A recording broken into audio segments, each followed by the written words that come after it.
Hello everyone. When it comes to modifiers in EU4, there are quite a few of them. Some allow you to conquer China in one war and get a lot of attention. Some give you a 10% discount on justifying trade conflicts and hence gain attention, at least temporarily, through being absolutely useless. Most, however, sit in between, and quite a few are what I like to call workhorse modifiers. +1 maximum advisor pool is neat if you're rolling a bunch of advisors, but beyond extreme situations, unless you stack them to obscurity, a lot of modifiers aren't exactly flashy. But with that said, to celebrate 25,000 subscribers, I want to return to my modifier stacking roots and go through all 50, yes 50 modifier stacking videos in one massive modifier stacking video, Director's Edition, giving me a chance for some post-commentary on the process too. Naturally, some of these videos will be very much out of date, but the goal here is to mention any kind of major developments or little bits of trivia throughout this process. Furthermore, I'm aware of how abysmal my audio has been for some of these, and by some I mean a lot of these. So yes, while I will try my best in terms of editing these videos to make the audio at least a little bit better, there are limitations called reality that do stop me. With that said, pop down and give the video a like if you haven't already, the usual stuff, you know the drill. Sit back with your preferred beverage of choice and enjoy every modifier I bothered stacking, stacked. And if any video stands out to something that you'd love to see remastered, make sure to tell me down below in the comments. But one disclaimer remains, one of the videos in this list did get sponsored by World of Tanks. They didn't give me money again or anything, and I won't be including links to the description, but I did make a custom ad read and stuff. It was edited with effort, so enjoy, or skip around it, I don't care. The video's question was development cost modifier stacking, which I consider one of my better videos for the record, but you know, if you want to skip that one, you're welcome to. Timestamps would assist in jumping to any specific video if you want to just get there and get the commentary on it. Right, that's clearly enough talking. Let's begin with ruler eugenics in EU4. Can it be done? Let us set the scene. Here you are, Giga von Chad, the 666, scholar, inspirational leader, conqueror, leading your glorious country. You're an absolute legend by all accounts considered. However, one thing you do not have is immortality, and hence in time you will die, and will have to be replaced by your successor. EU4, however, is not a game like CK3. You can't have your perfect inbreeding program to create the ultimate heir, and as such, you are forced to roll the cosmic dice. So what do we get this time? Of course, our wife, while claiming to be righteous, may not have been entirely righteous, and may have been sleeping with our head science advisor, William Shakespeare. Regardless, this is the only reason I can think of explaining as to why our heir is this. Is there truly nothing we can do outside of disinheriting and trying again? Well, maybe there is. See, with the advent of all of these updates and a couple of the other ones, one of the new features, shall we say, that Paradox has been sprinkling in has been an increase to the base monarch stats you can gain. Now, it used to be a very unique modifier, reserved for great countries such as Prussia with their +3 mil. However, now even more and more countries have access to it. Today we'll be constructing the ultimate iron-compatible how many average monarch points can we stack. And one of the first things I encountered while attempting to quote-unquote route this is the Wikipedia is pretty hilariously out of date. Basically half the modifiers here are missing of what you can actually achieve. Furthermore, Paradox, while being relatively trigger-happy with adding a lot of these new modifiers, actually made a lot of them relatively exclusive. Albania, for example, is a country that cannot be formed. Furthermore, unless you're starting as Albania, there's no other way to get access to their mission tree, which means the +1 military monarch point we get from the Albania mission tree is practically forever lost to us unless we play as Albania. A similar thing can be said for the Pope, and hoping that France just likes you and gives you +2 admin and 5 discipline at the end of the game. That's a very strong modifier. Unfortunately, the Pope cannot become Albania, and Albania cannot become the Pope. There's some kind of political subliminal messaging there, but either way, that is the case. Similar thing we encounter, for example, with Bohemia, who has +1 dip in the end of their mission tree for all of their rulers. Unfortunately, Bohemia cannot be formed, so unless we start as Bohemia, that +1 dip is not accessible to us. With all these explanations of who we start with, who are we actually going to start this campaign as? And if you guessed Livonian Order, you would be correct. So, why are we here in the Livonian Order? Well, you see, Livonia has access to a unique government reform. As a matter of fact, they have a lot of access to a lot of unique government reforms. It's not something you can tell though, because the branch mission tree, while a cool idea, is very hard to tell at a glance of what the hell is actually going on here.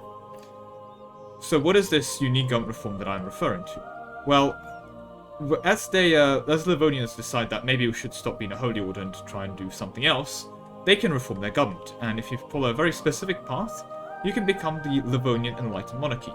A very powerful monarchy, they're giving you +1, +1, and +1 in each one of your future ruler stats. So why are we taking this instead of, say, the Prussian +3? Well, the nice thing with that unique government reform is that it doesn't require us to stay, well, Catholic. It also doesn't require us to stay, well, Livonian primary culture. Which is very convenient, because that's... Baltan primary culture. Because that's actually what we're going to be doing. We're not going to stay those culture groups. For the purpose of demonstration, however, we will be flipping into monarchy when we do get that unique government reform. And that is one thing we will have to stay as a monarchy. But let's just do that now. This is why I added the element earlier. None of this matters because we are now a monarchy. And we will be the Lithuanian Enlightened Monarchy right now. So instead we'll just become an autocracy. I know, basically the same thing as an enlightened monarchy. And what is the next step here? Well, funnily enough, you'd think it would be something like, you know, forming some obscure country. Not quite. What we need to do now is become Tengri. This is harder than it seems initially. For those unaware, you can't flip into Tengri if you're an unreformed religion. If you're a reformed religion like Catholic or Orthodox or monotheist faith. First of all, we will need to borrow some paganism by either flipping animist or fetishist, which means we'll need to take a quick pit stop in either Africa or South America or Central America. Regardless of which one you choose, you'll be able to flip fetishist and then flip to Tengri using the conventional means. Thankfully, we don't need to do that, given that we are just demonstrating right now of this potential. So, we will now convert ourselves into Tengri. Turns out, even using console commands is quite special because apparently the religion ID for Tengri is Tengri Pagan Reformed, of course. It's the first thing I thought about. Anyway, once we do that, we gain access to very unique government reform at the tier 4. It's the Legacy of the Steppe. The reason this is unique is, of course, it gives us an extra military point, meaning that we are now at 112 of our planning runs. Now, while we're at it, let's fill out the rest of these government reforms. None of the ones that I'm not mentioning, basically take whatever you want. But the reason that we care about this is at tier 7, we will take dynastic administration.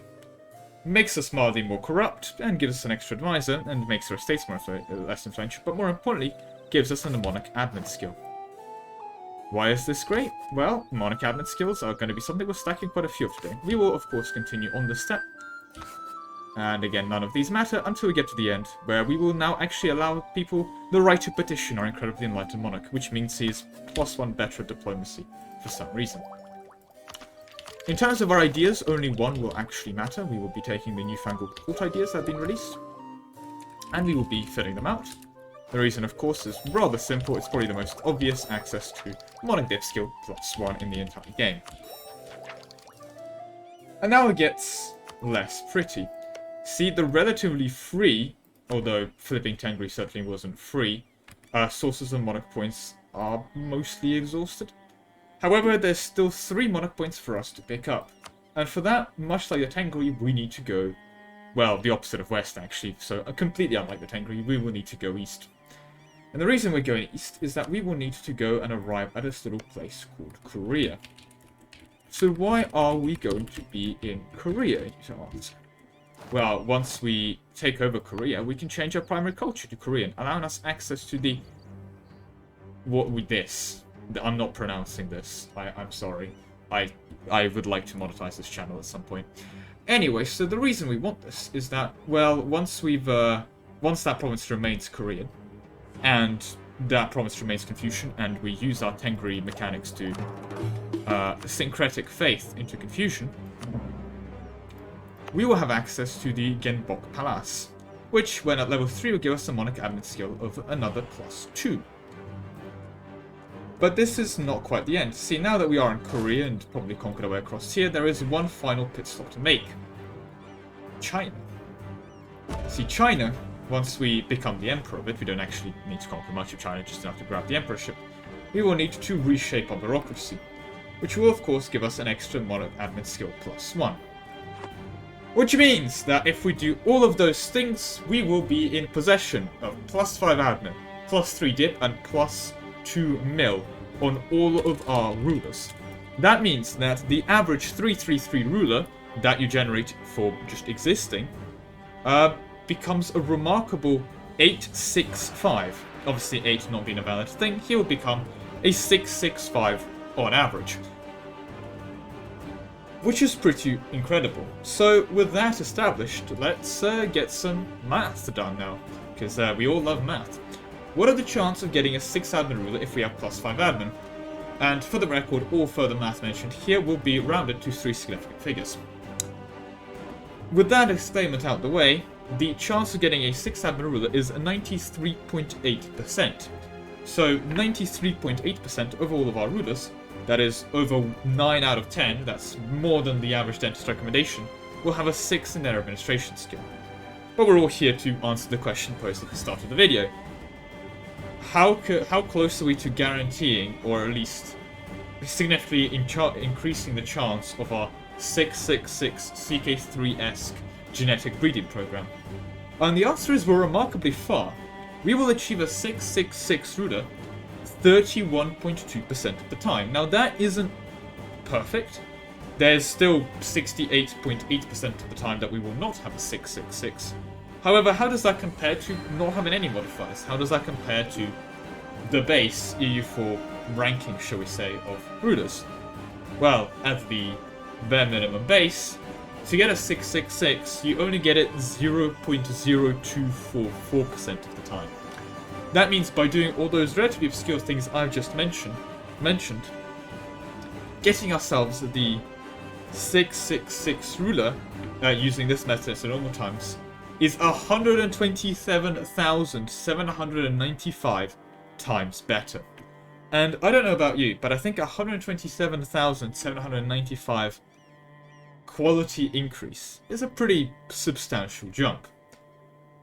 Well, that was a fun experiment. Unfortunately, there's not much else, but there may have been some stuff I missed. As I mentioned before, the Wikipedia article that normally covers a lot of this stuff is hilariously out of date, with basically half the things I mentioned on this list not being present on it.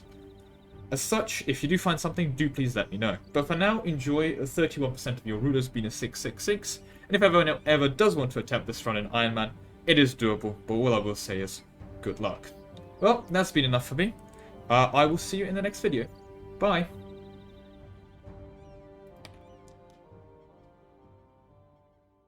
The one that started it all. God, the editing has improved. The thumbnail is cropped to the wrong resolution, images cut out have a bunch of stuff around them, and for those interested in how the editing happened for this video, well, I made pictures in Paint and then basically assembled them in a glorified PowerPoint presentation in the editing software. You can imagine how that's quite a bad idea. With that said, this is probably one of the videos that's aged the best for a remake, as quite a few countries now have a lot more modifiers available for ruler stats, so a remaster will be quite interesting to consider here. Zero land maintenance in EU4, can it be done? When I run a country in EU4, I have 3 jobs available for my citizens. Frontline infantry, back row cannons, and whatever happens in the workshops. Look, I'll be honest, I don't really know what's going on inside them. I, like, sharpen a grass field. I build a large building, and you know what? Suddenly, cows just start coming out of it. I've just learned to not ask questions anymore.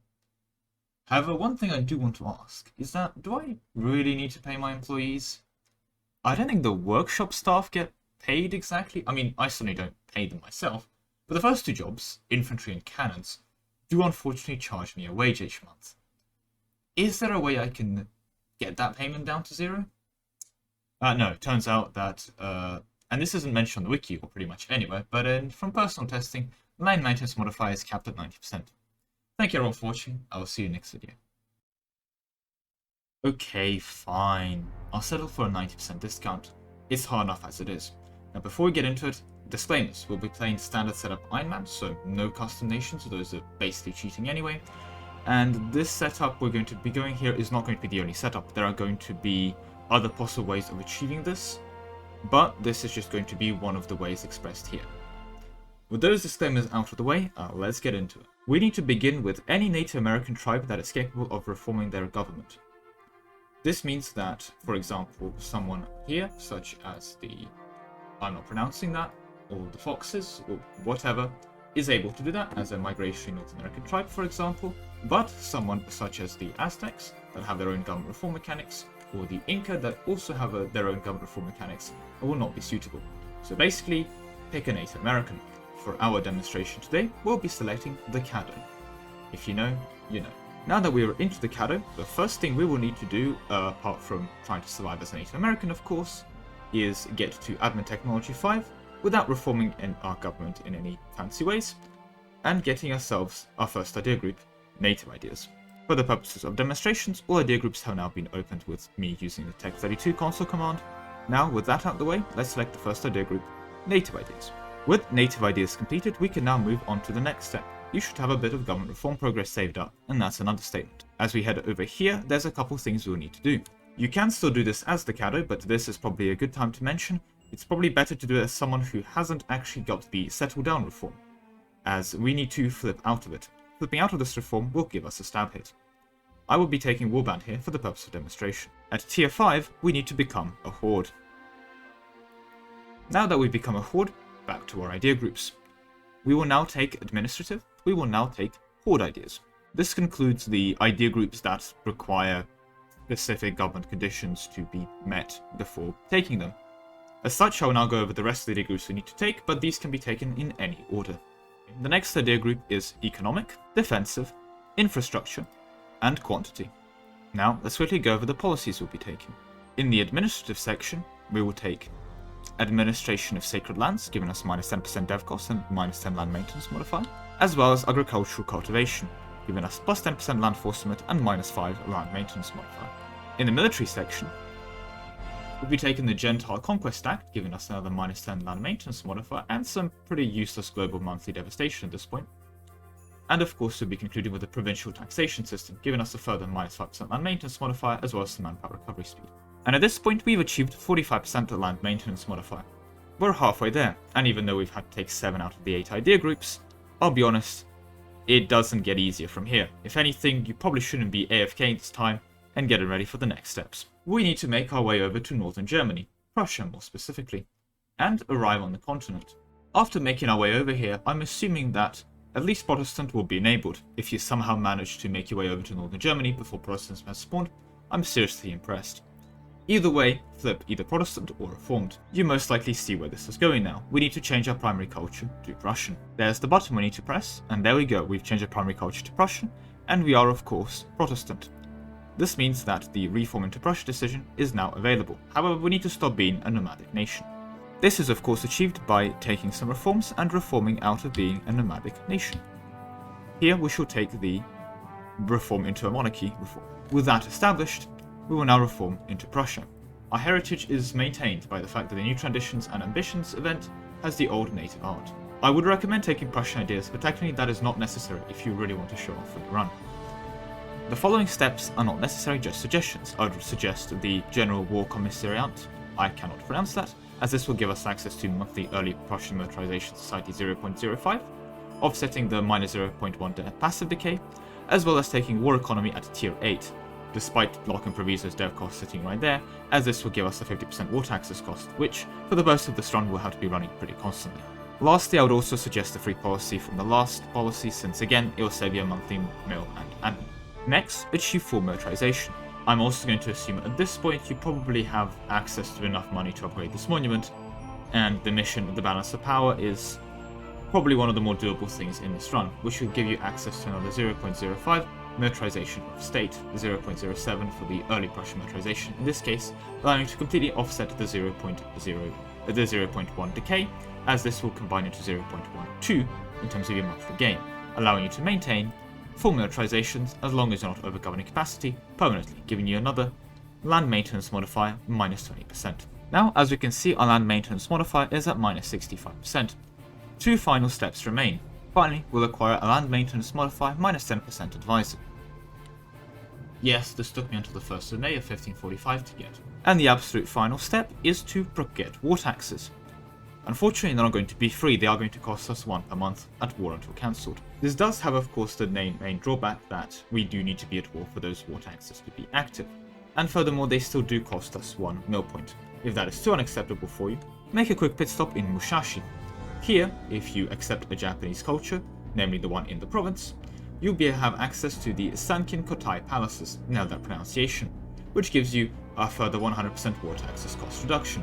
And just like that, we'll achieve 90% land maintenance reduction when we are at war with anyone and 75% passively. That 90% of course being the cap. Now do make sure you get no inflation at this point. If you do have insist on having inflation, the Junkers estate, when they are at above 60 loyalty and above 60 influence, will provide another minus 10% land maintenance modifier as a scalar to offset any inflation. And yes, correctly, not paying for your troops does immediately cause a rapid collapse of society in a country that is entirely built around not paying for their troops. Rather ironic, but no, this actually happened of course because we're a Native American. I digress. But there we go, that does conclude the video for today. 90% reduction achieved with just 7 idea groups. Of course, if we start getting other methods, you can save yourself with some idea groups. There's some small shenanigans you can do around it, but there it is, 90% land maintenance. For the formal record, our current army, which consists of a non-trivial amount of troops. This is, what, 24,000? We're not overforced, no. It's currently setting us back a relatively pathetic amount. Namely 0.67 ducats for 24k. Basically free, but unfortunately couldn't get there in the end due to the land maintenance modifier being capped. But there we go, I hope you very much enjoyed the video. I will see you around the next one, and a like and a subscription to the channel will be very much appreciated. With all those things out the way, thank you, and I will see you in the next one. So this video I had planned in my head for like a year in advance, but given the success of the first video, which was just over 2,000 views at the time of making the video in question, I decided to continue on the modifier stacking journey. Quite an enjoyable one to root, which it didn't age too well given the power creep of recent updates. I mean, this is a lot easier to achieve these days. Regardless, this is still really strong to have as a modifier because armies do make up a considerably large part of your monthly expense, and hence for all practical purposes, eliminating that expense is a very, very powerful thing to do. With that all said and done, this does save you money, but it's not like money is a very hard thing to come by in single player. Frankly, just blow up and get it. But that's enough talking about land maintenance, let's move on to getting the best diplomats in EU4. When I play EU4, sometimes the AI gets mad at me. For example, in one game, I played as Granada and retook Castile. This gave France like 20 aggressive expansion with me, which isn't very nice. Sometimes I play in Italy and I take a province. This naturally leads to the main joining a coalition against me. In both of these cases, having good diplomats that can help me improve my relationships out of this mess be quite convenient. But today I ask, if we build our country, no, humanity itself, in the image of maximizing our ability to improve relationships, well, what can we get to? So before we get into it, disclaimers, we'll be playing standard Iron Man setup, so no custom nations, those are basically cheating anyway. Some stuff I mention here is going to be practically impossible, but in theory, if you played millions of campaigns, doable, hence included. Furthermore, I'll be using a counter on the bottom of the screen, since we're going to be involving things that honestly get difficult even with console commands. So with that out of the way, well, let's sit back and enjoy the show. Now we're almost starting to set a precedent here, same thing in the land maintenance modifier run, but we need to start as a Native American, as we need to have access to the native idea group idea set, or indigenous if you prefer. So for our demonstration yet again, Caddo will be selected, but any native will do. So, as a native in question, we need to of course open with native ideas. Then take a non-military idea group, in our case it'll be humanist. Now it's time for the government reform. We need to become a theocracy, so get feudalism. And now, with feudalism embraced, you need to become a theocracy. Being a theocracy of course allows us to pick up divine ideas. Will we stay in a theocracy? Absolutely not. Once we pick up divine ideas, just open them is fine. We need to get out of being a theocracy. Now that we're back to being a monarchy, let's get the rest of the ideas sorted. We will need diplomatic, defensive, and trade. And now it's time for the policies. So, appeal to the old powers for 15%, multilingual diplomats for another 20%, the Diplomats Defense Act for another 20%, and finally we'll need another slot of ideas to get to the final policy, solidarity. One source of this is Kingdom for the People, but it doesn't really matter which source you use as long as it doesn't hurt your improved relations. So with that, we take solidarity for our final 15% improved relations. So now, with that out of the way, it's time we go to Europe and get to the main part of the RNG requirement. While doing all the things I mentioned before, you need to make sure that Hussite has, well, survived. If it hasn't survived, restart your run. If it has survived, become Hussite, and get the 30% improved relations from pacifism. Maybe not right now, you're about to do a lot of things that would be considered not pacifistic and will hence incur a lot of stab hits. But I'm going to include the math for the purpose of this video anyway. Next, relatively simple stuff. Diplomat Advisor, and 100 Prestige. Oh, and also make sure your ruler is silver-tongued. So with all that out of the way, time for temporary buffs. Find the event Competent Diplomacy for 10% improved relations, and then create a whole bunch of boats and set them to privateering. You want your privateers to get reckless, popping the Reckless Privateers event, allowing you to apologize to the recklessness of the privateers for another 15% improved relations. Finally, form Bavaria, to get the 30% improved relations from conquering Franconia mission, and to end all of that, form Italy. And it's time for, well, the quote-unquote big reveal and the insane final step. So back to this demonstration here, our capital is still in the New World. When forming Italy, it will move to Rome. You want to get it back into the New World. Then you just need to complete a true one-tag world conquest. That is, no colonial nations.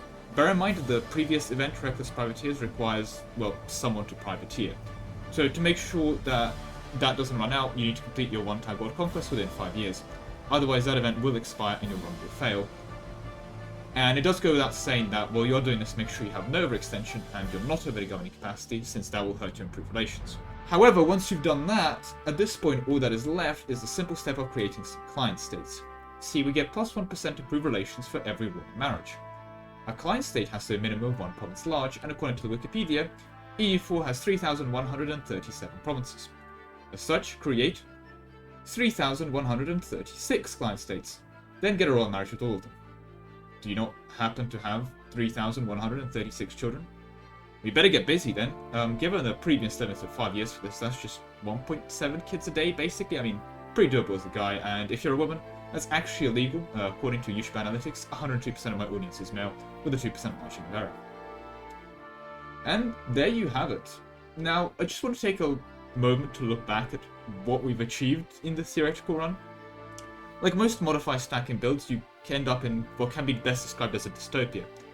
But in this case, we have an ex-Native American, ex-theocratic Italian monarchy practically running HRE 2.0 with every single possible country a client state, ruled from some random American province, while all their diplomats are running around apologizing for piracy and arranging marriages.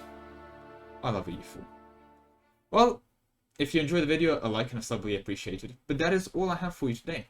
Thank you very much for watching, and I'll see you in the next one. Right then, little oopsie, there are limits on custom nations and colonial nations. Basically, you can only get 75 tags worth of them being brought into this world. But it is what it is. Oops. I actually had a couple comments pick up on this, starting the long trend of me making a video, getting something wrong, and then being shown up about it in the comments. Well, I'll drink to that, and I hope you do too. I was quite proud of that original image edit at the end. That took me unironically way too long to make. Bear in mind, this is still part of the editing journey where I'm editing by making a paint image, saving it, importing it into DaVinci Resolve, taking that image again, changing it in Paint, saving it something like image video 2, shoving that into DaVinci Resolve again, slideshow style. Yeah, regarding remasters, this is probably also a candidate. More power creeps and more improved relations, although the usefulness will be limited. With that said, let's move on to building the ultimate defensive fort in EU4. People don't realize this, but I am actually a pacifist. Well, not in the traditional sense. I practice this thing called proactive pacifism, where you eliminate threats before they can wage war on you to ensure lasting peace. Very effective. But a key tenet of pacifism isn't just a good offense. It's also a good defense. So today, we will build the best, the biggest possible defense, the ultimate, unsiegeable defensive fort. We will build a fort that will last until the very death of the universe itself, or until you run out of money to pay for it. Disclaimers time. Iron Man, achievement compatible, no custom nations, the usual. Right, let's begin. So, the precedent has been truly set. We do need to begin as a Native American yet again. As always, Caddo will be the volunteer for this. So, as always, begin with native ideas, then, in any order, innovative, defensive, espionage, mercenary, and finally, humanist. Next, very simple stuff. As before, we need to make our way over to Germany. In this case, Switzerland. So, go ahead and do that. Once you're in Switzerland, become Swiss, and hence become Switzerland. Very importantly here, do take new traditions and ambitions. We are only forming the Swiss for their ideas. Now, we get to the province we will be actually defending. In this case, it's going to be Marienburg. The reason for this is a Malbork castle. So make your way over there now by conquering the area. Now, honestly, the dumbest and hardest part of this entire run, we need to go fishing for a very specific event. Step 1, we need to have colonialism embraced ourselves. Step 2, we need this province, that is this province of Marienburg, to border a tag whose capital is in Africa. That's this place, Africa. Furthermore, they need to crucially not have colonialism embraced at this point. For the purposes of our demonstration, we will be selecting the Mamluks as our volunteers. In this case, I've set it up where I can return this province to the Mamluks. There we go. If you are also doing this, make sure you do not own these two provinces. You only want to border the Mamluks in one province, your target province, in this case, Marienburg. Then you just need to get lucky and fire the event visible on screen for the AI. It's a 250 mean months to fire, so pretty decent chance there, and it's a 50-50 coin toss whether they decide to select the top option and make a deal with you. If they don't select the top option, you're gonna have to restart the run.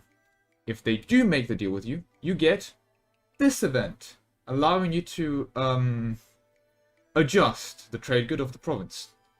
Now the great thing about this trade good is, well, in the 17th century you get these chaps called the Abolitionists running around, which will allow you to press a decision banning the sale of this particular trade good, meaning that this province will now produce an unknown trade good. At which point you will have a 2% chance of spawning salt there. That is not a joke.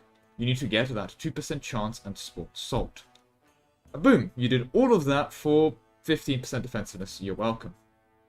Now that you've done that, get the monument to level 3. There it is, level 3.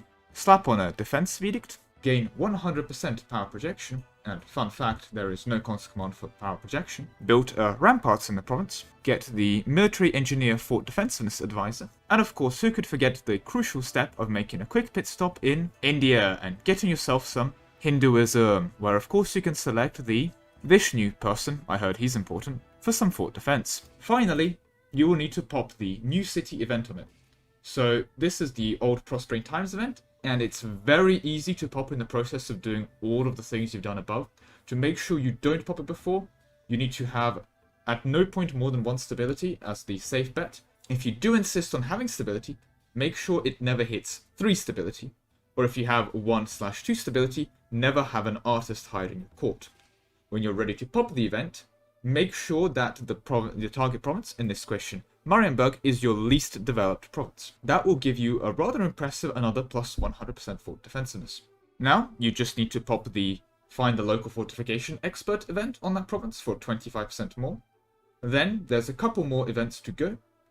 Pop a different Fortification Expert event. Yes, there are 2, I checked. Then pop the event To the Last Man, which requires you to be at war. Oh, and then there's these 2 events. You get the point. There's a lot of events that give fort defensiveness. Thankfully, that's all of them. Finally, move your capital to Marienburg in question. Then, invade Korea and capture the Tripitaka Koreana. Once you have captured it, make sure to reinforce it. And when it is reinforced and you enter a defensive war, you'll get a different decision, allowing you to move it to your capital. In this demonstration, I didn't change my capital to Marienburg, but the fact I can move it into some random New World province shows that you can move it anywhere. Once safely secured in the capital, it will provide another plus 15% local defensiveness, as well as a fort level, which should stack very nicely with your capital fort and everything else you built on here. Finally, I almost forgot the policies. You will need to activate the Loyal Conduct Act for 15% fort defense, By the People for the People for 25% fort defense and some more fort garrison, Superior Fortifications for some fort defense and fort maintenance reduction, and finally, the Privy Council Establishment Act for 50% fort defensiveness. Finally, it is time to reform our government. We are technically a republic. However, to defend our forts most effectively, we will need to proclaim divine guidance and switch to a theocracy. Funnily enough, we can actually grab the autonomous Swiss cantons back here if that is something we desire. But I would suggest monastic order to further stack fort maintenance to just really drill home the point that we don't even want to pay for this fort. The reason we go into theocracy is to grab the mission of protection for 10% more fort defense. And while you're over here, might as well in the tier 5 reform pick up a defensive stance for another 15% fort defense and even more fort garrison. And there you have it, ignoring the fact that we have a level 10 fort, given that it's our capital fort, +1 from the Korean thing we stole, and level 8 fort eventually when we build it, as well as some relatively insane combination of both 88% fort garrison size and minus 88% fort maintenance, which For the record, we weren't even intending on stacking, this is just the passive things we picked up. We should at this point have a rather impressive... Yeah, that's a lot of fort defense. That's going to take... How many days to see? Okay, yeah, there is a slight flaw with this plan. If they have cannons, they can breach the walls and assault. Okay, so I don't think anyone would actually siege it, given the insane amount of days it will take to, well, siege this place. I think just actually makes more sense to just bring some cannons, breach the walls, and assault this. Despite the 88% garrison size, given that you're taking a while for a single siege tick, you'll probably save yourself manpower in the long run, because even though it's farmlands, it's basically the most fortified farmlands imaginable in the universe. So you know what? Take that, Cadia. The planet will fall, but this garrison will still stand. Now, if you enjoyed the video, a like and sub will be appreciated, but that is all I have time for you today. Thank you very much for watching, and I'll see you in the next one. This was an insane project throughout, and I still ended up making mistakes. Some got addressed with a mini-sequel where I demonstrated the fort in action by giving it to Byzantium, but yeah, I ironically enough ended up getting most of the possible things here, which is neat. Again though, power creep, ouch man. Moving swiftly on. Taking fire damage at E4, this is how you don't. When I am walking along natural British borders, not everyone is always so understanding of the situation. Sometimes the ungrateful locals even attempt to shoot at me. How improper of them. Unfortunately, bullets have this annoying tendency of hurting me. But do they have to? In EU4, when someone shoots you, or your army in this case, this is modelled through fire damage received. What if you decided, no more taking fire damage. Let's get that minus 100% fire damage received. Disclaimers. Iron Man mode compatible, achievement compatible, standard setup, so no custom nations and no unlimited nation forming. That last one made this a bit more annoying. For the first time in quite a while, we will not be starting as a Native American. This is rather ironic, given that out of everything I've made a video on so far, from defending forts to not paying for troops, Native Americans would probably be the ones that would benefit the most from being immune to gun, given Europeans exist. Either way, the only actual requirement for today is to not start as an end tag. So we have the liberty of our start that makes our life slightly easier. We will need to flip Zoroastrian, and it's only time sensitive because Zoroastrianism tends to disappear quite quickly from the map. As such, I will suggest either Uzbek or Nogai. I'm going to do Nogai in this demonstration, as we will need horde ideas and this saves us the government flips. And it gives us access to the Timurids early, which will allow us to acquire those Zoroastrian minorities for later use. Okay, maybe the phrase acquire for later use sounds like I'm going to be exploiting, but I promise, officer, I'm going to do nothing of the sort. If anything, I'm going to be let them run my country later, so you know what? It's a fair deal if you think about it. So, now that we are in Nogai, step 1, ideas. Take horde ideas and then innovative ideas. And then we can get the best defense policy. The best defense is actually a good defense. Thank you, Paradox. Very cool. While we are doing this, I'm assuming you have killed the Timurids to gain access to the minorities in question. You will need them later, as mentioned before. Then, it's hoarding time, so make sure you hoard all the way over to Germany.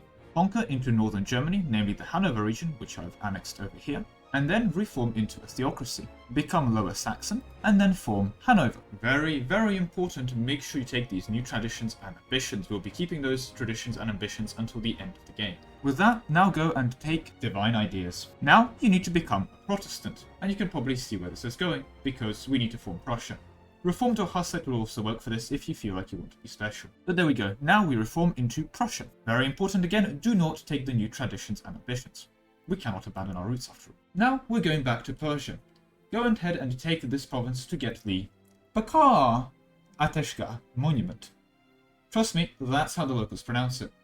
What, you don't believe me? Go ahead, go to Iran and check. Yeah, that's what I thought. So with the monument secured, become Zoroastrian. Note, doing so will knock you out of the militaristic divine state Prussian government, since you're no longer Protestant, Reformed, Hussite, or Anglican. However, you will also get the nice ability of messing up your UI, since the Zoroastrian theocracy icon will be broken. With the province converted to Zoroastrianism, upgrade the monument to level 2. You can go to level 3 after all it is 10% discipline compared to 5, but is strictly speaking not necessary here. Now, it's time for a bit of a waiting game. The reason we have formed Prussia is for the minus 20% fire damage received and the age ability. However, while we do that, we need to make some preparations, and as a slight spoiler to that, we've been hovering over Japan for a reason. So, while waiting for the age bonus, become a Japanese culture, and this is rather important, annex every single individual who has access to the daimyo or independent daimyo or any version of that government. Since to form Japanism as an outsider, no daimyo etc. has to exist. You can see this requirement here. And I forgot about the little pirate people. Let me resolve that now. So, as soon as the Age of Revolutions hits, as soon as you possibly can, get that minus 20% land fire damage received. And you should be ready for this by now, form Japan. Make sure you do not take new traditions and ambitions. At this point, you have minus 60%, and with another minus 25% available from drill, all you need is another minus 15% land fire damage received. And this is where the Japanese missions seen here will help us. In particular, there will be two missions. The first mission here that will help us is the Marine Samurai, which until the end of the game will mean that our Marines that are made out of samurai will have fire damage received minus 5%. Then, in the mission right below that, we'll have the proliferation of the firearm. We will need to complete this mission via the Power of the Sword incident, at which will give us the Unbreakable Spirit for 30 years, giving us the following effect: minus 10 fire damage for the remaining 30 years. And with that, we will have minus 100% fire damage received on our fully drilled, Zoroastrian worshipping, Prussian doctrine having, Hanoverian ideas inspired Marines. That is all I have time for today. If you enjoyed the video, a like and a sub would be appreciated. But, as always, thank you very much for watching, and I will see you in the next one. This was a fun one, short and sweet, but it is in this video that I started getting a lot of comments asking for me to actually demonstrate these builds. Which, fair enough, I considered a lot of demonstrations pretty boring, but I could see the appeal. So to do a change for the next video, we actually demonstrated. Regarding a remaster, I don't think that there are many fire damage received modifiers to make the routing easier, but the cap in reduction was achieved nonetheless, even if temporarily, making the fastest army possible in EU4. For a real-time strategy game, the wars in EU4 are quite slow. You mobilize your armies, walk over to your opponent's border, send a diplomat to issue them a formal declaration of war, then leisurely stroll into your opponent's lands. By this point, the opposing country has had time to start paying for their forts and armies. What if you decided to amend this strategy? After all, if your opponent isn't paying for their forts and their armies, running headfirst into them before they notice is a sure way of getting some quick and easy kills. And would you look at that, following a strategy will now be home by Christmas. So, disclaimers. The purpose of this is to use movement speed offensively. There are some domestic local movement speed options available to us. However, those will not be considered in this compilation. It's a pure global movement speed everywhere. As before and as always, IMAN compatibility will be ensured, as well as being achievement enabled. We'll also be using a Sana setup with limited nation forming. With all of that out of the way, let's go. So I hope the Native Americans enjoyed the break from the last video, because we're back in Native America this time. Now we're going to need to start this time as any Native American with the Great Plains idea. And in this demonstration, I'm going to go with Pawnee, due to their very famously effective city council. The main reason they are picked, however, is the fact that they have 10% movement speed in their ideas, and we'll be keeping that. So, as always, let's begin with the ideas. First of all, we'll need to open indigenous, and then we need to take infrastructure. Then, it's reform time. So, form into a horde. Remarkably, we're actually done tag switching, culture flipping, and permanent government flipping now. So with that, finish off the following ideas: offensive, espionage, quantity, trade, horde, and finally, exploration, weirdly enough. Then, it's time to take your policies. Indirect approach for movement speed, mobile siege engines act for another 5%, public road act for another 10%, and finally hired adventurers for another 10% movement speed. Now, just the relatively easy stuff. Get the military hegemony, and as you get 100 power of that hegemony, you get another plus 10% movement speed. Now get a 6 maneuver general, you can see here, after which you will need to get full drill as well as the goal-oriented trait on him, for a plus 60% total increase in all of this. 30 from the maneuver pips, 10 from the trait, and 20 from the drill. Finally, and honestly quite remarkably, just 2 events actually left to pop. They're the only ones that give you global movement speed. Infrastructure ideas, this one here, will allow you to pop the 5% movement speed from this event, and having horde ideas will allow you to get 15% movement speed from this. Now then, there is movement speed available from certain missions, but all of the missions mentioned here, and yes, I looked through all of the game code to locate these, either require you to start as the country in question. So for example, the Teutonic missions that have some movement speed in them, you have to start as the Teutons, as Teutons cannot be formed, or you need to stop being a horde and form it, and those tags that do have that, well, are end tags. which means none of the missions are actually at any point a net positive over staying as a horde, since, for example, forming France kind of knocks you out of being a horde. So this will conclude the video normally, but quite a few people have been asking me for a demonstration of the modifiers in action. I have loaded it into quite a heavily modified France game right now. It's 20th of December 1488, I have constant commanded a bunch of the standback and created 2 separate armies. We have 50,000, the army of Flanders led by absolutely no one, and the other army royale, this time led by Jean Barreau. Now Jean Barreau does come with a siege stick maneuver pip, so therefore he only has 160% movement speed here instead of 165, to offset the fact that he has 5% from that maneuver pip. So, we're going to do a quick race. There we go, we've set up the race now. We've got 150k stack without a general, 150k stack with 160% movement general. Let's compare these two movement speeds together. So without further ado, let's get this race underway. And so they are off now, and Jesus swept. Okay, just jumped like 3 provinces ahead. Oh, that's incredible. That's incredible. Yeah, it's just barely clear in the north now, and is already through Burgundy. Oh, Lord. It's gonna hit the coast, the southern coast. Yeah, there it just goes before it hits Burgundy now. It's genuinely insane. Jesus swept. I mean, this thing's gonna be in Brittany before they before the other stacks make it down to the southern coast.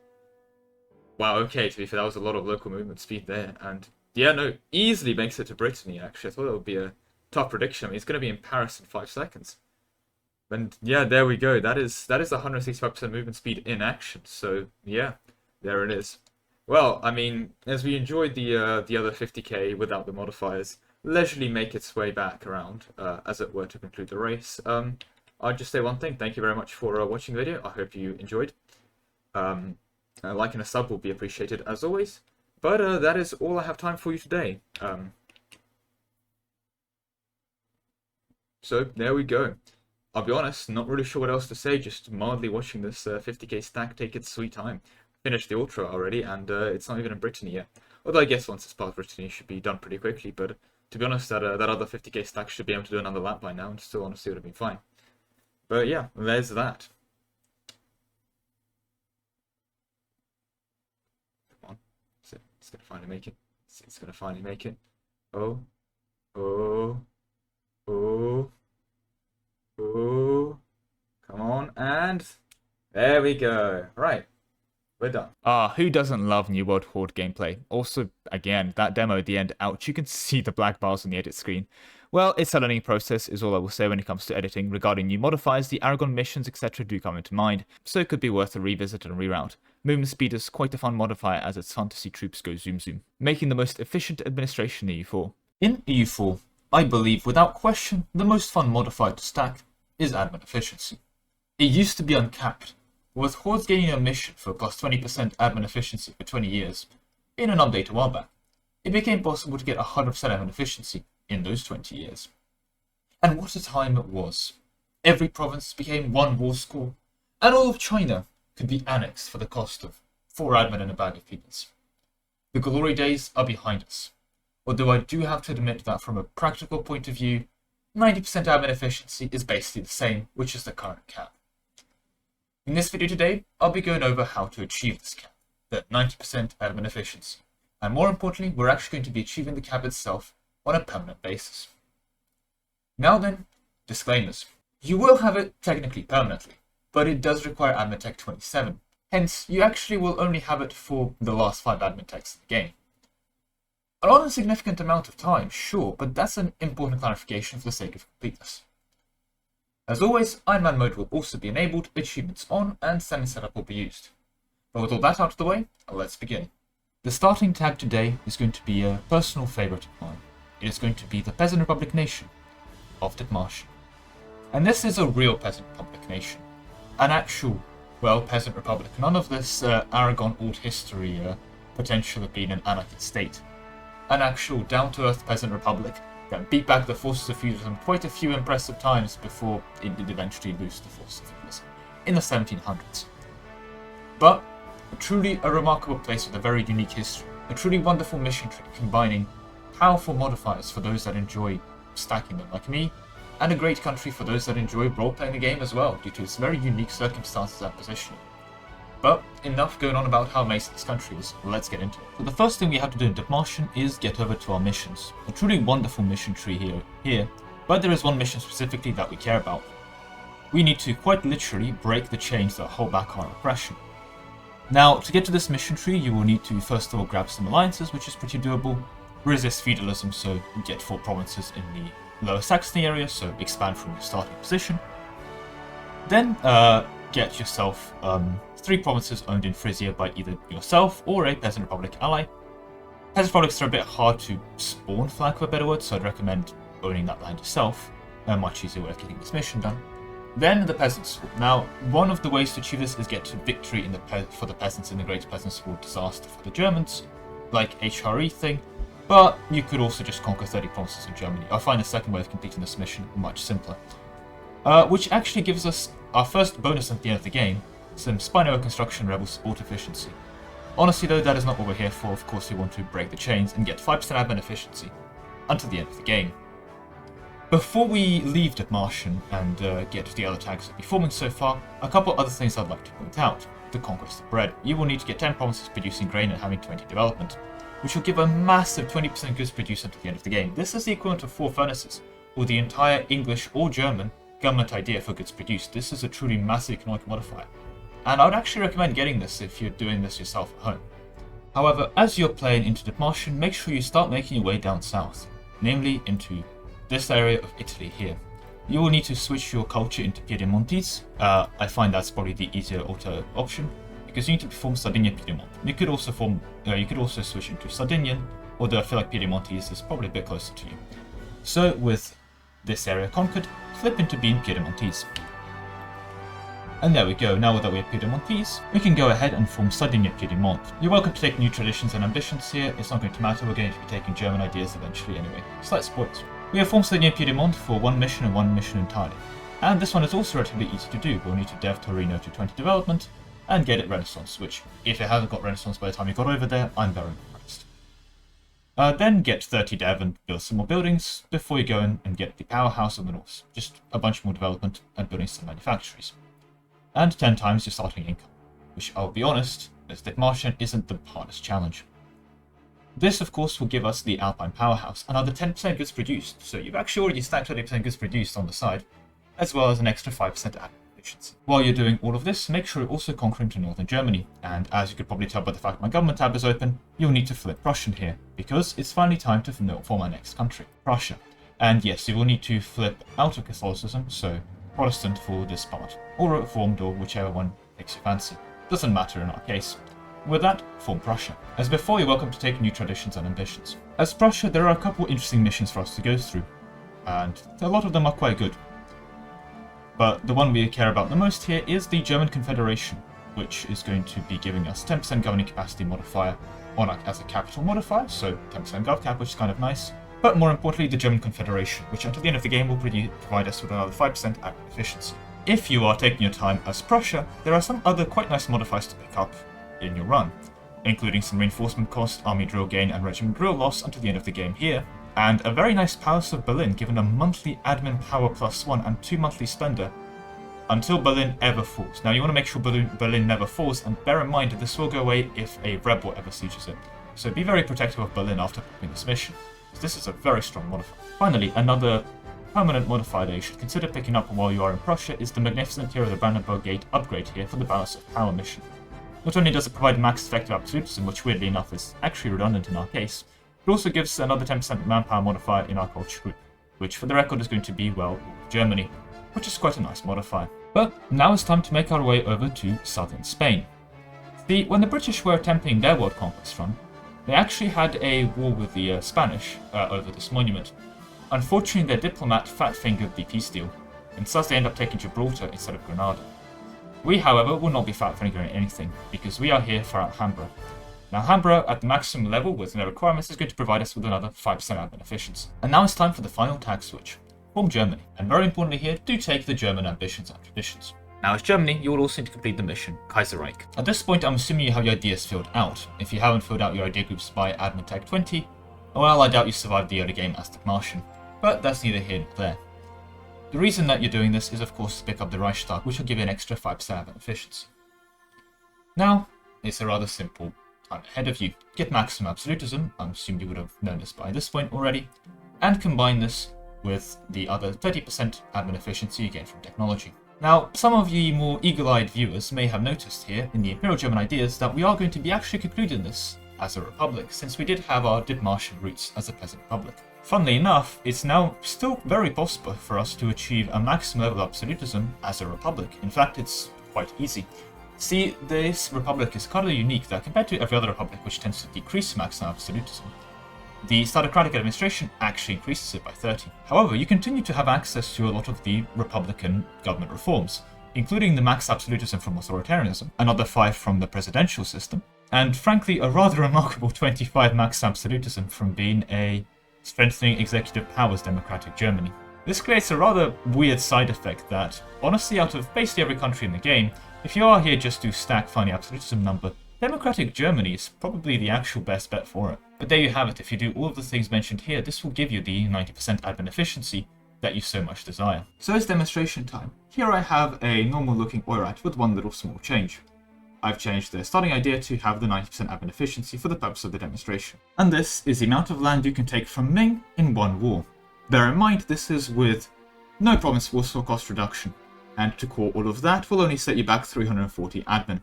It does create an end to a small coalition. Ming will be slightly upset with us, but no one else will really mind. So there you go, that is the power of maximum absolutism in EU4. I hope you enjoyed the video, thank you very much for watching, and I will see you in the next one. Bye. I love Dipmartian. Update after update, it remains my favourite country, and I do enjoy talking about it, is all I will say. However, this video was also my most popular video for a little while, so that's neat. This is also certainly a lot easier to achieve on current patches, as Paradox has been quite generous with both admin efficiency buffs, as well as an entire new category called max effective abs buffs, meaning that it involves a lot less pain to get there.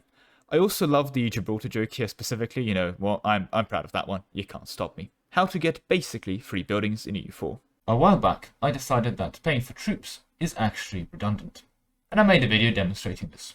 Link to that in the top of your screen. This brought me to another question.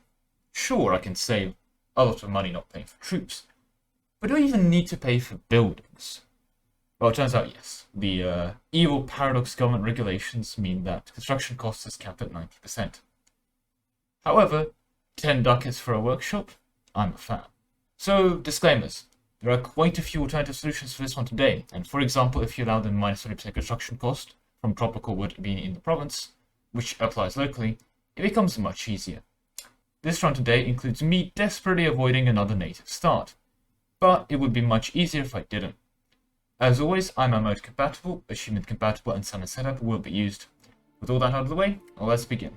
Today, our journey begins in Portugal, although I must say, Brandenburg is also a valid choice here. What we are looking for in the start is either the Brandenburg minus 15% construction cost they have in the Brandenburg traditions, or the Portuguese Royal Absolutism for another minus 15% construction cost. Obviously they are mutually exclusive, but these are one of the two options we have available to us today.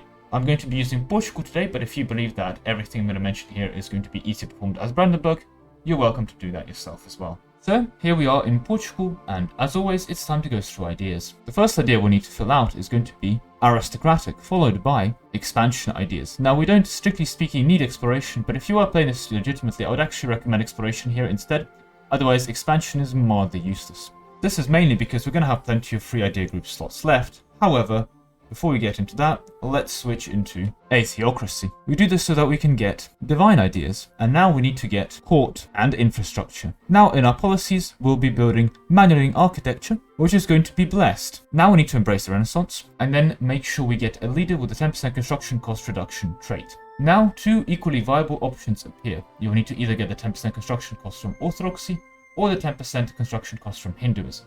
Both are perfectly good options here. However, if you are doing this as Brandenburg, I would strongly recommend going for Orthodoxy. Hinduism is slightly further away from you. Of course, Portugal makes up for the shortcoming by colonizing half the planet. With all that, you would now be sitting at a very comfortable 75% construction cost. Unfortunately, the last 15% gets rather awkward. If we were playing as a Native American, we could just get a policy for that and call it a day. Unfortunately, our desire to do something different means that we're not playing as a Native American today. So we'll have to wait until the 1700s to achieve this. Wait until the revolutionary spawns and go revolutionary. Then, as you become revolutionary, you will need to put the Jacobins faction in power. And there you have it, 90% construction cost reduction with the cap. So what does this look like in practice? So over here I've got the building menu selected. You're paying 40 ducats for the max size stock exchange and only 10 ducats in marketplace. Universities are 30 ducats, so basically pretty free, with town halls and courthouses being absolute no-brainers at 10 ducats each. Conscription centres, giving you massive +2 fulfillment, are built for the low price of 40 ducats. At the same time, barracks are only 30 ducats themselves. Manufactories come at half the price of a normal workshop at 50 ducats each for a whole +1 goods produced. And I feel like these cathedrals are definitely more of a Protestant instead of a Catholic variety, given that they're going for just 30 ducats each. But that concludes the video. Thank you very much for watching, and if you enjoyed, a like and a sub would be appreciated. I'll see you in the next one. Bye. So, trivia moment, I actually routed a version for this with Portugal and played it. I finished the run recording and getting there legit, as it were. To be clear though, I was stacking to the cap on one province, not everywhere, so I was using the local construction cost reduction of tropical wood. However, it was around a year before Modifier stacking the series really began, or really before I started doing YouTube videos in any capacity that exceeded like 100 subscribers. And for reasons, frankly, which I forgot at this point, I scrapped the video, so rest in peace that. At least the video lives on in memory today, and in free building Modifier stacking run. Waste not, what not, or not. Or something, I don't know. How to govern the world in EU4. People want to conquer the world, but when they do, frequently they just kind of call it there. But here at Lemon Cake Research Incorporated, we take it a step further. It is not just in our desire to conquer the world. No, we must also learn how to govern the goddamn thing. We need this thing called governing capacity, and we need a lot of it. So I say out with small government. It's big government time. Let's get this governing capacity. Disclaimers, this run will not include the +20 you get from each expand administration action. Since then, it becomes a run about stacking government reform progress growth. Which may be an interesting video from the time, but that's not quite what we're going for here. So if you do want to do this at home yourself, you should end up with quite a bit more using the button. Otherwise, Iron Man enabled, achievements compatible, standard setup. Which yet again hurts. I'm looking at that +40% in the custom nation idea set and realize there's nothing even close to what we're getting here in terms of any individual modifier. So here we are in the game now. Is it time for another Native American playthrough? Is it time for something more obscure like some random European tag? Are we going to Slavonia again or something? No, but we definitely are obscure. We need to get ourselves over to Southeast Asia and need to play the nation of Taingu? They have Burmese ideas. Anyway, the reason we are playing this country and this country specifically, this literal random OPM with 14 development as a tributary state of Ava, is, well, their missions. If we conquer Lower Burma through this mission, and start invading Arakan into that state, and then, going to the north as well, we can then go and conquer Bengal, which is quite an ambitious, albeit rather doable task from the starting position. Definitely not something trivial though. It's a non-trivial start. Doing this will give us the Burmese expansion at the end of the game, giving us 10% governing capacity. And yes, this is the entire reason we're starting as this tag. It's for this governing capacity modifier until the end of the game. This is also probably a good time to explain the counter. We will have a source of both flat governing capacity and percentage governing capacity. I'm going to keep them separate for the duration of the video and combine them at the end.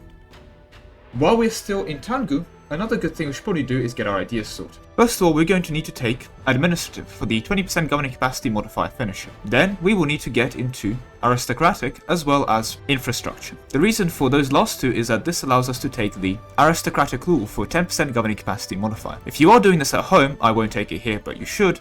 Also, the licensing of the Press Act is a great one to pick up for 20% reform progress growth, since reform progress growth can be converted into governing capacity, just something we're not including in this run, as mentioned from the disclaimer. Now, before we continue, we need to introduce the first RNG mechanic, which is out of control for the early game, but something you should look at securing once you establish yourself. We need to ensure that the Yazd Zoroastrians manage to survive. We won't end up switching Zoroastrian itself until the late 1700s, spoilers, but they need to be there for the switch to occur eventually, hence the earlier you make your way over there, the less you have to rely on Timmy or a Jam taking the no converti Dimmy privilege.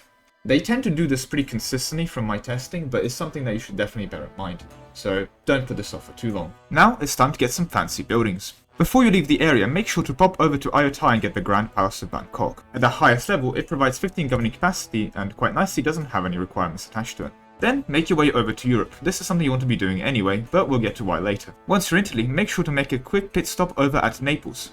Personally, I would do it for the pizza anyway, But since you are in the area, make sure to also pick up the Royal Palace of Caserta. Not only does the palace provide reform progress growth for pressing the button more, something we're again not including the run, it also provides a flat 100 governing capacity. What's also great about this monument is yet again it has no requirements apart from owning the goddamn thing. The final target of escapades is going to be El Escorial.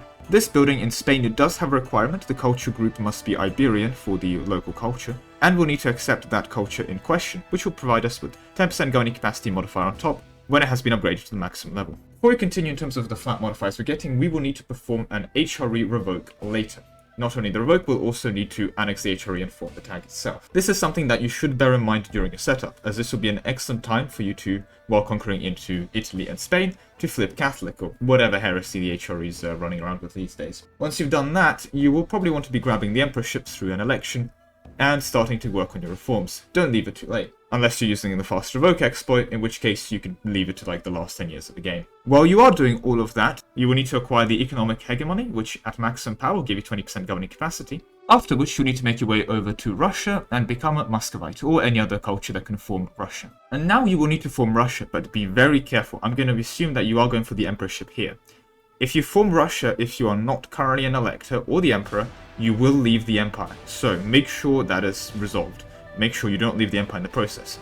Nothing bad happens if you leave, but it's going to make your life slightly harder than it has to. Now, the Burmese ideas aren't necessarily bad, I don't think, but I think the Russian ideas are probably better, so I would recommend switching. Another thing that you will need to grab is going to be the Mandate of Heaven. Not because we need the mandate itself, but because it gives us access to the plus 500 governing capacity reform. On the topic of reforms, pick up L'État c'est moi itself for another 250 governing capacity. The more observant members of my audience would have now pointed out that we have achieved an incredibly convoluted triple the Rome achievement, which is rather ironic given that at no point during this do we 1. Hold Rome, or 2. Form the actual Roman Empire. I guess we form the Polish version of the empire later, so it's not too bad. So, while you're waiting for the 1700s and the Age of Revolutions, a couple things to do right now is again, go through your reforms and get ready for a revoke, and your Zoroastrians need to be spreading around. You will need to flip into them as well, but make sure you don't flip into them before you do your HRE shenanigans. Once we do arrive at the Age of Revolutions, you will see why we had to form Russia. We will get their age ability for 33% governing capacity from the Splendor bonus. Thankfully, we will keep this when we do more shenanigans, as now we get to form the Holy Empire itself to get the 10% governing capacity in their ideas. Yes, we will need to unite Germany, that's this area, to get the same buff to our governing capacity as uniting this area as, well, I guess we're Russia now. Finally, use those Zoroastrians that you had breeding earlier to flip Zoroastrian yourself, and pick up the Zoroastrian Manthras for a final 10% governing capacity. Unfortunately, and this is demonstrated in the save here, you will not have access to the Cossacks estate. The Cossacks estate, on top of requiring you to own a steppe province, also requires you to have the Eastern Teg group. This is something you don't possess, and as such will not have access to the East, to the Cossacks. No worries, we can still give out plus 100 governing capacity, as well as a final plus 100 per state to the eunuchs, which we'll have when we get the mandate, bringing us to plus 400 from the estate privileges. To conclude, we'll also need to get until Admin Tech 31 to get the 1700 governing capacity from technology. But with all that being done, that is going to have to be it for the modifier stacking, which should leave us with a ridiculous 8449 governing capacity. But that is all I have time for today. If you think I've missed something, do let me know in the comments. As always, thank you very much for watching, and a like and a sub will be appreciated. See you in the next one. I really enjoyed routing this one, especially finding that random OPM that gave GovCap. Now, I know, I read the comments, it's not a random OPM, it's the birthplace of some big empire that I need to know about, but yeah, it's still a neat one to discover. I actually initially routed this as an almost part 1, where in part 2 I wanted to full state the world using a bunch of the modifiers. But that's less impressive nowadays due to the courthouse and state houses available, meaning that the hard part of that is actually conquest and admin point generation, meaning a CCR stack can build on something like the Mughals just gets there. Maximizing trade efficiency in EU4. Money is great in EU4. It allows you to do things like pay for your troops, pay for your buildings, or most crucially, put into a big pile and look at it. However, there are multiple methods of making money in EU4, like tax income, production income, and trade income. Production income, for example, depends on many different factors, such as the value of your local trade good, the autonomy of the province, the development of the province, and the astrological sign of the province. For example, this province in Malaya was added to the game on the 27th of April 2021, making it a Taurus. Taurus provinces tend to have a good production income in the winter, but tend to struggle in the summer, unless Venus is in retrograde, at which point all bets are off. This tends to get complicated pretty quickly, hence why I strongly suggest sticking with trade efficiency for your sources of money. As with trade, you only have to worry about the obnoxious finance bros, which, while equally annoying, are at least consistent.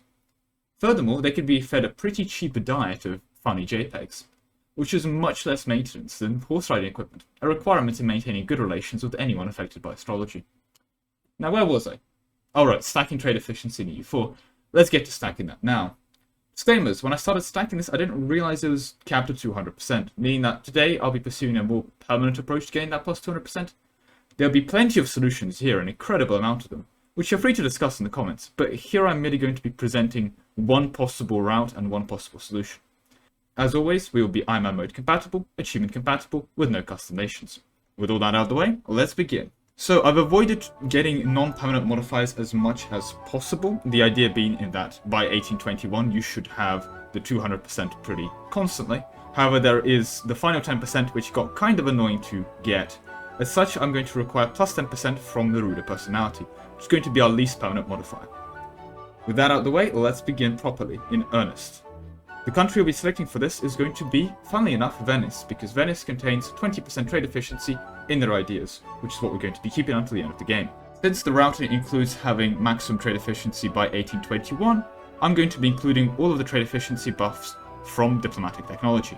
Again, this can be avoided by just firing some events, but I'm going for the permanent approach. We will also be getting another 10% trade efficiency from the trade efficiency advisor. Next, as Venice, we need to make a quick pit stop in Morocco and get yourself... Yeah, you can read the word on the screen. I'm not even going to try pronouncing that. But at level 3 gives 10% trade efficiency as a global modifier until the end of the game. Next, you will need to get the burghers above 60 influence and make sure they're at least neutral towards you, which will give you 20% trade efficiency. Now we need to get another 10% trade efficiency from our religion. We have a couple options, but the one I must in earnest recommend is going to be reformed, allowing us to get a fervent focus on trade, giving us another 10% trade efficiency. Other options do exist, but I think reformed as Venice is probably the easiest one to pick up. Now it's time to talk ideas. For the surprise of no one, make sure you start with trade ideas. While you're doing this, you will need to make a quick pit stop at theocracy, so that you can pick up divine ideas, but don't worry, we'll be flipping out of them later anyway. Next, you will need to get yourself economic ideas, and to the happiness of every multiplayer player out there, you will now need to get yourself quality ideas. Next, you will need administrative ideas, followed by offensive ideas. Finally, we will finish all of this off with expansion ideas. Remarkably, we only pick up 10% trade efficiency here from the national trade policy and trade ideas. The rest of all of these idea groups are actually picked up for the policies, which are going to be the Statute of Monopolies for 10% trade efficiency, Solidarity for another 10% trade efficiency, Class Quality Act for 15% trade efficiency, the Encouragement of the Merchant Navy for 10% trade efficiency, the Public Road Act for 10% trade efficiency, and we'll get to our last policy after we flip back to being a republic so that we can get another government reform for another possible diplomatic policy, which we will need to get our final 10% trade efficiency from the importation. So make sure you keep Venetian ideas for this. But now you need to go and form the Netherlands. And here make sure we do not abandon our roots. If you've done this as a theocracy, you will pick up the Millionist theocracy, allowing you to get monarch points from forcing converting other countries per their development. Yes, this can absolutely be exploited, and if you haven't seen this already, a video by the student goes into wonderful details of how to abuse this.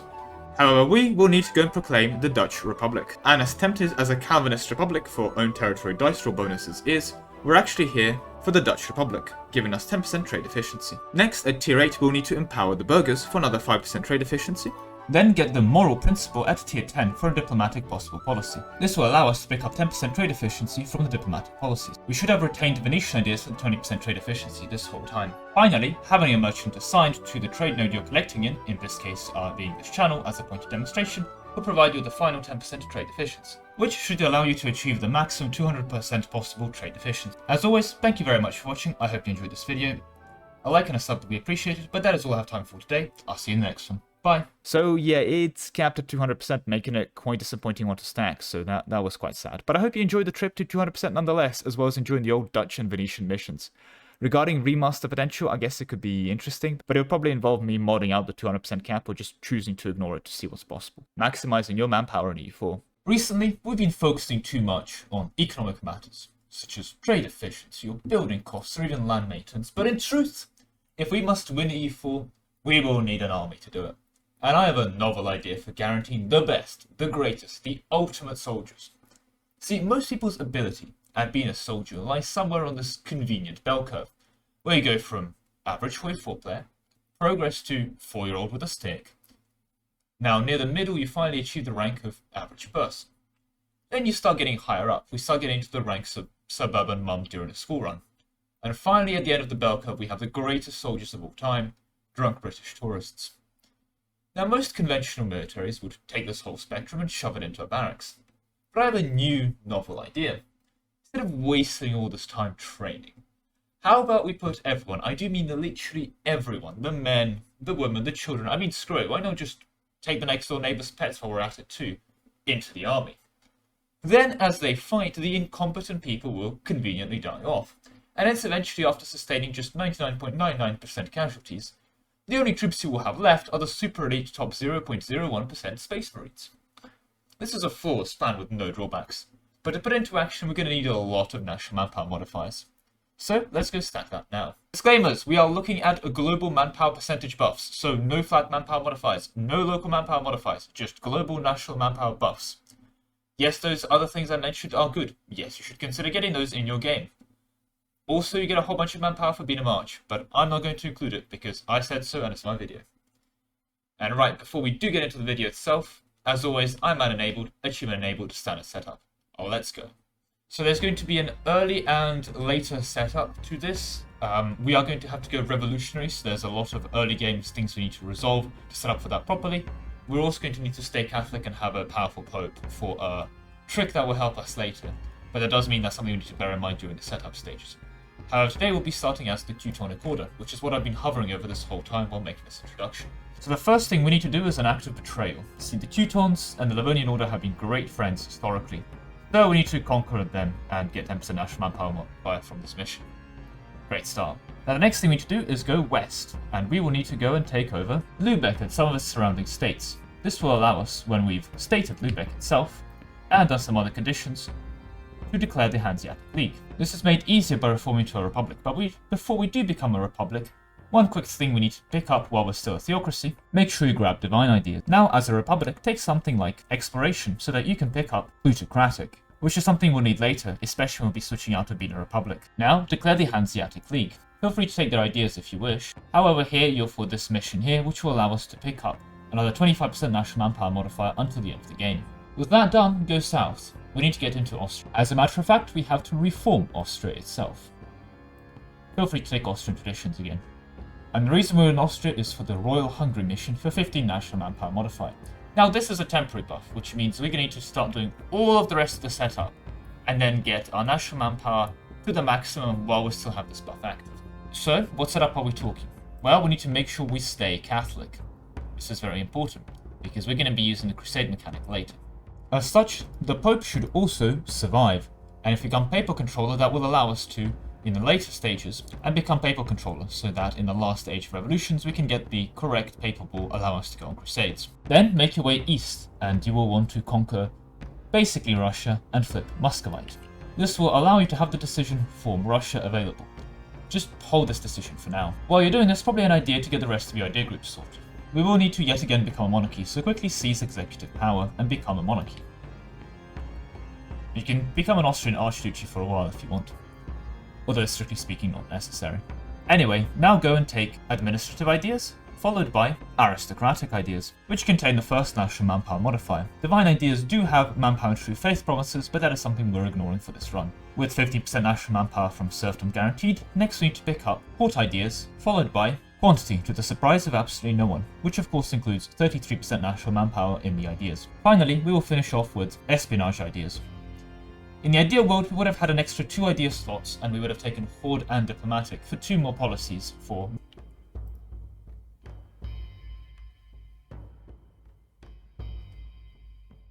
then Universal Serfdom Act for 15% national manpower, Render onto Caesar for another 10%, the Military Allotment Act for 20%, then we'll need both the Colonial Nobility Act and the Mercenary Registration Act. Now we will be going revolutionary, so we can become a republic early to get ready for that. At tier 10, we'll be able to take the Defense Principle, giving us a possible military policy +1. This will allow us to take the Colonial Nobility Act for 20% national manpower modifier. Finally, when we do become a revolutionary republic at tier 4 with the religion within the republic reform, we'll be able to take the Cult of Reason. allowing us an extra +1 policy and another +1 free policy slots.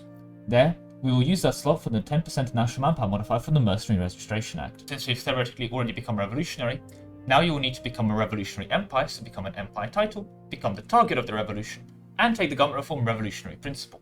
This will conclude with another 50% national manpower mod. Fortunately, this will restrict the national manpower we get from our estates such as nobility, since we won't have estates. An alternative solution here is to become an empire-sized horde, as large tribe host privilege for the tribes give 20%, as well as the base reform giving 30% at empire size. Now get a recruit master advisor for 10% national manpower, get into level 3 and get him to pop the event for 10% national manpower modifier, coming to 20% overall.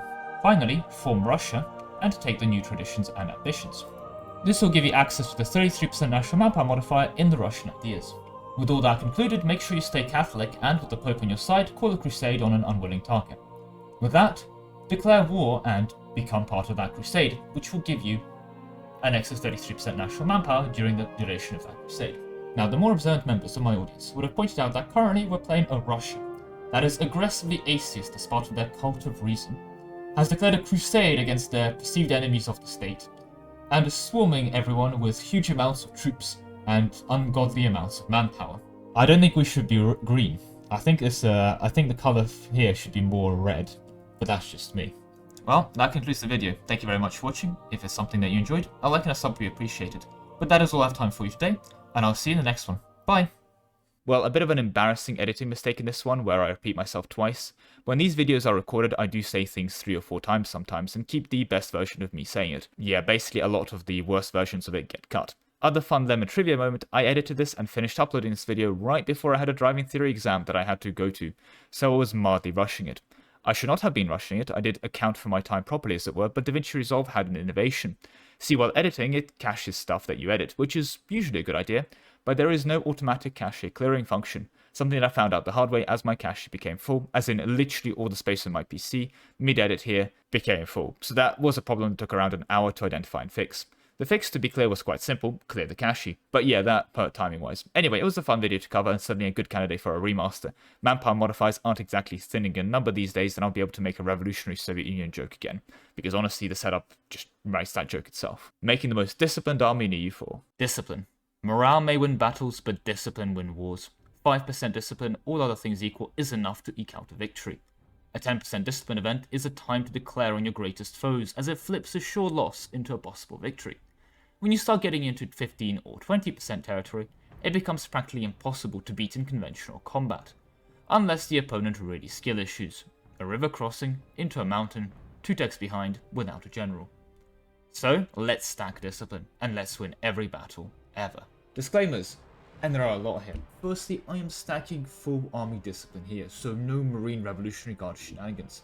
There is a way to get 10% discipline in ideas through some funny same-day abuse trick in Iron Man, using the Iron Man estates which trigger a new tank to spawn through a revolt, and we're able to manipulate what the ideas are through some shenanigans. If you know what I'm referring to here, feel free to head outside at any point. I heard touching grass is good for you. I won't know personally, I'm a form of confectionery.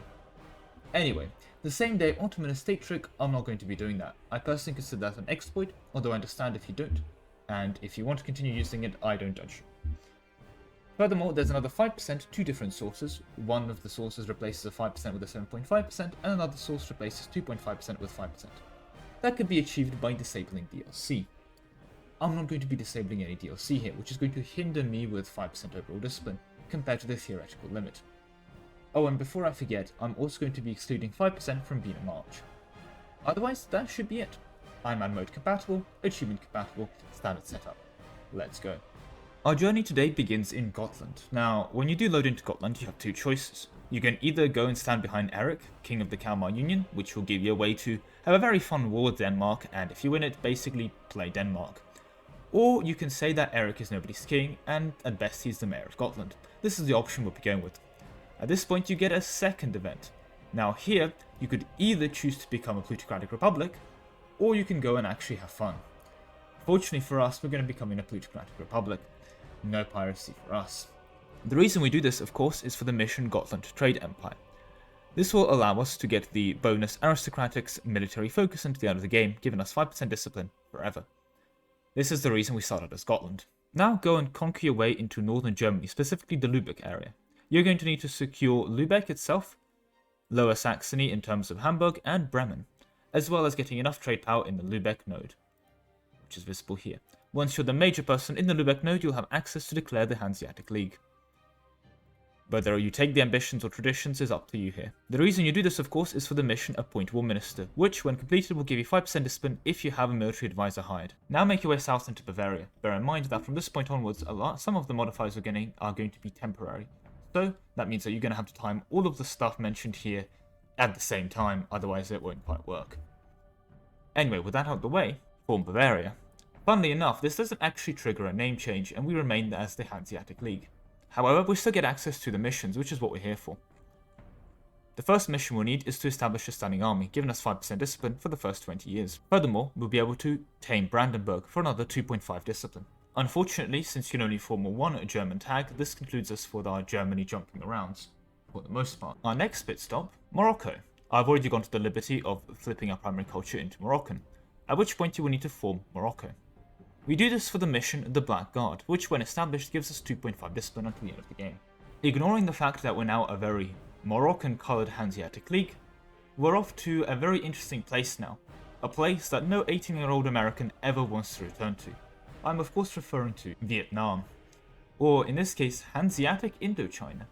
Once in Vietnam, we can become Vietnamese primary culture, giving us access to the decision to restore Vietnam, or Dai Viet. We will of course do this to get access to the Dai Viet missions, where you need to take the mission Control the Army for 5 discipline, as well as the mission Subjugate Siam for 2.5 discipline. Now, before we go back to Prussia, there's a couple steps we need to make. First things first, we need to get halfway to Prussia itself and prepare to form Romania. This can be done of course by flipping Romanian, and there we go, we'll now form Romania. The reason we do this is as this kind of soft resets our missions, by giving us access to a lot of the default mission tree, while also not actually blocking some of the other default missions. This allows us to go into southern India and gain access through any formable in the local area of the default southern Indian mission tree, which contains 2.5 discipline from this mission. Since this is a generic mission tree, it won't show up if you form it directly, as it doesn't override the missions of, say, Vietnam. However, the Romanian missions do overwrite it, allowing us to bypass the override requirements for the generic missions. But we're not done. Now we need the Indian military group. The way to acquire this is rather interesting. First things first, we need to form a certain tag. The tag, of course, I'm referring to is Rajasthan, which we can do by uniting the Rajputs. Again, as always, feel free to take new traditions and ambitions for now. Take the mission Conquer Malwa for 2.5 discipline. Next, pick a culture group that you're going to be switching to later and prepare to switch into that, but not switch into it now. This culture group needs to be from southern India. I would recommend either the Tamils or the fake Canadians. Either way, they both work. Telugu is also a valid one as well. But before we switch culture groups, make sure you flip Prussian, which will allow you to, well, reform into Prussia. Definitely take the new traditions and ambitions here. You are going to be needing the 5% discipline inside the Prussian ideas. As you may see, this does give you access to Prussian militarization. However, now, when you change your primary culture to Tamil, something interesting is going to happen. We're going to gain access to the Maratha estate. This means that tier 7 will have access to the permanent Marathas council government reform, which will, if you see here, enable the Marathas estate privilege Maratha military leadership, which of course will allow us to go to the Marathas and give them Marathas military leadership. At 100% crown land ownership, this will provide us with 10% discipline. Notice that as we do this, we of course retain access to Prussian militarization. Remarkably, that does conclude the tag switching. There are a couple options here, but unfortunately they all ruin all of our previous setup. One of them is forming Russia as our end tag. Russia has access to a permanent 5% discipline in their missions. However, that discipline has a secondary issue. It changes your tech group to Western. This will disable access to the Marathas since they require Indian technology group. Another option would be France, but that requires disabling DLC to enable access to the permanent discipline modifiers there, which I already mentioned I'm not going to be doing. So now let's talk idea groups. First of all, we're going to need to take quality ideas, followed by economic, and then offensive, with quality ideas giving 5% discipline on the finisher, and offensive ideas giving 5% discipline also on the finisher. Economic ideas provides 5% discipline in the policy. Finally, take a placeholder idea group, I've selected maritime, and then also complete quantity ideas. We're going to need that to pop an event later. On the topic of setting up for events, obviously our ruler will need to be strict for 5% discipline. However, he'll also need the obsessive perfectionist trait. Next, get a discipline advisor and 100% absolutism, as well as 2.5% discipline from Protestantism. Next, get 2.5% discipline from the Obsessive Perfectionism event, gain 10% discipline from the Level 3 Mill Advisor event, get 5% from the Declining Army Quality event, that's why you need to select quality areas early, as well as getting a final 2.5% from Steady Boys event. So for that, you will need to be at war. But that does conclude all the possible sources of discipline you can get. So with that out the way, let's get into a demonstration. Here we are, we've given our guinea pig, the English, 110% discipline, which is the modifiers we got this video, and we're going to see if that's going to be enough for them to win the 100 Years' War, which is going to kick off, hopefully, and we load into the game. England will, of course, not keep this modifier. They will hard-coded to form GB if they're able to, and as such get new ideas, getting rid of this wonderful bonus. Without further ado though, let's get into the game. Okay, so here we are in the game, and we are off. Just to confirm, there we have the English tradition, starting with 110% discipline. I decided to keep the infantry combat ability in as well, just for the fun of it. Well, that's not how I expected that to kick off, but France is now defending against the English in the English-Scottish War. England declared war on Scotland, not even waiting for the French. Well, there go the English absolutely slaughtering the Scots. The issue is, of course, that they do this normally anyway, without the discipline, so it's not much to see here. Unfortunately, that battle was over way too quickly, and I believe this is going to be an absolute stack wipe in 5 seconds. There it is, yeah. So, not much of the Scottish army left. Okay, so the English are almost done sieging down the Scots. It actually took embarrassingly long. They kept not blockading Dumfries, which... not the greatest military tactic, but there we go. And I believe one of the British armies may be on this boat somewhere, and they're about to land, so we'll see what happens with that. Or not. Nope, just missed it. Of course, the English army was royally defending the Outer Hebrides, in case the French decide to navally invade there. And there we go, the British army are on these ships. So they are going to be going off to attempted naval invasion. There we go, they're landing in Calais. Let's see how the French respond. Calais may take them a while. The second now, nope, not quite with the disease outbreak. This is actually quite problematic for the British, since I believe they don't exactly have any manpower. Nope, they have none. So every disease outbreak hurts them quite a bit here. It might actually be their eventual downfall. Especially if they keep taking attrition on Calais, which refuses to fall for the third siege tick in a row, fourth siege tick in a row. I'm starting to get very large flashbacks to a Silverstone Fort video I did. And there we go, that's done, and they're off. And they're going straight for the French armies, quite unapologetically here, I believe. No, unless they're not. They've just changed their mind. What are they doing? Okay, they are just walking around the French countryside? Oh, okay, no, where are you going? Where are you going? I think they're going to... they see the French in Lyonnais and then they realize they can't catch them, so they walk away. Oh, but they are going to catch them in Brabant. Let's see that. Yeah, that's an instant stack wipe. Followed by... oh, the French here, and yep, that 9 on the shot. Oh god. Yep, just immediate slaughter. Not even close. Morale difference. Whew. Killing thousands by the take there. They managed to not get staff by that, which is quite impressive. But they've just killed 30,000, give or take. Taking minimal casualties themselves. Pretty impressive. Unfortunately, oh no, they're retreating to Paris. No, they're not going to run them down to Paris. Okay, to be fair, they might be forward zoned here, so that might be it. But damn, yeah. 210% discipline. It's pretty good. The British can skill issue around and attack into mountains, in this case hills, crossing rivers without any major issues, and still just get away with stack wipes on equal troop accounts. Only when they're outnumbered 4-1 did the French actually manage a retreat. That's going to be it though for the video. Thank you very much for watching, and I'm going to see you in the next one. Bye! Discipline stacking. I mean, I love this one. It is one of those big holy grail modifiers to stack. So many things that are possible and so many things that are not because they're mutually exclusive. For example, got quite a few comments talking about that random Orleans plus 5% discipline order. And indeed, that used to be part of the route, but now you can get a bit more not using that route. A lot of tricks were employed here, like the Romanian missions to steal the generic Indian ones. Genuinely, this was a true work of art, if I say so myself. I am proud of the routing in this one, and frankly, again, it aged quite well, because not a lot of new nations actually got discipline buffs in a way that are stackable, achieving zero autonomy trade companies in EU4. Ah, stating land. Who doesn't love it? At the cost of governing capacity, you can reduce the autonomy down to 0%, and get all that wonderful manpower and money and stuff from the province. Unfortunately, it does cost you governing capacity, a lot of it, and it quickly adds up. But what if you didn't? What if you could get enough minimum autonomy in territories that even trade company land that would have 90% autonomy was actually zero autonomy? What if you could trade company the world, saving yourself hundreds of thousands of admin in the process? Okay, even like 10,000 admin, I mean, you get the point. And basically have it as a pseudo-full state. Well, today, we are stacking minimum autonomy in territories, and we're going to be reducing it down to 0%, as permanently as we can. So, disclaimers.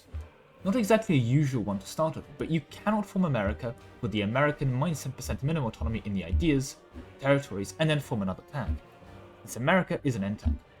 The N-tag we'll be using in question in this run is going to be Russia, as it gives access to 15% overall. And since both Russia and America are N-tags, we cannot have both. There is an alternative solution with forming America instead of Russia, but then you need state houses on literally every province for the last 5%. Or you could just, accept 5% autonomy. The advantage of the America route is you don't have to wait until the Age of Revolutions, or the final Russia age bonus, which is used in the route, but it is significantly harder, as you have to move your capital to the New World as well. Anyway, where was I? Oh yes, the disclaimers. Standard as before as well, Iron Man compatible, achievement compatible, no custom nations. Let's go. Remarkably enough, our journey today begins in a very specific country.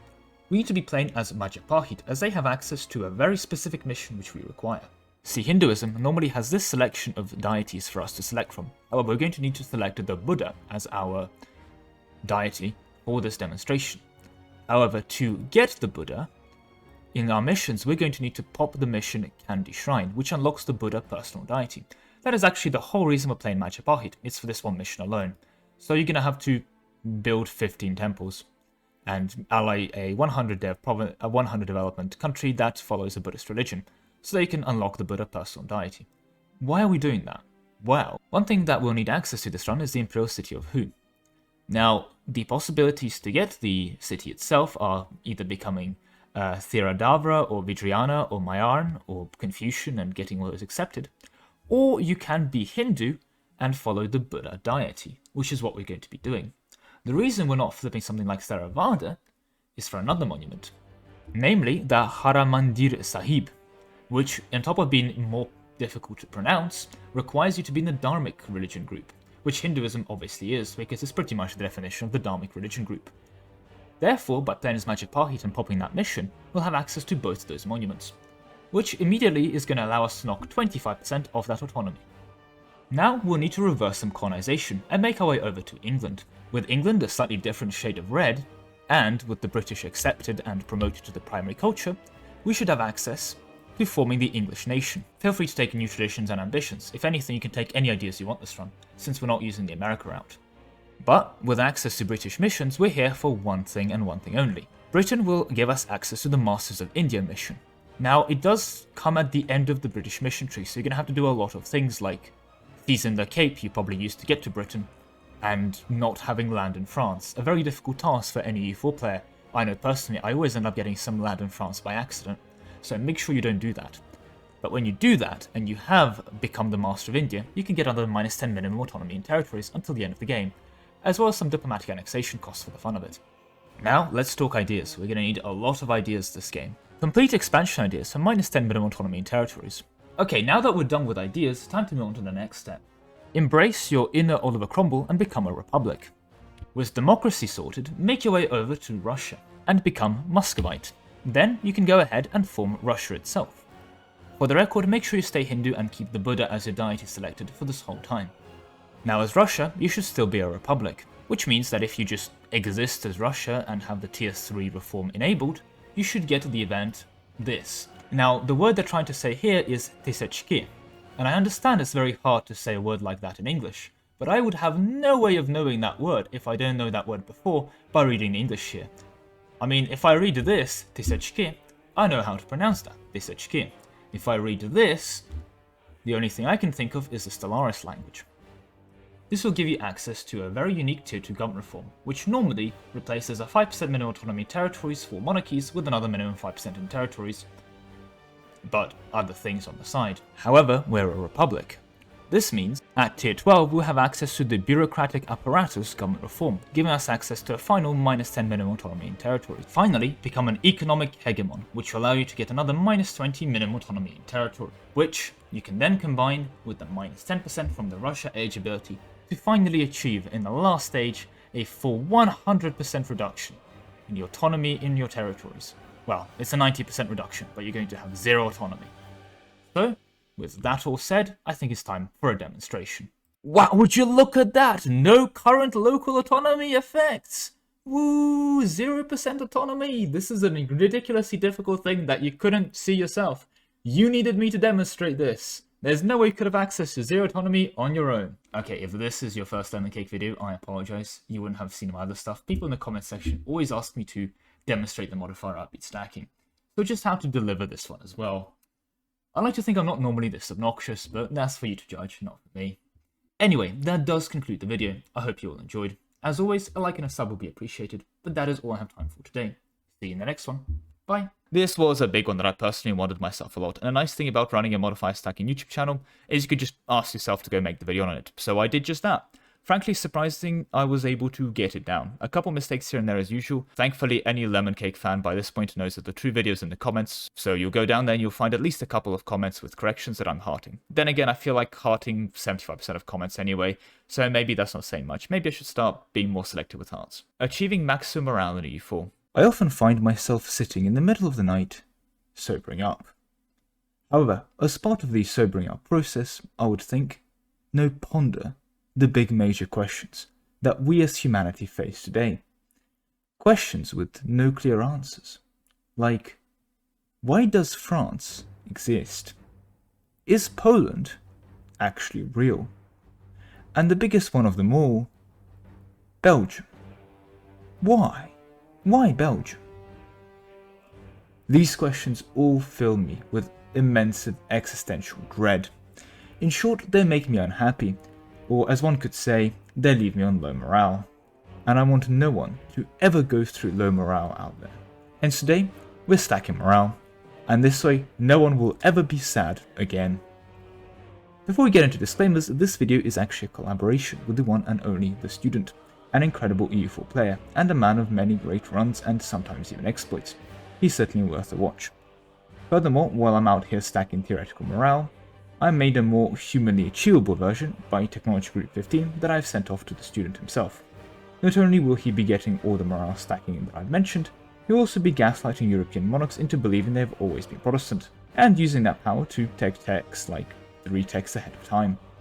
Lead us to an interesting situation by Tech 15, where the student will be able to perform the ultimate demonstration of morale advantage. This of course also saves me having to demonstrate the modifier in the video itself.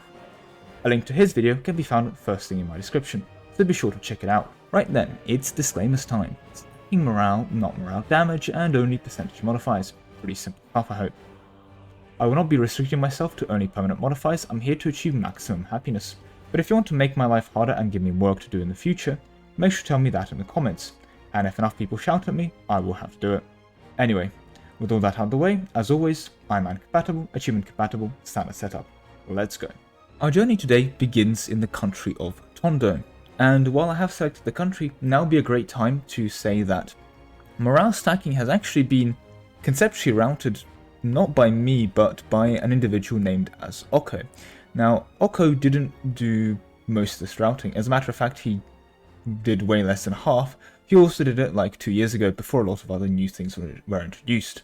However, he laid the foundations of some of the initial steps of this route and certainly inspired a lot of the routing involved here. So a big shout out to Oko, who can be found in the GC general chat, coping and seating with the other players, for, well, doing a lot of the initial work for this video. With those acknowledgements out of the way, let's actually get into Tondo itself. So why are we in Tondo? Well, it's for the Tondo missions.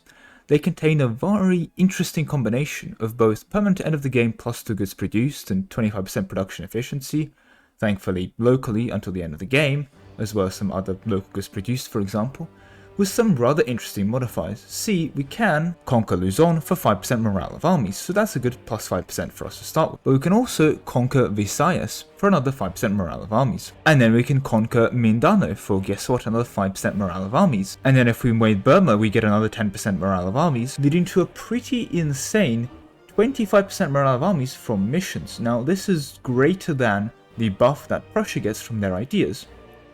This does mean that, given the morale of the Prussian military, or a bunch of Tondoist chaps pretty chuffed with themselves for conquering the local area, the Tondoist chaps actually win out by 5%. Thankfully, we'll be forming Prussia later, so no one's going to be left out. Then go ahead and form Delhi, and take the Conquer Bengal mission for 15% morale. Again, so far these are all temps, so you're going to have to do them all right at the end basically. After that, form Rajasthan, which will actually give you the Indian tech group, not something we desire here, but it's a side effect we'll have to suffer through. I've tagged into my war here because they also have the Rajasthani missions. We're here for the United Rajputana mission for another 10% morale of armies. Then form Tibet. I'm in San again because they have access to Tibet missions, but the mission we're looking for here is to restore the Pala Kingdom for another 15% morale of armies. Then we're off to Europe, and we will need to go ahead and form Morocco. Morocco has two sources of morale for us. When we reclaim Andalusia, we'll get 10% morale of armies from that. The invasion of Canaan will also provide another 10% morale of armies for our modified snacking. Now, I would love to go ahead and form Tunis here. However, Morocco cannot form Tunis, and Tunis cannot form Morocco. But there is nothing in the game code stopping Morocco forming something else and then forming Tunis, which is what we're going to be doing here, because now we're going to go ahead and Switzerland, so that we can end the Habsburgs for another 5% morale of armies, this one thankfully until the end of the game. After which we'll be able to go ahead and form Tunis. We're looking for one mission here, the conquest of Kanem Bornu for another 15% morale of armies. And now we finally make our way over to Germany proper. We need to avoid getting a bad German regional tag, so while forming something like Bavaria may be tempting, we need to find the best one for morale, and the best one for morale is actually Pomerania, which I've formed here. The reason is for two missions. We'll be able to get both Revenge of the Knights for 10% morale of armies, and furthermore, if Poland is a subject of someone else, we'll get another 10% morale from strengthening old ties in the mission as seen here, giving us a further 20% from the Pomeranian missions. This is also a great time to pick up Faith Bastion for 5% morale of armies as well. Then it's time for us to go ahead and form Sardinia-Piedmont, to access to the Sardinia-Piedmont or Savoy mission. There is a 5% admin efficiency here for those interested, however, we're actually here for a different reason. We need to pick up Military Self-Reliance for 10% morale of armies for 30 years, as well as the Kingdom of Cyprus for another 10% morale armies. With that done, go ahead and form the Hanseatic League to get access to the Hanseatic League mission tree. We need to appoint a war minister here. The one we'll be going for is of course the 15% morale of armies one, and thankfully this is also to the end of the game. Then we need to go ahead and form Prussia. Make sure you take Prussian ideas for the 20% morale of armies. Quick intermission, also form the Congo for 10% morale of armies here. Then, before we get to our final stag, a rather unusual pit stop, go ahead and form England, and then just fire your civil war. In the civil war, whatever side you pick, you'll have the option for the new model army, for another 10% morale of armies, this one only for 10 years. However, after all that, we will actually conclude our story in Russia. Remarkably enough, yet again, they just have an obscene amount of morale inside of their missions. You gain 5% morale of armies from destroying the hordes, 10% from this mission here, 10% from conquering Finland, so that is 25% already from Russia alone, another 10% permanently from just going through the Time of Troubles disaster, and then before you go revolutionary, hint going revolutionary, make sure you go to the Fate of the Peasantry, and, well, give them a tiny bit more freedom, which will give you an extra 5% morale as well on top of everything else. You will keep this even when you get rid of the whole peasants as a concept when you go revolutionary. And you can also finally get rid of that horrible Indian technology group by going Great Imperial Ambition. Changing your technology group to Western and the Western Approach mission also gives you 5% discipline until the end of the game, because of course it does. Now let's talk ideas, and there's actually many valid solutions here. One that I'm going to go with is going to be defensive to gain a 15% morale of armies from military drill, religious to enable a whole bunch of policies, then flip theocracy to pick up divine, take a placeholder, in this case exploration, quantity, take another placeholder, here I've taken diplomatic, and finally get yourself plutocratic ideas. In the policies we're looking for wielders of the flaming sword for 10% morale of armies, field priests and soldiers prayer books for 10% morale of armies, and that's actually it for policies. Then grab the 10% morale of armies advisor, go revolutionary and grab these 3 government reforms, change your religion to reformed to gain access to the war focus for 10% morale of armies, and become a defender of faith for a high enough level to gain 5% morale of armies from that, pop your golden age for 10% morale of armies here, get 100 army tradition for 25% morale of armies, 100% power projection, and 100 prestige for 10% morale of armies each as well. Finally, we hinted at events already when we reformed England, but there's actually not that many. With the Army Reform Advisor, get him to level 3 to get 20% from the Army Reform from the Grand Captain, then the actual Army Reform event for another 20% morale of armies, and if you really want to try hard, drop Plutocratic, pick up Aristocratic, pop the morale event from that, and then get Plutocratic back. But there you go, in my understanding that is the limit of how much morale percentages you can squeeze out of any country. At Miltech 30, the base morale becomes 6, so assuming you're fighting someone with literally no morale modifiers, you're fighting 6 morale with... You're not gonna last so long, are they? Yeah, I think you'll be fine here. Well, if you enjoyed watching, a like and a sub will be appreciated, but this is all I have time for today. As always, I'll see you next one. Bye. A collab with the student. Believe it or not, at the time the student actually had more subs than me. I've done other stuff with him, including a Miltech 32 build by like 1550, and an MP which killed a company that shall not be named. But yeah, cool guy. If you haven't seen the student's stuff, you're missing out. An excellent EU4 player, massive respect to him. Making the cheapest technology possible in EU4. Technology. It unlocks wonderful things, new ways of governing your subjects, stabbing and shooting your enemies, and of course, new ways of stabbing and shooting your enemies, Boat Edition. However, all of these wonderful innovations require monarch points, 30 at a minimum to be exact. Not much we can do about the minimum, but let's stack tech cost so that we don't waste any of those precious admin, dip and mill, so we can use those points to their full potential. Admin to core, dip to culture convert, and mill to press the hunt natives and scorch earth buttons. So, disclaimers. There are actually 4 types of tech cost for all tech groups, and the tech cost for the individual types. We'll only be looking at the all type tech cost here. Having idea groups completed also reduces tech cost, but I'm not going to be including it here. Furthermore, all power cost is a modifier which, among other things, translates to tech cost in a 1-to-1 ratio. Each point of all power cost reduction is also going to be reducing your tech cost by 1 point as well. However, all power cost is a different beast entirely, one that I will tackle one day, but today is not that day. Furthermore, you would think that getting a 100% tech cost reduction is the be-all to end-all. However, there is one thing that does add tech cost, being ahead of time, and it's a decent chunk. Hence, the more we add, the more we counter this ahead of time penalty, and as such, I'll attempt to stack it as much as possible. As always, I will conclude this section with the usuals. Iron Man mode supported, achievement compatible, standard setup. Let's go. So, as we get into this game, I'm trying something different today. A popular request has been to put temporary modifiers on a different counter compared to the permanent ones. This is going to involve more work for me, so don't say I don't do things for you. On the topic of things being done, it's only fair that if I'm doing that for you, you do something for me. And in this case, I'm going to ask you a very simple exercise. Press the like button and press the subscribe button. Just those 2 button presses, not too difficult. But with the self-shilling out of the way, let's get into the actual video, now with 2 separate counters for you to enjoy. Our story today actually begins in Korea. We are in Korea so that we can enforce the Hangul alphabet. Once we do that, we'll take some +1 national rest, but we'll get a nice 10% tech cost until the end of the game. We also have the option then to revoke the Hangul alphabet. I don't know why you'd want to do that, just keep it, it's fine, it's 10% tech cost, +1 unrest. Next, head over to Vietnam and form it. The reason formed by Viet is for the -5% tech cost right at the end. There is some -10% in some other countries, however they tend to have some other issues attached to them, and Viet has basically no conditions in terms of getting this -5% tech cost, so go ahead and do that. Then go east and flip Catholic, or Protestant, or whatever you need to do to go ahead and take over the Holy Roman Empire. The reform we're looking for here is this one, for -5% tech cost for all members of the Empire. This is actually the only reform we need out of them, we don't need to do a full revoke here. But I would suggest doing it anyway, since we're going to be switching our religions, and having the full revoke completed means that the HRE won't, evict you. Next, I would love to go over ideas, but there's really not much point here, just take Scientific Revolution inside Innovative Ideas for -10% tech cost. That is the only source of technology cost flat inside your ideas. While you're Catholic as well, this is a great time to pick up the Clergy Condemning the Philosopher event, so go do that. Then, it's time to flip Sunni, and we're doing this for a couple of reasons. First of all, there's a -10% tech cost from just getting 100 legalism. I'm going to include this in the permanent category since it is possible to maintain high legalism throughout your run. Even when it does drop when you die, it's still relatively easy to get it back up to 100. Not trivial of course, but it's possible to basically maintain it 100% throughout. and as such this 10% tech cost is going in the permanent section. This will also give you access to the Dimmy estate, which when they have 60 happiness and 60 influence will give you another 10% tech cost reduction. Again, pretty permanently as long as you keep them on their side. Next, make sure you have Admin Tech 8 by this point so that you can pass the decision for an Islamic Center of Scholarly Learning, which will give you another 5% tech cost. Since you can do this every time, assuming your ruler is qualified enough, I'm going to assume this is something you can keep permanently. As such, here's another minus 5% tech cost until the end of the game.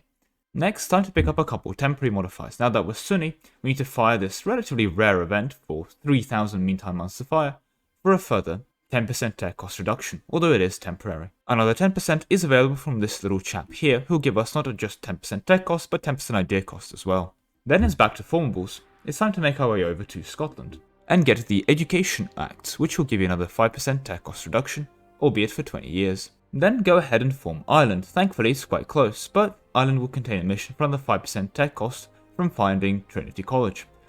Again, this one is also temporary. Now, time for us to get back into the east, for we need to grab a certain mandate. We need to take the Emperorship of China and pass the China Emperor Decree, fund education centers. Now, to take the mandate, you will need to be an Eastern technology, but once you've taken it itself, there's nothing stopping you being Eastern. So if you want to do this earlier while you are in the career area, you're welcome to do that.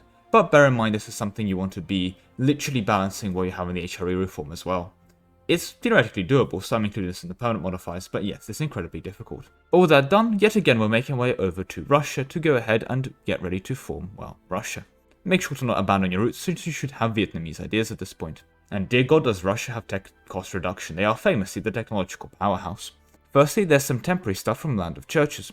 You will need to flip back to, well, being Orthodox for a couple minutes to pop this mission, but when you do, you can get another minus 10% tech cost. Make sure you get back to Islam for all the previously mentioned modifiers though, as soon as you've done that.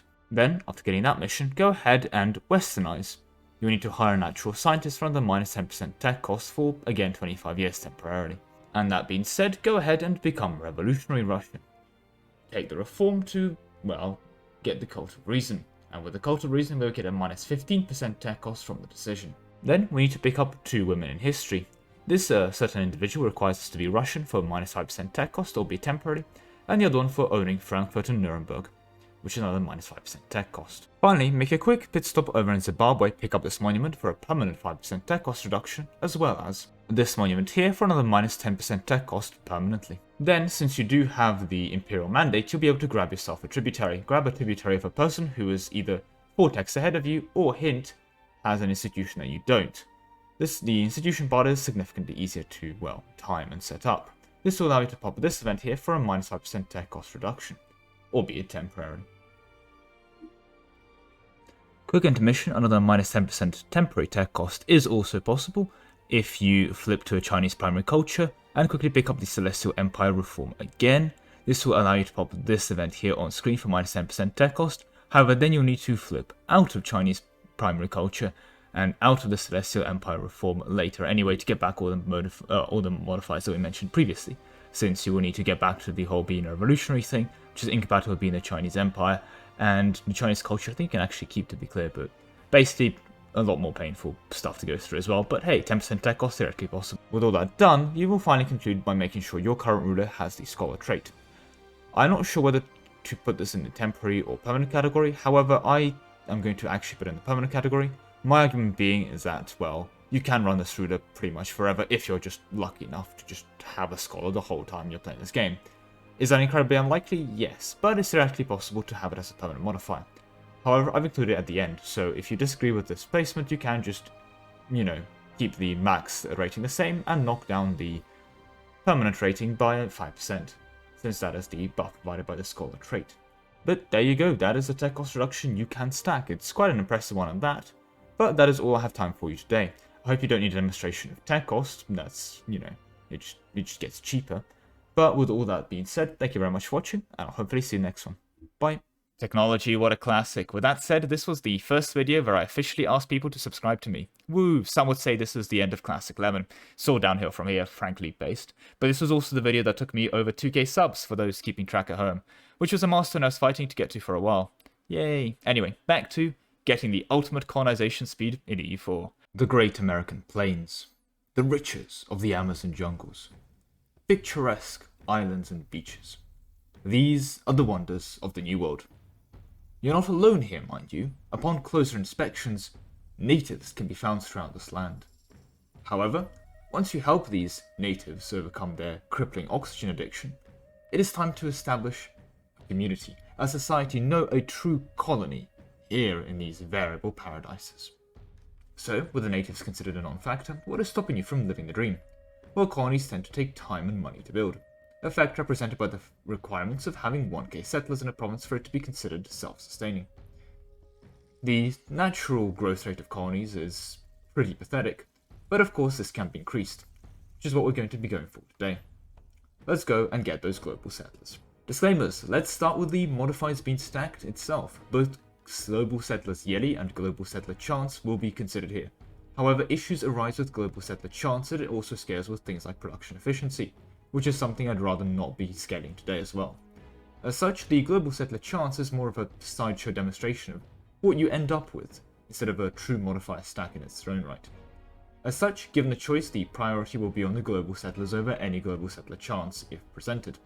And to be clear, I'll be focused on getting the largest number possible, so as in previous videos, I may end up sacrificing some permanent global settlers for more temporary ones if presented with the choice. Furthermore, I have a personal code of what I consider exploits and what I consider acceptable game mechanics. And today we'll be using a fun method of not spoiling the Reformation, which I count as an intentional game mechanic, albeit a rather difficult one at that. But I can see how some consider it an exploit. And I certainly have it in a grey area, even if it is within the allowed for this video category. If you disagree, feel free to disregard the quote-unquote permanent Portuguese age ability buff from the calculations. Otherwise, as always, standard setup, I'm compatible, no customations. Let's go. So, yet again we find ourselves in EU4. This time, however, there are not going to be just 2 counters on the permanent global settlers and the temporary ones, but also a separate double counter for both temporary and permanent global settler chance.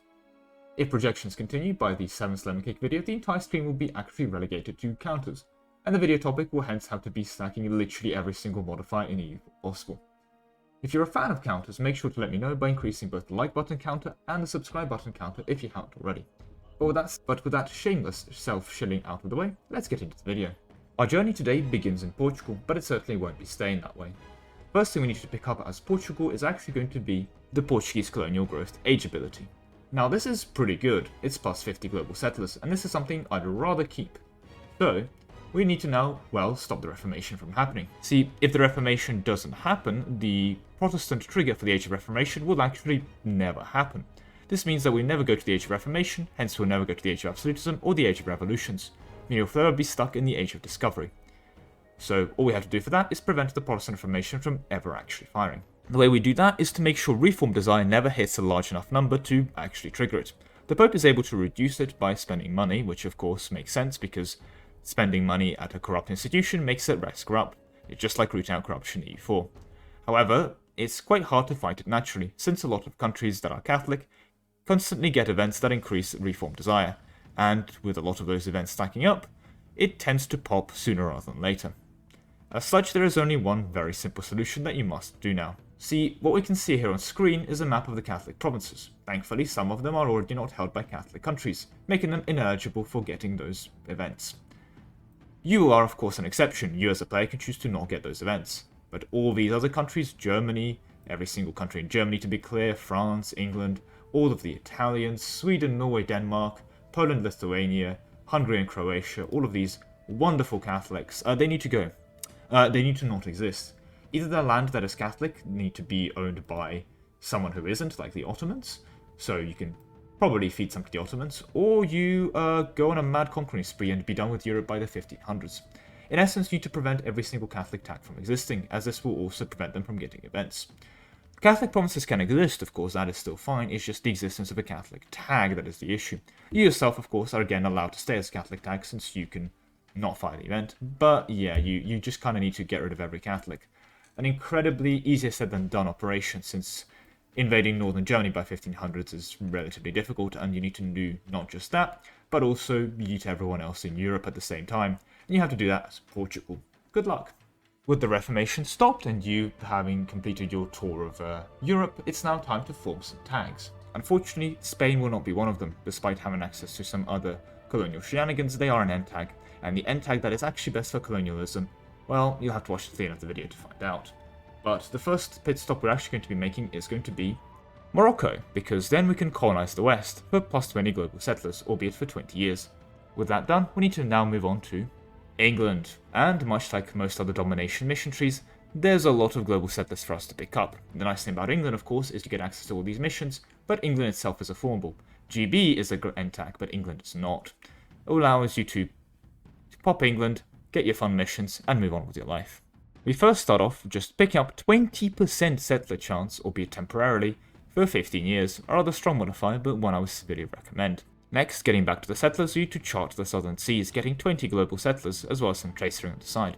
Since we are in the area, I would severely recommend picking up Dominating the New World, since until the end of the game getting some trade efficiency and global tariffs, as well as making all colonial subjects gain 50 trade efficiency, as well as 50 production efficiency. Then, settle Australia for 10 global settlers. We'll actually be forming Australia, so this is a good idea to get this going now. But that does kind of conclude what the access to global settlers from the British missions, but one thing we can do indirectly is pick up Parliament while we're over here in England. Namely, we're going to be looking at this thing from the Parliament debates, which is going to give us another plus 20 global settlers.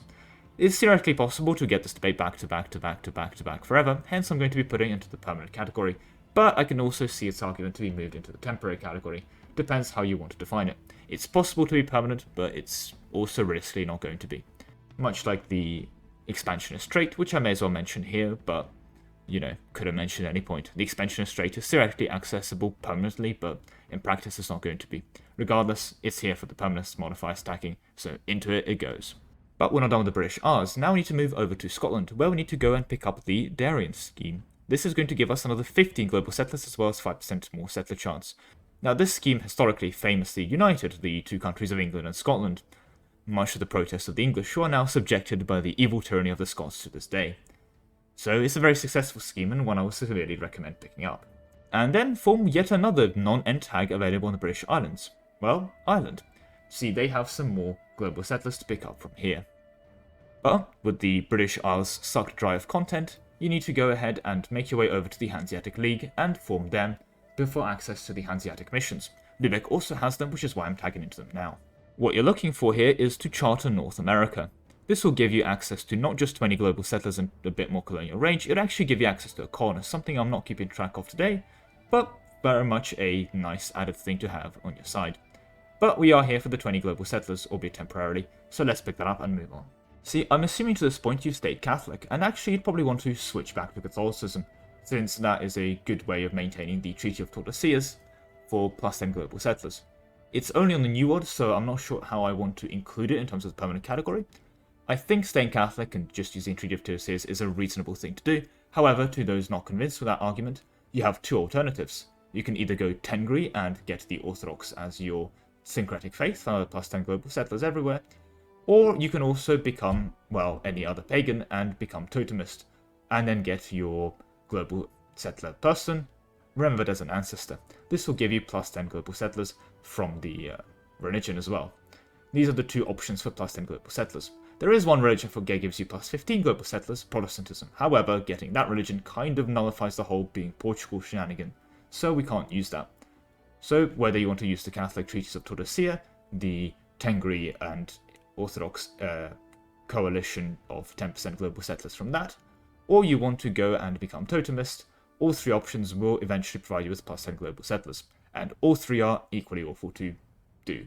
Well, the Catholic one is free, but you know, it only applies to the New World, so if you are colonizing something like Taiwan, Treaty of Tordesillas isn't going to help you.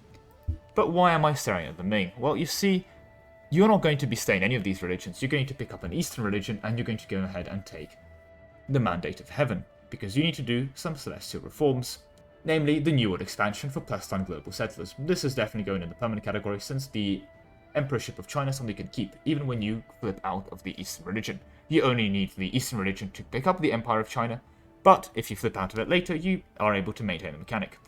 While you're in the area, you're also going to need to move your capital to any one of these wonderful Australian provinces. With that done, you'll be able to form Australia, which you actually need for their ideas. Namely, we're going to be looking for the global settlers from the Australian opener, which is not as perfect as some of the Native American formables, however those we kind of don't have access to without serious exploits, but this is just technically achievable within the intended mechanics of the game. As such, we'll be using Australia for their global settlers. But don't worry, our final formable is the end tag of France, because much like any other country that had a domination update, they have some pretty overpowered stuff inside their mission tree. And in this case, it's going to help us colonize the world. Now, this mission for the Kingdom of Spain, for our first global settler increase, actually involves some shenanigans. We're going to need to revive Castile at this point, and you're going to need to make sure they aren't, well, Catholic, since they're going to be going ahead and forming the Reformation if you do. Furthermore, you probably want to kind of hem them in before you do this mission so they don't colonize and get in your way. But if you do all that and pop this mission diplomatically as an ally, both of you will gain some global settler increase, only it's going to be a lot more useful for you as a permanent modifier than for a Castile you've hopefully hemmed in the process. Then go ahead and discover North America for 5% more settler chance and 25 global settlers for 20 years. Found French Haiti and hopefully just pray they don't revolt for another 10% settler chance and 25 global settler increase for 20 years. And that kind of concludes the missions that give you global settlers as France. Of course, you are still France. There's a lot for you to pick up that is incredibly powerful, from trade efficiency from taking over the English Channel, getting some naval superiority for navally defined maximum extra flagships, as well as the only good thing out of the maritime missions. And of course, the completely balanced 0.2 flat goods produced and minus 5% dev cost until the end of the game, because who doesn't love that? But with all that said and done, what else do you need to do? Well, there's a lot of ideas for you to pick up. Namely, after you get rid of the diplomatic ideas you used to conquer, well, Europe by 1500s to abuse that province force core cost modifier, you should pick up exploration for 10 global settlers, expansion for both 20 global settlers, as well as another 5% settled chance on the side, administrative for the policy, followed by plutocratic ideas, followed by humanist ideas, and then quantity ideas, and then innovative before finally concluding with offensive. Now, if you don't like offensive, you can also become a horde and get horde ideas here, but I don't know why you do that, since they both have basically the same effect. If we had another idea slot, we would be becoming a horde, but we don't, so we don't have to worry about that. We pick up the Pioneer Policy for 5% settler chance, then the Colonial Administration Act for 5% settler chance and 10 global settlers, the Native Assimilation Act for 10 more global settlers, the Colonial Companies Act for 10 more global settlers and colonial range, pick up Exile Colonial Companies for 5% settler chance, but more importantly grab the Moral Principle for a diplomatic possible policy, which will give us access to another 15 global settlers, as well as some more native uprising chance reduction. Oh, and I also didn't mention it, but grab another 20 global settlers from repressing the natives in question. Unfortunately, there's no other easy source of diplomatic policies. There may have been some shenanigans we could have done earlier, but I'm not stacking settler chance here, so I'm happy to ignore it. We now move on to the military policies, where we need to pick up the colonial garrisons for 10 more global settlers. But with that, we conclude the policies with a very impressive 55 more global settlers. Then, make sure you keep your burghers so you can grant them New World Charters for another 5% global settler chance and another 10% global settler increase. Get yourself Tech 32 for another plus 150 global settlers. Pick up trading in cotton for plus 20 more global settlers there. And finally, we get to the events. There's a couple for us to pop. Firstly, there's this one that requires you either activating exploration or expansion ideas, which, regardless of your choices, will give you 15 local settlers. I'm going to put this in a temporary category because not only is it a temporary event, it's also for one province, so it's more of a seeing how big one number can go compared to, well, actual global settlers. Hence, well, like most of the events, that's where it's going to be going. Next, you want to have the Jesuit mission event pop, so you need to make sure you have the country modifier adequate for that, which will give you 10 local settler increase in that province when it does fire. Then you want to get colonial expansion, which requires you to, well, have less than 3 colonies going at the same time, or plus 15 local settlers on the province.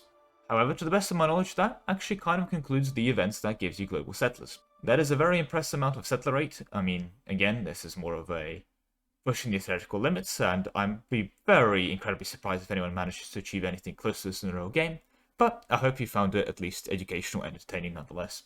As always, thank you very much for watching, and I'll see you next one. Bye. I don't do colonies, guys. My method of colonization is stabbing the poor sods that colonize instead and taking the fruits of their labor. So this one took disproportionately more research than usual, but hey, it also did relatively well view-wise, so clearly you guys care too. It could be worth a remaster though. So many colonizers and not even colonizers got updates to help them colonize. So it's an interesting thing to consider. Making the most taxed population in EU4. Nothing in life is certain, apart from death and taxes. Walt Disney.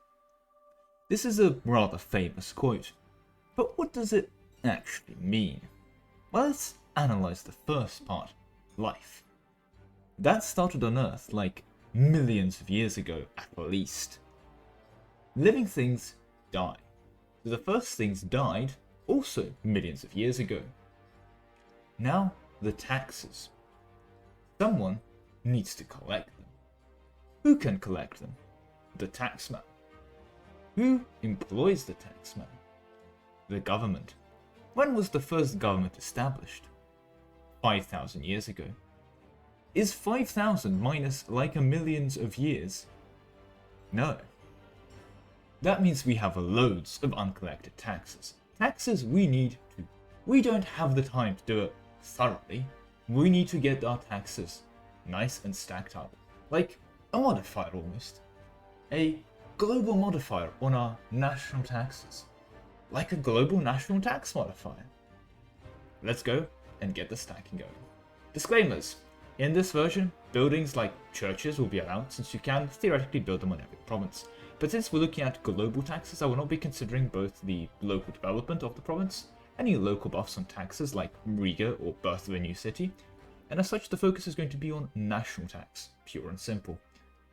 Furthermore, things that can also be applied on a global level, for example the 50% tax edict. Although it will not be used in this run since we require some things from the later ages, this is a perfect example of something that could in theory be applied. Furthermore, and as always, I'm man-compatible, standard setup, no custom nations. Let's go! Following the new standard, we're going to have both the temporary and permanent counters displayed in the corners. If that is something you enjoy, make sure to interact with the YouTube counters as well by increasing both the like counter and the sub counter if you haven't already. But with the self-shitting out of the way, let's begin with the actual game. Our story today begins in Australia, or as the game politely put it, Kangaroo Island. Now, why are we over here in the bottom right corner of the map? Well, you see, this little... yeah, I'm not pronouncing that. The boomerang people. They have a very wonderful starting idea, namely 30% national tax modifier. Remarkably, this is the greatest amount of national tax you can get out of your ideas. That's it. There just isn't a better source of national tax modifier in the game in terms of ideas. And this is the entire reason we're starting as them. This makes this entire run even more horrible than it's already going to become. How bad is it going to be? It's going to be bad. It's going to be bad. The first thing we need to do, however, is make our way over to Vietnam. As you form it, a couple things that need to be now done. We'll begin by having the Curtail the Nobility mission open and ready for when we do all the temporary things in one big jump in 20 years. So, a lot of culture switching and tax switching we're going to be needing to set up for this. But Curtail the Nobility will give us access to 50 national tax modifier for 20 years. While in the area, another thing you need to do is the Mandate of Heaven. You need to grab that.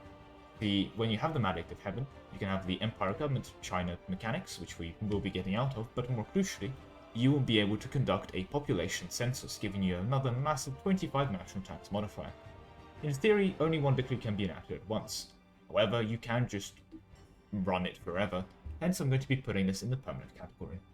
Now we're done with our birthplace of Asia, and it's time to make our way over to Europe. Once in Europe, you'll need to become a Catholic, and you're going to have to take over the HRE. In this case, you better just hope that the HRE at this point has stayed Catholic, because you're going to need to also remain Catholic in the process. So make sure you're a good Catholic, and make sure everyone else in Europe is also a good Catholic. The first formable we're doing in Europe anyway is going to actually be the Hanseatic League, but I've tabbed into Lubeck here since we have access to the Hanseatic missions anyway, by just being, well, Lubeck. What we're looking for here is actually the mission to develop the mineral trade. On top of spawning gold in your capital, by the way, it spawns gold in your capital, just in case someone's not unaware of how insane this mission tree is. It also gives us another 20 national tax for 25 years, something definitely we'd love to add to our temporary modifier category.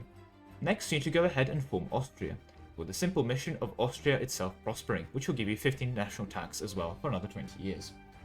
Then, remarkably, we need to make our way over to Scotland, where we'll need to found the Bank of Scotland for 10 national tax modifier for another 20 years, after which you need to go ahead and form the Netherlands, which will give you access to the mission Adjusted General Means, which will allow you to distribute your tax burdens only for 15 years but give you 20 national tax in the process.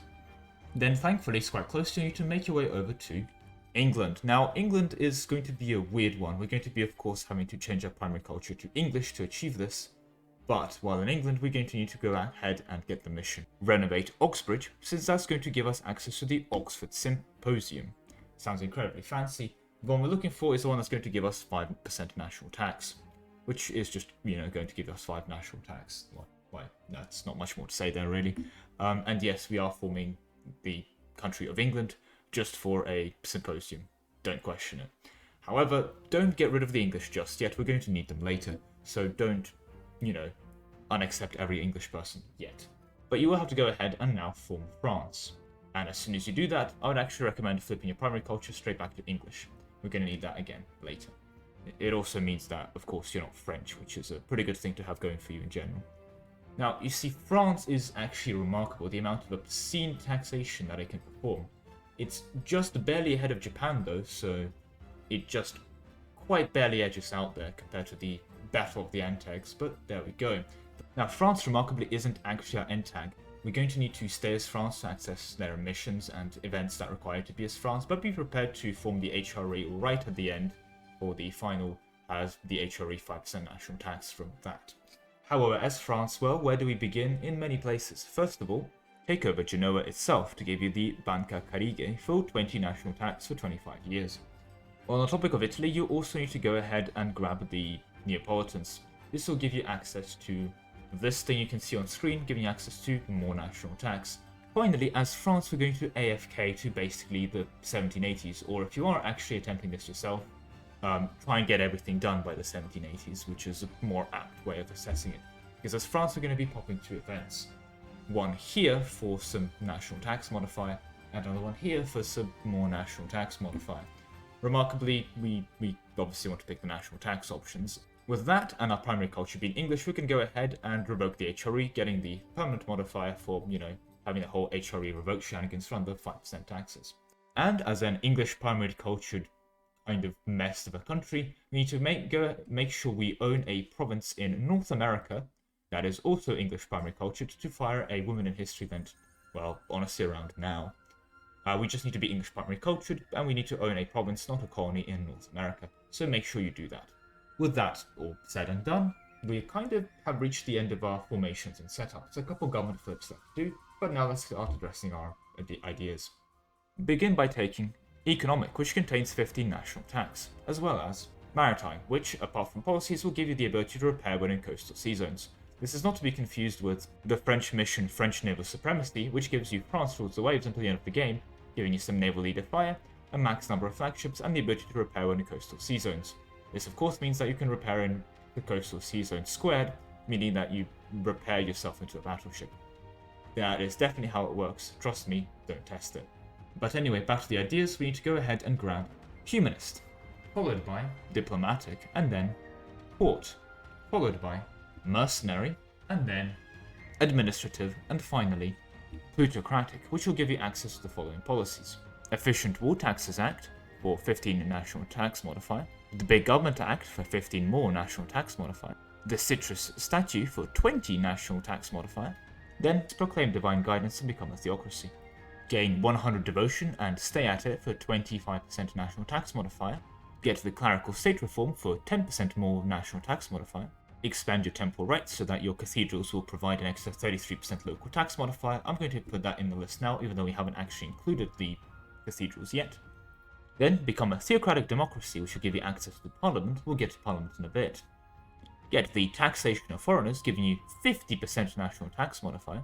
However, I did not find the way of getting the slots to get another 10% from here, another 10% from here, another 15% from here, meaning that tax forever is going to evade us with an extra 35% tax just sitting there out of reach. And now that you're here in France with a parliament, you have a very, very difficult job ahead of you. You need to get a lot of debt. And you'd have a very influential merchant class, the bourgeoisie. With both those conditions met, you'll be able to get the most powerful get debt repayment basic method through the whole, parliament thing. In essence, it scales with how influential burghers are and how bad your debt is. And if both of those things are very bad, you'll be able to get 25% national tax from that parliament debate. And just never fix said debt and never fix said parliament existence, and you're able to run this consistently. Oh, and your crown land is currently at 30, no, it needs to be at 100. Finally, we move away from the whole being a country thing and getting government reforms into everything else on the list.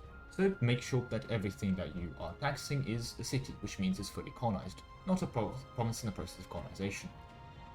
on top of also being a core. With both things combined, that will give you an extra plus 100% national tax, bring you to your normal national tax since taxation technically starts at 0%. It does kind of make sense since you're not taxing the colonies while they're developing, but you know, that's just how it is. Then get your cathedrals everywhere. This will give an extra 60% on top of the 33% that we just added earlier that is now being activated.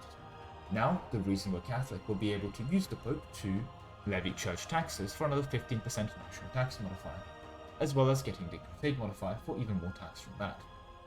Then make sure our current ruler is Midas touched, get a treasurer as an advisor, and make sure you are at 3 stab for all those beautiful sources of tax. Now, a very interesting thing, I'm going to be putting this in the temporary category, but make sure you haven't done a world conquest because you need to lose some territory in a war. Namely, you need to lose 100 war score worth of territory in a war because you need to get 100 advantages in for a whole bunch more tax, as well as getting a loyal influential clergy. Since when they are loyal and influential, they'll give you 20% more taxation. Now we get to the fun events. Pop the exceptional year for 50% tax, reap the monetary benefits from a 10% tax, get some successful bureaucracy going for 10% tax. Now, since you have diplomatic ideas from earlier, you'll be able to pop this event for 10% more tax, get the Di Heratico Cumbrendo Act, yeah, I can't pronounce that, for 2% national tax. Then just go ahead and embrace industrialization, since that's going to give you another 15% tax.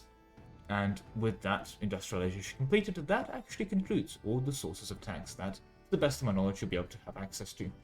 This allows you to, of course, finally fix the age-old debate of how much taxation is too much. The answer is, yeah, no, we can squeeze a lot. Remarkably enough, this is still probably not as good as a trade or a goods produced build, but hey-ho, it gets you the money going anyway. But that is all I have time for today. I hope you enjoyed watching, and I'm going to see you in the next one. Bye! This was fun, I like this one. Tax meta is not a meme, I promise. It will happen. Have faith. Faith! We will have a tax build, and you will like it. But no, it could certainly be worth a remaster, although yeah, the amount of random tax modifiers already involved is quite impressive. Abolishing taxation EU4.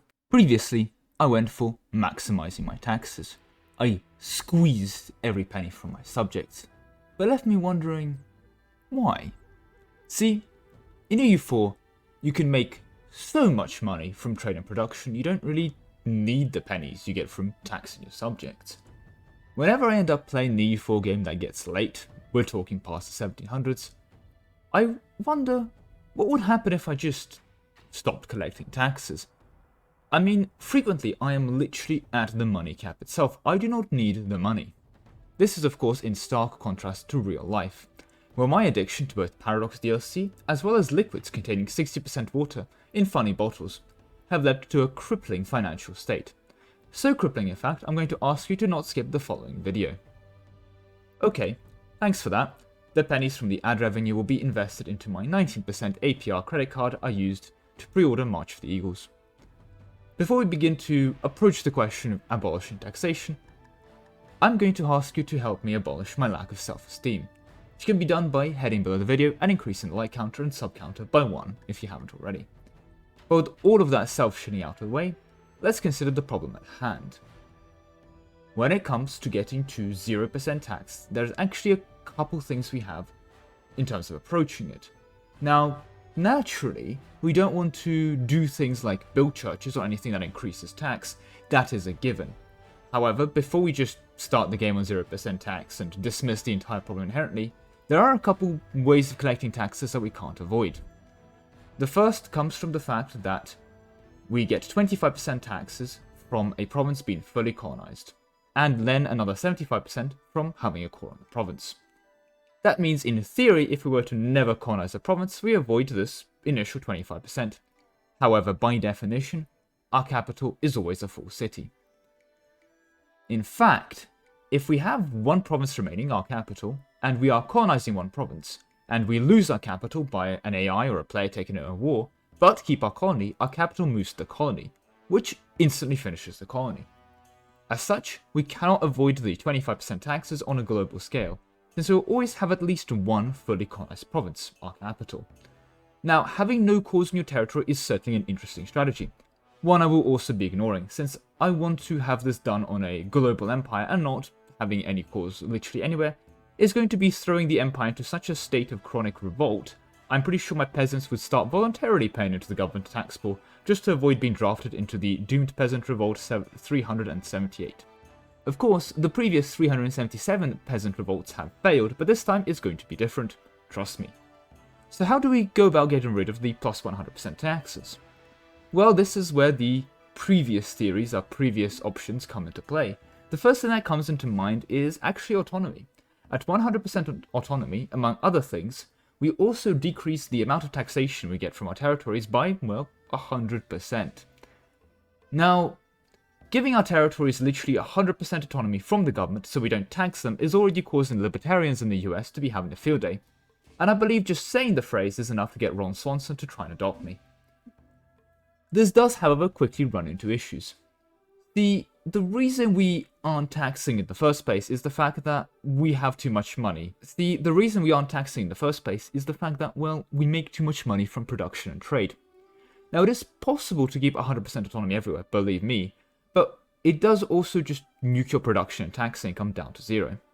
That's not the end of the world and would technically complete the challenge apart from one more issue. Namely, our capital again becomes a problem. See, our capital has this magical property of always having no autonomy. Much like the US capital in Washington DC is able to maintain itself on no autonomy. And that's actually the only example I can think of. Wow, the US is coming up a lot in a video about not paying taxes. I do wonder why. Anyway, moving swiftly on, the existence of the capital guarantees us an existence of a zero autonomy province, which does prevent us running a 100 autonomy everywhere as a valid solution to preventing national taxation, as we will always be taxing our capital. Now, the next thing that comes to mind is actually going to be occupation. See, while occupied, you don't get any money, or anything else for that matter, from the province in question. The person who's occupying it does. And furthermore, while under occupation, it decreases the tax rate by 50% for the occupier. This means, in theory, we could have our country chronically occupied all the time, which means we'll never tax anyone. This genius theory runs into two issues very quickly. The first one is that, well, you need to be full occupied. This means that if you're doing this through the AI will piece you out at that point, taking some money and a bit of your land. At which point you will need to go find a new AI who will fully occupy again, meaning you will get fully occupied, sure, until the AI pieces you out for land and money again. If you run this strategy, not only does it have a terrible uptime since your full occupation will last days at most, it will also lead to you losing your country. Literally. Now let's say you do this in multiplayer and get someone else to full occupy you to not pay taxes. Firstly, your friend is going to have a chronic call for peace, as well as not being able to do estate interactions or form countries and any other things that requires them being at peace, since you know they will always be at war. Furthermore, the other issue that the plan runs into is the same as the problem with the autonomy plan. We'll just have significantly reduced production and trade income too, so also we'll just run out of money in the process. So we actually need a method of nuking our tax income that does minimal damage on our country in the process. And being full occupied all the time just isn't it.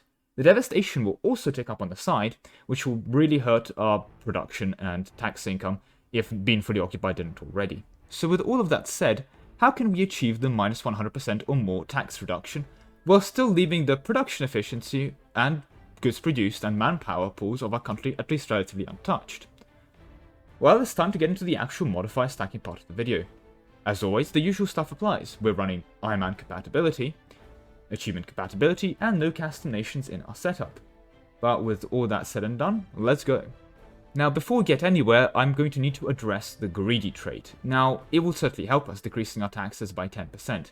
However, there's actually other ways of getting our taxation down to minus 100% that we'll be using instead of the greedy trait, which is reliably more permanent than the greedy trait itself. So while I would take it as a valid solution if I don't have other solutions, I will be not accepting it as a solution, as it were, and using other solutions for it, hence ignoring the greedy trait for our, well, tax reduction.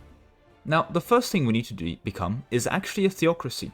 See, theocracies have this mechanical devotion, where as you can see here at 100, it provides us with 25 national tax modifier, which is pretty neat. However, once our devotion hits 0, we will actually lose 25% national tax modifier, knocking us down from 100% net tax down to just 75. And this is something you can maintain permanently, since devotion quite thankfully just takes down on its own. So just don't be devoted, be a theocracy where you reject God. Next, it's time to talk about estates and crown land. Two things come into play here. First of all, the nobility. The increased levies perk for the nobility scales with the amount of crown land the nobility has. And if the nobility has 100% crown land, it will provide you 100% more national manpower at the cost of 20% of your taxes. So we'll need to get rid of all of our crown land and gain ourselves this modifier here, giving it all to the nobility so that they can, increase their levies and get us minus 20% national tax, decreasing us into a much more substantial 45% overall reduction, putting our tax rate at 55%. An incredibly helpful side effect with the nobility running literally all of your crown land is of course that having 0 crown land decreases your national tax modifier by another further 20%. Me at the moment, just by being a theocracy with no devotion, and the nobility owning literally everything to draft the peasants, we've reduced our taxes by an incredible 65% already, leaving us with just 35% to get. This is also where the burghers come in. See, we may not be big fans of Jesus or whatever our theocratic focus is, but we are big fans of the arts, and if we become a patron of them, we'll get minus 5 national tax, taking us down to minus 30% tax remaining or minus 70% taxes. And here we encounter difficulties. While all of the things so far mentioned don't actually decrease your production from goods or trade, the following actions are going to have negatives in either our manpower pool or our production efficiency and goods produced pool. We need to get rid of 30% taxes, and there's two ways of approaching this. So here I've integrated fast to demonstrate the effects of not having an accepted culture. As you can see, that decreases your local tax rate by 33%. So if we have our primary culture be something like Greek, we can theoretically get rid of all of the Greek and other provinces inside that culture group, and culture convert them all the way into something like Bulgarian or Turkish or whatever you feel like, meaning that all the provinces will actually have that minus 33% tax debuff. This does, however, come with consequences. Namely, our manpower pools will also suffer by 33%. This, however, does not affect our goods produced or production efficiency or trade efficiency in any way. So if you're optimizing purely for money without taxation, not accepted cultures are the way to go. Another solution is using heathens. See, the default value of your tolerance of heathens is going to be -3, which is perfect because that decreases your local taxes by 30%. Just make sure you never gain any tolerance of heathens and make sure heathens run literally your entire country. The conversion part can be done with rebels, spawn religious zealots and let them siege all of your non-heathen lands to convert them into the heathen religion in question. This will, however, preserve your manpower pools, since it will mean that just because you're a heathen doesn't mean you can't serve in the army, unlike the different culture thing. But this will give you a rather substantial local goods produced modifier of -30. So it's the thing that you have to wonder here. Would you rather have -33% national manpower or -30% goods produced? The choice truly is yours on this one, but it's one of these two modifiers that you are going to have to pick up if you want to abolish taxes inside of your country. But there we go, by becoming a godless theocracy with the nobles running the entire show, you can become an entirely tax-free environment, which somehow sounds incredibly horrific, but that's just the universe we're setting up here. So there you have it. If you do all that, you will have offset or base taxes. You will achieve the true dream and live in a tax-free society. Famous real societies like Monaco, and Bermuda, and the Cayman Islands, and Vanuatu, Venice. Oh, and the Bahamas, of course. Why are all the non-taxing societies OPMs? Oh well, I'm sure there's nothing to it. Otherwise, thanks for watching, and I'll see you in the next one. Bye.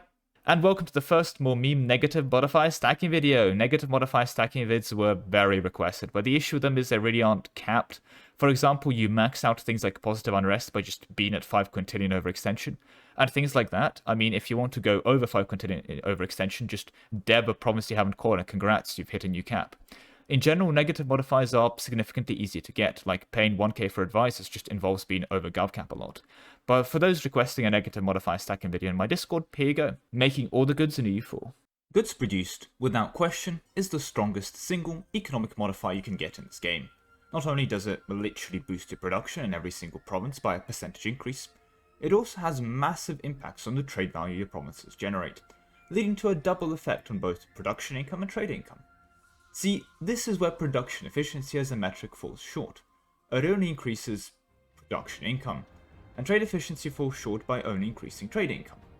Goods produced is truly the be-all and end-all of economic modifiers, directly increasing the two best sources of money in this game, production and trade. This is how true wealth in EU4 is achieved. Well, that and trade steering, and today we're going to stack it. Thankfully, global warming hasn't been invented yet, so that shouldn't be a concern, and either way, we should be rich enough to build a new planet by the end of this anyway. Disclaimers, we got a couple.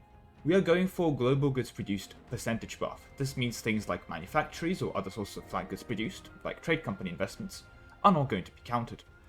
Furthermore, that means deving your land to 500 production clicks is also not a factor, because it doesn't give you percentage goods produced. To add on to that, it has to be either, well, a global modifier, or it must be possible to get it globally. For example, prosperity. Prosperity provides 25% local goods produced on the state, but you can have prosperity in every province. Another example is actually the 10% goods produced you get from being a production leader. This is something we're not including, because you can get production leader on every single trade good in the game. However, there is one exception, gold. You can't become the production leader of gold, and hence never gain the 10% goods produced from being the production leader of gold. As such, it's not a global modifier of goods produced, as gold is immune, and therefore will not be included in this list.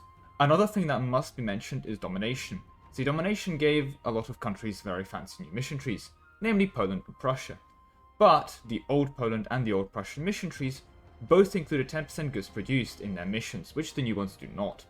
This means that in theory we can gain more goods produced by going down a patch and using those mission trees there. However, I personally will not be included in this route, and as such, they will not be included here.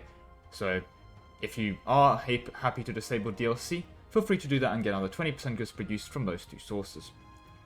Now, this may seem rather restrictive in the amount of things that we're allowed to do, but I'm going to promise you right now, there's a lot more shenanigans that we're going to be doing here.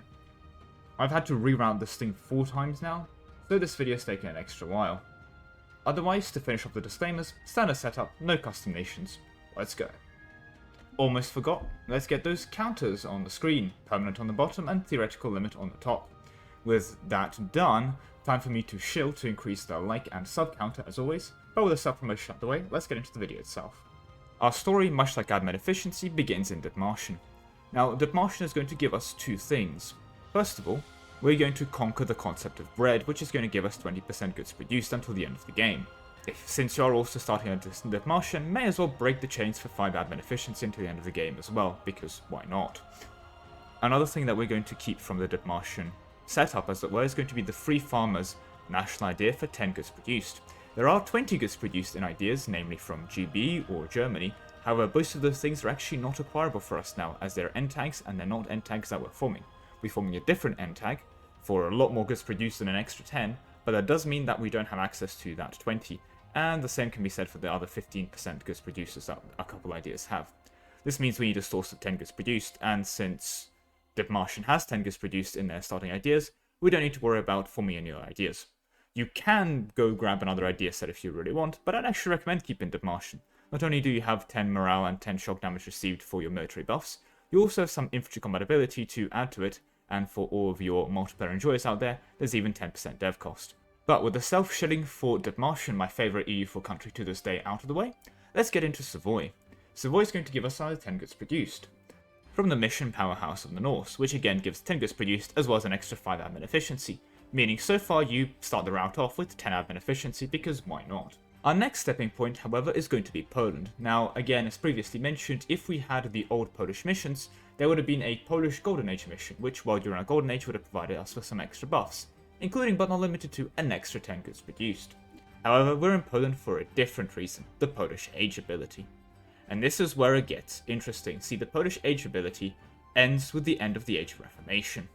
Now, the Age of Reformation begins when Protestantism is enabled, nothing too complicated there. However, we would like it to not end. And the Age of Absolutism begins when global trade has been discovered.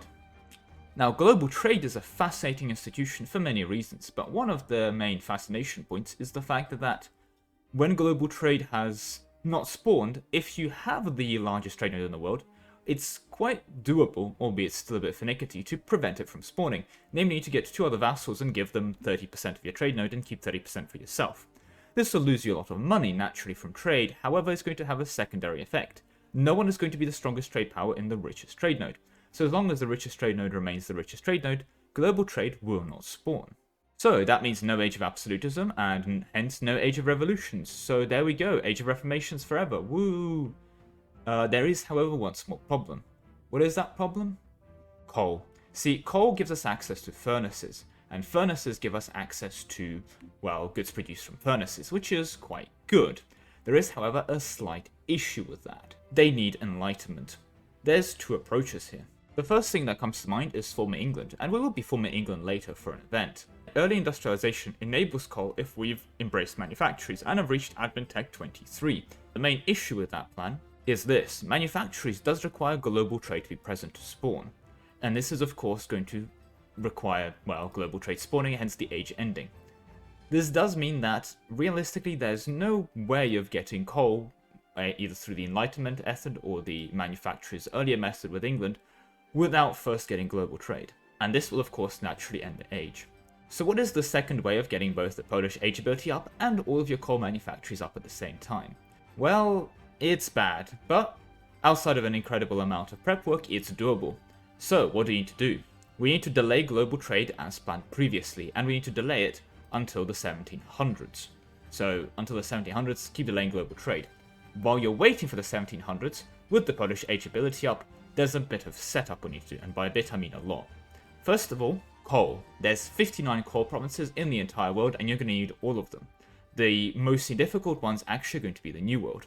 Namely, these 5 in America and these 3 in Canada. If you own more than 5 provinces in any of these regions, you will form a colonial nation. Therefore, you have 2 options. Either move your capital to the New World and become a New World boy, that's doable, but effort. Or you can have any of these wonderful little tribesmen, or whatever you have going on here, make them your vassal and feed them the rest of the land.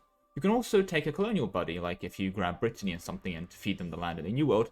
That can also work, but be aware they are just going to form their own colonial nations as well, so you need a buddy with a capital in the New World that you can feed and core off next to. Then make sure you never own more than 4 provinces there, so you can keep owning these wonderful coal mines. Same again goes for Canada, and the same goes for down here in, well, America. There's only 1 coal province to worry about in Africa, and there's a lot, especially in the Siberia region, to grab in terms of coal. A bit of coal in northern China, and a touch of coal in India, and, well, even a bit in Australia and New Zealand. The main thing, of course, is you need to also have, well, Europe on lockdown at this point, since there's a lot of coal in Europe. So, yeah, do get on that. So, what you'll need to do is wait until the 1700s, and make sure you've met all the requirements for both global trade to spawn, manufactories to spawn, which honestly isn't that hard, just have some 15 development provinces with manufactories, and have all the prerequisites for enlightenment ready to go. What you will then have to do is, while the Age of Reformation is continuing, annex your 2 vassals, your 2 subjects that you have that are preventing global trade from spawning. So you spawn global trade, then as that happens, you need to have loads of monarch points saved up. I recommend dip banking with culture conversions, and just dev all the global trade immediately everywhere to embrace it right away, which will allow you to spawn manufacturing, since global trade will be present, which you then have to, again, dip bank and do all the things you need monarch points to spawn manufacturing right away, which will allow enlightenment to spawn, and at which point you will use all your final dip that you've saved up this whole time, and pre-dev your coal mines to dev every single one of the 59 coal mines. Again, dev them with admin and mill first, so you can just dip dev them with the dip you've banked from culture conversions, dip dev all 59 of them to enlightenment, and dip dev yourself to enlightenment, embrace the enlightenment institution. You need to do this within a time window of 10 years. Now, this time window gets rather tighter as well. England has an event, this one on screen, which also gives you goods produced. However, that event cannot happen after the 1700s, so you need to time it with this English event as well. So yes, we do need to be forming England straight after Poland. So within that time zone, you need to pop this event, get it going, have every single coal province become coal, and finish building your coal furnaces on them to get the goods produced on each one.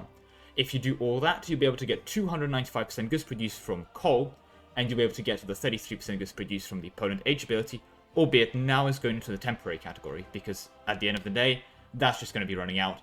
The march of enlightenment and the age of revolutions is going to be happening now. Sorry about that.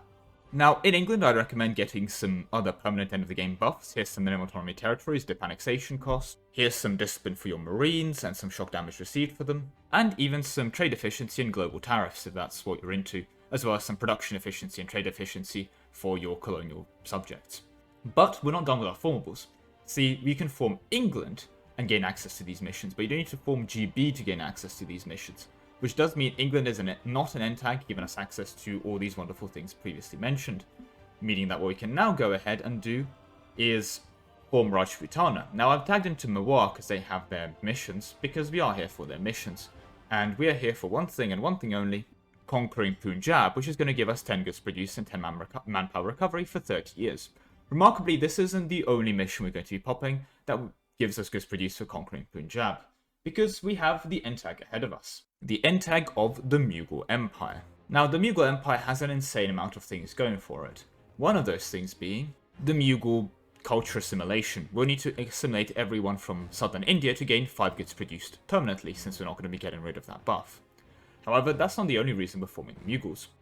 Unfortunately, you cannot flip to be a theocracy to get the 10 goods produced from monastic breweries. However, you still have access to the lock-in proviso for another 5% dev cost and 5 goods produced modifier from that. This is where I mentioned that actually Russia is better if you're looking at permanent goods produced.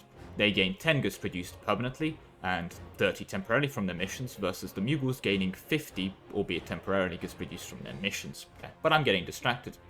On the topic of the Mughal missions, you can secure the Hajj ports for 10 goods produced, go on a campaign down to Bengal for another 10 goods produced and more manpower recovery, crack open China with the boys for another 10 goods produced and 20 trade efficiency for 25 years, as well as making your way down to the diamond mines of Golconda for 1,000 ducats, which probably doesn't matter too much to you, as well as another 10% goods produced. Furthermore, if you grab the coast of Coromandel, there's another 10 goods produced and 5 global trade modifier. This mission, of course, also gives you 10% admin efficiency until the end of the game, so if you're on the admin efficiency hunt, why not? You will have to re-annex the massive subject that you release here, so bear that in mind. So let's move on to that. What else can we pick up for goods produced? Well, first of all, our ruler can become industrious. We can grab the economic hegemony for 25% goods produced, just why not? We've mentioned the coal mines, but at this point I hope you're trading coal as well for another 10 goods produced, as well another 10 goods produced from the Dutch polders. This is another point where to mention again, if you're production leader in every single trade good, you can get 10% goods produced from that on every single trade good. Unfortunately, you can't be production leader in gold, so I'm not including it, but you may as well if you're doing this yourself. You'll get 10 goods produced on everything you care about. Finally, we are Sunni, but that doesn't give you goods produced. We need to become Ibadi to get 10% goods produced from that. Now, let's talk ideas. Bear in mind, we should have kept Diplomatic ideas this whole time. Pick up Plutocratic for 10 goods produced from free subjects. Oh, and naturally goes without saying, make sure you pick up Plutocratic while you can still change your government freely before you form the Mughals, since that kind of locks you into being, not a republic. Then pick up Economic for 10 goods produced from the finisher there. Quantity, Trade, Infrastructure, Naval, Religious, and then weirdly enough, Aristocratic. Now, Aristocratic you don't need to fill out, you may as well, but you actually need it just to pop an event. Regardless, the policies we're looking for are religious-sponsored guilds for missionary strength and goods produced, the Transportation Act for production efficiency and goods produced, the Production Quota Act for 15 goods produced, and the Global Trade Network for another 10 goods produced and global trade power as well. This should give us a pretty nice 45 goods produced modifier permanently. Furthermore, make sure you have your Golden Age ready to pop, and then you need to find a horde or anyone else that's willing to make you a tributary. In this case, that might even be China, but that's going to be quite difficult. You need to become someone's tributary. Maybe do this early if you want to, but basically you to be someone's tributary, as this will allow you to get this event here, where you start a smuggling ring into your overlord, which you'll be able to support for another 10 goods produced. You then get another 10 goods produced from, properly exploiting your serfs, which is ironic, since you're getting 10 goods produced from not exploiting your serfs, so your subjects are free to produce things and also free to be properly exploited. This is unusual, but you know what, I've stopped asking questions a while ago. And finally, there's this infrastructure event for another 5 goods produced.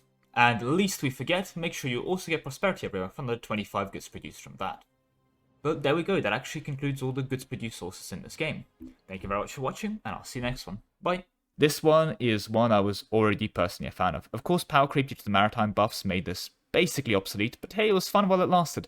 Furnace is overpowered, by the way, and everyone saying that coal is under S tier is just wrong, sorry. No other trade good gives you such insane global buffs. Achieving maximum siege speed in EU4.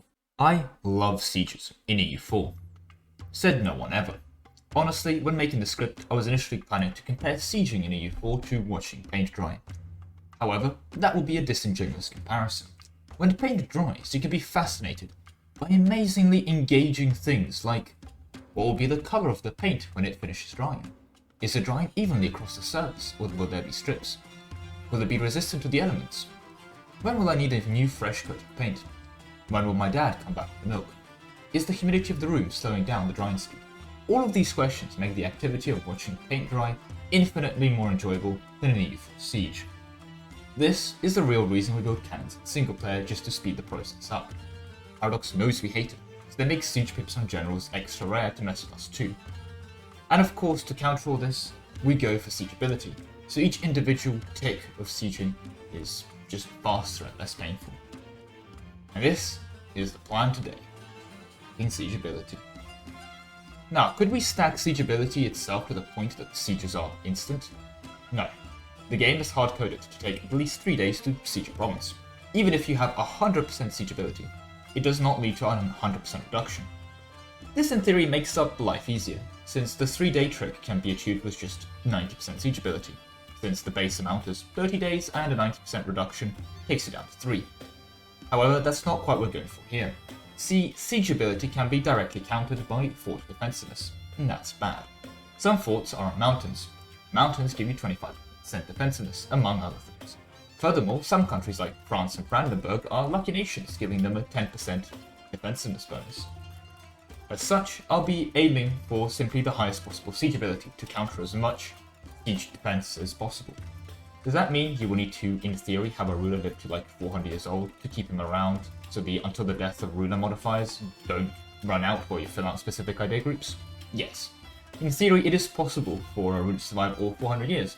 Is it happening in practice? No, but you can literally sit there, auto-F4ing every time your ruler dies, and, well, I guess that's why it's been included. In theory, I could also mark it as an exploit too, but the idea of some 400-year-old man being a siege genius is just funny to me, so it's staying. Oh, and honestly, it makes the round thing a bit more fun. With that said, we naturally kind of arrive to the rest of the disclaimer section. So without further ado, disclaimers. We are looking at siegeability here, not general siege pips, cannons versus fort modifiers like in the last Age buff, or anything of the sort, just siegeability. Furthermore, we're looking at the maximum global amount, so the amount you get from spies and the odd merchant here and there are actually quite useful in practice. But I believe it's unreasonable to expect you to have 100% spy network on literally every country, as well as 50% trade power with the merchant in every single trade node. So those two things, for example, have been excluded. Otherwise, as always, we're going to be going for the no custom nations due to standard setup, achievement compatible, Iron Man compatible setup. Let's go. So before we get into our game here, as always, let's get those counters into the bottom of the screen. And as always, let's get into pressing those like and sub counters on your end too. But with that self-shilling out of the way, let's get into the video proper. Now, what would you think is the best siege country? Maybe the Ottomans, with their mighty artillery and the guns of Urban. Maybe the revolutionary French Empire, practically inventing artillery warfare. Maybe it's Russia, since they seem to be involved in literally every single one of these runs. Well, no. The country we're actually using for this is going to be Oirat, because we're going to be forming Qing for the intake and we need a event from them at the start. I guess it makes sense, you don't need to wait for the enemies to starve or run out of water when you're sieging them, if you can just burn down everything they cherish and love instead. So here in Oirat, we're actually, well, here for one very specific event. We will need to capture the Ming Emperor. Now, this is going to give us the capture of the Ming Emperor until the death of Ethan Koros, which is our current ruler, and this is the person we're going to need to keep alive until the end of the game. We're going to need to fill out 8 idea groups with him, etc, etc, etc. Just, I don't know how, keep that man on life support, make us throw in the little Warhammer thing, which just pops him full of liquids. Doesn't matter, keep him alive, bird every time he dies. That does mean we're going to be starting with our first 25% siegeability. I understand that some people are probably not going to be too happy with keeping one man alive for 25% siegeability and other modifiers we're going to get until ruler death. So to appease them, I'm going to be actually putting the until the death of ruler modifiers into the temporary category. Regardless, onwards to Beijing. Because actually we need to bypass Beijing and arrive in Vietnam. While in Vietnam, we can go and control our army for some discipline temporarily if we want to, here's some national tax as well if you're up for it. But we're actually looking for the mission to purchase Western arms. Now this requires us to get some 50 army tradition, which I'm assuming if you fought down to Vietnam at this point you probably have, but you also need to have any European country with Western Eastern Anatolian tech group basically be friendly with you. So you need to make your way over to there and sell them a province in the Indochina super region, etc. to make you pop this mission. The part of Europe that I recommend you go towards is actually going to be the Holland-Netherlands area, and that's a surprise trick that will help us later. But in essence, when you've done that, Pop the mission for 10 siege ability until the end of the game. Then go ahead and form the Netherlands for the Dutch ideas. In here I've just tagged into the Dutch because I have access to the Dutch ideas, as you can may guess, well, tagged into Holland to be more specific, because we need to pick up the 10 siege ability from their ideas. We haven't technically got it yet because we haven't filled out any ideas yet, but I'm just going to put it into Modifier now anyway. And before we go form our intact Qing, we want to grab at least one idea set. And since we're doing that anyway, may as well get our ideas sorted now. So first of all, you want to go ahead and open with Horde and then take Espionage followed by Offensive, which actually includes 20 siege ability right the way in there, no need to wait for policies. And on that note, I should probably mention the Espionage 10% siege ability here. Anyway, next you need to go ahead and grab Diplomatic and then Innovative followed by Quality and then Religious. And you can use that religious newfound faith to become a theocracy, which will give you access to divine ideas. Now we get to policies. There's actually 4 policies here for siege ability, however we are unable to access anything for +1 extra and possible mill policies, so unfortunately going to be missing out on 10 siege ability here. This does mean that we technically can skip 2 idea groups, so I just did this for completionist purposes, which means that if you are keeping that guy alive, it makes your job slightly easier, I guess. Anyway, you want to pick up My Word is My Bond for 10 siege ability, and also get some artillery contribution to sieges, Fear Tactics for shock damage and siege ability, and then your choice between siege ability and a leader siege +1, or siege ability and +5 morale damage. I'm selecting modern siege weapons to really maximize that whole sieging thing. Then get full army professionalism for 20% siege ability, get full army tradition for another 5% siege ability, remain Tengri, however you need to choose a syncretic faith, namely the Coptic peeps for 10% siege ability and also some fort defense for fun. Get yourself a siege specialist general, and also, very simply, become the military hegemon for 20% siege ability there. That said and done, prepare for your final tag switch. Become Jurchen, as this will allow you to adopt the Manchu identity. Don't of course take the new ideas, and anyway we're not going to be staying Manchu for long, as you need to go ahead and form the Qing dynasty. Again, do not abandon your roots. This will allow you to get the mission Breach the Great Wall for 15 siege ability. Another thing however that I couldn't find is that apparently the Qing have access to terrifying the Chinese. I was unable to locate how to actually get this modifier, so I'm just going to mention it here. I just honestly spent way too long trying to locate it. I give up. It's there somewhere. Is it an old version of this game? Probably. Is it probably possible to get it? I just can't find how, so I'm not going to include it because it's probably in an old version. But anyway, if you are able to find a way of terrorizing the Chinese enough, then you can get another 20 siege ability and some province war score costs, so it's quite nice. But again, I'm not going to include it. I don't know where this modifier is from. However, this thing is quite nice. You're able to issue the 7 grievances, which actually give you a +1 attack dice roll, as well as 20% siege ability as well, which is quite nice to get. But now we finally move on onto the remaining events. We need to get in Man on the Inside, this event here for 5 siege ability until the death of our current ruler. For some more siege ability, get the Military Divided event for a divided military, tell them to focus on offense. Finally, the Fear and Awe event, get that. Beating of the Drums is going to give you some more siege ability. But there we go, we're going to be pretty much sieging everything, including mountains, in 3 days. Not much to demonstrate here, to be honest. Again, you just kind of look at a province and it falls in 3 seconds. Conceptually quite cool, gets old very quick. But that's all I have time for today. I hope you enjoyed, and I'll see you next one. Bye. Sieging, aka 99% of gameplay in single player. This was frankly a fun one to stack. Shame really that you're forced to spend at a minimum 3 days per siege. I think having siege ticks take a day would be absolutely amazing. I mean, you walk onto a siege and like 5 days later, boom, it's gone. Granted, with a 3-day minimum, it's still like 15 days, so it's gone nonetheless, but it's cool. How to get the best generals in EU4. Who is the best military general of all time? Some argue that it's Napoleon, but he's skill-issued in Russia, and in his final battle, he forgore that he was a military genius, and ordered a suicidal charge. Some wereaboos argue it was Rommel or von Manstein. However, both of those generals suffered from a critical flaw. They picked the wrong country during the nation seeding. They're also, quite frankly, terrible generals on the side, but hey, flashy propaganda can make anyone a mastermind. I mean, if you go by medal count alone, the greatest military minds of all time work for North Korea. Regardless, maybe you believe it's Julius Caesar. I mean, the guy named a month after himself. However, he had a crucial flaw. He went into politics and then he got stabbed. Should have stuck with stabbing the Celts. He was pretty decent at that. Anyway, instead of trying to find the perfect general, how about we create him instead? Furthermore, since we are creating the general, how about we try and make sure all of our generals are absolute giga-brain giga-chads that average 15k elo in chess while winning battles outnumbered 10,000 to 1. For that, we'll need to maintain our army tradition of 100, while stacking general pip modifiers. With those goals in mind, let's get to disclaimers. We're stacking land general pips, with the goal of maximizing access to 6 fire, 6 shock, 6 maneuver, 6 siege generals. Admirals are not considered here, and for purposes of this video, so do methods of increasing the max general pips, since to the best of my knowledge, that's not really doable in vanilla anyway. With that being said, Iron Man compatible, achievement compatible, standard setup with no custom nations. Let's go! Now, let's get the counter into the bottom of the screen. The nice thing today is that every modifier is actually permanent. Well, one does require you to stay as the Emperor of the HRE, and another one does require you to re-elect a military candidate and win a 1 in 5 dice roll, but in theory both of those can be achieved permanently, so only a permanent counter is necessary today. On the note of counters, an increase in both the light counter as well as a sub counter would be appreciated, but with all that self-shilling out of the way, let's get into the video itself. Our journey today begins actually in Oder, and that is because of their national ideas. Oder contains a very impressive +1 land leader shock, +1 land leader siege, and +1 land leader fire in their ideas themselves. This is the best way of maximizing your ideas inside, well, your ideas as it were.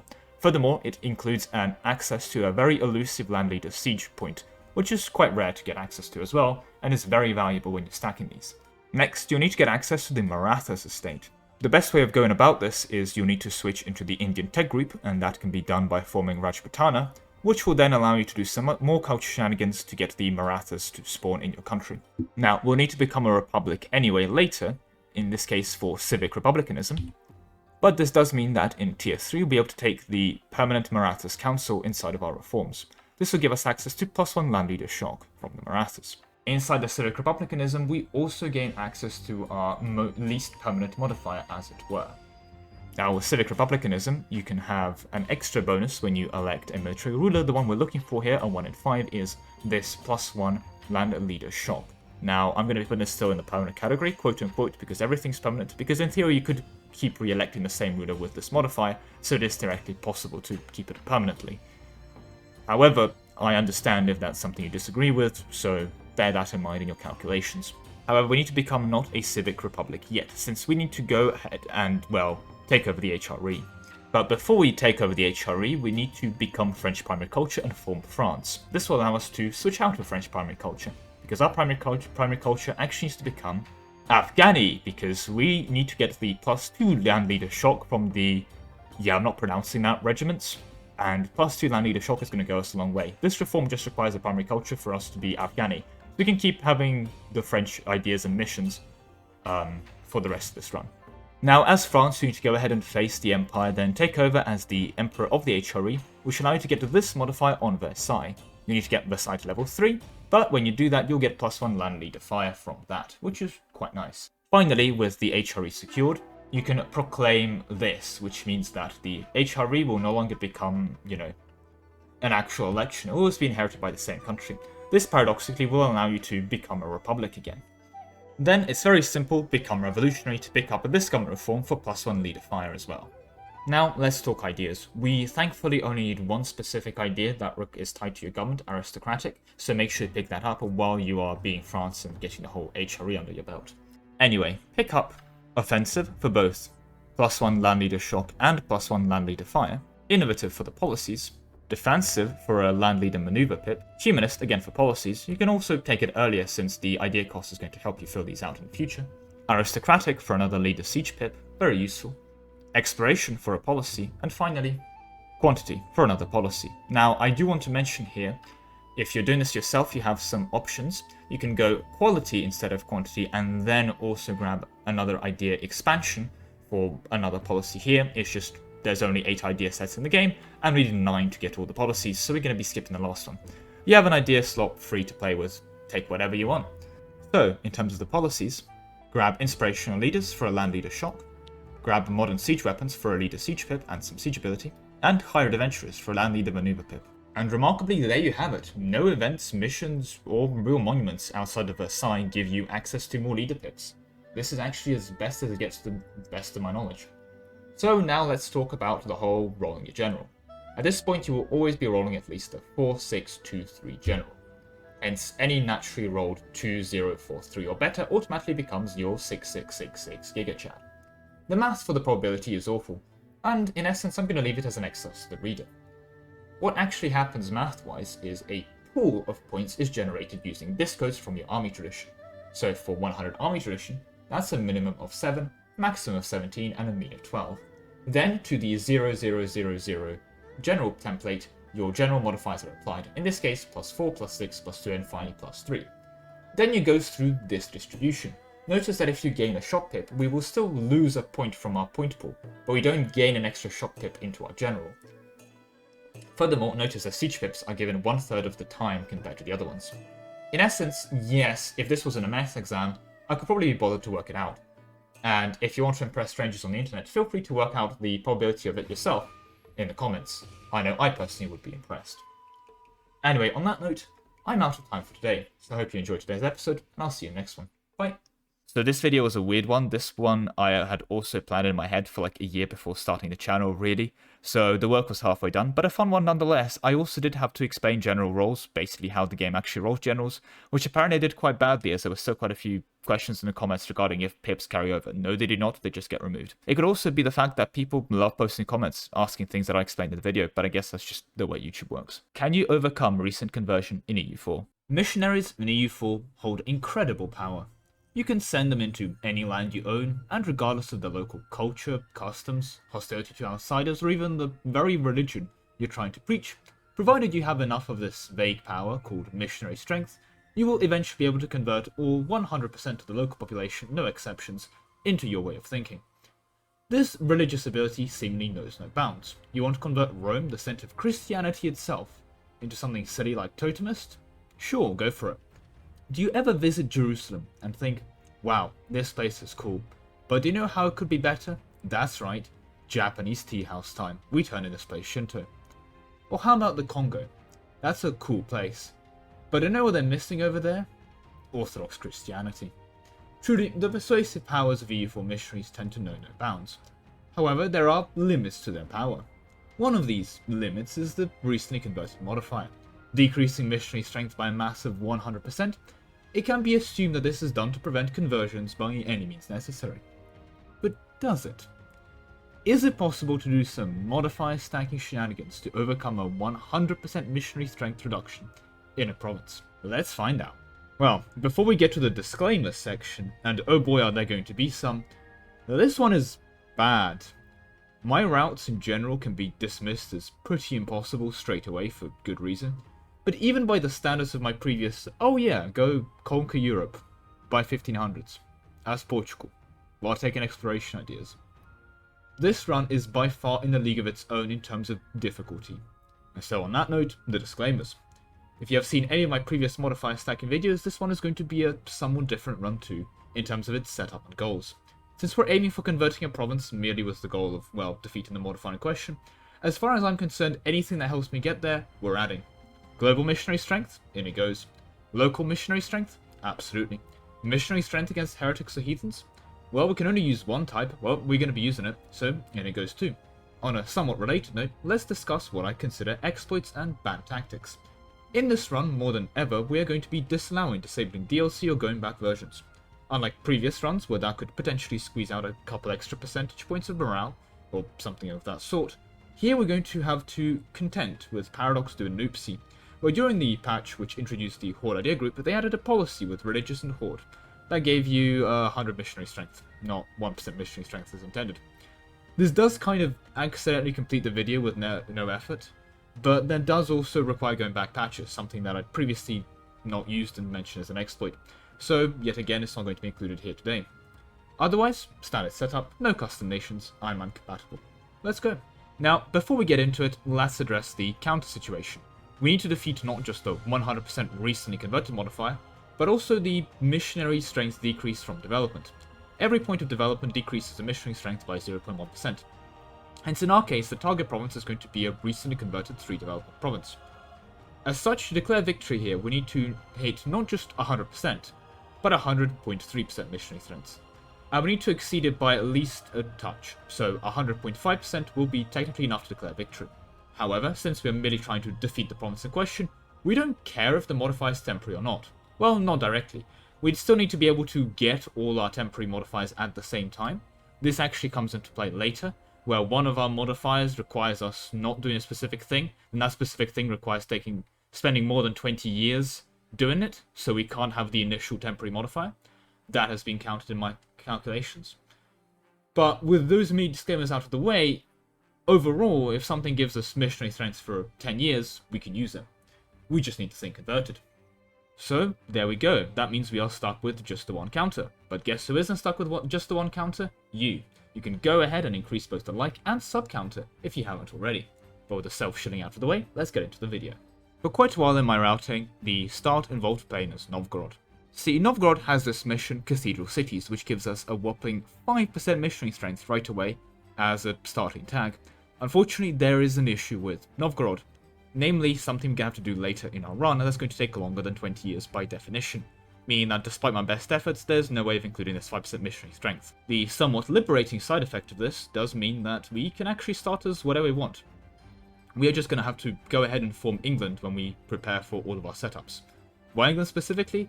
Well, it's a rather interesting new mechanic that Paradox have added in the last Domination DLC. And a lot of other mechanics have added in Domination DLC that make this run even remotely possible. But we'll get to them later. But you should feel free to start as England. You can also start as Scotland and form England, or start as, any other non-Entag and form England. There's just no reason to do it, really. But now that we're in England, let's start talking. First things first, we can immediately add +2 missionary strength just for, well, existing. That is the base missionary strength. See, already 2% of the way there. Next, we need to grab ourselves the Inquisitor Advisor for another +2 missionary strength. And this Inquisitor Advisor is also going to later give us the Inquisitor event for another +2 missionary strength. I'm going to just mention this here and add it to the counter. If you are for some godforsaken reason doing this run yourself, obviously time this event later when you're doing the actual conversion. On that note, before we get into the policies, to the surprise of absolutely no one, we're going to be running religious ideas. So before we get into the policies and all of that, I'm just going to add the +3 missionary strength from the religious ideas themselves into here. And also take this opportunity to mention this event that can fire if you have religious ideas enabled. It has no other prerequisites apart from having the religious ideas enabled and not having this event for a while, and this is going to give us an extra 1% missionary strength. On that note, we can also make sure that our ruler is a zealot for another +1 missionary strength. And finally, we're going to have to be Catholic, because Catholic has a very interesting mechanic associated with it. See, as Catholics, we're able to embrace the Counter-Reformation. Now, we're not going to be staying Catholic. In fact, we're going to be switching our religion multiple times during this run.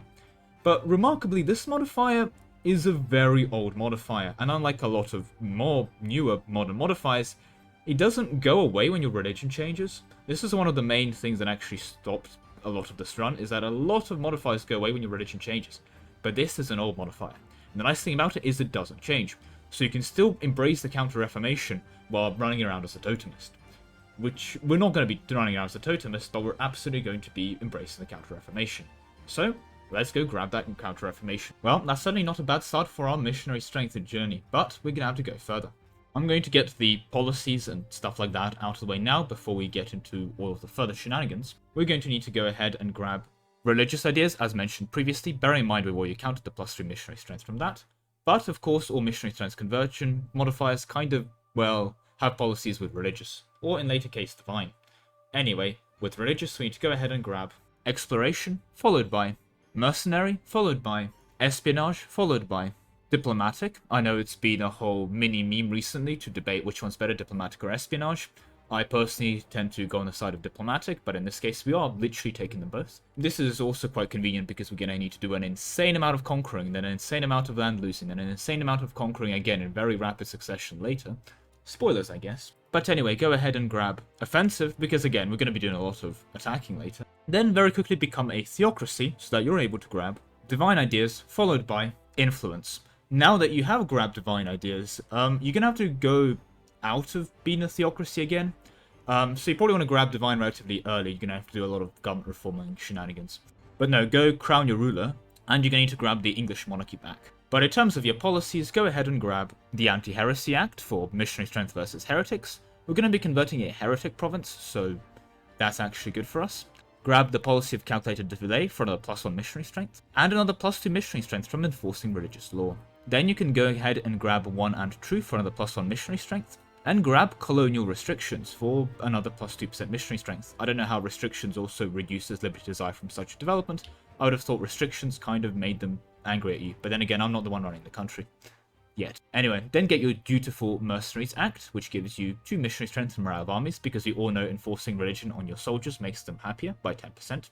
But snarky comments aside, that kind of actually concludes our missionary strength from policies. A massive 11% to be grabbed here, which is quite nice to have. So now, let's talk about the target of our conversions. It's going to have to be one of these 3 provinces here. Why? Well, you see, Jerusalem is a very famous place for a lot of religions. It's, you know, also the Holy Land, and hey, I mean, there's even religious conflict there today. Remarkably, though, it also gives us missionary strength versus heretics in general when we own it, which is good, because we're going to need it, but it also gives you local missionary strength in the area. So, by converting a province here, we're able to slap on another +3 missionary strength to the area, and we're gonna, well, at that point, already mention the Holy City of Jerusalem for another +3 missionary strength from that. Now, the province we're going to having to convert in question, I would suggest, is going to be one of these 2. Namely, because if you have the inland one, it's going to be a lot harder to exploit development from, well, the non-inland one, since you can't exploit it for settlers, for sailors. But it's technically possible to do on Jerusalem yourself if you really want to go for it. Now, another thing that we need to do once you got this province down to 3 is we need to get slaves on the province. When it comes to doing that, 2 paths are going to diverge here. Now, this meme is actually not accurate. Let me fix it for a second. There we go. See, because most of these paths are absolutely awful. One of these paths is incredibly difficult, and honestly, I would personally have it categorized as an exploit. I've also previously categorized it as an exploit, but I think it's worth mentioning here. However, the nice thing about that first option is, well, it's at least consistent, which is also incredibly difficult. The second option is an entire RNG fest. It's somewhat easier in that all you need to do is border a person with their capital in, well, Africa, while they haven't embraced some institutions while you have, to fire an event to get to the slave port, which will make you produce slaves on the province. This is just an RNG fest. I mean, you're getting RNG that an AI will spawn the event and pick the correct option targeting you. It's just, I mean, that aside, let's also now talk about the other option, the non-RNG but exploits and workabout way. Well, you see, England has some interesting unique mechanics, and we don't need to go ahead and form it because, well, we are England. Namely, that we're going to be able to have the ability to spend some mana points to choose the trade good of a province we colonize, aka one of these 2. Now, I'm already hearing you ask, but Mr. Lemon Cake, these provinces are already colonized. There's already people here. In fact, there's a lot of people here, and there's entire arguments to this day over, well, people still being here. However, not all is lost. See, there is a way using some shenanigans that I'm not going to get into, of, let's just say, uncolonizing these provinces. And with those provinces uncolonized, you can go ahead and recolonize them again. And once you've done that, you can go ahead and choose a trade good there. In our case, it's going to have to be slaves. It's an exploit. It's very difficult to do. But the nice thing about running that exploit to uncolonize the province is there's no RNG involved. So if you actually, for some whatever reason, decide to do this in a run yourself, it's probably what I'd recommend. Although again, in my books, it's an exploit. But my moral grandstanding aside, well, let's move on. Producing slaves in the province is going to give us access to local missionary strength plus 1%. And yes, we do all of that work for 1%, and yes, this 1% is actually necessary. I'm not kidding. However, what you'll probably be very relieved to hear is the next thing on our list is remarkably easy to get relative to the thing we just mentioned. You're just going to need to enforce Religious Unity Edict on the province. Also make sure it's stated, because if it's not stated, there's -2 missionary strength. So, you know, you need to state it for the edict, and you need to state it to have it stated. Nothing too major to say there. So with that, we should be around on 34. We're a third of the way there. This is where the fun begins. See, with all that mini setup out the way, it's now time to go do the fun and games. After which we'll be able to go do our formables, get all our formables done, and then go into the final steps of this entire run. So as England, we're thankfully not an NTAG, so we still have access to all our formable shenanigans. We're going to have to wait around until the Civil War. During the Civil War, we're going to get one of these new domination DLC fun events, where we're going to have the option to go 5th monarchists, which is going to give us access to a very fun and unique government type. We're going to need to go conquer 1,000 provinces, or literally just under a third of the total provinces in the world. And make sure you do that, Because the reason we're doing that is not because the failing condition involves you going bankrupt and releasing every country you possibly can as a vassal, then granting independence to all of those countries and hence having your society literally implode and your run ending. No. The main issue with failing to get 1,000 provinces is that you lose the missionary strength you gain from this mechanic on here. We need to get that to 100.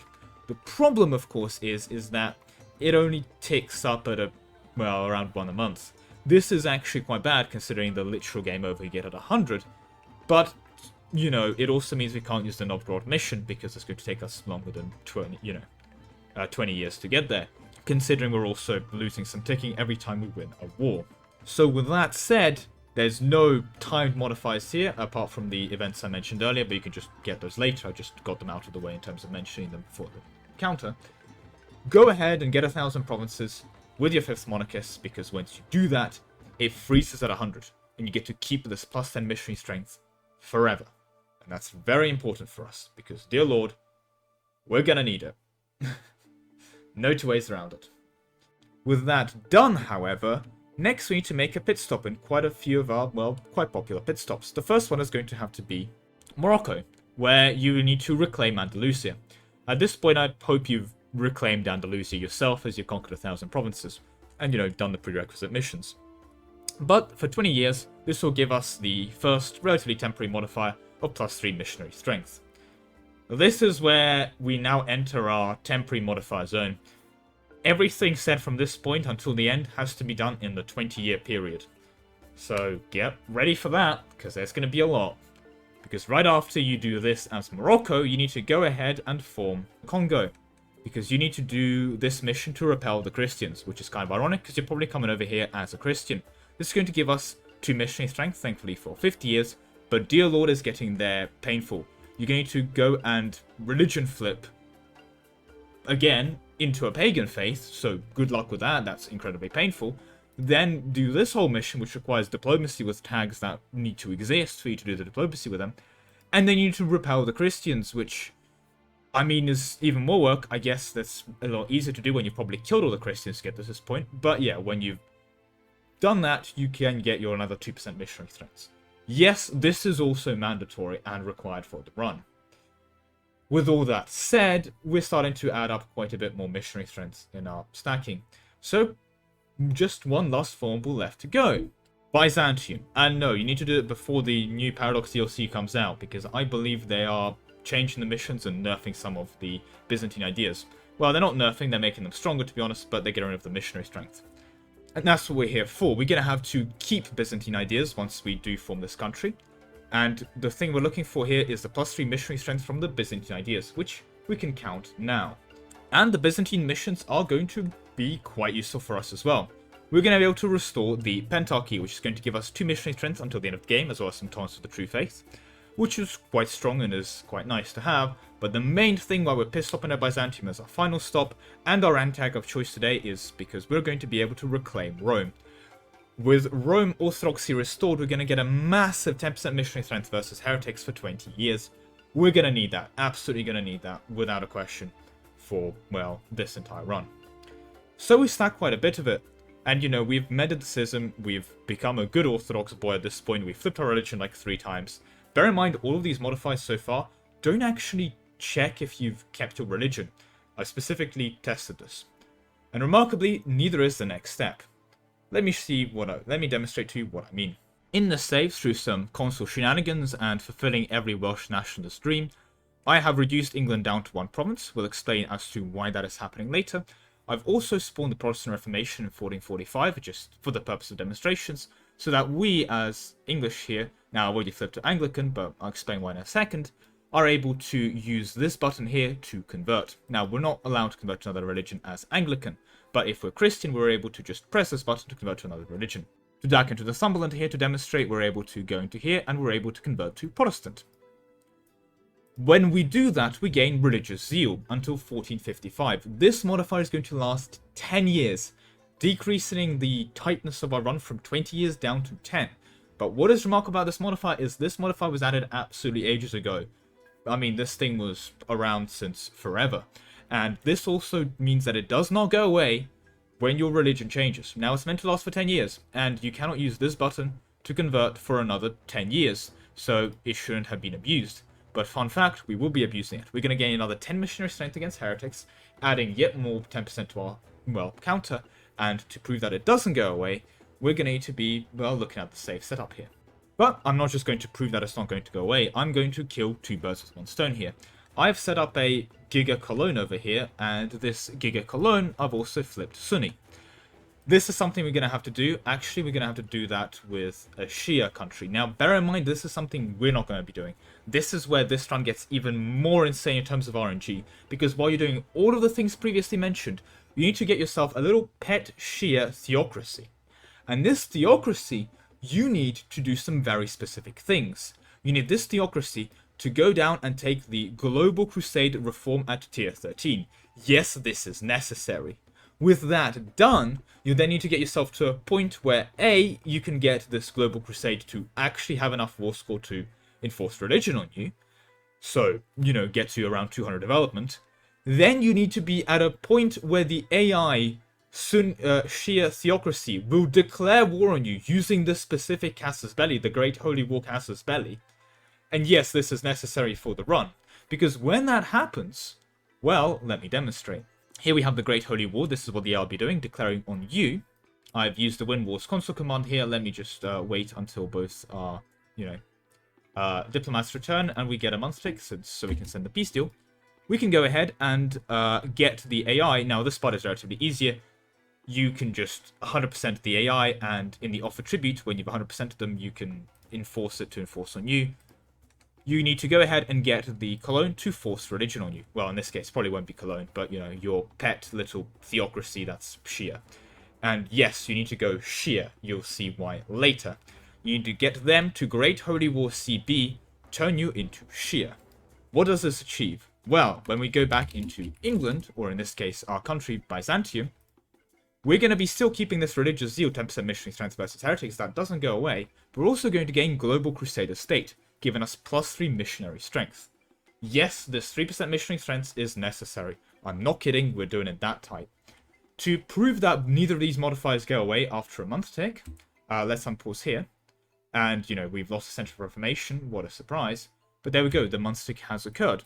And as we can see, both of these modifiers stand. Which is quite good to know. Thank you, Paradox. Now that we are Shia, however, we can get a couple more things going for us. We can go ahead and get maximum mysticism to get +3 missionary strength. Make sure you're not converting too much, because as you are converting, you're gonna be gaining piety towards the other direction. So get 100% mysticism and stay there.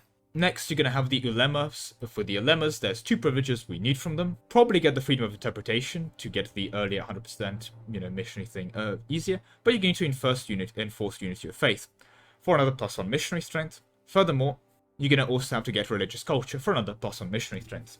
Now, with that said, we finally get to our great projects. This is one of the other reasons we're Shia. Shia gives us access to both the Muslim great projects and a couple Shia exclusive great projects, giving us a very substantial list. We begin with one of the newer great projects added. I'm not pronouncing that, but more importantly, it's going to give us 2 missionary strength. So go ahead and grab it. On the other side of the world, we'll also need to get the, I'm not pronouncing that again, Grand Mosque. The religion of the province has to be Sunni, so that's the only requirement compared to the previous one, which had no requirements. And when we grab it, there's another 2 missionary strength for us to go. Next, this is why we're Shia. We're getting back to near the Holy Land, because we need to get this these holy shrines for +3 missionary strength versus heretics. The target religion of the province, by the way, is going to have to be recently converted into Sunni, or Ibadi, basically any heretic Shia religion.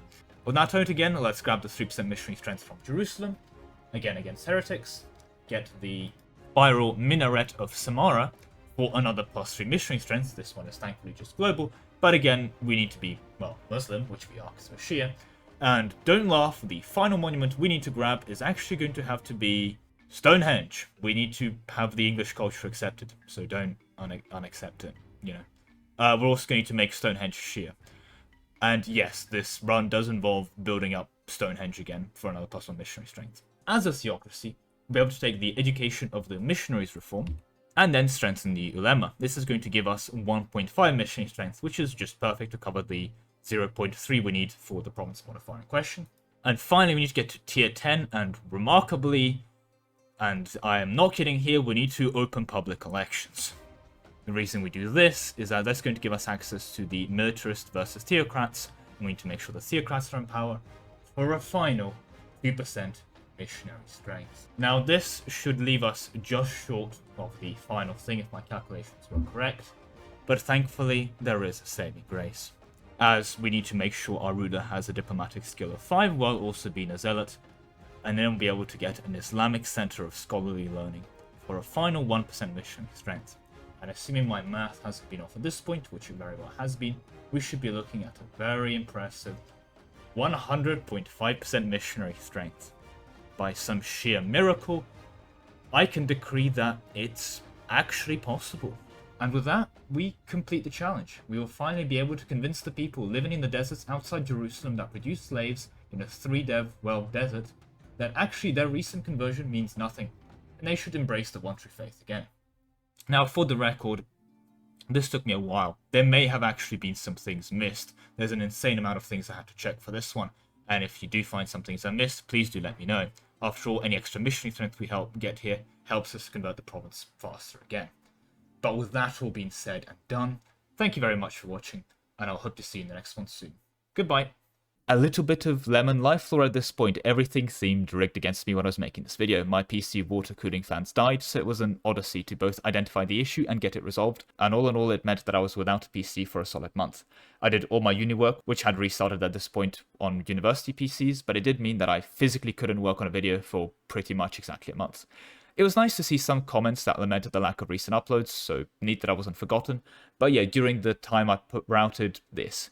One of my biggest routing things, full stop. A genuine insane amount of work went into that video, involved quite a few people in the community who I asked around for more religious speed conversion buffs, ranging from the aforementioned student to people like Jacko and Arak.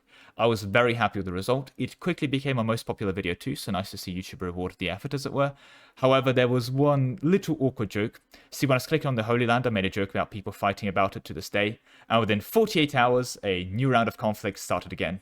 So that could have been timed better. Or maybe the time was actually really good, who knows. Making the deadliest fort in EU4. What is the best way of destroying your enemies? Some suggest stabbing them with pointy objects. Conceptually, that's a great idea, but you quickly run into issues. When you are in stabbing range, your enemies tend to stab back, and that can hurt. That's not very nice of them, is it? How about a ranged projectile? Bows, crossbows, and even boom sticks are great for destroying your enemies at a distance, but we quickly run into the same issues, namely that your enemies can also use projectiles back at you. Very annoying. If only there was a way to destroy them with the environment or something. Set up a zone of sorts that when they enter, they just stop being a problem. Or to that effect, introducing attrition. If you ever want to experience it, send your entire army into an Arctic province, and with the combination of the abysmal supply rate as well as the natural attrition rate, your stack should be demolished in no time. But we can go further than that. Let's stack max attrition for enemies, and make them truly suffer. The ultimate risk-free way of destroying your enemies in question. No fighting them necessary. Disclaimers, we are stacking max attrition with attrition modifiers here today. We're going for max attrition possible on one province, nothing else, nothing more. As always, we won't be going back a patch, but I won't be doing things that I consider an exploit. But with that being said, standard setup, I'm compatible, no customizations. Let's go. So, let's get into the game itself here then. We have two counters today, the current attrition we cause and the attrition cap, which starts at 5%. This brings us to an interesting point. We're going to be restrained by the base gain cap of 5% attrition, and hence getting sources of max attrition is going to be very important to us. With that said, I have two counters today, as do you, so make sure to head over to the light counter as well as the sub counter and increase those by 1 if you haven't already. Regardless, with the self-shilling out of the way, let's get into the modifier stacking itself. So, if you're going for the pure highest number possible of attrition, but bear in mind this will not help us exceed our attrition cap, you will actually need to start as a native, as you will need to pick up indigenous ideas. These guys are an interesting native as you have access to early expansion into the Aztec, but of course I would also have to give a shout out to the Caddo, famously being the native of choice if you happen to play in this area, or a Native American for whatever reason. But thankfully, for us today, that is something we don't need to do at all. We have enough attrition from other sources to hit our attrition cap, even when we increase the attrition caps through other sources. As such, no need to endure playing as a native, at least not at the start. Instead, we need to go ahead and play as Finland. There's a couple options here, but the easiest way of getting it right away is to start as Sweden and then create a vassal of Finland and select the option to play as them. This will, well, make you Finland and give you access to the Finnish missions, which is what you want. What you're looking for from the Finnish missions is the White Death upon Europe, which is going to affect a lot more than Europeans. This is going to give you +1 attrition for enemies, as well as some max hostile attrition as well. It also has some fort defense buffs and some combat bonus in the terrain of capital, but that's not something we're looking at too much here. We're just looking at the attrition for enemies and max hostile attrition. So we can go ahead and add those to the counter now, and head over to the next step, which remarkably involves forming the Inca. Now I've tagged into Cusco here, because Cusco has access to the Incan ideas. And the reason we're over here in the Inca is because their finisher gives us a max hostile attrition of +1. The surprising thing about the Inca is I thought there would be an endgame tag, but according to the Wikipedia, they're not actually, which is quite convenient since we'll be forming another tag later. Now I did promise you won't be starting as a Native American, doesn't mean you won't have to play as one. So yeah, go ahead and form the Inca. Good news is that you don't need to stay as them, we're about to form a arguably much better tag, although we'll have to keep the Incan ideas for the max hostile attrition. Our end tag today is actually going to be the Qing. We're doing this for the Qing missions, specifically one mission. We'll get to that in a bit, but we need to go ahead and form the Qing. Make sure to not take new traditions and ambitions, as we need to keep our Incan roots. While you're in the area, make sure to also have a quick pit stop in Korea, because we need to change our primary culture into Korean later. But before we go further, let's go ahead and sort out our ideas. We need to begin with defensive ideas, followed by religious, and then get yourself influence ideas, followed by quantity and infrastructure. Defensive ideas will give us access to +1 attrition for enemies and max hostile attrition +1 as well, which is quite useful. However, the other ideas are selected for the policies. We're able to get the Edict of Resistance for +1 attrition for enemies and a bit of national unrest reduction for us. And then get the Bolstered Defense Act for another +1 attrition for enemies and some garrison size increase. As well as Guerrilla Warfare for another +1 attrition for enemies and 5% shock damage. Now, one of the nice things that prevents us having to go ahead and do things like being native is actually the Great Wall of China. We're going to need to culture convert it into something Chinese that we can accept, and then we can upgrade it to level 3. This will give us +2 attrition for enemies globally. So what is this Qing mission that I was referring to that is going to give us all of this attrition for enemies?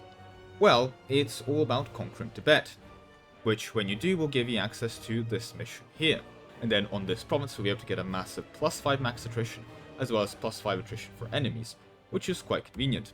The province in question is this one, which actually makes an incredibly nice fort. Not only is it a mountain, meaning that it's a good fort to, well, have in your country anyway, it also gives you zone of control over 2 ways of entering Tibet, either through the south here, apart unless you ignore this way, or going through the north, through, well, the deserts and mountains, so not the best way as well, but you kind of control half of those 2 pathways, so it's actually somewhat on the crossroads as well, so it's a convenient fort location, or to top it off. Now, I've mentioned being Korean as well, so go ahead and conquer Korea, and because Korean is not part of the Chinese culture group, even though we're an empire, we're able to switch our primary culture into it. I would recommend at this point synicizing yourself, because yeah, Korean is a pretty small culture group, and there's going to be a lot of cultures you have just unaccepted. There's going to be a couple sad Chinese people indeed. But you can go ahead and grab the Hermit Kingdom if you want. You don't have to, but those reforms kind of don't matter until we get to tier 5. See, we went Korean to get access to the Righteous Army, and this is going to give us the ability to call the Righteous Army in times of need. What are these times of need? Well, we need to be either the defender in a war, or have 10 Korean provinces, well, not controlled by us, so occupied by enemies. And when that happens, we're able to lose 10 legitimacy and some more exhaustion, and also piss off our nobles. But then until the peace deal, we get 10 morale of armies, our taxes go down, but most crucially we get 3 attrition for enemies and 3 max hostile attrition, bringing up the attrition and max hostile attrition of the province up to a very impressive 16. Now, if you want to see a demonstration of the effects of fort attrition, I already stared at an AI very hard Ottomans for 4 hours of my life, failed to take Byzantium with an unsiegeable fort, and if you want to see an edited down version of that, a link should be available on screen now. So I thought, instead of doing some of that, let's do some theory crafting. How quickly does this attrition destroy armies in theory? Well, the base recovery rate of an army is 10%, when you reinforce 10% of your maximum unit size on the month tick, or 100 men in every 1k regiment. There are ideas and things that improve it, but 100 men is the base rate, and the rate will begin with today. However, this rate is hard when you're in enemy territory, or in occupied territory, or in area territory that isn't your home territory, down to 50 troops or 5%. This is probably why the cap was at 5%, as this means that with max manpower you're able to recover attrition indefinitely. You will at most take 5% attrition, or 50 troops, and recover those 50 troops. But let's assume our enemies have no reinforcement buffs. What is going to be the state of their army if they try to siege this fort? Well, let's spawn a hypothetical 100k stack to come siege us. This stack is going to take 16k casualties and recover 5k of those on the first month tick, reducing them down to 89k men. Well, after just 6 months, this army would have been reduced to 49,698 men. The AI would have lost 30,000 into reinforcements, as well as an additional 50,302 men from just their main stack existing, leading to an over 60k manpower loss in the first 6 months, without us losing a single soldier in the process. Now let's say they siege it for a year. Their main army is reduced down to 24,699, while they also have to spend an additional 60,000 on reinforcements that immediately disappear into the void, representing a total loss of 135,301 men. If they siege for 2 years, something not entirely unreasonable, their sieging army gets reduced to just 6,100 men on the dot, meaning that very soon, assuming this is just a level 2 fort, they'll lose the ability to make progress on it within the next month, and furthermore their total casualties will now be sitting at a rather impressive 213,900 men to attrition, again without a single loss of life on our part. This scenario has a weird loss graph for the AI, as it has a half-life decay curve for the losses of the army in the field, but the 5k reinforcements that arrive and die right away remain consistent throughout. Now that we mentioned half-lives, as you can probably tell by observation that the half-life is 6 months, but it more than halves in 6 months. So doing some math, the half-life of an army with an infinite manpower sieging this fort with no reinforcement buffs comes down to 5.94804680659 months. What is 0.9480346800659 months? Well, there are 30 days in a month. Correction, there are sometimes 31 days in a month, and sometimes even less than that. Actually, on average, there are 365.24 days in a year. Well, there would be, but EU4 does not have leap years or leap centuries. So we are back to 365 days in a year, or 30.416 recurring days in a month, meaning the half-life of an AI army sieging the fort is 5 months and 28.83605488701 days. Okay, on that note, I believe that's enough theorycraft. Attrition here is bad. So with that all said and done, I hope you enjoyed the video, and I'm going to see you in the next one. Bye. So that was definitely a fun project. I liked this video. It was neat. It involved a showcase of Finland, which doesn't usually get to shine. So overall, yeah, +1 from me. I hope you enjoyed the lemon math breakdown at the end. Had to defend myself a couple times when the math itself got challenged. I think I actually did make a mistake in there. Feel free to go find the comment section of the video for the elaborations. How many great projects can you have in EU4? Great projects in EU4 tend to fall into 3 categories. The first kind are the really strong ones. We're talking things like Alhambra for 5% admin efficiency, or the Dutch polders for 10% goods produced. These great projects tend to be very influential, and for these kinds of buildings it also makes sense to both snake your way to the province, and also go into a bit of debt to upgrade sometimes. Then we have what I like to call the I guess it's nice category. A good example is the Royal Palace of Caserta, which provides, among other things, some prestige, a 100 governing cap, and some government reform progress, which you can turn into more government capacity. It's not something irrelevant, governing capacity is a valuable resource, but it's also not something you should be taking burger loans out for. And finally we have the I don't want to pop up anymore category of great projects. These are the ones you build here, played the game into the late 1700s, you're closing off your world conquest and you decide, may as well build them, I'm sitting on the money cap anyway. An example of this would be something like the Allure Caves. Let's actually go on a tangent and talk about this project. Multiple thousands of ducats down the drain to get +1 tolerance of my religion, and +1 of heretics and heathens? And I guess the Brahmins, if I happen to have those lying around, become happier with me? Now, keeping the Brahmins loyal has pretty much never been an issue for me during the part of the game where I can afford a level 3 great projects, and the other 3 modifiers are literally a conditional version of a -1 global unrest. No, seriously, a province has either your religion a heretic religion or a heathen religion. So literally the only difference between this monument and, I don't know, a filler idea in the Serbian national ideas is the fact that heretic and heathen tolerance is capped. So if you're going for that, it may not even apply, since you may have already hit the cap. Okay, fine, if you have a low tolerance on heretic and heathen provinces, you get some other debuffs too. But if your argument can be boiled down to this is sometimes better or sometimes worse than -1 global unrest, I'm sorry, that's not usually worth a minimal investment of 8,500 ducats total, not even mentioning either the time investment or the speed up costs in manpower or cash. It's just useless, even by the standards of useless great projects. Well, that was a fun rant, I hope you enjoyed. What I wanted to say in this intersection, however, is the fact that great projects tend to be good, actually. And as an enjoyer of modifier stacking myself, I have wondered before, what is the maximum number of great projects you can run? And hopefully today we'll answer this question. Disclaimers, there are 122 great projects in EU4, 125 if you count the 3 buildable canals, which I will. I'm not going to be judging how useful each great project is, or what is the best setup. I'm merely interested in the rather simple question. Great project counter. Can number go up? If number can go up, how to make number go up? Otherwise, standard setup, achievement compatible, IMAD compatible. Let's go. The counter in use today is going to be different somewhat from the usual ones. Namely that we already know the maximum possible number it can ever hit, 125. So we can just have the counter like that. aka how many great projects we're running out of the 125 possible ones. So it's just the one counter today, it's going to be up to you to make up the difference, which you can do by hitting both the like counter as well as the sub counter if you haven't already. But with all that said and done, and all my self-shilling concluded, let's get into the video proper. For this modifier stacking video, if it can even be called that, I believe we will need to do a slightly different format. I have done my research, and during it, I have worked out the conditions we need to maximize the amount of great projects that we will be building. But instead of picking up a government reform or something and then going, great, we can now build these 57 things, I'm instead going to go through all the things we need to do first. And when that's all done, I'm going to go through the list of all the great projects in alphabetical order. No, reverse alphabetical order. Because why not? And either add them to the list or dismiss them.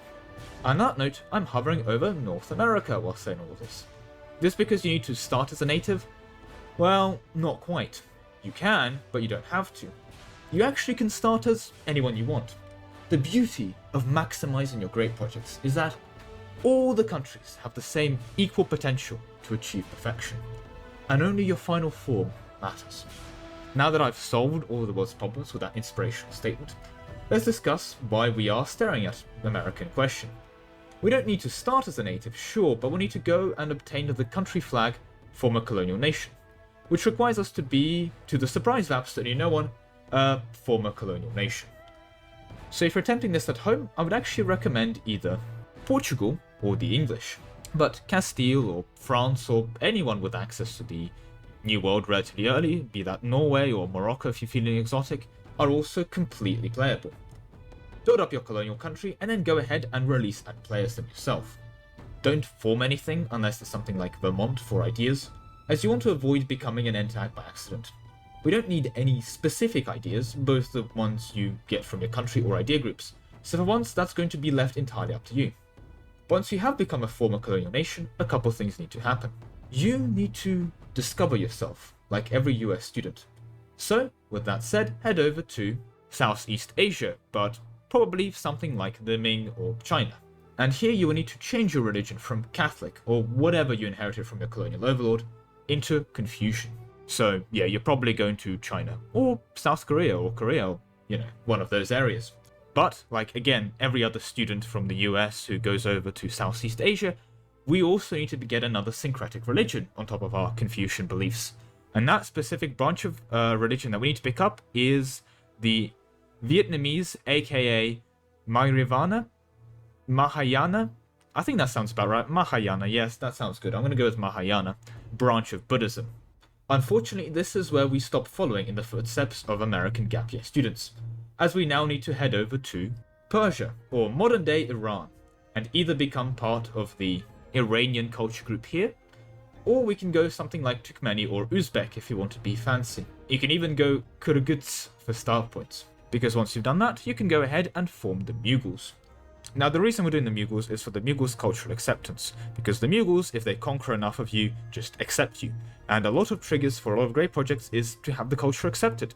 So this bypasses the requirement of, well, not having an infinite amount of cultures to accept.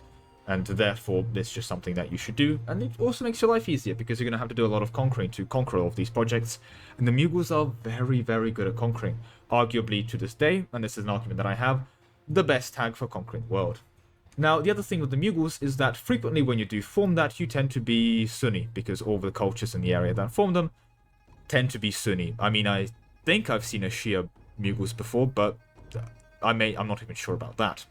However, nothing in the Mughals' formable decision actually requires you to be, well, Sunni. So it can contain our Confucian, syncretic religion, and Mahayana fun and games.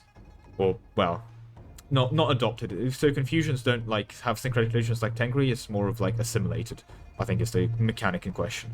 But mainly, we get to keep that when we go and form the Mughals here.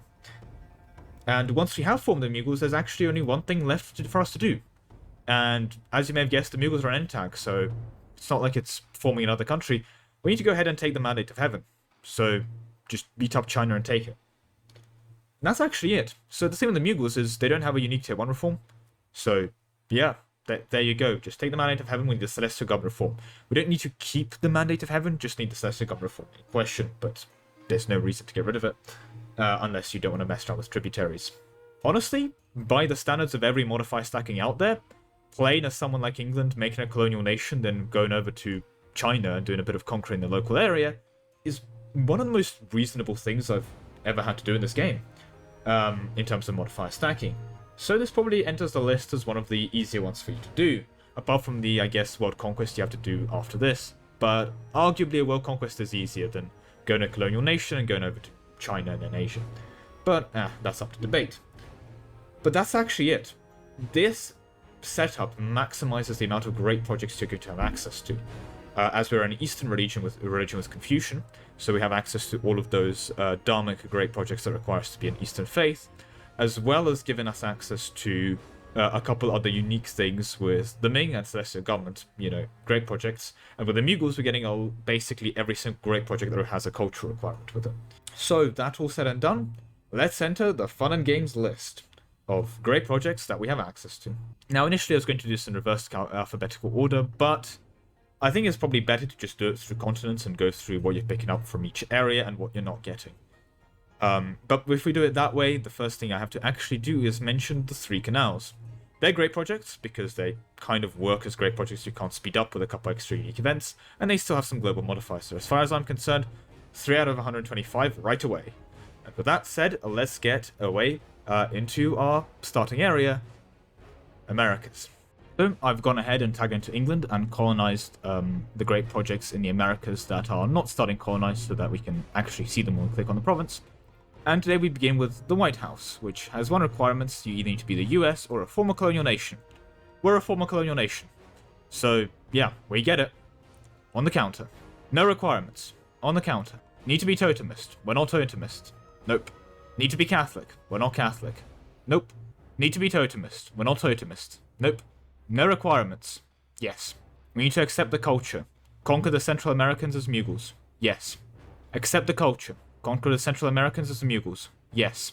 Need to accept the culture. You've guessed it. Conquer them as the Mughals. Yes. No requirements. Yes. No requirements. Yes. No requirements. Yes. Need to be one of these 3 cultures. We are the Mughals. Conquer these cultures. Yes. No requirements. Yes. Accept the culture. We're the Mughals. Yes. We're not Inti. Can't get this one. No requirements. Yes, we can get this one. No requirements. Yes, we can get this one. Before we move on from America and on topic of colonial regions, let's also take a look at a couple ones in Polynesia, or well, the islands in the Pacific that everyone ignores in every game because why would you go there? The big heads. You need to be Polynesian culture, have it accepted. Yes, we're the Mughals. Add them to the list. Nan Madol, no requirements. Yes. Now, let's head over to Africa, and we'll also do the Middle East hole in the area. Let's begin in the south. Mbanza Congo. The culture group is Congolese and accepted. We're the Mughals. Yes. City of Kami. No requirements. Yes. You need to be Muslim. We're not Muslim. Can't get this one. Need to be Muslim. We're not Muslim. Can't get this one. Need to be Coptic. We're not Coptic. Can't get this one. Need to be pagan. We're not pagan. Can't get this one. Need to be Muslim. We're not Muslim. Can't get this one. No requirements. We can get it. Yes. No requirements. We can get it. Yes. Need to be Muslim. We're not Muslim. Can't get this one. We need to accept the Egyptians or be pagan. Well, we're not pagan, but we can accept the Egyptians. So, yes, we can get it. Unfortunately, we're not Muslim, Christian, or Jewish, so we can't use Jerusalem. But we can accept the Syrians or the Bedouins, so that's Petra for us. Yes. We're not Muslim, so no Kaaba. We're not Shia, so we can't get this one either.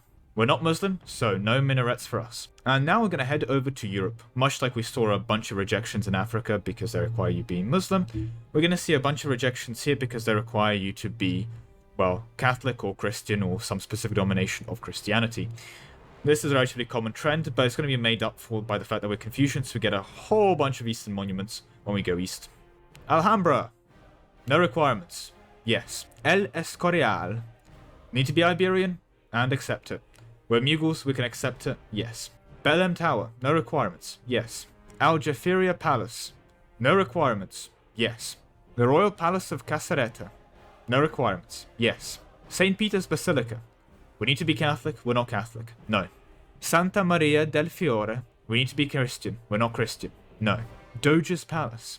No requirements. Yes. Duomo di Milano. Need to be Christian, we're not. No. Palace of the Popes. Need to be Christian, we're not. No. Notre Dame Cathedral. Need to be Christian. No. Versailles. Need to be French and accepting the French. Unfortunately, we can accept the French, so we can use this one. Ambrose Castle. No requirements. Yes. Alminster. The culture group needs to be Germanic and we need to accept the Germans. Yes, we can use this, despite being Confucian. Yes, we can use a Christian church while being Confucian. Cologne Cathedral. This one does require you to be Christian. No. Dutch boulders. Need to accept the Dutch. Yes. Tower of London. Need to accept the British. Yes. Stonehenge. Need to be pagan or accept the British. We're just accepting the British. Yes. Edinburgh Castle. Just be Scottish and accept them. Yes. Hedal Stave Church. We're not Christian. No. Falun Copper Mine. No requirements. Yes. Kronborg. No requirements. Yes. Brandenburg Gate. No requirements. Yes. Historical Center of Prague. Well, we're not Christian, so we can't go into the square. Krakow Cloth Hall. No requirements. Yes. The Big Library. No requirements. Yes. Bran Castle. Accept the Carpathians. Yes. Rila Monasteries. We're not Orthodox. No. Parthenon. We can accept the Greeks. Yes. Hagia Sophia. We're not Catholic, Orthodox, Coptic, or Muslim. So, no. Sultan Ahmed Mosque. We're not Muslim. So, no. Trakai Castle. No requirements. The Kiev Lavra. We're not Orthodox. Can't use it. Trakai Castle. No requirements. Yes. Malbork Castle. No requirements. Yes. Visby City. No requirements. Yes. The Winter Palace.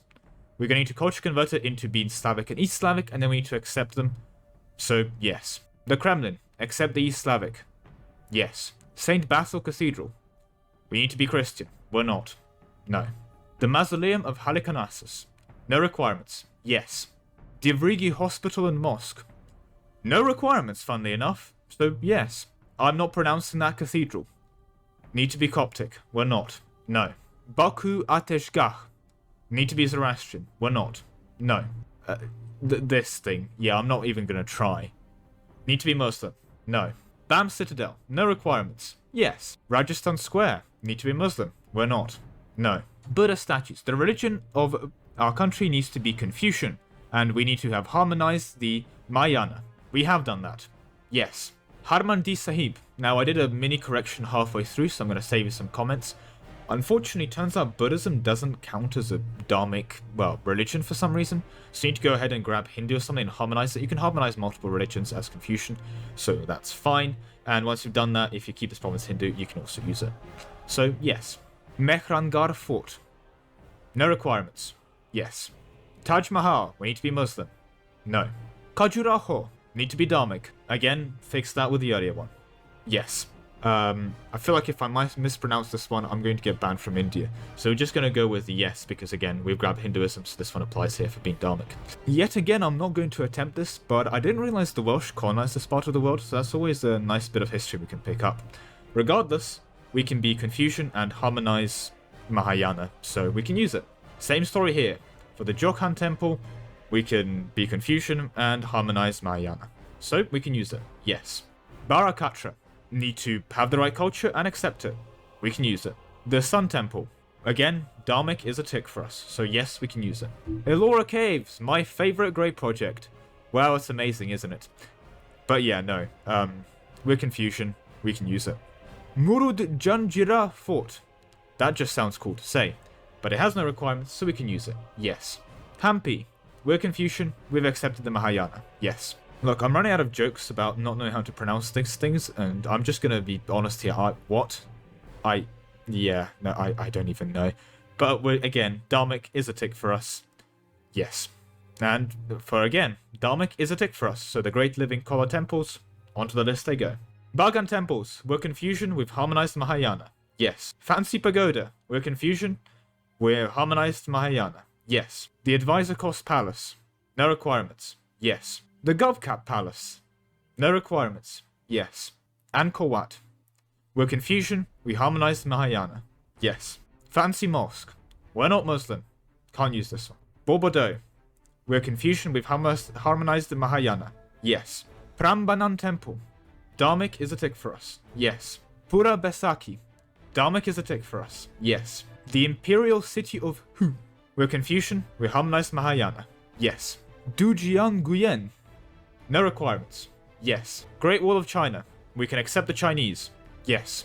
Temple of Confucian, the religion is going to be Confucian, and guess what? We're actually Confucian. So, yes. Porcelain Tower, culture group is Chinese, we can accept their culture. Yes. Nanjing Grand Canal, no requirements. Yes. Suko Grand Canal, no requirements. Yes.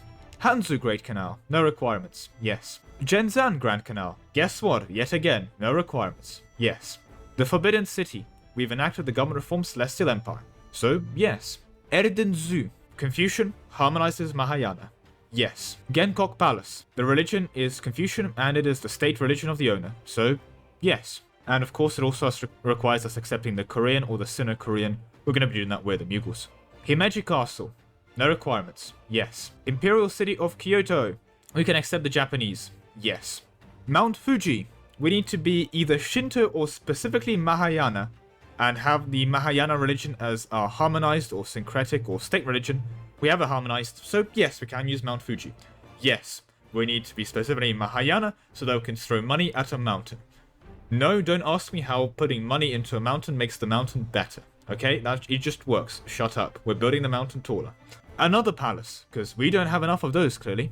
Need to be Japanese, accept Japanese. We're doing that with the Mughals, yes.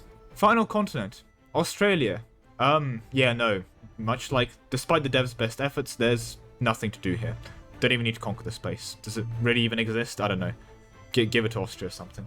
Well, that was fun. Not really sure what I meant to demonstrate here today, so just leave you be. I have like 10 palaces I need to go live in.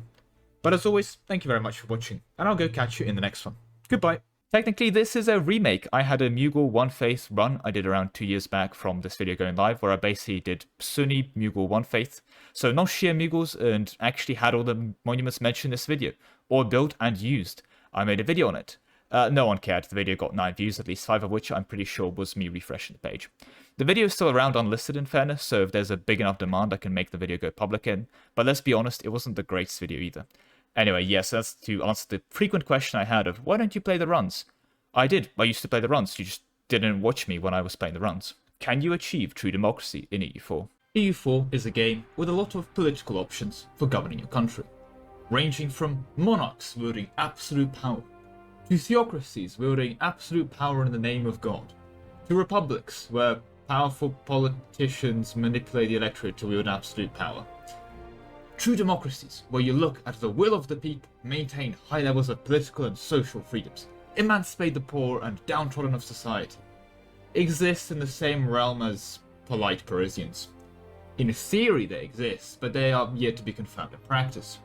Even revolutionary governments that bring down the oppressive monarchies that they rose up against end up becoming revolutionary zeal executing authoritarians anyway. So what would a country need to be considered a true democracy in EU4? Well, for starters, it needs to use the Republican tradition mechanic and have their elections as frequently as possible so that their people can make their voices heard. it also needs to have enough Republican tradition to basically maintain itself at 100 Republican tradition permanently, even if constantly re-electing the same person, to prevent the country ever slipping away from democracy.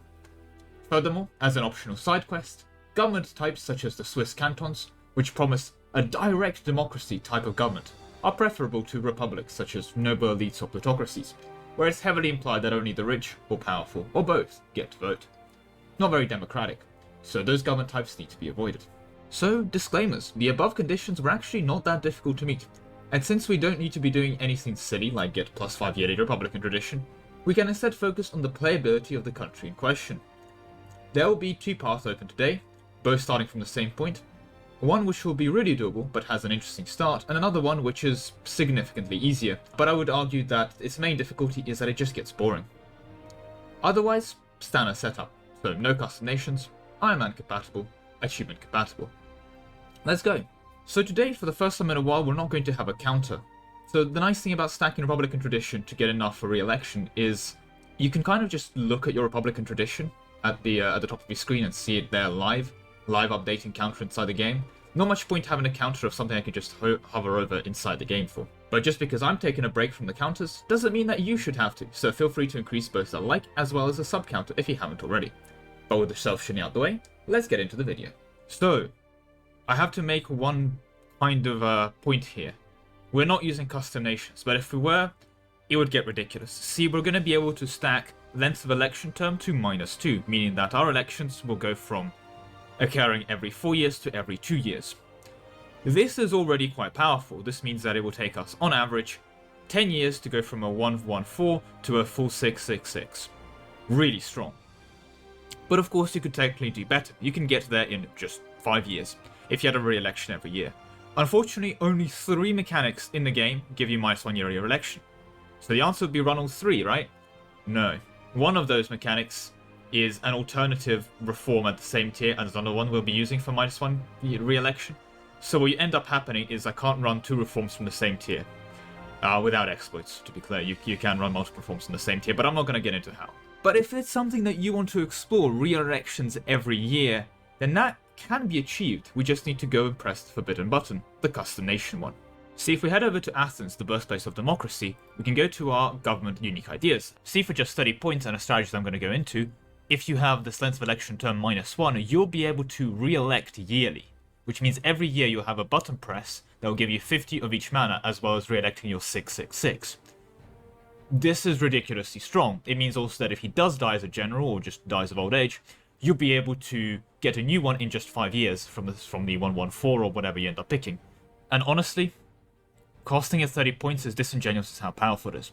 If you are going to be doing this, I would also recommend picking up 0.3 yearly Republican tradition, or even 0.125, that's going to cost you. But what isn't going to cost you is -30% re-election cost, which is quite, strong. Saves you a lot of Republican tradition, which is ironic, as the localization there implies you'll seize in the Senate, which sounds not very democratic. But yeah, no, -30% re-election cost here is incredibly powerful, and it's good to save you a lot of Republican tradition from so many of these frequent elections. I'd also recommend picking up an extra 40% average monarch lifespan to make your 666s last even longer, even though I will be clear, we're going to be getting even more average monarch lifespan within our run. But we don't need custom nations to still be completely broken and overpowered, because today we're heading over to the most Italian places in all of Italy, Bologna, the place named after pasta. See, Bologna's going to have some useful things for us, and is a necessary part of the start. The reason we're in Bologna is we need to get the pasta idea set, namely the Bentivoglio family. Apart from making us very legitimate or a good horde or very meritocratic, so yeah, if you're going to go form China, this is going to be really strong. +1 yearly meritocracy is amazing. But in practice, it's going to give us 0.3 yearly Republican tradition, which is quite good. But also it's going to give us the only source of re-election cost inside the idea groups of our countries, -20% from this idea here. The problem, of course, is our form of democracy is absolutely awful. It's allowing royal marriages, it has not that much democracy, basically, and with 12-year term duration, the honest answer, any length of term modifiers or stacking are going to be quite useless. Basically, we need to get rid of the Italian signora as much as possible. And there are 2 ways of approaching this problem. And this is where our paths diverge, because one of them is honestly not even that much harder. We're going to have to pick up a different primary culture and change to it. The other one is much easier, but it does mean that your game is going to be very boring. The boring option is to improve your opinion with Austria to 106. Not a very difficult thing to do, just shove a diplomat in there. If it's not happening fast enough, you can go to the estates, go to the clergy, and give them the, I believe it's not religious delegation, but religious diplomats, there you go.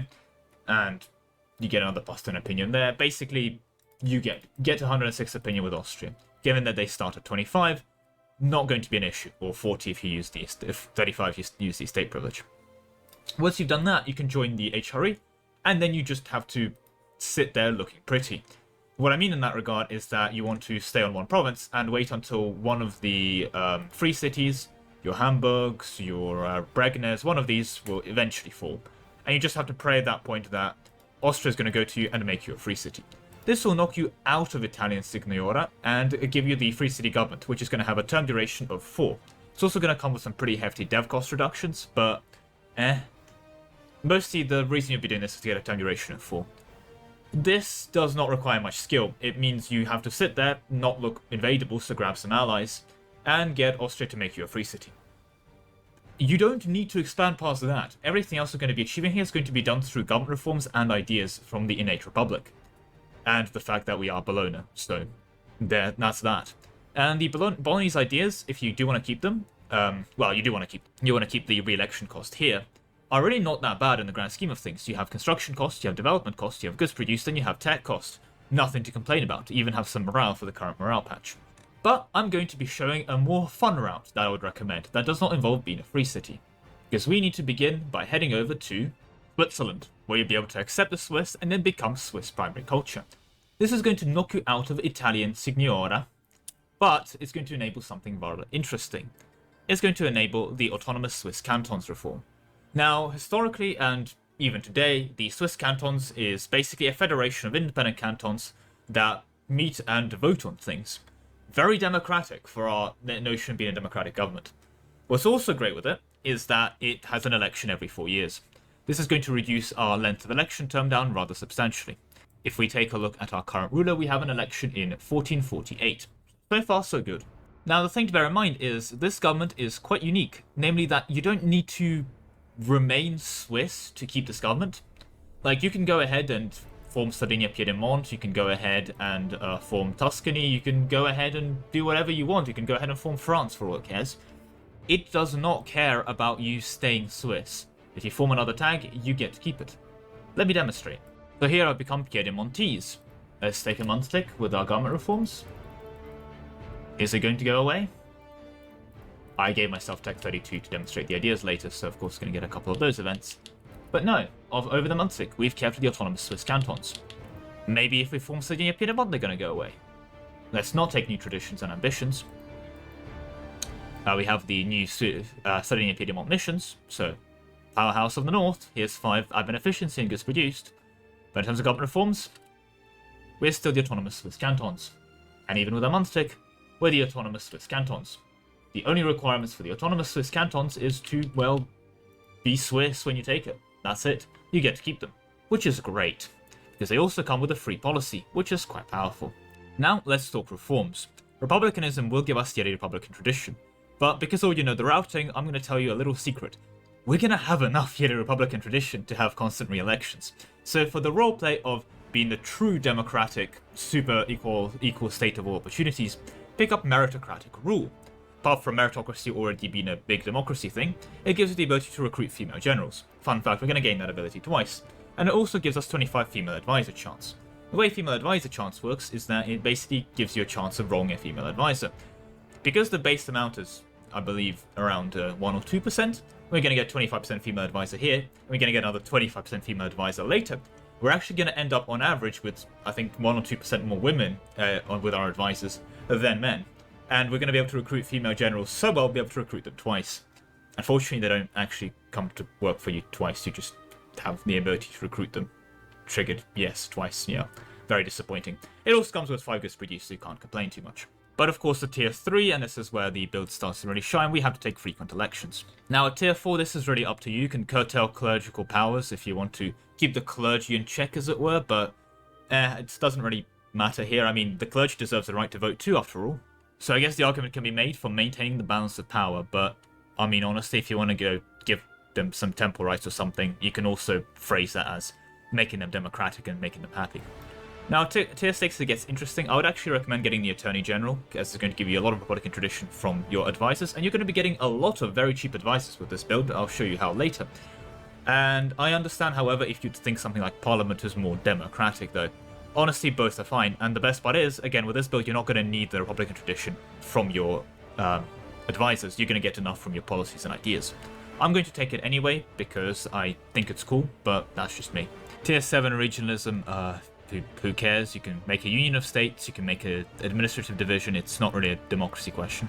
Same for the economic matters. You can curtail the burghs if they think they're too influential, you can embrace economic theory, you can even do the lock-in proviso, but up to you. I mean, you're going to have economic ideas as part of this build, so but lock-in proviso is going to be available. I'm just doing the reforms now, so it's not available for me. I'm going to embrace free trade because I love free trade, and 100 monarch points every time you embrace an institution sounds pretty good to me. And here to tier 9, we get to the fun part. We're going to be sacrificing an extra 20 maximum absolutism for -1 length of election term. And if you take a look now at our election term, we elect every 2 years, and these re-elections will cost us 5 Republican tradition. This means that, for now, we need to hit 2.5 year Republican tradition to be able to maintain constant elections. But for the true democracy experience, and just to push this build to the absolute stupidity for what you're going to be able to achieve on the side later, you want to extend suffrage for a diplomatic free policy. You can probably see where this is going, because at tier 13, we are going to reinforce our Republican values and decrease the re-election cost by 10%, as well as getting an administrative free policy. Which means that now in the policy department, we're able to run 3 free admin policies, 3 free dip policies, and 2 free mill policies, as we get a free admin and dip policy, and we get a free mill, dip, and admin from our government reform Swiss cantons. So we're going to have 3-3-2 policies filled out here. Isn't that ridiculous? Well, it's going to get better. Let's take a look at our ideas. Now, I'm going to do this in order that you should probably take it if you are doing this in-game yourself. You can open Plutocratic if you want to get the buffs from it earlier, but I mean, the 10% national morale of armies is about the only military buff you're going to be getting from Plutocracy. I'd instead then recommend Diplomatic, as this would make your expansion a lot easier. You get a lot more diplomats to improve relations with anyone who can join a coalition against you, and the province Warsaw cost is never a bad thing. So with that said, go ahead and grab Diplomatic, followed by Plutocratic, followed by Economic, followed by Court. Now, Court is technically optional, as is my next recommendation, and the next recommendation, if you are going to go for it, I'd actually suggest taking it first, and that recommendation is going to be Innovative. Why? Well, Court is only there for 0.2 year Republican tradition, but it's not necessary. We're already getting 0.3 from our Bolognese ideas. We can then get the Policy Mandatory Service, a diplomatic policy giving you 10 national manpower modifier, as well as more female advisor chance, and may recruit female generals, which is, again, a great way of getting 52% to 51% female advisor chance. But most crucially, it's going to give us minus 10% re-election cost. Then pick up formalized scales, weights, and measures for 10 tax, but more importantly, 0.2 year Republican tradition. And funnily enough, without any advisors, which again we're going to be getting scaling buffs for, without anything else, we've hit the 1.5 we need. The 0.3 you get from our ideas, and the formalized scales, weights, and measurements for 0.2 or any other source of 0.2, like for example full court, which is technically redundant, but I just want to mention it as a pretty easy source of it, is going to be enough Republican tradition. Because we have minus 40% re-election cost, so every 2 years we need to spend 3 Republican tradition. Or if we make 1.5 Republican tradition, we're going to be able to re-elect forever. Now, another thing to bear in mind of these re-elections that happen every 2 years is that these re-elections are going to give us 50 of one of the types of mana. And given they're happening every year, that means we're getting 25 mana a year extra. That means that in essence you're running slightly better than 2 extra free advisors that stack independently of everything else. Granted, the monarch points are random, but over the course of the game they're going to average out as well. It's incredibly powerful, and that's really an understatement. But what's really funny about this build is, of course, the fact of going innovativeness is going to stack really well with us, because we're going to be able to take 25% average monarch lifespan to keep our rulers a lot longer alive. Not really necessary, but it means that you'll be able to cycle the same re-elections a lot more, getting a lot more of those monarch points. Furthermore, I'd recommend heading over to Turkey and getting the Mausoleum.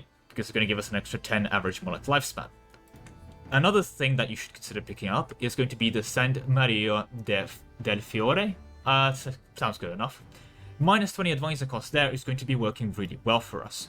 Why? Well, because our advisor cost is going to be quite impressive already. To take the Education Act for minus 10 advisor cost, we're going to have minus 20 advisor cost from finishing innovative ideas. We're going to be able to take minus 15 advisor cost from the diplomatic cooperation policy, which is going to give us already like minus 45 advisor cost globally.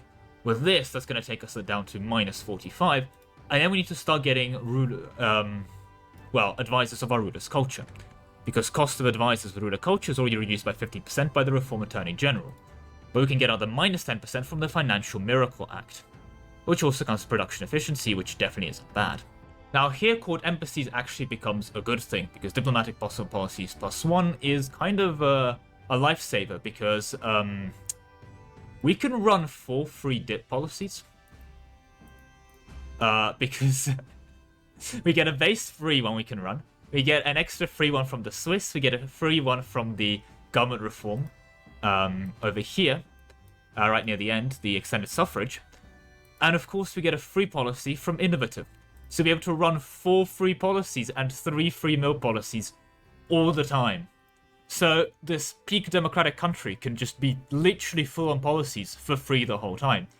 And again, you have Max Republican tradition, so you're getting 2 unrest and loads of reform progress growth for free on top of everything as well.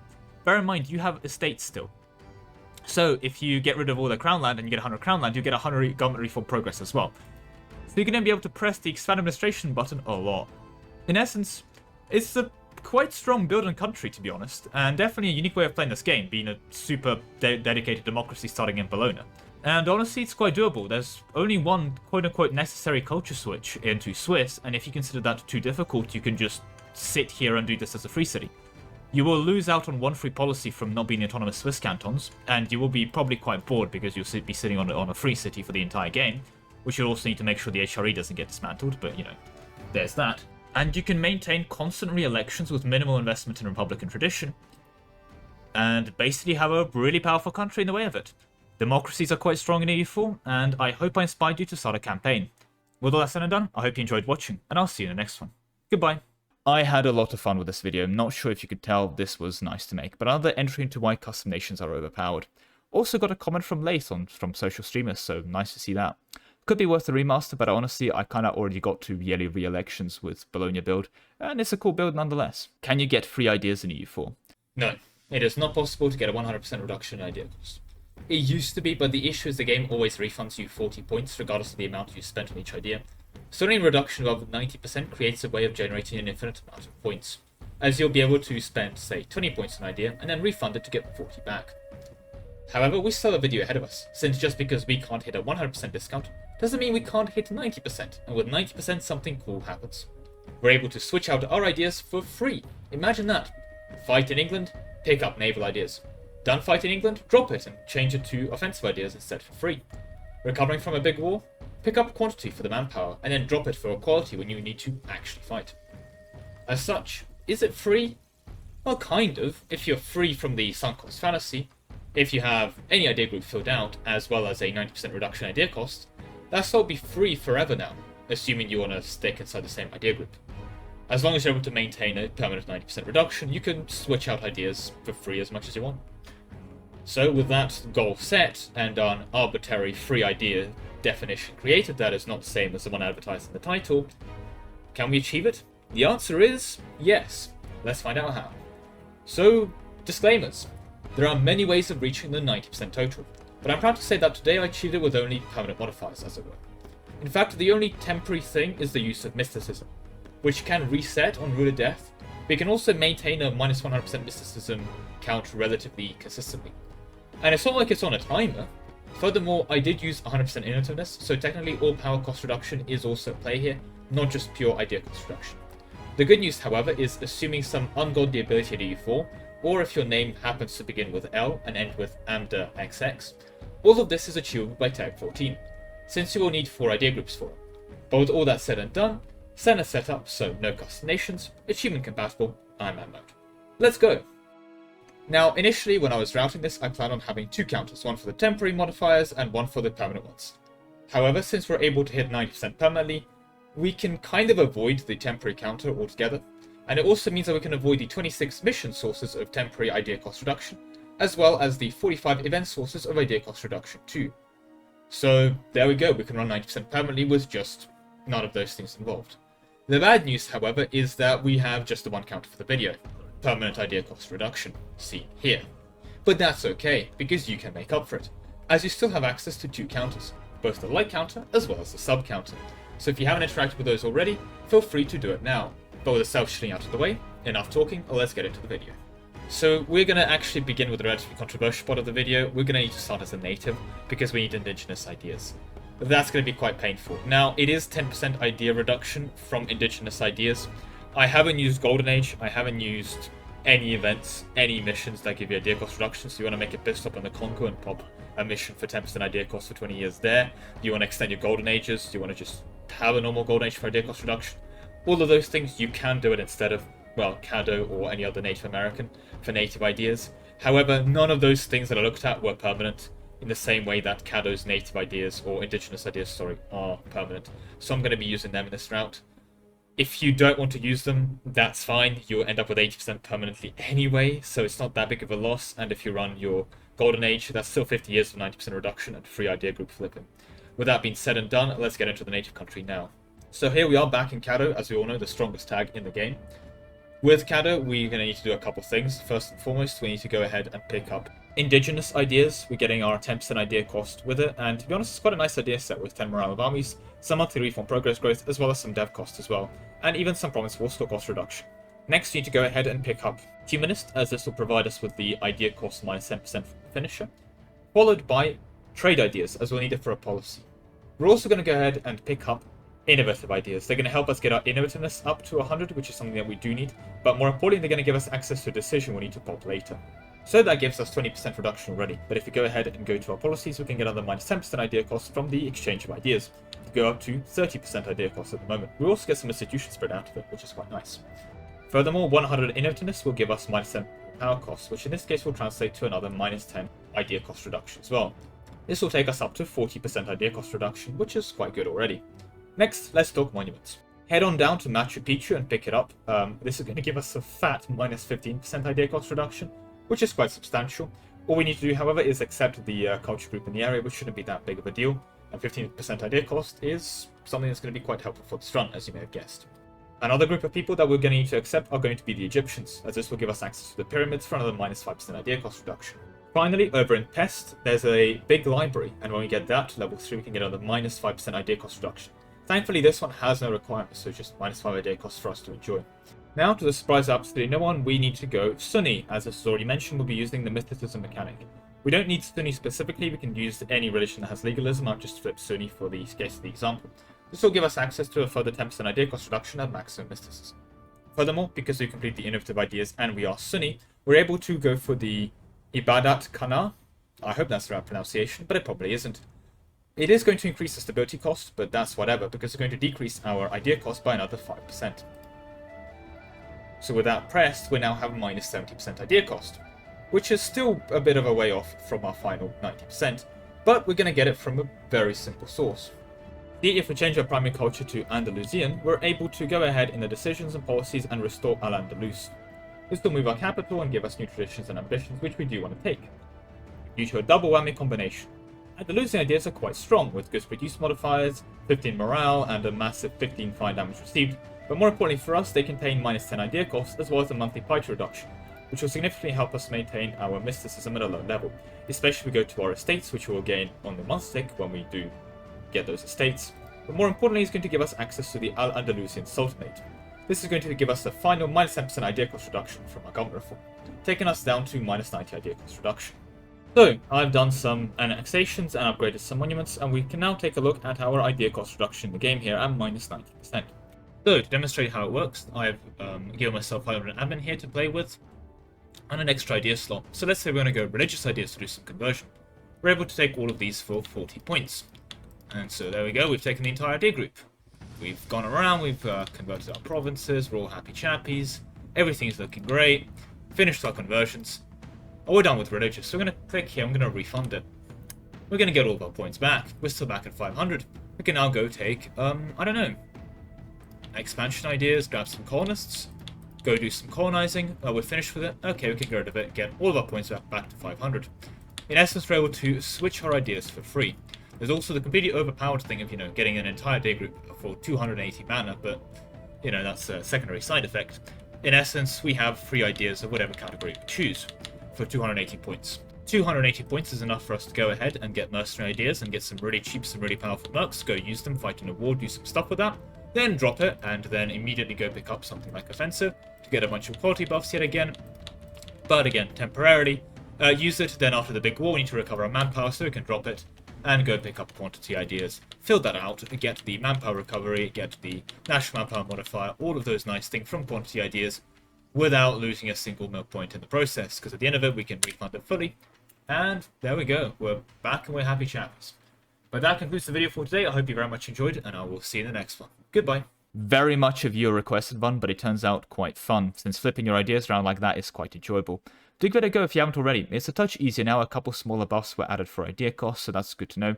And of course, any or power costs you pick up are going to be your friends too in practice. Still though, honestly not worth the remaster. I mean, what do I do in the remastered video? Remember that video, guys? Now do that thing all over again, but with less steps.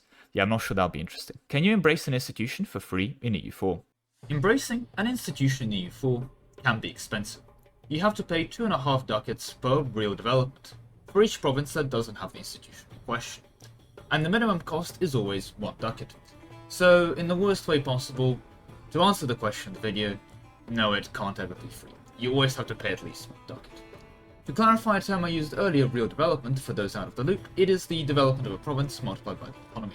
So, for example, a 30 development province with 0 autonomy has 30 real development, and hence will set you back 75 ducats when you go to embrace.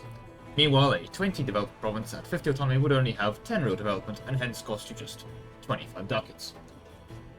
So, when you're a small country, that price isn't that bad, but when you get big, it really starts to add up. So, can we get to minus 100% institution embracement cost permanently? Well, yes, but also no. See, every year past 1444, we increase the cost of the institution embracement by 0.5% per year. So unfortunately, the game just kind of out-modifies tax us, as by 1750, the earliest possible time to embrace the last institution, we'll be looking at 153% plus institution embracement cost. And that's not something we can beat, especially given the base plus 100% cost, meaning we're looking at plus 153% overall. I mean, naturally we can also achieve this by having the institution present in every province, or by increasing the autonomy in every single province that doesn't have the institution to 100. But that I'm going to consider as cheating. So I'm going to say that we need to get to the 1 ducat cost while the institution is not present in every single province, and every single province when the institution is not present is above 100 development, or lower than 100 development for this case. So regardless of that noble goal, we can still achieve a pretty reasonable amount of institution development cost reduction. Maybe even enough to squeeze an early institution in for free. So let's go for it regardless and save ourselves a bunch of money. Disclaimers, we're going to be using both permanent and temporary modifiers today, and don't worry, they will be displayed separately. Otherwise, in terms of disclaimers, that's pretty much it. So, the usuals. I'm mode compatible, achievement compatible, standard setup, so no custom nations. Let's go! Now today, for the first time in a while, we have both counters, both temporary and permanent reduction. It's been a while since we had both counters on screen, so feel free to celebrate this achievement by interacting with both the counters available to you as well, namely the like counter as well as the sub counter, if you haven't already. But with that self-shitting out of the way, let's begin. Unfortunately today, we begin in Denmark. I'm sorry, it has to be done. See, the reason we're in Denmark is for one event and one event only. The event in question is event Flavor Denmark 3285, and it's going to pop up anywhere between 1517 and 1550. We actually want it to pop up as late as humanly possible. What do I mean by that? Well, we're going to want to time it for around 1560. So we're going to be realistically hoping to get it by around 1545. Why? Well, we're going to be revealing that later in the video. But the requirements are just be Denmark, and the year needs to be between 1517 and 1550. So if you're getting it by 1545, that'll be great. If you're getting it earlier than that, just bird until you get it at the correct time. This is the entire reason we're actually as Denmark, is for this one event here. We have the option to either rely on the Royal Council, which will give us some government reform progress, a stab, and some prestige and make our nobility and clergy happy, but we can also rule the support of the bourgeoisie. This will also provide us with government reform progress, but until the death of our ruler, which we're going to need to keep alive until necessary, we're going to be getting some national unrest increases, but more importantly, we're also going to gain institution embracement cost reduction, which is quite nice to get. So yeah, there we go. We're going to begin our counter with temporarily minus 10% institution embracement cost. Great start. Now let's talk formables, because the next thing we need to do is actually head over to Georgia. See, Georgia in the latest DLC got some new missions, and a quite expensive mission tree at that. The nice thing about this mission tree, of course, is access to one of our new fancy missions, namely the Patriarch of all of Georgia. We need to have the icon of John of Christmas up and active, and if we do, we're going to get institution embracement cost minus 10% for the next 20 years. Thankfully, this can be timed at any point you want, so just time it until you're around 1540 in the optimal case, since we'll be waiting around for some other things. There's a lot of setup we'll need to be due by 1540, so it's not like you're sitting around for this point, but, you know, it's something to bear in mind. I'd recommend popping this around 1545, and again, I'll reveal why later, so they can have it by 1560 pretty consistently. Next, we need to head over to India and form Rajasthan. Now, the thing is with Rajasthan is that it changes our tag group to Indian and has a lot of other negative side effects, but the good thing is it does give us access to the Rajasthani missions. Another country that also has access to the Rajasthani missions is, well, Malwa. And we're here for Malwa for one mission and one mission only, court education. For 20 years, we're going to pick up another minus 25 institution embracement cost. And again, you want to be popping this around 1545.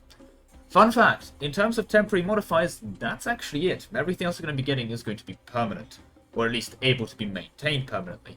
So, congrats. These are the 3 things we're picking up on one event and 2 missions that are going to be permanent. Everything else is either going to be an incompatible end tag, with the end tag that we're going for right away after this, or it's going to just not be something we have access to. Namely, again, due to end tag compatibility issues. But before we head over to our actual end tag, we need to go and pick up the Porcelain Tower of Nanjing. Quite a difficult task, but then we also need to accept the local Chinese culture there. And when we do that and get it to level 3, we're going to get minus 15 institution embracement cost, which is quite nice. And it's also going to be our first permanent reduction of the run. The other thing that we also need is going to be the Hungarian Library, for another minus 10% institution embracement cost at level 3. So make sure you go ahead and grab that. Furthermore, make sure you get your prestige to 100 and keep it there for another minus 10% reduction from your prestige. As you can see, it gives you institution embracement cost minus 10% here. And I've tagged into the Ming, and as you can see, just being the Great Power, which we'll need to become a Great Power, we're going to get a further minus 10% reduction to our institution embracement cost. Finally, we need to go ahead and form Russia, and this is where the relative fun begins, because there's 2 things we need to do as Russia. So first of all, as Russia, we're going to get access to the Tsardom mechanic, which is also going to give us access to Russian modernization. This is going to be very important. Make sure you don't have the Menchester system enabled at this point, which if you form in it, you won't, but just don't pick it up. And basically make sure you have no privileges given out. You need to get that modernization to 100, like your life depends on it, because to some weird extent, it does. Now, you can form Russia by Admin Tech 10, and since we're looking at a 1545 date for our formables, we have quite a decent margin to get our modernization. 2 things in terms of getting modernization is find someone ahead of time in you. That's usually going to be some German AI that takes a tech ahead of time, or usually England or France or someone like Poland is a good one to take a look at. Then go to covert actions and build spy network. Then you can be able to spend 30 of it to steal modern ideas. Just going to gain modernization from that, and that's a pretty consistent way of doing it, which is quite nice. You can also spend money to buy modernization, but it gets quite expensive, so, you know, it's a strategy, bear that in mind. It's possible, but yeah, you're going to need to get that modernization to 100. With your modernization at 100, you're going to get access to minus 50 institution embracement cost. In terms of our ideas and policies, we only need 2 things to happen here. First of all, the idea innovative needs to be filled out for minus 10 institution embracement cost, and then you need to go ahead and get yourself naval as well as administrative, so that you can go ahead and get the policy harbor administration, which will give you access to both minus 10% shipbuilding time as well as minus 20 institution embracement cost. Finally, as Russia, you should also flip back to Orthodoxy, if you haven't already. I mean, as Denmark, you can flip to Orthodox and be Orthodox during all of these formables, so it's not like you need to prepare this to be ready on the spot. But with Orthodox, you're going to be able to head and get the icon of, well, the icon of Christmas. This is going to give us access to another minus 20 institution embracement cost. At this point, with all of that said and done, and assuming you followed my policy of popping both the Danish event and getting the Georgian mission and the Malwa mission by around 1545, we're actually going to be able to embrace one institution for free, namely the printing press. Assuming we have it in our provinces, 10% of it by 1560, we will have enough reduction to fully counter the 158% cost that we'll be looking at before things like the Denmark event expire. Unfortunately, that is the only one, as by 1600s, when global trade rolls around, we'll be already hitting the expiry points on the events and missions, well, namely the Danish event, and hence the next institution will going to be beyond us. So assuming you don't count the 1 ducat cost for the embracement of printing press, we will actually be able to embrace an institution for free. So to answer the question from the start of the video, no, not for free, but it is possible to embrace an institution or get its reduction down to well over 100% and get it for 1 ducat, only for the printing press, if you do this very obscure route. With all that said and done, that is the end of the video. I hope you enjoyed, and I will see you in the next one. Goodbye. See, actually was wondering about that for a while. Shame the answer is not really. I think it still gave rise to a showcase of some pretty neat modifiers though. God damn it, they made Russia overpowered. Actually played them on release and got bored after basically winning too hard. Making the most docile country in EU4. Revolts in EU4 occur when your country does things that are considered bad by the local population. Innocent things like decreasing autonomy, having a chronic -3 stability rate, or making a small, we'll go with small. There are hence 2 ways of dealing with such a revolt. The honourable way, where your troops meet with the rebels in a pitched battle, and the heat of battle itself dictates the outcome of court and country. Or something grandiose, I don't know, I may have got something carried away. But there is another way of dealing with these revolts too. They say, the pen is mightier than the sword. But personally, I'm not too convinced. She didn't do too well in the elections. Kind of lost her deserve. However, we can certainly try this tactic in EU4. After all, if we sign enough bills of rights, increase our stability, and also go form like 15 countries or something equally stupid, sure we'll be able to convince everyone that actually unrest is bad, and they should just stay home. Disclaimers. Oh boy, is this section going to be big today? Woo! First things first, we're looking at national unrest. The modifier visible here. This means that things that very much do affect your unrest, but don't do so in a direct fashion, aka in a way that affects this counter here, such as +15 unrest from being overextended, or local increases to unrest or decreases to set unrest from certain events, are not going to be counted here. Furthermore, we'll also not be looking at any unrest reduction, but only while in a disaster type of offense. Yes, you could technically go into a peasants' war and stay in it forever and actually have less unrest by just being in a constant state of appeasement towards those peasants, while they reciprocate your state of appeasement by sending thousands of their own peasants to a senseless death against your armed forces. And yes, it's technically possible to maintain the state forever, but due to ideological reasons, desires to not be in a constant state of disaster, oh sorry, wrong image there, we're not going to be counting tactics such as constant peasants' wars as valid options for this run. Furthermore, another thing that we're not going to be looking at today, but actually is very important in any runs you're doing at home, is tolerance modifiers. If we have 3 tolerance of the true faith, as well as 3 tolerance of heretics and heathens, for example, since every province in the game has to be either true faith, or heathen, or heretic, they will get a -3 unrest reduction, regardless of their religion. However, it's something that we're not looking at today, as this changes the setup to also include stacking tolerance of true faith modifiers and performing 1 faith. It's also important to recognize that tolerance of the true faith operates on a different dimension, as it were, to the global unrest modifier here. For example, for disasters such as Colonization country, your national unrest needs to be positive, but if you have +15 tolerance to the true faith and every province is your religion, you don't need to get another +15 unrest to trigger your disaster. As such, while in practice I would say going for the 1 faith and converting everything to your religion is the way to go, in this modifier stacking run, I'm only going to be looking at sources of global unrest reduction.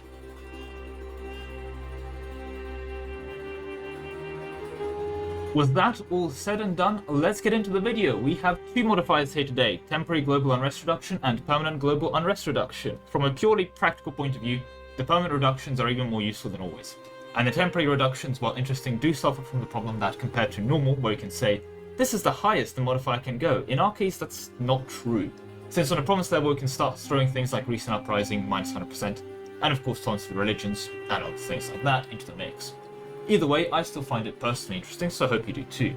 With that said, I have 2 counters, so I'm going to be pressing. And you have 2 counters too, the like button counter and the sub button counter, so if you haven't had a chance to increase those, that would be appreciated. Regardless, enough to self-shilling. Let's begin in earnest. And today's run is going to be insanely painful. And like most things that are very painful, we're going to start in Korea.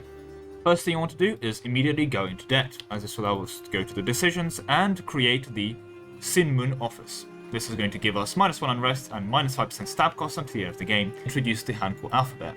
So far so good, isn't it? Yeah, we've got the Hangul alphabet. But then we're going to go ahead and revoke it. To do so, we are going to need to die, so make sure we revoke it. And there we go, we have revoked the Hangul alphabet. That's going to increase our tech cost, sure, but it's going to give us -1 unrest until the end of the game. Now, we're almost done with Korea, and we've already got quite a bit of unrest stacked up, but there's another thing we can do. We need to go ahead and pop the mission Korean Self-Reliance to get Korea in balance until the end of the game. We need to get this done actually by 1600. This is because one of the missions, well, not missions, events we get later is England requires it to be before 1600 so that the event can fire. So we need to make sure we've got this sorted by 1600. But it's going to give us -2 unrest until the end of the game. So far so good. Now we're off to a very fascinating place. We need to go ahead and form Romania. We don't really care about traditions and ambitions for now, but Romania is formed for a very interesting reason. See, Romania doesn't have a real mission tree. Well, it does have a couple missions. In fact, we're going to get one of these missions. Namely, we're going to be looking at conquering South Slovenia for -2 unrest for 20 years as a temporary modifier. But what's important about the Romanian missions is that they don't count as real missions. So when we form a country with the quote-unquote generic missions, in our case, Somalia, something interesting is going to happen. We're going to get access to the generic mission tree, which is going to have the slave trade mission, which we need to pop to get -3 unrest for 20 years from abolitionism. And then we begin our fun journey of nation forming and tax switching even more than earnest. Because our next stop is Mongolia, as you may have guessed by the fact you're looking at the moment, because we need to go ahead and get the mission Pax Mongolia for -3 national unrest until the end of the game, after which we need to go ahead and form England. Now, technically England can be formed before Mongolia. We need to do the reset our missions pick with Romania into the any African tag, so for that mission. But in theory, we can do England, then reset our missions with Romania. Any other tactic like that would work. In essence, we could have formed England earlier, but we need to make sure we form England by 1600. See, the reason for forming England for 1600 is for this event here, the Court of the Star Chamber. Now, this can pop anywhere from 1470 to 1600s. And of course, we're going to need one. It's going to make our stability a bit more expensive. However, it's going to give us -1 unrest at the end of the game. But we're not done with England. We also need to go ahead and renovate Oxbridge. This is going to give us the Oxford Symposium events on a mini timer. One of those events is going to give us -1 unrest, so get that one. The other thing to bear in mind is England has a unique jousting tournament event for -2 unrest, so also get that. Unfortunately, that one is temporary. Next, our formables are nowhere near done. We need to form Switzerland and expand the Confederacy to include Swabia for -2 unrest for 20 years. Then we need to go ahead and form Austria. It has 2 -1 unrest missions. The first one is the King of Poland for -1 unrest, and the Duchy of Bavaria, which will give you access to pure Bavarian beer for 20 years for -1 unrest. This is of course rather ironic because we'll be going Sunni later. But after that, we're off to Georgia because there's 2 missions. First of all, we can get secured succession for -1 unrest for just 10 years, so now our window of temporary modifiers has shrunk even more. And then we get a rather annoying mission. See, the Patriarch of all Georgia gives us access to the icon of Eleusia, which we can pop for 20 years. It's going to give us -1.5 national unrest, not -1. This 0.5 is really annoying because that messes up my count, so I'm actually going to count this as -1 and set a little reminder on my notes to include that 0.5 at the end. Then we move on to the Mamluks, because of course we do. Now the Mamluks have quite a lot of things going for them. First of all, we can get some large festivals for -2 unrest. I'm not actually sure where that comes from, but it exists, and it requires being a Mamluk, so it's probably some event you get. Honestly, I've spent a while trying to find the source of these large festivals. Can't find it. And on the topic of things I can't find, the next one I can't find either. You need to crush some non-Mamluk rebels for another -1 from an event modifier. I, for the life of me, cannot find where this is from. I'm going to include it because previous times when I haven't found the source of a modifier, people have found it for me in the comments. I'm assuming it's not depreciated. Paradox tends to not really take content out of their game, but again, I cannot for the life of me find the source of this unrest reduction from both these Mamluk large festivals and crushing non-Mamluk rebels. But what I can, however, find is one of the old Mamluk missions. You can pacify the Bedouins for -2 unrest. Unfortunately, we don't count disabling DLC here, and this mission no longer is with us, so that's -2 unrest we cannot include in our count. But after we're done with the Mamluks, we need to go ahead and make a pit stop at Tunis. Tunis is able to pacify the Berbers to get -2 unrest for 20 years. Ireland. Woo! Now, very important with Ireland, make sure you actually take the Irish ideas. We're not forming Ireland for any missions here, we're forming Ireland for the -2 unrest. The reason we're doing Ireland compared to any other country is that Ireland is not an end tag, allowing us to form other countries later, but it also allows us to flip our ideas into a -2 unrest here. I'm not going to be counting this -2 unrest yet, I'm going to count it when we actually complete all of our ideas and policies. But then go ahead and form Scotland for the College of Justice, giving you -2 unrest for 20 years. After which you're off to Poland, and oh dear lord, what a mess of a mission tree this is. Half the things are locked missions and branching missions, and I have no idea what half of this stuff is. However, regardless of all of that, the thing with Poland is there is a -2 national arrest from Polish ambition somewhere here. Honestly, good luck finding it. I've spent another hour trying to find this event modifier on alone, and I've realised it's probably a better use of my time, unironically playing the actual game. So it's in here. If you find the source of Polish ambition, all the power to you, but I can't. Now we're off to do something a bit more fun and wacky. We need to either become a trade league owner or become an OPM and join a trade league, as this will give us access to 2 events. First of all, we're going to spot some pirates, and then if we let that pirate go for information and give him some money, we'll be able to find even more pirates, and we can arrest those pirates and get -2 unrest for 20 years. Next, it's time to go ahead and embrace our one true faith, Sunni, because of course. With Sunni, we'll be able to denounce sect practices for -1 unrest until our state religion changes, which is quite nice. But we'll also be able to ban coffee houses for -1 unrest and get another event for purification from unjust taxation for another -1 unrest. Then get the Council of the People for -2 unrest. And we get to a weird one. We need to go ahead and then own Rome. See, I'm sure you've all seen the event that one of your provinces has been sacked. Usually that's one of these forts, and you get a bunch of devastation on it, and no one's really happy. But you know, that's just how wars go. Provinces get sacked. Well, you need one of the AIs to sack Rome, and when that happens, you need to take the final option to go and raid the Curia treasury. And when that happens, you'll be able to go ahead and say, wow, that's really sad, and get -2 unrest for 20 years. And after that, we finally move on to the end tag, which is Russia, because of course it's Russia. Make sure to not take Russian ideas, you need the old Irish ideas. And oh boy is it bad. See, Russia's already had a couple of DLCs of combining things on top of each other, and this is where it really comes to shine. First things first, we're gonna get some events about insurfing the peasants. We're going to insurf the peasants, this is going to give us -1 unrest. We're also going to get autonomous provinces for another -1 unrest. Now, these are old Russian mechanics. They may not be around today. I could again not verify them. As you may have noticed, genuinely around 75% of the video creation of this video has been trying to find the source of these modifiers, and in many cases not been able to find them. In some cases I haven't actually been able to find them, in the case of some of the missions and ideas, but for things like these, which are old Russian events and missions, I just haven't been able to find them. I'm going to include them nonetheless, and if you can prove that they don't exist, well, in your personal headcanon, you can take them off the counter. I'm going to put them on here because I spent way too long trying to find them. As you can see, that the unrest stacking has definitely made me not want to revolt ever again. But regardless, we've inserted the peasants for -1, we've got our autonomous provinces for -1, then we can restrict that serfdom for another -1, because that's a separate thing, of course. Then we can also go ahead and get the Russian vodka sales event. This is now 4 events that I've just found the modifier for, and I have no idea where they actually come from. But one thing I do know, however, is the Russian vodka sales government reform. Now that I'm going to include in the government reforms later, I'm not going to include it on the counter now, but that's just another thing that we at least do have access to. What we do, however, get until the death of our ruler, which is the second modifier, unlike the consort thing for the death until ruler, is going to be Unifier of Russia for -3 unrest. We're also then able to handle the boyars to get -2 unrest for 25 years. Now that one took me forever to find. That was another half an hour goose chase until I realized, oh yeah, it's a mission modifier stored in the event file. Thank you, Paradox, very cool.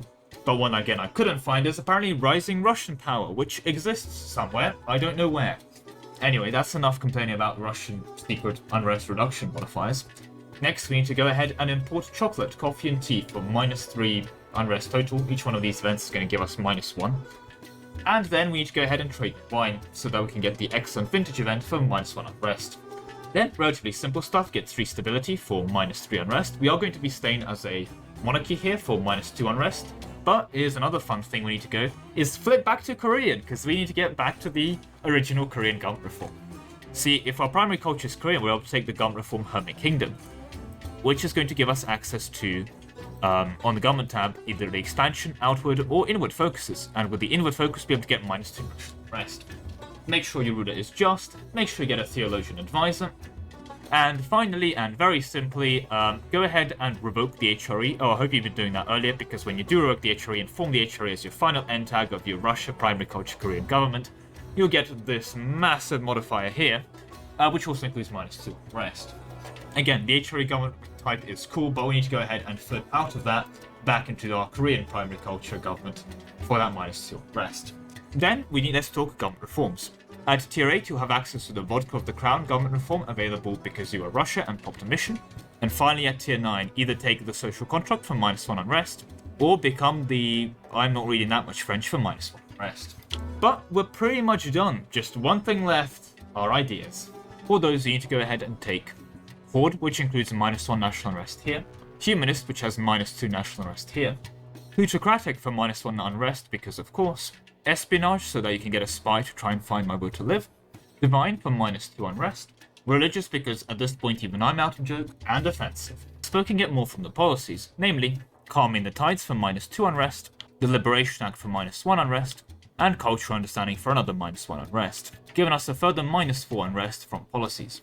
But with our ideas completed, we can also include the -2 from the Irish ideas, and finally end this with the 0-point fund that we didn't add earlier from Georgia. Going through this, trying to find all the sources of this weirdest national unrest, seeing which ones you couldn't, seeing which ones you can. There were like 4 countries that were very much in contention for final end tag.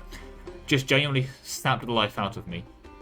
Out of every single modifier I've stacked before, nothing has been as disappointing as squeezing out -1 unrest, when I could just think about how really it didn't matter. Don't do this at home, kids. Terrible idea. But anyway, I hope my sub-rank has been at least good enough for your amusement. Thank you very much for watching, and I'll catch you next one. Goodbye. Unrest stacking. That took a long time to route. That was bad, won't recommend for those at home. A recent uprising is the best unrest debuff, so make a build around stabbing rebels is so much more cost effective than trying to prevent them popping up in the first place. Can you remove separatism from EU4? Separatism. When you forcefully relocate into a new area, sometimes you meet the locals, which are not too happy that they now live in Majapahit. Really? Why are we playing as them again? Anyway, why are you guys complaining? You paid taxes before and you get to keep paying them. Oh, never mind, sorry. As of this month, that information is no longer accurate. I have got news that our wise and glorious leader has packed up all of his bags, became Congolese, and will now be governing from the Congo. Please prepare your tax shipment. Never mind, apparently the capital was relocated only for a mission, whatever that means. And it has come to my attention that we are now formed the mighty kingdom of Morocco, our true destiny, and hence will be governed by Cairo. We are now the Mamluks. Yes, and we produce clothes in our capital. Of course, naturally, I see. Please pay your taxes to Vienna? Really? We are now Austria. Well, that may be confusing, but at least we're still... Oh, wait. Yeah, I see we've been animist for the last 3 months. My bad. Never mind, we have only done that so we can become Tengri. I see. Also, while I was talking, we did form Poland and hop another mission. So any of you that happen to live on a grain province, I'm afraid you're going to have to work 15% harder for the next 20 years. Oh, and now we are Prussia. For their ideas? Oh, and speaking of the wise and glorious leader, I'm proud to announce we now live in a theocracy. You know what? Honestly, fair enough. When is the next separatist revolt? I cannot live like this.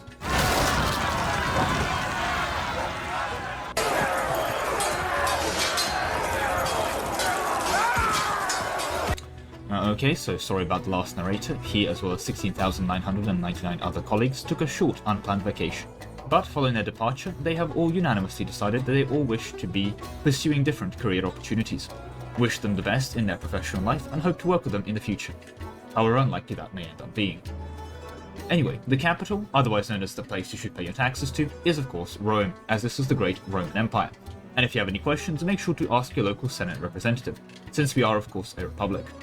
On that note, I am off to pray to Tengri, and if you don't join me, our 157.25% disciplined Wind Hussars, riding an elephant, will be more than happy to assist you.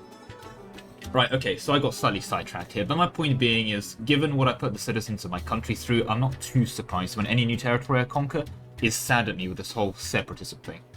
So let's address it, and given the main option we have for doing so, today we'll be doing it in the most normal way possible. So minimizing the tag switches and other fun activities like changing religions to a complete bare minimum. With that said and done, let's talk disclaimers. We need to get our years of separatism to -30, as that is the default amount of separatism gained when a new province is conquered. And going above that +30 makes no sense, it is entirely pointless, as negative separatism reduction doesn't give us unrest reduction. Since we're going for playability in mind, we are going for minimal formable shenanigans, minimal religion shenanigans, and things like that. But outside of that mini disclaimer, the usual stuff will continue to apply. Iron Man compatibility, achievement compatibility, and no custom nations. Let's go. So here we are in EU4, just the one count a day, years of separatism. Due to the many sources of separatism as previously mentioned, we'll only be looking at permanent reduction of separatism. I'm not even sure if temporary separatism exists. I mean, it sounds like something that should, but I can't think of any off the top of my head. Regardless, that does mean there's one nice simple counter for me. But that does still mean there's two counters for you. The like button counter and the sub button counter. And if you want to increase those, it'll be massively appreciated. But with all that being said and done, let's get into the video proper. Now, any video talking about years of separatism reduction is going to be unjust if it does not mention Bohemia. Now, Bohemia has a lot of things going for it. If you don't know what I mean, they have a rather concise mission tree, but a rather cool one at that. You gain restorations of unions on people around you, you have some unique Hussite mechanics that you deal with throughout your missions, and you get rewarded with it with some powerful end of the game buffs. The other thing to bear in mind with Bohemia is it's not a formable, but it's also not an end tag, meaning that if you start as Bohemia, you're able to pick up those buffs and keep them. However, it's not something you can form on a pit stop. If you haven't done a Bohemia campaign yourself, and you're looking for something to play in Germany, I would strongly recommend it. It is quite a powerful country compared to its neighbours, but it doesn't start as one of the major powers, such as Austria or the Ottomans, so there is still a bit of an early game challenge to it. If you do decide to play Bohemia, you're rewarded with a couple things. The first thing is the reason we're mentioning it in any modifier stacking video that includes years of separatism, because you get peace in Europe until the end of the game, giving you -5 years of separatism as well as a monarch dip skill +1, again until the end of the game. Now, this is not the only thing you can get out of Bohemia, you also get access to Bohemian Commonwealth, and this is the reason quite a few people also start as Bohemia, as Bohemian Commonwealth gives you access to -15 dip annexation cost until the end of the game as well, allowing you to stack dip annexation cost to new heights if you really want to be annexing things for free. Of course, you can't actually annex things for free, it's capped like most things in Paradox modifiers, but it's there and it helps you get there. Furthermore, just to really seal off the deal for playing Bohemia, you're able to pick up another 10% production efficiency until the end of the game. Is it a powerful economic modifier? No, it's decent, to be honest. I mean, saying it's better than decent is disingenuous. It's not bad, but it's not great. It's not going to save your economy if it's doing badly, but it's always a nice thing to add to the side as well. Regardless, it's the end of the game, and I think it's worth mentioning. So there you go, Bohemia has your -5 years of separatism, but we're not going to be calling Bohemia today, as it technically means that we're restricting ourselves to one start, and we won't be. Now, another thing that I must mention in a video that talks about years of separatism reduction is Croatia. Now, Croatia is already somewhat well known in the community of people that do try-hard world conquests, as Croatia has access to -5 years of separatism until the end of the game, and has had access to it for quite a while. Quite a few patches have included it. The thing is with Croatia that makes it so nice is that it's both not an end tag, meaning that you can form other countries after forming Croatia, and it's also an actual formable, meaning that you can go ahead and form Croatia as a pit stop when you're doing any of your normal runs. The other nice thing with Croatia is the actual mission to get the -5 years of separatism, expel the Italians, is quite simple to get to. You need to, well, expel the Italians out of the Balkans. Not the most difficult task compared to some of the other things you will need to be doing. And with that, you'll be able to pick up -5 years of separatism until the end of the game, which is, again, quite a nice thing to have, and helps most of your challenge runs if you are going for a big world conquest. I would genuinely recommend making a pit stop in Croatia if you're in the mood of tag switching anyway, but I can understand that it's not the most necessary tag switch as something like Sardinia Piedmont, which gives you access to 5% admin efficiency, or things of that level. Now, for our final pit stop before we get to the actual video, and this is something that absolutely deserves a mention as one of the newer contents, and certainly a rather interesting way of playing the game, is of course Arabia. Arabia got an entirely new set of reworked ideas in the last DLC, and as part of it, it includes a -10 years of separatism reduction in its opening ideas. This is only matched by the French revolutionary ideas, which includes -10 years of separatism in that. However, revolutionary France does require you to be, well, revolutionary, meaning that you are locked into using those -10 years of separatism near the very end of your campaign. Arabia does normally require admin tech 20, but that still leaves you with 12 admin techs to, well, use your minus 10 years of separatism. Furthermore, it's also able to be performed through the use of some missions before admin tech 20, meaning that you're able to use this minus 10 years of separatism much earlier than normal. While the ideas are certainly not that great from a multiplayer point of view, or just being generally good from a build up your country economically or other things like that, they do still make up for it by having some things that are quite useful for an actual world conquest. Namely, you get access to minus 10 war score against other religions, which you can make stronger through your missions, and you get access to missionaries from the new Caliphate Rising, which is quite nice if you're going for something like a One Faith, and naturally combos quite well with the 3 missionary strengths from Spread the Word, and 2 tons of the True Fairs from your opening ideas.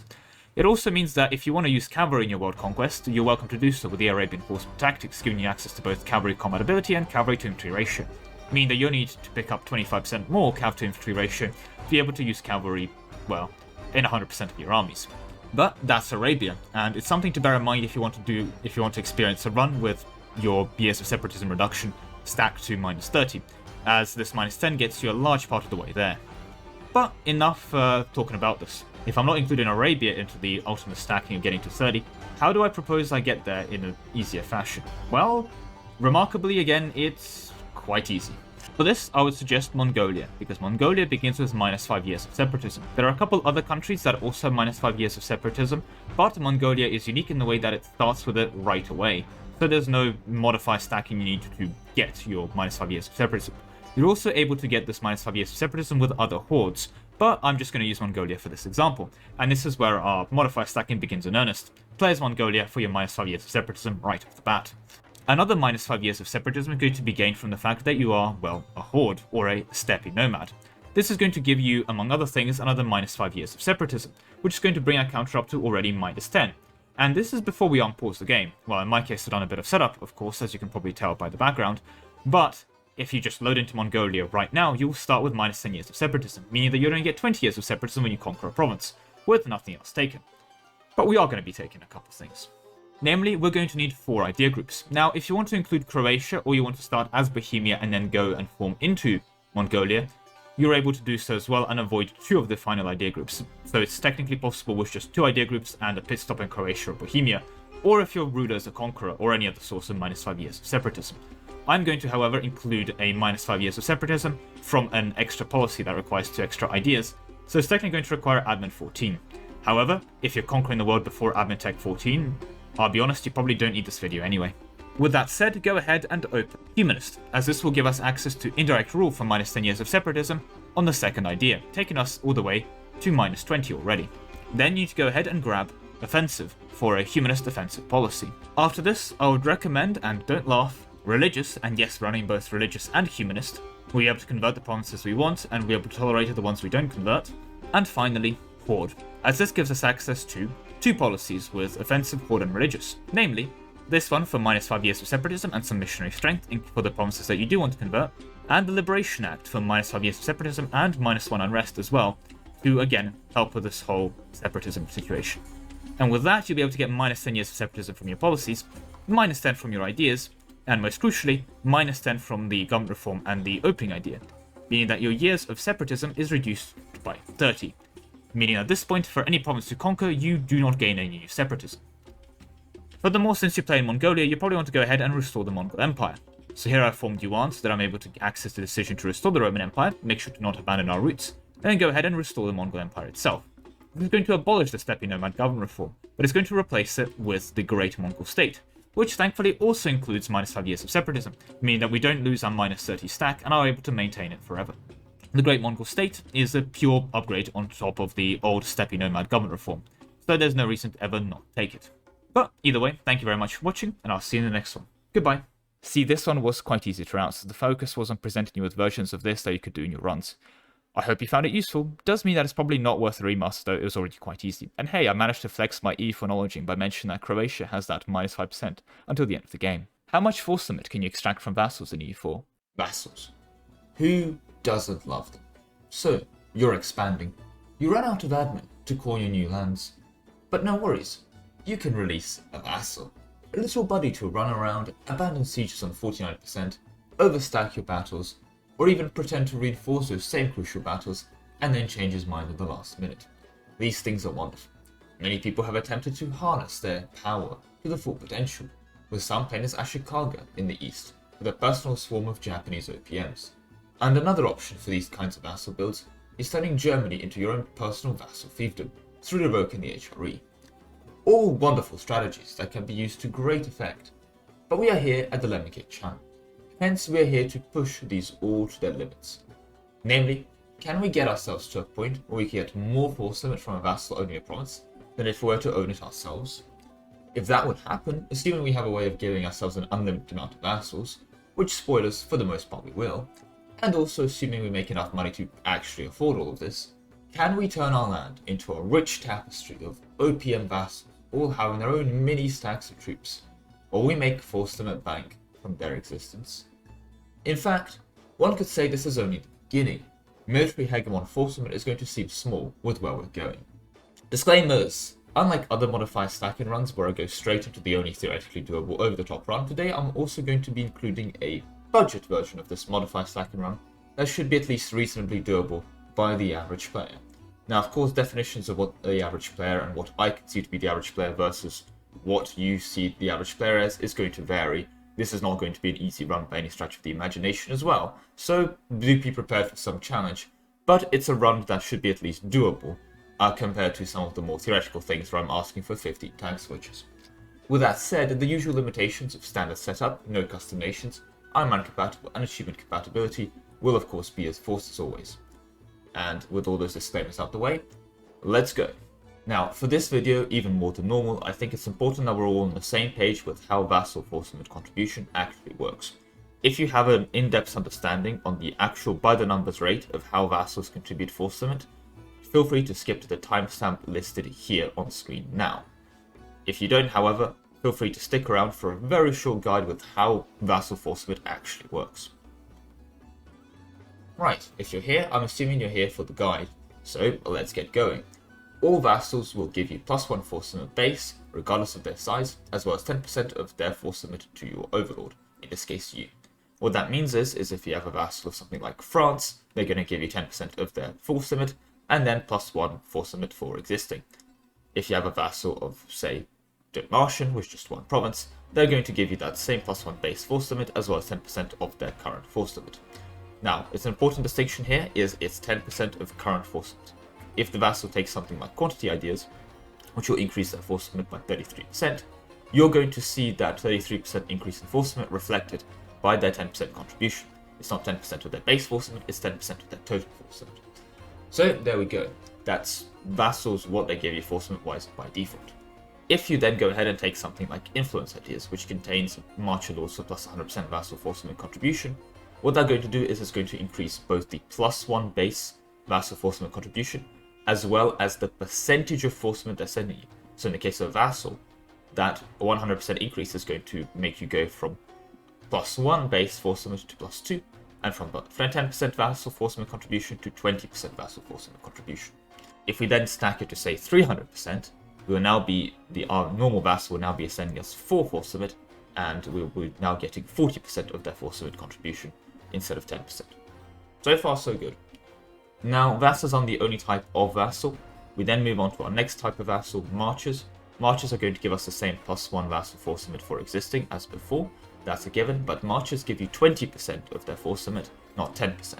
This is an important distinction because it stacks really well with the percentage modifier stacking in our case, as the 20% vassal force limit contribution means that when we stack to say the same 300% vassal force limit contribution modifier that we have in our game, we're now getting 80% vassal force limit, 80% of their force limit instead of 40%, as we've in essence doubled our base amount of vassal force limit contribution. So marchers are significantly better than vassals in this case for force limit stacking. However, if we take a look at the base amount, we're still going from 1 to 4, so that remains unchanged. Now we need to move on to the third type of vassal that we'll be covering in this video, and that's the colonial nations. Now colonial nations, there's different types of them, and they're also dependent if they count as a large colonial nation, as in if they have more than 10 or more provinces. If they're a large colonial nation and they're a crown colony, which is the only kind of a colonial nation we'll be taking a look at in this video, since it's the best one for vassal force limit contribution, we're going to be getting a base +5 land force limit and 10 naval force limit from them. We're going to disregard the naval force limit. We're going to get 5 base land force limit from them, and we're going to get 30% of their land force limit when they're a crown colony.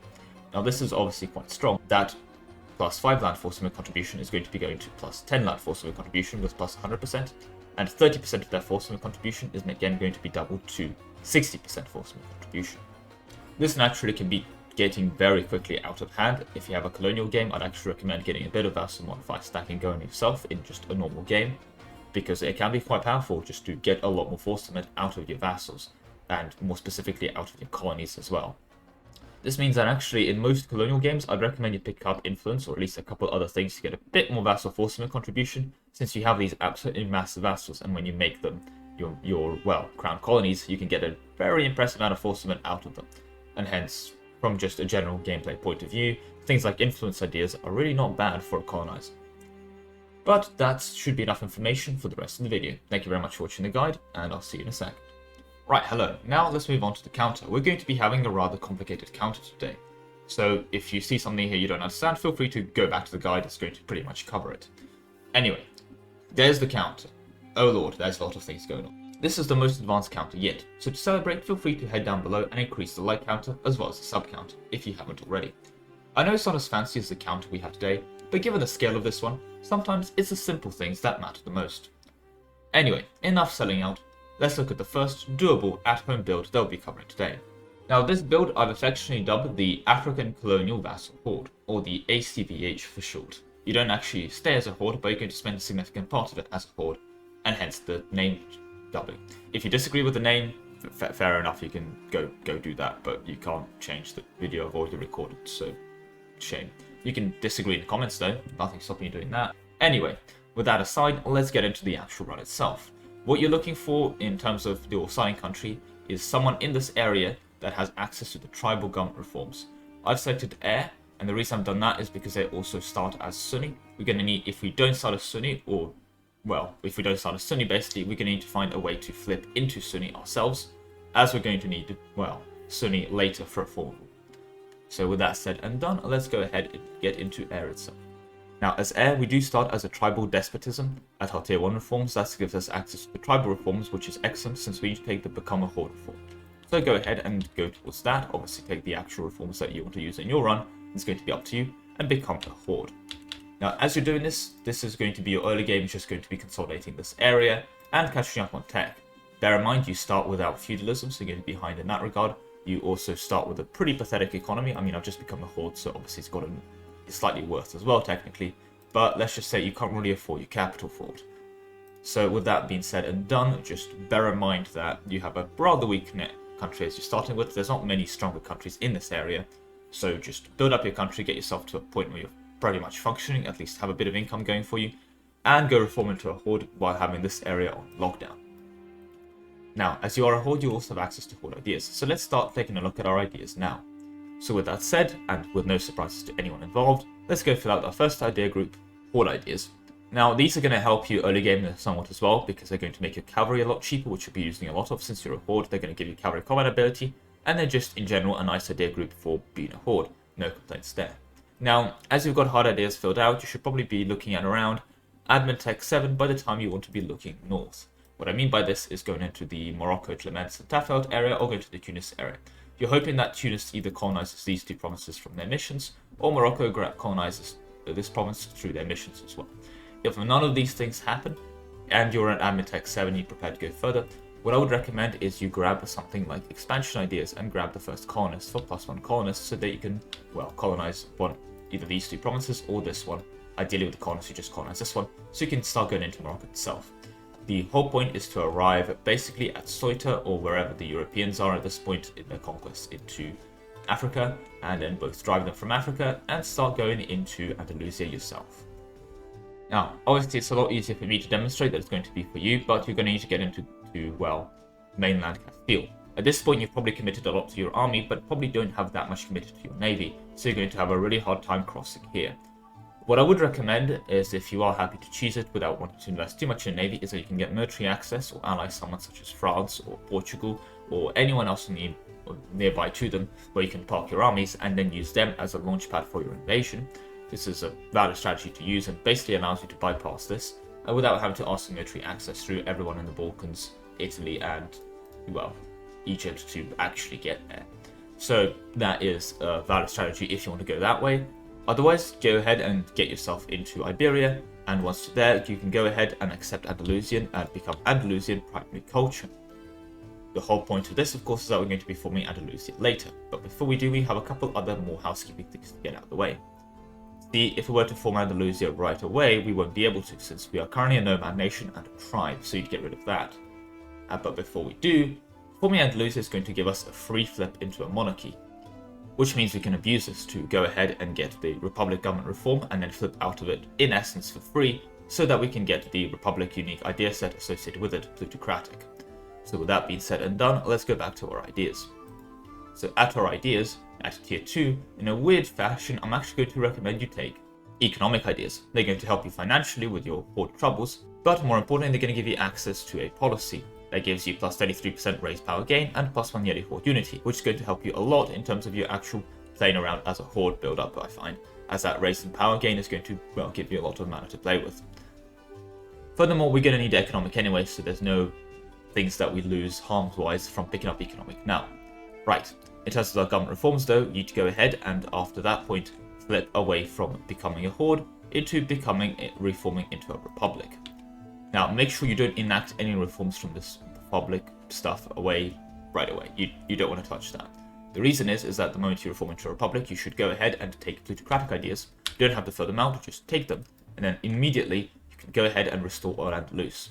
What this is going to do is it's going to give you the Iqta government reform, the Al-Andalus Sultanate, sorry, not the Iqta government reform. But more importantly, that's going to lock you straight back into a monarchy without needing to spend more stability from reforming your government. This also means that even though you have plutocratic selected now, you'll be able to go ahead and get aristocratic ideas next. Well, not next, since we need another non-mill idea group. But with that said and done, now that we've formed Andalusia, make sure you also take their ideas, as we are doing it for the plus 100% vassal force limit contribution, which is actually the first vassal force limit contribution of the run that we're adding to the counter, the Taifa administration. Excellent. Right, with that being said and done, let's go back to our ideas. So, as naturally said at this point, go ahead and fill out plutocratic. And after you have plutocratic filled out, you can go ahead and grab influence. Now at this point of the campaign, I'm assuming you've already quite established into both Iberia and this area, so you should be able to grab a bunch of vassals and colonial nations, more importantly, from a lot of the colonizers. So that's Castile that you're killing, Portugal that you're killing, and potentially have access to both England and France somewhat, although England having access to them is never an easy thing to do. But you still have an opportunity to fight them, especially France if they end up colonizing, to grab their colonies, and you have access to the Portuguese and Spanish colonies, who almost always tend to colonize as well. Therefore, with those two colonial powers that you just basically defeated, you should have picked up a couple of their colonies, and hence something like influence ideas by the 4th idea group is going to be working very nicely for you, as you're now going to have 200% vassal force limit out of those colonies. But again, we're stacking them here, so let's keep going. You're going to want to, after you take influence, go ahead and take aristocratic ideas. Now, after aristocratic ideas, you can take any idea group from both admin or dip, so this one I'm going to leave up to you. But if I'm allowed a recommendation, I'm going to recommend that you actually go ahead and pick up exploration ideas. Exploration ideas has a lot of utility you can use, like fabricating claims in overseas colonial regions, giving you an extra colonist to fill out a lot of the areas, giving you access to reform later, giving you some global settlers to help, well, colonize and expand your colonial nations, as well as some more colonial range and buffs like that. So in this case, I would suggest exploration ideas, but if you don't want to, you don't need them. Exploration ideas are not part of the run, it's just the fact that we have too many mill groups and we need to take another mill group after this, and we can't take another mill group if we have not enough admin and dip groups. So there we go, that's exploration ideas sorted. Let's go ahead and go to our final idea, which is going to be mercenary ideas. With that said and done, now we can go ahead and look at our policies. So in our policies, the first thing we're going to do is go ahead and grab the Vassal Obligation Act, which is going to give us Vassal Force Limit Contribution plus 100%, as well as a depredation slot, which we can't complain about. Then we need to go ahead and go to our dip and get the Client State Act, which is going to give us Vassal Force Limit Contribution 50%, as well as give us the ability to create client states. And at this point, we've got 150% Vassal Force Limit without any mill idea groups. But now let's look at Vassal mill idea groups. Harash is going to give us 5 morale of armies and 100 Vassal Force Limit Contribution. Unified Army Command is going to give us another 100% Vassal Force Limit Contribution, as well as decrease liberty design and subjects by 10%. And finally, Autonomous Estates is going to give us plus 5 Estate Loyalty Equilibrium, which is never bad, but it's also going to give us 100% Vassal Force Limit Contribution. With that said and done, we now have 450% Vassal Force Limit Contribution from our policies. but we're, strictly speaking, not done. There's still one other last thing we can pick up. See, we have our government reforms to go. So at tier 2, we can take whatever. I'm going to strengthen noble privileges as always, but at tier 3, we have access to representatives of the crown. Normally, I see most people still taking either centralizing the monarchical bureaucracy or decentralizing it, which is fair, those two are quite powerful, but you should consider the opposite options. After all, regional councils is quite powerful in the early game for the local tax modifier. In our case, however, we're going to be taking representatives of the crown, as this is going to make our vassals slightly richer in terms of national tax modifier, but most importantly, it's going to give us another 25% vassal force contribution. And that, actually, for the most part, is going to conclude our run. Obviously, we can take a lot more government reform, there's nothing too specific there, and I suggested not economic ideas, exploration ideas, so that you can go ahead and take the exploitation, the New World reform, that's going to give you an extra colonist, as well as give your colonial subjects 10 goods produced, which is going to make you a lot of money. But again, all of the other reforms are going to be up to you and your playstyle. I can only make recommendations, none of them are necessary, as it were, for the run. With that all said and done, that is going to give us a rather impressive vassal force limit contribution. If we take a look at it now, we'll be looking at a vassal force limit contribution of 675%. In fact, the optimal version of this run only improves us to 775%, but it does a couple other things to get, let's just say, a couple more vassals. After all, this run, for the most part, does not give you an unlimited amount of vassal slots, so the only thing that you'll be really abusing is the fact that you should, well, conquer the entire New World and use that for force limit. You can still mess around with some client states, but you're going to very quickly run out of dip relation slots. Naturally, you have a lot of them. You can have access to a lot more diplomatic relation slots than you normally would. You get 7. However, it's not like 7 vassals is an unlimited amount of diplomatic relations. Well, you end up going to 9 if you do the strong duchies as well. But again, 9 vassals is nowhere near as the amount we should be getting in our over-the-top run. Right, that concludes the African colonial vassal horde. Now let's move on to our extreme over-the-top version of this run. And in the weirdest way possible, do the exact same thing you've just done, but hold off on forming Andalusia. You are going to go into a republic and then flip out of republic into a monarchy, so that's going to cost you more government reform progress growth, but that's going to be it. You're pretty much doing the same heir into Andalusia build that you're doing so far. We're just going to do a couple other things on our way there. As you're going into Andalusia, also go ahead and head over into Egypt. While you're doing that, you need to, even though you're starting as Sunni, you need to go ahead and flip into Catholic or whatever the HRE believes in these days. This also means that you don't actually need to start as heir if you want to start as someone fetishist or another country here for fun, or you want to start as Bohemia and pick up the Bohemia achievement, or whatever else, that's all fine. All up to you. Point being is you need to go ahead and flip Catholic, and you need to go ahead and become the Emperor of the HRE. The point of the HRE, of course, we're going to want to start getting all of these reforms sorted, because we want to be looking at revoking the Privilegia as soon as possible. Well, not quite as soon as possible. In fact, we should probably hold off on it until we've done the full preparation. As we're setting up to revoke the HRE, we need to go ahead and, as we've gone into Egypt, keep going further into Persia and go into India, and get ready to form a very interesting tag. We're going to need to form Rajasthan. Now, Rajasthan is not an end tag, and it's a formable. And the whole point of forming it is not for the ideas or anything weird like that. No, we're forming it because the tag changes our tag group to the Indian tag group. This is one of the few things that change. This is one of the few formables that actually changes your tag group, and hence we'll be forming it to, well, change our tag group. As after we've changed our tag group to Indian, we're able to gain access to another reform, after we also change our primary culture. But before you change your primary culture into the final one for the reform, I'd recommend you change your primary culture back into Andalusian and form Andalusia. So you have that going for you, you don't need to, well, do anything in that regard. And this will also flip you back to a monarchy, and after you've formed Andalusia, which requires you flipping back into Sunni, you need to go ahead and change your primary culture into either the Dravidian culture group or into Oriya or Sinhalese. This is going to give you access to unique tier 1 reform, the system. I'm not going to pronounce that. That is an incredible name, but I can't pronounce that. This is going to give you access to 15% national manpower, but most importantly, another 100% vassal force and contribution. So go ahead and grab that. That actually completes the modifier stacking. That is going to be 775% vassal force and contribution, which is pretty much the peak that you can get. But of course, it's not about the vassal force and contribution as it is about the actual vassals you're going to have. And this is where the HRE comes in. Now, you need to add pretty much as much of Europe into the HRE as possible. And this is the part where it's going to be up to you. Balkanize this thing. And I do mean balkanize it. Go to people like Brandenburg and punch Rupin out of them. Go to people like Brunswick and punch out Kallenberg from them. Just make this the most over-the-top Voltaire's Nightmare-esque representation of anything. And don't just stop in Europe. Go into France as well, go into Hungary, go into Croatia, go into Bosnia, all these areas. I mean, you think Serbia's too big? Fair enough. Push out Montenegro. Croatia has Dalmatia to pop out and other fun things like that. Just get as many tags in as humanly possible. We're going to want to be abusing as many of the base vassal forcement contributions as possible as well here. But don't worry if you miss some. Because, for example, let's say we take a look at Brittany. Brittany contains 5 provinces. The issue is very culturally homogeneous and no tags or revolt tags in this area. This is all just Brittany as deep down as it goes. However, this is where our client states come in. As we have already gone Andalusia, we have access to the mercenary ideas with influence, so we get access to the Client State Act, allowing us to create client states.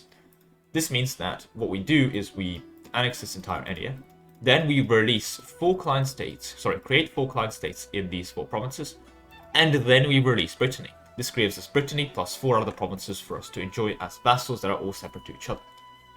After you've balkanized the country sufficiently and created vassal swamps, you should convert all of them into marches. Now, at this point, you'll be wondering, how is this going to work in terms of our dip relation slots? Well, if you revoke the privilegia, every vassal that's inside the Holy Roman Empire or is a prince of the Holy Roman Empire is not going to cost you a dip relation slot. That means your hyper-balkanized Balkans or hyper-balkanized entirety of Europe is going to be not costing you any dip relations at all. The other thing to bear in mind is every single one of these tags is going to do something very terrifying. No, not going to send 3k stacks to help your armies fight, although they're going to do that as well. They're going to dev. And that's the thing, when they're an OPM country, they have pretty much nothing else to spend their mana on. They're not expanding, they're not taking that many new ideas, they're not taking that many techs. So they're going to take all your techs ahead of time, giving you a constant reduction in your tech cost. But most crucially, they're going to pretty much dev every single province they own to 30, 40, 50 development. You're not going to be able to do that. They will, because they have their own mana pool. So even with that plus 50% dev cost, you're going to have an entire just horde of Constantinoples and cities of the world desire by the endgame. Pretty much every single one of these provinces is going to be 30 up to 40 development. And if you don't believe me, look at anything that the AI gets up to if it's been stuck on Holland as for the entire campaign. AIs love to just AFK on Holland pretty much for a campaign. And if you are playing in Asia and then take a look at this 3 province Holland or wherever you're taking a look at, you'll see 50 dev on pretty much every province without question. This means that the vassal force limit they contribute to you is going to be based upon a very large force limit from that OPM, since that one province itself is going to have like 50 development, which is going to be even better in our case. Furthermore, they're all going to be marches. They'll create a Roussillon here as our little march, so that we can demonstrate that with influence ideas we can also designate them to be a special Roussillon march. Now, marches, just for being a march, are going to get a bunch of buffs. If we create another one real quick, just to demonstrate. Oh. Yeah, create another one. There we go. And we designate them a march. They're going to get all of these very nice buffs, including, notice, 30% land force limit modifier, which you're going to get back out of them. I'm just not going to include it as our modifier stacking. We're going to be getting that out of our marches, because they're probably not going to be 25% of our development. But most crucially, with those marches, we can go ahead to them and we can send officers to get +5 discipline and 20% morale of armies.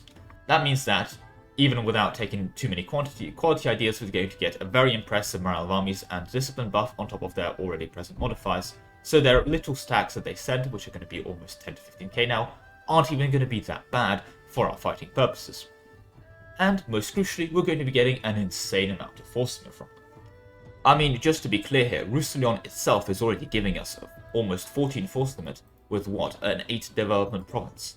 Yeah, that's the theme. So bear in mind we're going to be having like a swarm of these. They're going to be all on like 30 dev, and we'll be able to go ahead and build the conscription centers on them as well. Most importantly, on top of this, with the fact that we build conscription centers on them, is the fact that we're going to have 775% vassal force limit, so even more than we have here in this mini demonstration. So this number is going to go shooting through the roof in no time. Because let's take a look at how much insane force limit we're actually getting from each vassal.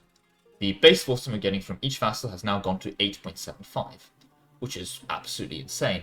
And our colonies are now giving us an equally insane 43.75 force limit, just if they have 10 provinces. Furthermore, every one force limit of a normal vassal would give us 87.5% of their force limit.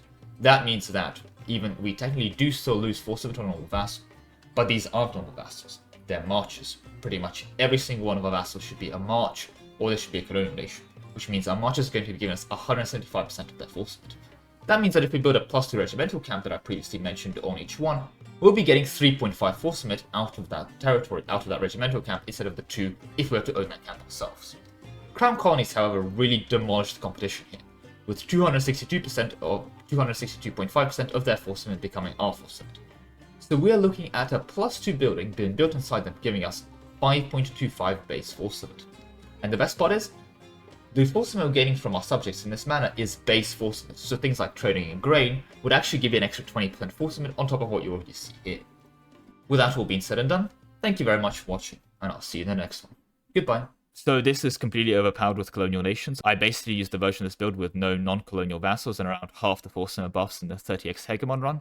So basically this can literally give you 10 million troops while you only own Britain as full cause. It's mad. Given the horde in the Mali area into the colonial Andalusia build a go, frankly it's quite fun if nothing else, and number go up a lot. How to abuse the Pope in EU4. The Pope. Who doesn't love the guy? He sits out there in Rome and decides things, such as who gets what half of the world, and settles great theological debate, like if a hot dog is a type of sandwich. Now, some people have found him annoying, because if you don't keep him friendly towards you, he can excommunicate you. In fact, some people have found him so annoying, they went off and formed their own religions.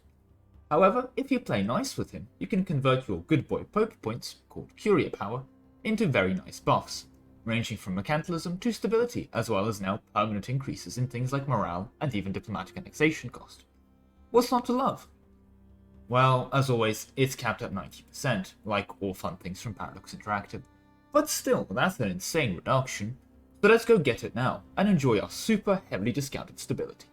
Disclaimers. This is insanely easy to do if you want to allow custom nations, like enough to trivialize the video. You can create a custom nation for a -60% Curia or power cost idea in one of its national ideas, and then just maintain control of the Pope to make sure you get the Papal Bull for -50% Curia power cost reduction 24/7. You don't even need the 60% full reduction from your ideas, a 40% reduction is enough to hit the cap.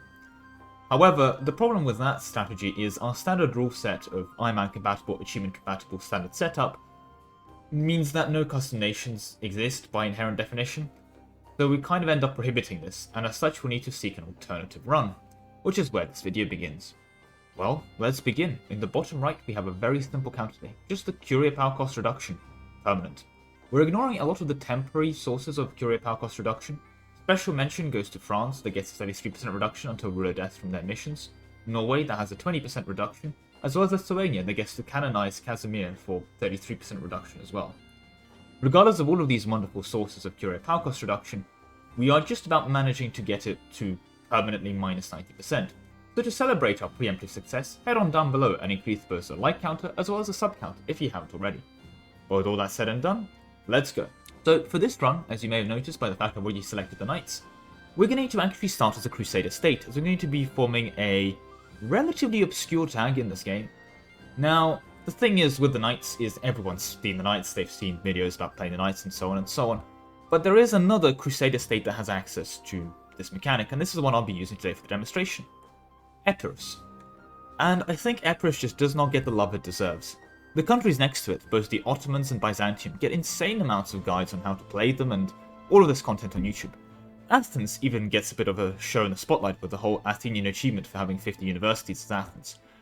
And yet Epirus sits there, surrounded by all of these famous tags, just not getting the attention it deserves. The only mention Epirus ever gets is in Byzantine or Ottoman strategies, where they talk about how to kill you efficiently. Certainly, it's very sad for Epirus enjoyers, which I don't think actually exist, but you know what? I think that's the problem. I think we need more Epirus enjoyers in our life. And this is why today I'll be demonstrating how to do this strategy with Epirus. Anyway, enough selling on Epirus, I'll let the gameplay speak for itself. So, with Epirus, you have access to the Crusader Epiropt missions. Now, the Knights also have access to these missions, which aren't that bad. You get abilities to form Jerusalem, you get Fountains of Youth and Conquistadors of the 100 Tradition, and other fun things like Shields of Christendom that give you paper power and loads of monarch points, and other fun things like the Ark of the Covenant. However, one of the main things, and the reason we're here, is going to be this mission, the Latin Empire. This is going to require us to basically conquer Greece and kill Byzantium, which is probably one of the other reasons that Epirus doesn't get a lot of love. A lot of the gameplay of Epirus is murdering Byzantium and then murdering the Ottomans, which means you either upset the Ottoman enjoyers or the Byzantium enjoyers. No one is left happy. But regardless, you have to go ahead and sway the Pope, then get a foothold in Greece, which is murder the Greek part of Byzantium, and then go get the rest of the Balkans. Well, not the entire Balkans, to get the rest of Greece, to be clear, and go ahead and grab the Latin Empire. So let me go do that now for you.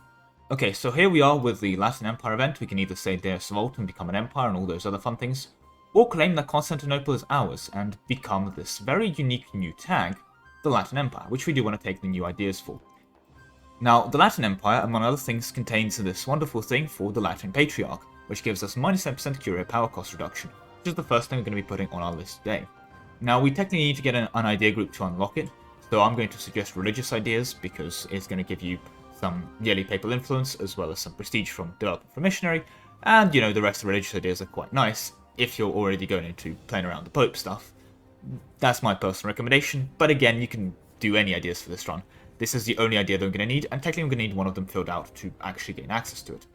Now, with the Latin Empire, another way of getting it is if you play Byzantium, then you're going to get an event to become the Latin Empire if you switch into Catholic to get help against the Ottoman invasion. If you do it that way, you won't be able to do the rest of the strategy, as the important thing with both Epirus and the Latin Empire is they're not an end tag. Byzantium is an end tag, so you won't be able to go do the next part of the strategy. Namely, we're a Crusader state, so we need to go ahead and finish the Reconquista. We need to go ahead and conquer Granada, and then, you know, get the rest of Iberia while we're in the area. Now, as the Latin Empire, you will have access to the Crusader state unique government reform, which is very cool, and I would recommend. Their issue is, however, you're about to lose it, because you need to go ahead and, after gaining your way into Iberia, go to your governments and become Castilian primary culture, or anyone else who can form Spain. So, when we can go ahead and form Spain, we'll need Admin Tech 10 as well, and we need to make sure we do not abandon our roots. We need to keep the Latin ideas. Unfortunately, now we are knocked out of the unique Latin Empire government reform, which is a shame, so if you are going to plan on using it in this strategy, you're going to just waste government reform with it, so don't take it. With that said, however, the reason we formed Spain is for a mission right at the end of it here, with native re-educations. You'll be able to get +1 yearly papal influence, as well as another -10% curia or power cost reduction, and an increase of 30% papal influence from cardinals. Anyway, now let's talk back about our government reforms. After selecting any tier 1 government reform that you want, go ahead and get yourself to tier 4, do whatever you take, it doesn't really matter, take whatever suits your gameplay the most, and at tier 4 we need to go ahead and take lands for the church.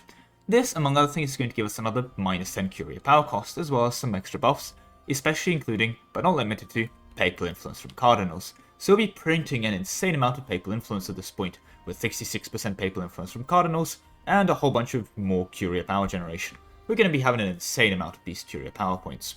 See, this strategy does rely on being the permanent papal controller, which you should be able to maintain with the insane amount of papal influence you're generating. But that should also mean that you have access to picking whatever papal bull you want. In this case, we're going to be going for this top one here, for -50% curia power costs. This is going to stack with everything else we had before, and is the only reason this entire strategy is pretty much conceivable in the first place, as now we're looking at a -80% discount. Unfortunately, it's going to be quite hard for you to maintain as the Pope because you are going to need to own Rome. See, when you do take Rome, you'll be able to pick up final -10% curia power cost reduction, as well as some idea cost for your trouble. The issue with taking Rome, of course, is this is going to kind of annoy the Pope. He's not going to be happy with you owning Rome, especially since you're a Catholic, and he's probably going to want to demand it back, or you're going to get some nasty modifiers like occupation of Rome. So, to avoid the occupation of Rome, you could go ahead and form Italy, only you can't, as Spain is an end tag. So in fact, you only have two options now. You can either revoke the Holy Roman Empire to be able to maintain this, or go ahead and form the Roman Empire. I would suggest forming the Roman Empire because doing it as a Crusader Catholic state just kind of seems wrong in all the right ways. With that being said, that is going to be the end of the video. Thank you very much for watching, and I'll see you in the next one. Goodbye. Trivia time, a friend showed me a Reddit post on EU4 complaining about my choice of terms for the title, as it produced a really interesting notification he had to explain in public. So this video also prompted me to remake my Reddit account. I deleted my old one during the Reddit protest over their API changes, which frankly saved me so much time since I wasn't on Reddit chronically. I literally managed to have enough time to start a YouTube channel. But yeah, no, Spain Good really should do a game in single player with them though soon. They have quite a few really broken buffs too. How to solve sadness in EU4. What causes sadness? Well, within the time period of EU4, the Industrial Revolution hasn't been invented yet, which has some impact on society. One of these impacts is that things like disease absolutely ravage populations, which contributes to sadness. and a lot of people are probably sad while they starve to death. This can occur when a harvest fails, or the Ottomans or something of that nature go ahead and full occupy your country again. Speaking of things causing sadness, what was the poverty rate in 15th century Europe? Oh, I see, that probably doesn't help matters either. But every cloud has a silver lining, which means that the convenient part about these types of sadness is, as the player, you don't actually ever get informed about those things happening. And if you do, it's usually through one of those events that no one reads anyway. This means that, much like the moon, when you aren't looking at it, it goes away. However, there is one type of sadness that still occurs, which the player is exposed to. When your troops fight, sometimes they don't do it until the very end. This is because sometimes one of the two sides run out of morale. Happiness. Now, I already stacked morale a while back, but the issue I found with that strategy is that whenever you ended up losing your morale from fighting other people or rebels or simply not paying for your troops, they ended up sad. This is quite unavoidable unless you want to not use your troops, in which case you as the player are sad because you're not using your army.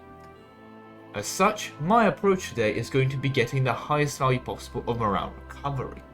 That way, even if they dip below 100%, all I have to do is wait for a month, and then that problem will literally go away on its own.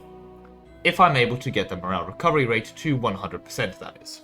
This means that we will be free from suffering and from sadness, as long as we're ready to wait 1 month for that sadness and suffering to go away.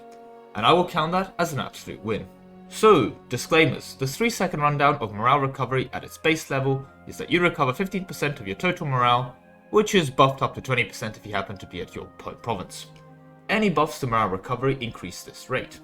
As such, today we'll be getting the counter in a bit. It's going to be starting at 15% already, since we're going to be assuming this base level of morale recovery is going to occur, as it's not really possible to decrease it from that point.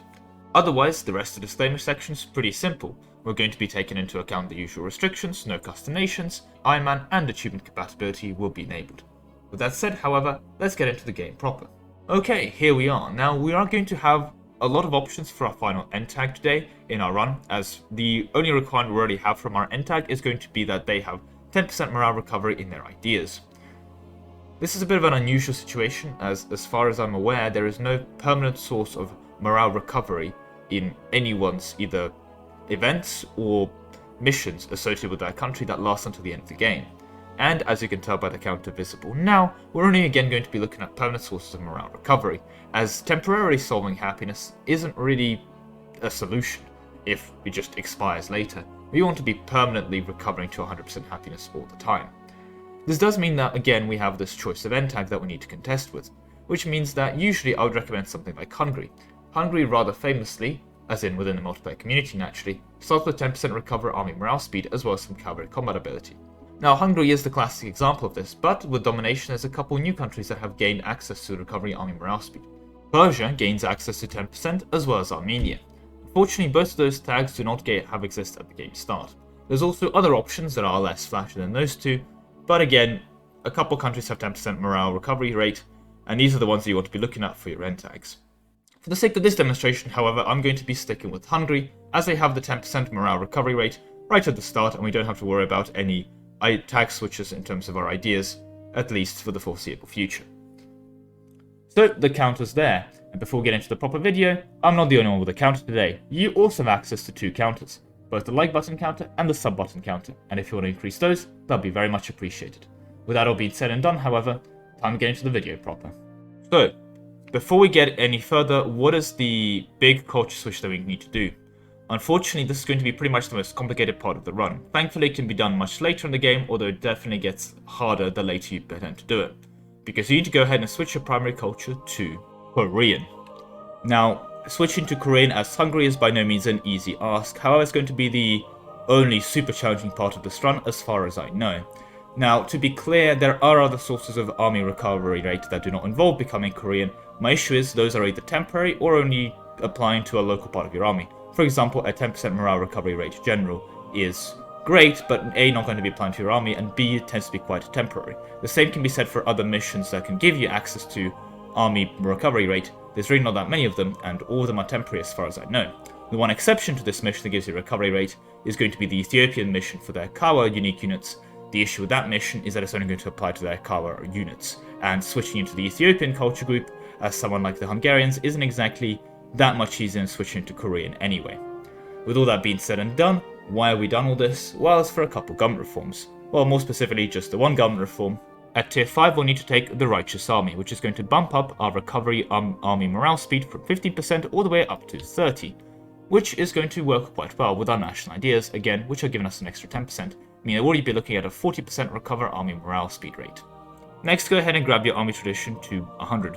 Among other things, it's going to increase your recover army morale speed by 10% at 100, which you can put onto the counter now.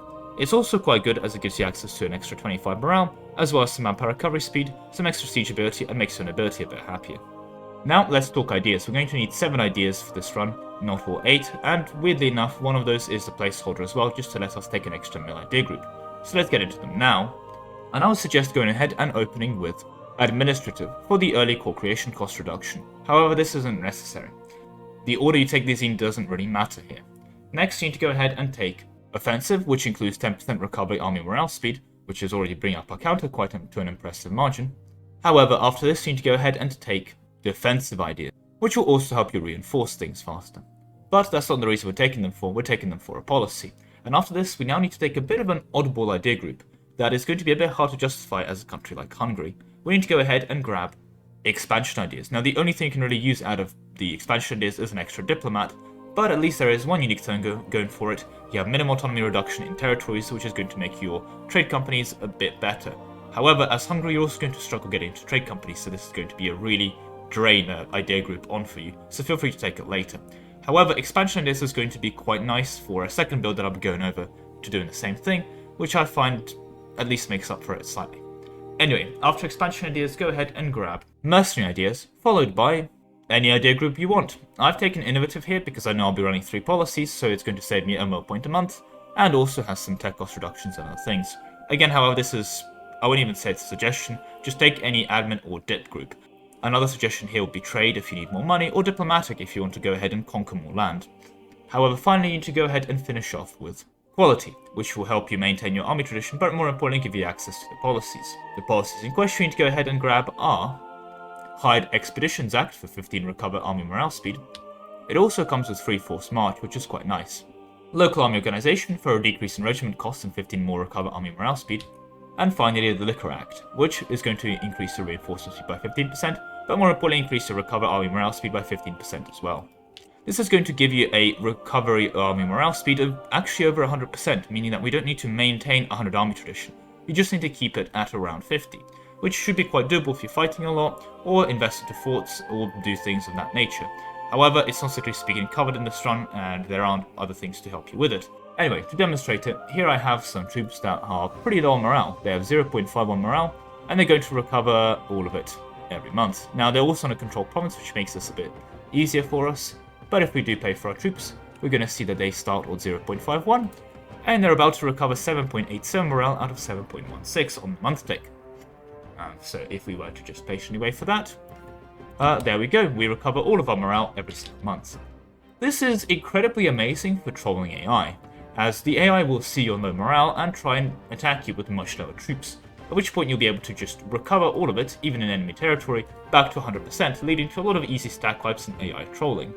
This is of course quite harsh, since the AI isn't particularly good anyway, so you don't need to troll them, but it's something you definitely can do. However, let's now talk about a more different, interesting approach of this build. So you can go ahead and form Persia, which is going to give you new traditions and ambitions, which you do want to take, but more importantly is going to give you an extra 10% manpower recovery army morale speed in your finishes, the same as the Hungarians.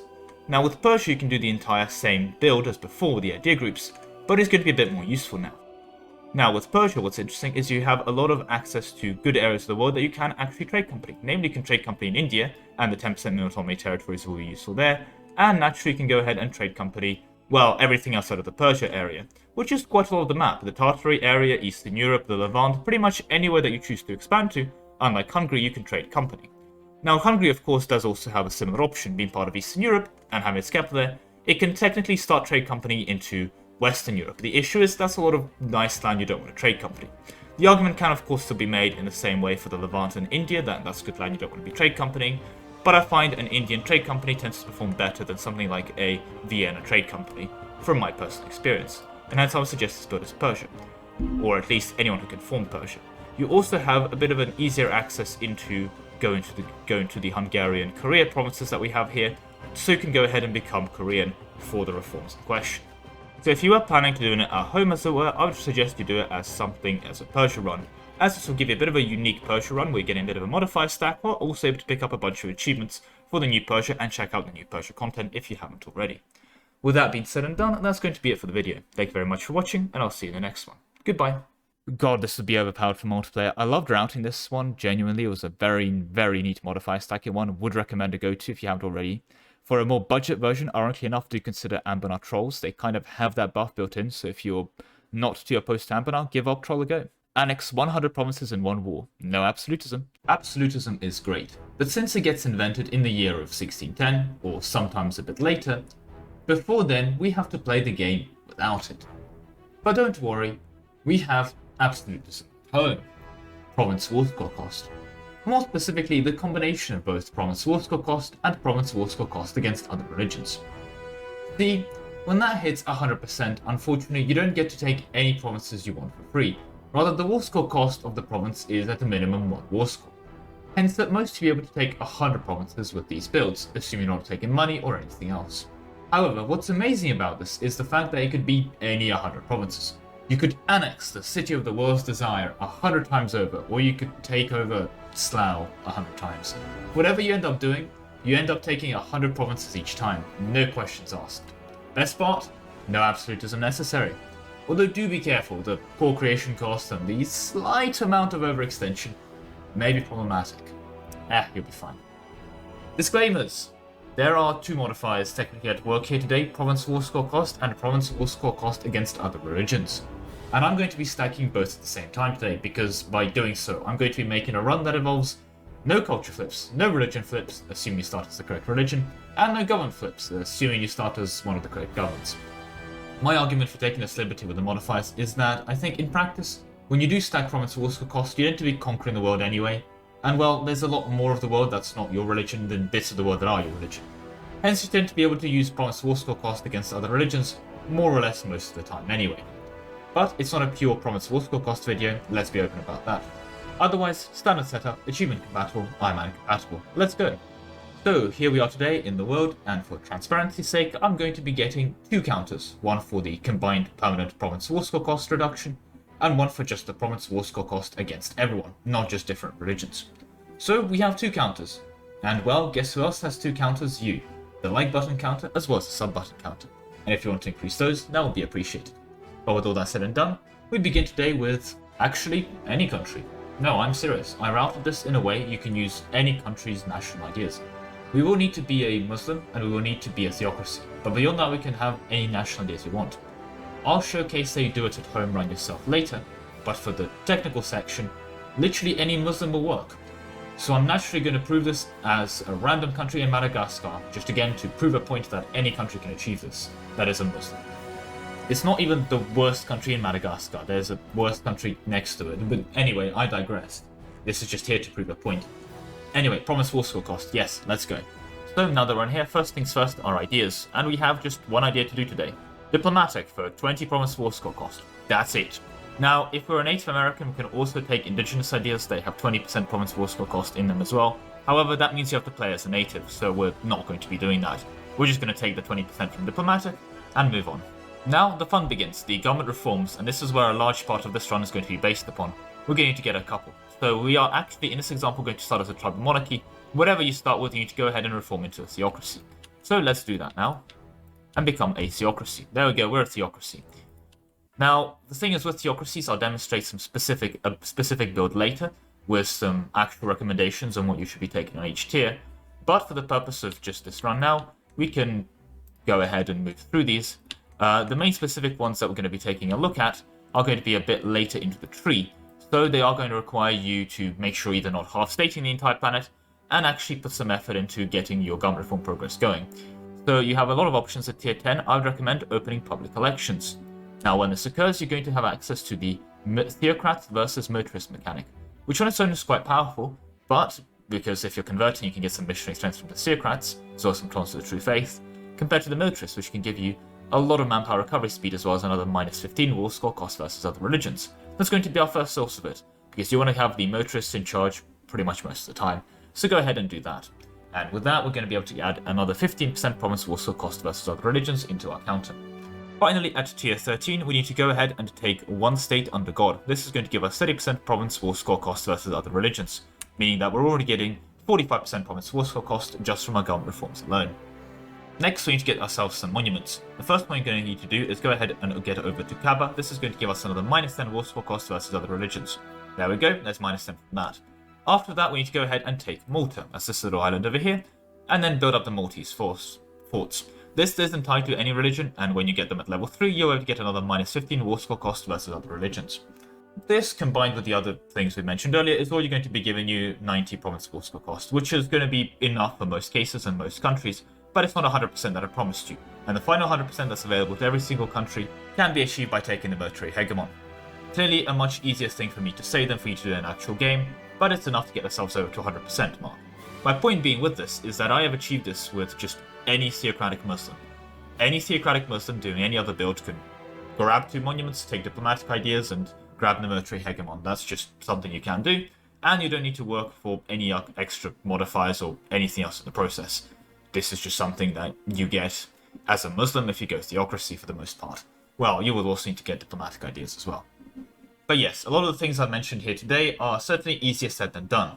And with a consideration that you may want to use this in your own game before the 1700s as well, let's talk about a build now that's actually built around province war score cost, and to actually use this modifier before the 1600s, and then obviously later as well. For your start, you have 2 options. I've selected Najd here, but you can also do this as the Rassids. With Najd, you're either going to be able to, starting as a tribal federation, reform into a theocracy, which you'll need to do for the government reforms later, or if you're starting as the Rassids, you need to reform into, well, the theocracy in question here. With Najd, the interesting thing is, though, you already have access to the Arabian mission tree for the most part. That includes all the modifiers that we'll need for this run. So you don't need to form Arabia per se, but this does come with the limitation that you don't have access to the Arabian ideas inherently. You still have a weaker version of them, like 1 mission instead of +2, and similar things like that, so it's not like you're missing out on too much. But if you do play the Rassids, well, their mission tree contains this mission here, which means that the Form Arabia decision will no longer require the admin technology, which means you have to form Arabia a lot earlier than you're meant to be. See, when you do form Arabia, make sure to take the new traditions and ambitions, as when you fill them out, you'll have access to this idea here for another -10 war score cost versus other religions. This on its own can already replace the military hegemon for you, but there's other things to consider here. When you unite Arabia, or the homeland in this case, you get access to the Caliphal Ambition mission, which is going to give us a very interesting event. We'll be able to follow in the footsteps of Muhammad, and this is going to give us the Caliphate government reform early. It's also going to include an extra -10 war score cost versus other religions inside that reform, which I find quite neat. The thing is with this reform that I think is important to realize is that this reform is accessible. By default, it is a monarchy reform, but if you've already become a Sunni, to become a theocracy, you get to keep being a theocracy, so you don't get yourself knocked out of theocracy by taking the caliphate, which is quite nice. So there's another -10 war score cost versus other religions, which at -20 province war score cost versus other religions is already starting to add up, but we can get even more. See, when we do complete our mission tree, we'll be able to enter our second Islamic Golden Age, which just means that if we're in a Golden Age, we can extend it by 50 years, or if you've already used the Golden Age, which you should at this point to take it early to get your first idea groups filled out, because you can reset it later, you can be able to take it again. This is also going to give us access to Unify Islam decision, giving you an additional 10% war score cost versus other religions.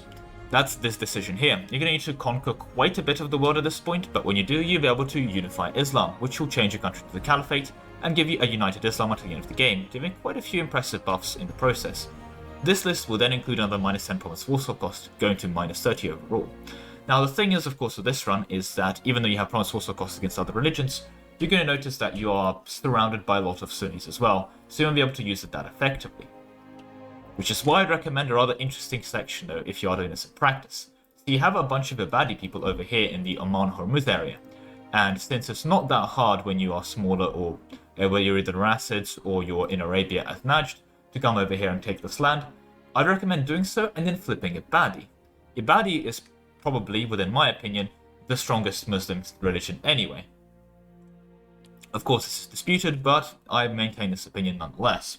This also has a nice secondary side effect, however, of no one else around you beat Ibadi as well, so you'd be able to use this province force cost against pretty much everyone universally, which is quite nice. Let's now talk about government reforms, and there's a lot of things that work really well with your province religious war score, especially if you go into religious ideas next. See, at tier 2, we have an option of our missions. And here I would suggest a mission protection, which is going to give you an extra missionary.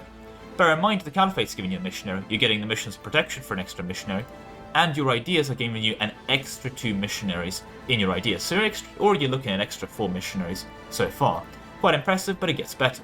See, at tier 3, I'd recommend you take Education of the Missionaries, which will give you more maximum absolutism as well as 2% missionary strength. That means at tier 4 you can also go into Strengthening the Dilemma for, you've guessed it, even more missionary strength.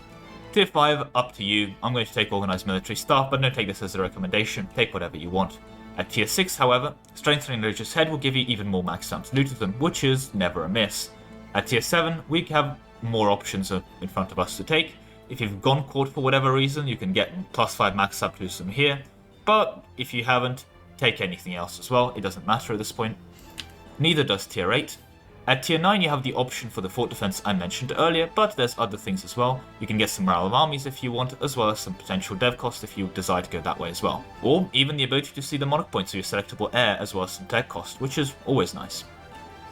Now at tier 10 I would still recommend opening public elections and having the militarists in charge of your country the whole time. So at tier 11 you can pick up, don't laugh, another missionary, followed by either governing capacity or a lot of tax if you want to go that way, or even some manpower in accepted and same culture group provinces, or even the harmonization of cultures if you really want to promote a bunch of cultures. Whatever you end up taking is going to be up to you. I'm usually going to be taking the government capacity at this point, but again, it's up to you. Tier 13 is where it gets interesting. See, you no longer need one state under God because you already have 130 war score cost versus other religions, if you've done the 30% extra from this route and you've done everything mentioned previously. So you have options. If you want the Great Holy War Casus Belli, it's here for you to pick up. You can also enforce religions through war cheaper, but that's up to you. Priestly Autonomy is quite nice, giving you both 2.5 admin efficiency as well as some minimal autonomy in territories, which no one can complain about. State of Theologians at this point I find a bit disappointing with just advisor costs and possible advisors, but hey, if you want it, you can take it. And of course, Divinities through Craftsmanship. If you want money, 10 goods produced and 2.5 dev cost modifier is going to be quite nice. But if you're not deving, I can certainly see why you won't want it.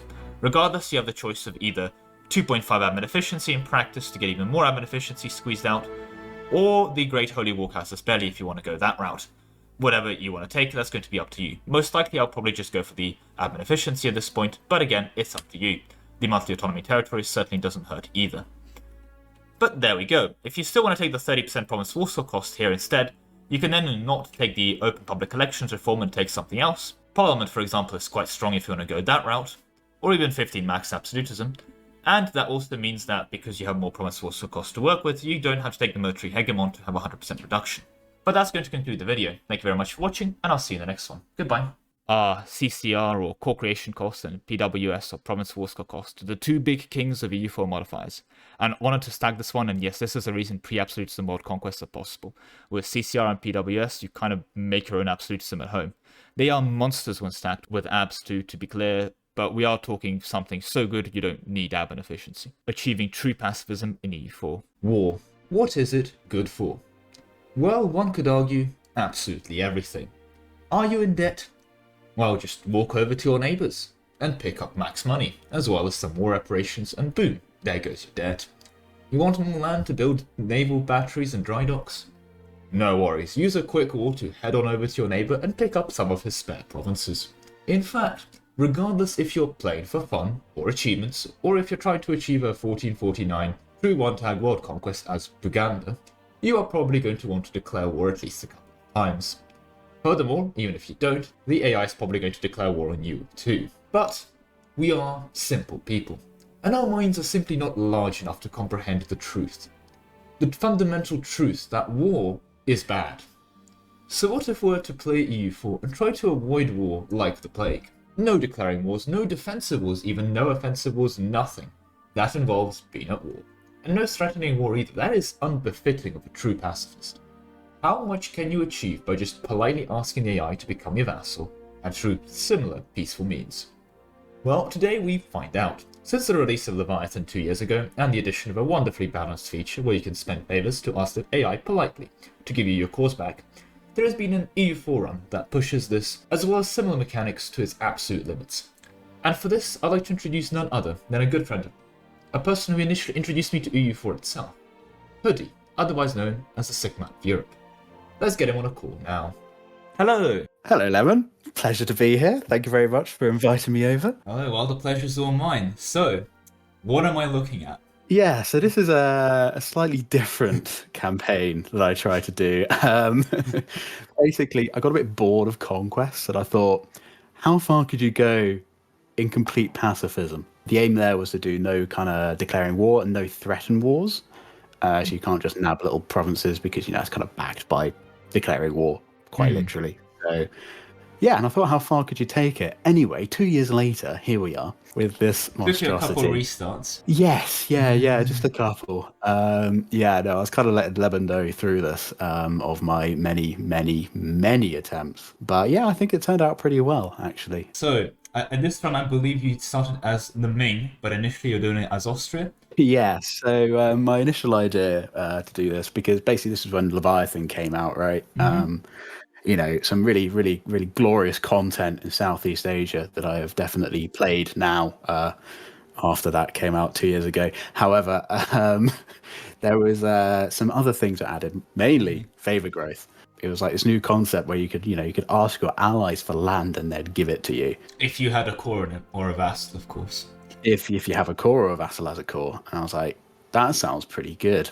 You don't need to go to war to gain provinces anymore. So I thought I'll try it as Austria, see if you can do just like pacifist runs, form the HRE, and then kind of use all the kind of vassals and PUs that you can gain to kind of grow it. And that went all well and good. But then I found out a mechanic in the Ming, which I completely glossed over. And that was converting tributaries to vassals, which is incredibly strong. And I could literally just, chain kind of integrate someone, and then I border all their neighbors, so I can then convert to vassal and then just keep going and just see how much I could just integrate the world. Yeah, and it kind of just went a bit further than I expected, to be honest. That's a statement and a half. I mean, initially you attempted this without the domination Ming China tree, from what I remember, and then you tried the domination Ming China tree, and that changed Japan and Korea, from my understanding.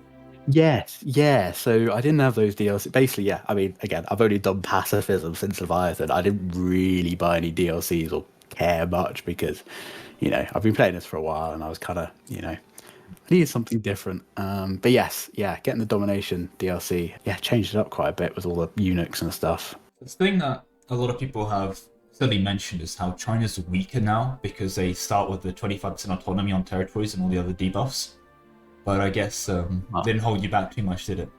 Well, I mean, once you get rid of them, they're no longer an issue. So that was my aim from the start. Definitely the approach. I'll concede that. I mean, these debuffs are annoying, so let's just get rid of them. Exactly. No, I mean, again, this is pacifism, right? So I needed to expand stuff. And if you click over to the estates mode, you'll see why this is very useful. The second privilege that they give out, the favor system. Down there, you see a monthly favor growth modifier plus 50%, which, kind of gives me a lot more favors, get a lot more provinces in the whole pacifist method. Yeah, which people might like. Basically, this was a monthly favor growth modifier stacking campaign. And a dip rep stacking run in the background as well. And a dip rep stacking run, yeah. Anything to help me do get a bit more friendly with people and stuff. Yeah, so I ended up getting about almost 200%. You've had so much. I mean, you managed to pick up 52% admin efficiency just passively. Which is But which also that's the thing. So for example, Colonization country, which was really fun. I can't get it because you need to be at war to start it. Of And I didn't want course. to be in any wars. That's the thing. I didn't want to be on any wars. So there are no defensive wars on here either. Where I'm trying to find monthly favour growth, and I'm completely being blind. I've seen your monthly airclaim increase, but Right at the top, right at the top. oh, there it is, 193%. Yeah, so you can get a lot of favours with people. Espionage was really huge for this. Really good idea set. Thoroughly would recommend espionage ideas. The idea selection is certainly something we would want to cover in a minute, but to be clear, this is again done on Ironman achievement compatible. Now, I've loaded up his save on my computer now, so of course for me achievements are disabled because it started as someone else, belongs to another user. But this was done as an Ironman save, and save can be posted for those curious as well. Yeah. Probably link a Scanderbeg, but I think this also brings naturally to a good point of on what the actual hard restrictions of what you define as pacifism is. Because there was a run of pacifism, I believe I saw a while back on the Reddit, where someone did play the Ottomans and they had these islets and they would just give them loads of money and manpower and make them fight wars for them. This is not something you'd use, would you? No wars whatsoever in any capacity. It's not just a declare war button. I lost the ability to get the United States, for example, because they were about to fall under a PU with France, but I couldn't contest it because I'd have to go to war. And stuff like that. So I couldn't be in a defensive war or an offensive. So you just bird if you were in a war, Yeah, so if you look at statistics in the statistics menu, press Very much escape. remember. Oh, of course it's there. Go on statistics, and then the top right, you can view all the statistics as a button. There Put it this is. out in the video. Yeah, of course. So the statistics. So here, statistics. As you can see, 0 of our wars ended in victory, 0 wars ended in defeat. And So I was 3,888 men mysteriously disappeared to your diplomatic pacifism. External pacifism, not internal rebel quashing pacifism. Very different. I did not take part in that, otherwise I would have died. Ming isn't known for its stability or its nice events. In fairness, you did not lose a single ship. No. Or killed a single ship. Yeah, there's no rebel ships, so that was that. You also did manage to achieve a rather impressive 1,713 annexation of provinces. Yeah, wiped 241 nations, so all diplomatic integration in some form. You politely ended the histories of 241 nations. Yeah, look, But with we're their now- consent. That's important here. That is important, certainly. And we are getting to a bit of some spoilers now, since we're looking at your religion of Protestant and your grandest province being Metz with 63 developing. But I think before we address that, I think the biggest thing I would like to ask this Ming Holy Empire revoke is, of course, in the age buffs of why you have the Austrian tenacity. I mean, that's really important for when you're fighting something. I don't know. Your rebels get that as well, don't they? This age ability. Did I get morale damage received? They get all your military buffs, from my understanding. I mean, there'll be someone in the comments to correct us both with a mini essay. That tends to happen anyway. But regardless, from my understanding, the rebels would also have that. This only helps when you're fighting other people, and you're not. No, the Austrian it gives tenacity you is nothing. Yeah. entirely useless. In fact, it makes it worse because it means the rebels fight longer to the death instead of just. No, actually, it does have one buff. Less banners popping up being annoying. So you could take the Splendor thing. Yeah, that is a frequently very under-considered Yeah. feature. Is the amount of mana Indeed. it deals, yeah. Yep. I see you also gave up with spending Monarch points. Yes. Yeah, no, I mean, again, Monarch points weren't actually that important. Like, dip's probably the only thing I really needed to think about, but even then, a lot of the time, didn't really care. Certainly, and I mean, Deving just puts me over GovCap, which makes everything more annoying to integrate. So, who needs to do that either? Well, let's discuss, I think, some of your bad and good RNGs. As you mentioned earlier to me, you frequently had trouble getting Korea, but in this game you did manage to get Korea early as a vassal, because they just dead themselves so quickly out of being valid. Yeah. They normally I do lose them, but I think this time, because a lot of your mandate's based on your tributaries you get and stuff. Because I managed to, tributize Portugal by like 1470 or whatever it was, Spoilers. and big boys like that. I could get quite a bit of tributary points. So I think speeding through that allowed me to get Korea first. And Japan, how? What happened here? Japan, whoa, that's domination. Domination helps with that. If you play some games with the events early, keep Ashikaga happy, you can they get an event where they can do like trade relations or something. And once they do that, there's a mission that becomes very easy to do where you, I think you just be happy with them. I think you just have a good amount of trust and be allies high opinion, and they become your tributary. Ashikaga do. And then, of course, if they're your tributary, and Ashikaga is normally very small before they integrate everyone, you can just use your mandate to convert them to a vassal and integrate. So what happens there? Do they lose independent daimyo? Do the other daimyos go independent? Yeah, they all do go independent. I'm pretty sure I had an issue with that. I think one of the boys got quite big, and I had to actually kind of fight to integrate it. I'm not too sure. I can't remember. It'll be on the. You'll see it on the timeline. Yes. If this timeline is a fascinating thing to watch. I'm not sure about the end of the video before this or whenever it ends up being. Maybe uploaded separately. But I genuinely watched the timeline multiple times myself because you can just take a look at a part of the world, see a section they get conquered, then another country come back from the ashes only to see that it's actually been China the whole time. Yeah. So one of their subjects got really big. So I think it's Hosokawa here. So I had to integrate Ashikaga, and then they were independent. So I had to do some core shenanigans to integrate them. Yeah, there's a lot of stuff like that. This religious snap mode, I think, is sacrilegious to at least 3 religions. Yeah, I mean, I didn't really bother about converting them until the last like 50 years of the game. So then I was like, you know what? Let's see how much I can convert. I mean, India is just a chessboard at this point. It looks pretty disgusting. So unfortunately, India. Oh no! Oh no! Why? What is this? It took me a second to comprehend. Yeah. So they are Sunni with Hindu provinces, and yet there's just, it's like a little patchwork, like you've woven a tapestry of Protestantism across the Indian subcontinent. Yeah, I thought too late to try and one faith my nation. I mean, you did change your mind on your religion this run, in fairness. Yeah, so I mean, I needed to go Protestant to become the Holy Roman Emperor. So yeah, that's why I had to flip, which honestly very difficult when you're playing as a pacifist, because of course I was running about 50 different tributaries, all loyal to me, which meant every time I tried to do any sort of rebel switching with religions, they would all come along and fix it for me because they all have access to my land. Which was lovely. So I couldn't do it that way. I could not flip. I managed to flip a few like Norwegian provinces and things like that, which are so far out of the way that even the tributaries didn't care. And then I had to straight up dev Protestantism. This is a very well developed Norway. I mean, the Norwegians are going to be ecstatic about this. You've gone for the organization mechanics as well.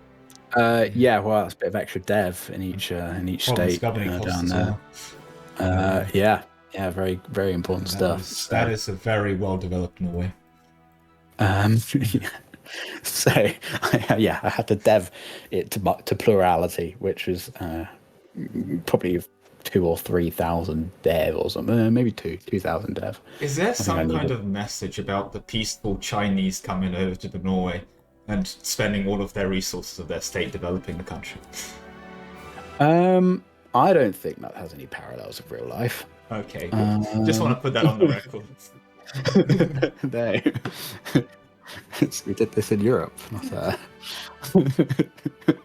else. Anyway, yes. I like how you very much single-handedly took the part of England and Norway that had access to the North Sea oil as well. Yes, very, very important though. I mean, Northumberland being a vassal you can get is pretty nice. So if you just charter one of the provinces, you can eat the rest. Yeah, that is a fascinating way of entering Europe, in fairness. I think you kind of skimmed over this, chartering companies politely. I believe you took here to enter Spain? Yep, that's correct. Because Granada also existed at the time. Oh, they But still do. they still have cores on it. So that's pretty nice. But yes, so that worked out. That was one of the really good RNG things I had was Portugal took Gibraltar, but not the rest. So if I took Cadiz, I would border Granada, Portugal, and Castile at the same time, so I could tributize the two Iberians and subjugate the Grenadans, which worked very well. So that's some very good RNG I had there. Aragon as well, by some miracle. Yes, yeah. Aragon, I don't think they got PU'd by Castile. I think they just got eaten alive instead.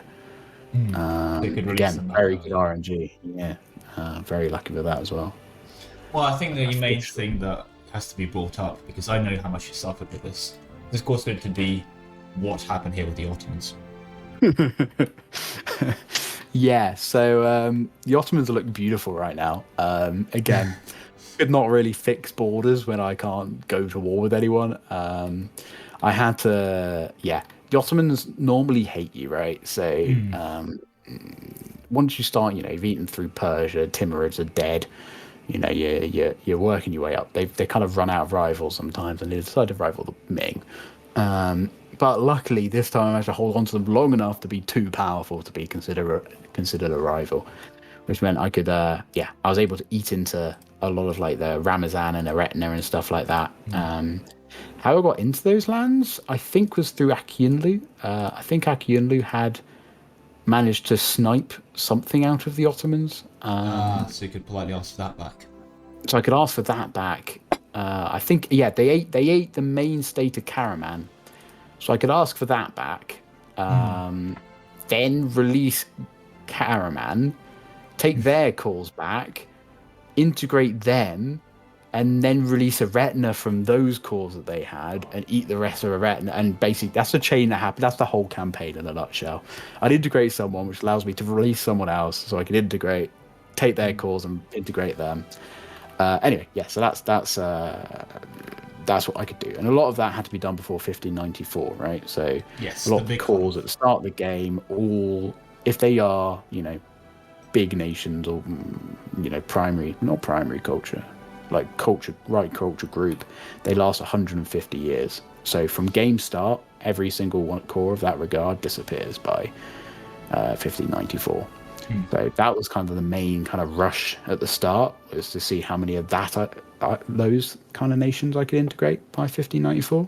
And then after that, things got limited, so I kind of had to, try other ideas, such as spawning them certain rebels to get these tags working, which is definitely something for another time, if that were to ever exist. It was awful. Trying to work out how rebels work. It turns out, they're more complicated than Zone of Control, I think, as a mechanic goes. I think there's just also a massive lack of information about them, just out and about. For example, like from my understanding, from back when you were doing the Strand, we'd have to like load in the game and test, like change the primary culture, change the religion. Now I'd remember looking through the game files to remember like, Shiravan, what is the default religion of this country to see if the rebels would spawn? Because, for example, in here, if you take a look, they are Shiravani separatists. But in this province, Azerbaijan, they're audible separatists. Yep. And then if you go one province more past that, to Shaki, Azerbaijani, because they're Shia, it's Tabriz. Because Tabriz is Shia default religion. Yeah. So there's a lot going on there that's just not really communicated on the internet, as far as I'm aware. No, so I had to recruit Lemon for that to help work out what was going on here. In fairness, that didn't help much. Well, I mean, you figured it out, and you knew how to test the theories as well with your weird modding Lemon mod skills. Yeah, so that came in very helpful. Shame about Rustinia. That would have been a very nice one to get. Oh, did not exactly. Yeah, that was the things I was trying to. Sorry, I have a keyboard shortcut on pause that I accidentally hit there. Fair. Where's cultures? There it is. Yeah, if you managed to get Kiev out, that would have been A lot more from the Ottomans Yeah. got back. But Yeah, never got so- cause. Yeah, that's what we were going into after 1594. But yeah, most of it didn't work out. There was a couple of things I could do with them, but the problem is I couldn't ship rebels outside of my country to siege down provinces that they don't have cause on. Is the main thing. So yeah, I mean, Kiev is the primary nation of Ruthenia. So if I release Ruthenians, Kievan separatists, in theory, whatever they siege down that's Ruthenian culture becomes their core forever. They will never lose it. But getting the rebels to actually siege those provinces turned out to be an impossible job. I thought it was. I'm not sure if Paradox has fixed that. I remember like old things you do back in the day where you could take your little snaky provinces, like, you know, penetrate deep into some nation, and the rebels that rose up, like all the separatists, would just walk off, and then other nations would deal with them. So you never, you know, you wouldn't waste manpower on that. I assume that's where it comes from, where they tried to fix that. But I'm yeah, not so aware of any efforts there, I'll be honest. Most of my time with rebel research has been how can I efficiently stab them. Yeah.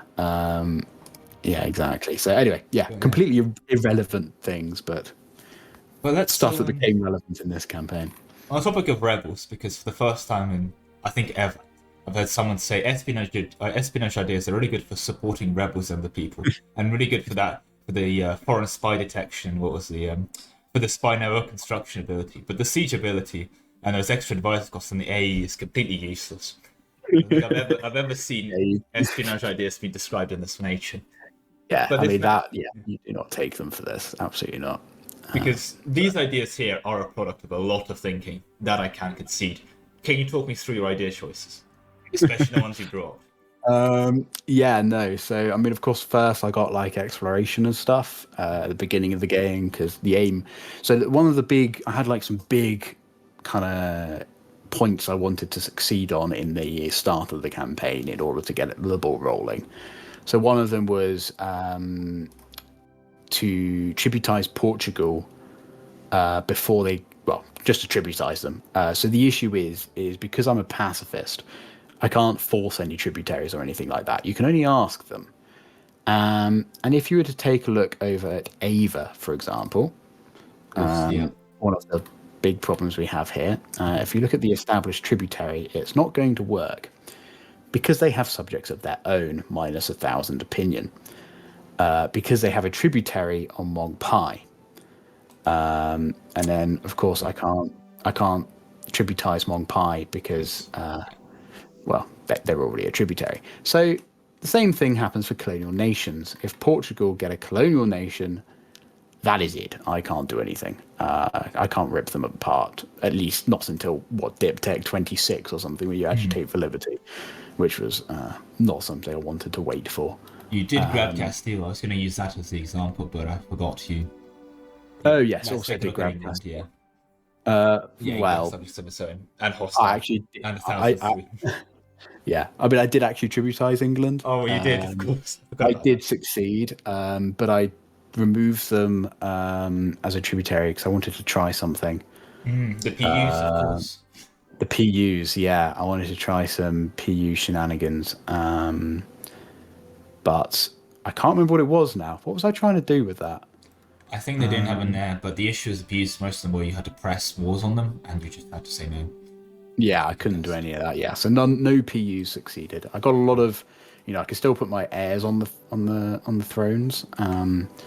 So yeah, a lot of them are my dynasty. Apart from the Bohemian Chinese. Apart from the Bohemian Chinese primary cultured elective monarchy. Yeah, don't ask. I don't actually know how they managed to be Chinese primary culture. I had no part to play in that. I think I might have made them my dynasty, and the king must have had some event where he was like, maybe we should make everyone Chinese. Yeah, so that was Did Poland remain elected monarchy? It happened. Or did they? Were there any chances then? There was a chance with them, I think, but I didn't get the heirs. I think they never had an empty heir. I think when the rulers died, they kind of Yeah, immediately got instantly one. got a new heir. Yeah. Yeah, that seems about right. Which is Then. quite sad. Yeah, but yeah, unfortunately that did not pan out. But I had low expectations for that because I couldn't actually enforce anything. I think a good example of that can enforce has to be the most annoying combination of. Oh, this is really annoying. Yeah, so Yeo has a vassal of Darfur, which means I can't tributize them or alpha vassalization or anything until they integrate Darfur. They've had them literally like 0% limited desire, a 655 ruler, so they had enough dip to do the integration. They were dead. Yeah. For like, it must have been at least 50 years, if not 100, and they just didn't want to integrate as 3 provinces.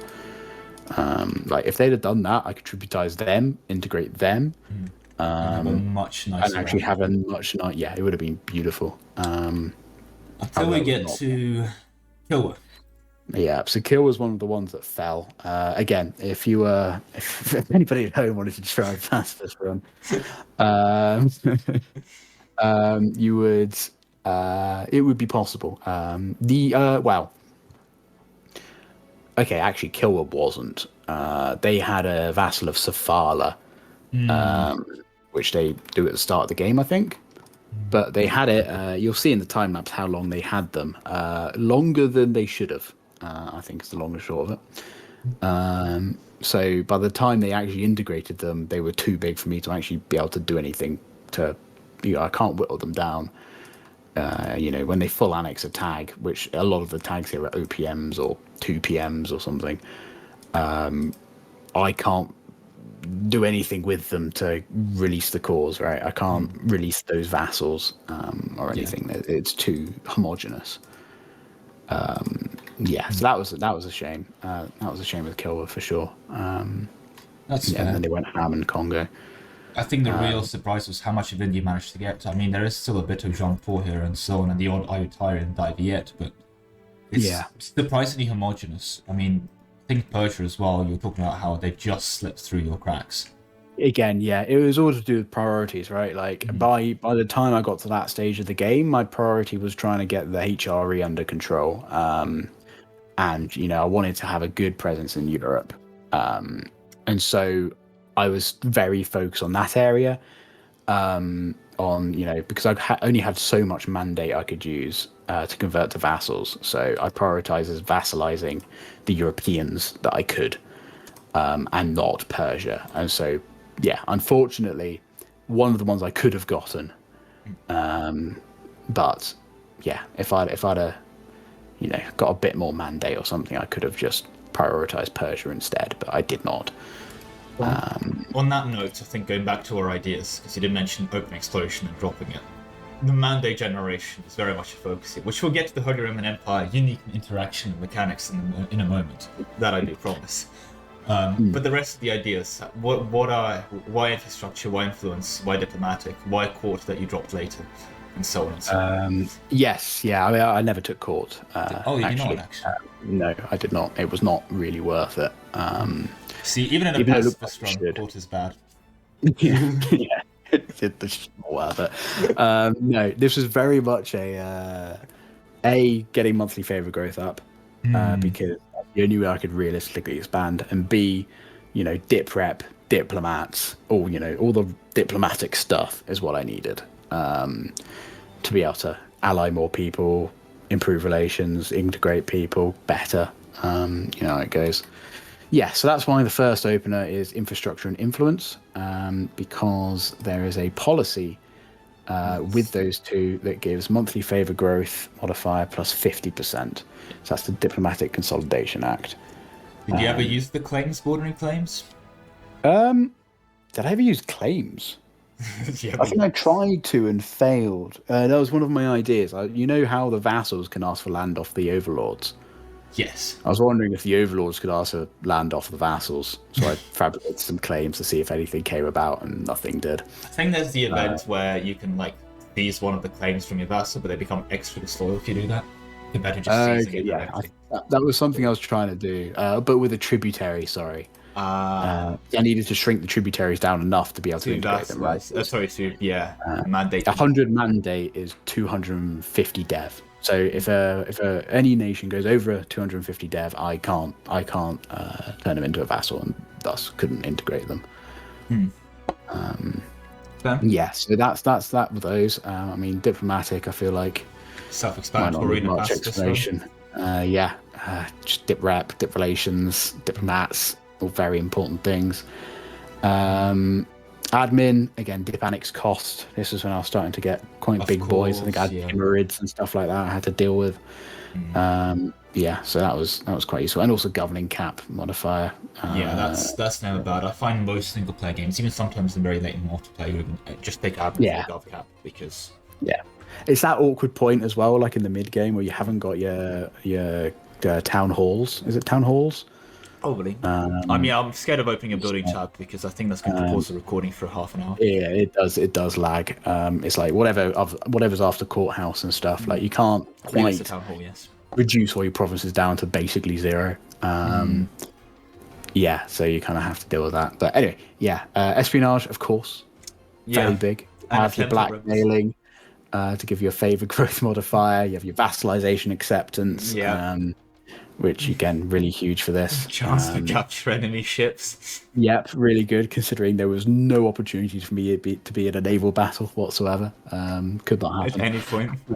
Yep. Diplomats, nice. What about the ability to transfer subjects at half cost in a peace deal? Oh yes, no, I made full use of that in my Zero Wars. Beautiful stuff. However, last to fill out this, didn't you?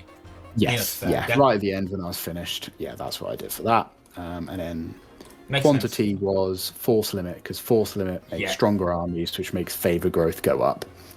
I think is there an obvious example? I reckon maybe Venice. Let's have a look at Venice. We can look at the favor growth from Venice by the end of this game. It's pretty good. We'd hope so, considering. So Venice, you do have as a tributary here still. Yes. 32 a month. Yep, there we go. Please take a moment to comprehend 32 favors a month. They go from 0 trust of you to 100 within 3 months. Oh yeah, it's pretty nice. And now it's only due to 33% because of blackmailing. Yeah.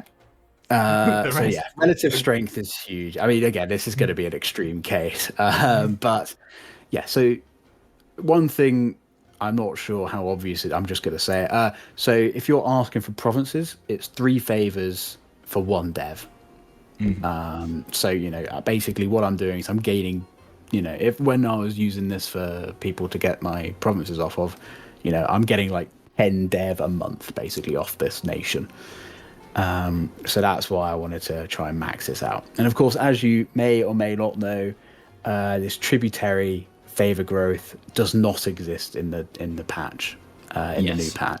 So considering how long this campaign is, I think it's important to talk about the actual patches because we're also behind the patch 135. Where this is pre-latest King of Kings release. Yes. Yep. As of, what was it, 6th of November, the new update came out? Yes. It's before then. So that's what it was based off of because, tributaries gave favor growth, so then you could ask your tributaries for land back. Of course, the annoying thing is that if you were to try and do this in a new patch, tributizing people means you can't shrink them anymore because say if I allied someone, relative strength would come into play as well, and all of this that no longer happens with the tributary. You just don't get anything, so you need to curry favors with a diplomat. So this run is unfortunately no longer possible. They changed it so only islets can do this. Is it islets or is it the Byzantine? No, it's maybe core islets. Sorry, or something similar. It's the Ottoman subject. Annex for sure. That's fair. I don't know. They've added so many new vassal types. Back in the day, we just had our vassals, marches, and colonies. But, I'm so confused. So anyway, get back onto it. Upping these favors, very good stuff. So that's what I And was dip rep aiming as for. well, because I think, ironically enough, I had a lot of comments asking me for dip rep modify stacking, and I feel like this might be my freeway get out of jail free card because of how much you didn't go for it by country build, but at the same time went for it with everything else. And Right, yes. I mean, I could go through it, but we have 25, and that's a lot of dip reps. So I would say there's a anyone lot to interested talk is about here. Yeah. Including the HRE. reform of the Holy Imperial Monarchy, of course. Yeah. Yeah. The HRE is great for that. It gives you 5 dip rep over, or even, and 2 for their ideas. So you get 7 out of them. You can get a few out of I think your Ming mandate stuff, loads from your ideas, a few from your like Granada, what's it called, Alhambra, dip rep. Yeah, by far the most important part of Alhambra is the dip rep you get out of it. Excellent. I fully concur. Naturally, no other modifiers there matter. Truly, I mean, you've also managed to stack an impressive 50% chance to inherit personal union subjects. No, that's just Holy Imperial Monarchy stuff. Yeah, but what I was saying with that is, really nice to have. if you did have PUs, that would have been so nice for you because you could have had a chance to inherit them, and yet you, unfortunately, that requires fighting. On the topic of dip rep and HRE mechanics, I think it's now finally time to mention the wonderful mechanics of mandate gain and something that you think you should have done earlier with the mandate. Yes. Yeah, so that's definitely something I did not know, and that was anything affecting imperial authority growth as a percentage also applies to mandate growth. I had no idea that this was the case until I flipped Protestant, not even joined the HRE, but flipped Protestant, getting the Protestant Empire buff of 25%, and that went straight into my mandate, which was absolutely Doesn't say obscene. here, unfortunately, but yeah, no, I did. I believe I'm gonna hopefully have a screenshot on screen now of it being sent to me. I had a very, very excited sick man of Europe message me at a normal time in the evening.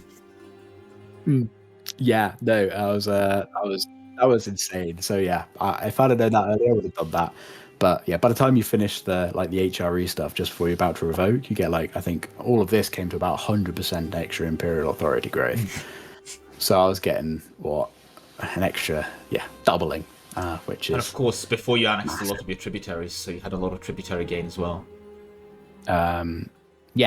Yeah. Well, that doesn't actually change anything. My mandate didn't go that much after integrating because prosperity also counts. Of course. I'm not sure what the ratio is from dev from tributaries and dev from prosperity. I am scared if I were to open the prosperity map mode, will we see the true value of pacifism? Of course, there's no. Yeah, it looks pretty nice, doesn't it? It's beautifully green. Loads of prosperity, which is very good. And it's a very prospering world, apart from ODF and a couple of provinces like that. Yeah, I mean, they're doing their best, okay. They are. Poor Yao. If only they got integrated, they would not have this devastation, would they? Yes. Yeah, that would have been probably even devved at this point to get rid of that devastation. Would not have been tolerated. Devastation is not tolerated in the Ming Empire. Oh, sorry, the Holy Roman Empire. Yes. Yeah. So government reform-wise, you did flip Holy Roman Empire, Holy Imperial Monarchy, but I believe you kept some of the Chinese stuff. If any. Yeah, maybe towards Seal the of the Great bottom. Ming. I get the Seal of the Great Ming. Yeah, there we go. The wonderful way to get free mercantilism. Yes. Yeah, I Lemon let me know of that one, and I did that in a heartbeat. That's an impressive mechanic. But yes, no. So there you go. If you wanted to see that, I actually did a lot of the missions. I think that's one of the last missions you can do. Which, in fairness, you don't have access to those Chinese missions as of now. No, because I formed the HRE and got those. And completed the pacifist Italian invasion. Yeah. I'm liking all of that. Yes, please invade. It's or I could ask nicely and just get it instead. So I must ask, how did you manage to get the overseas empire? Because you did have to own 20 provinces in the India and China super region.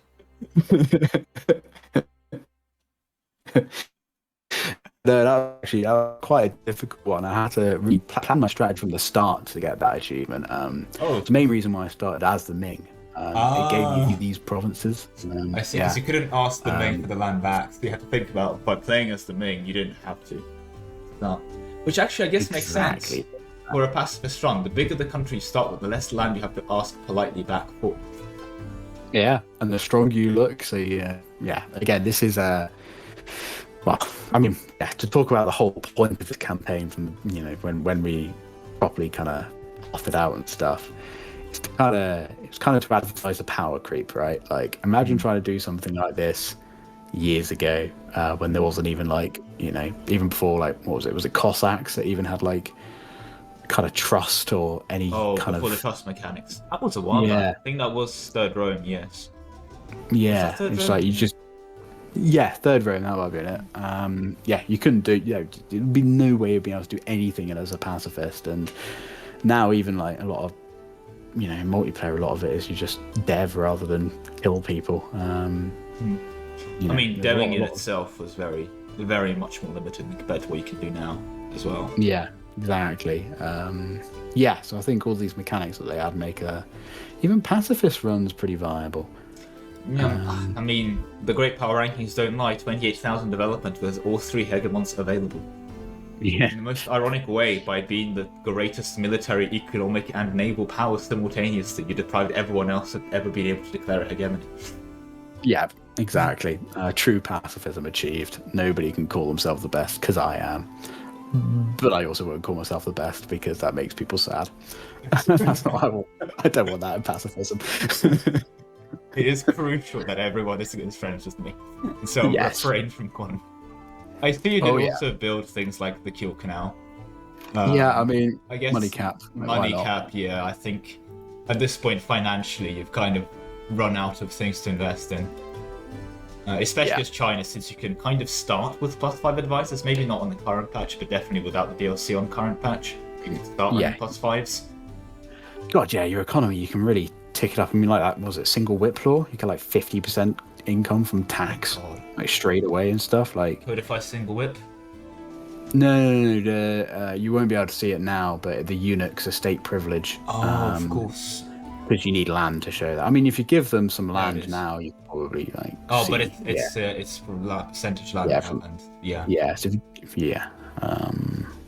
I will if I give them some land rights.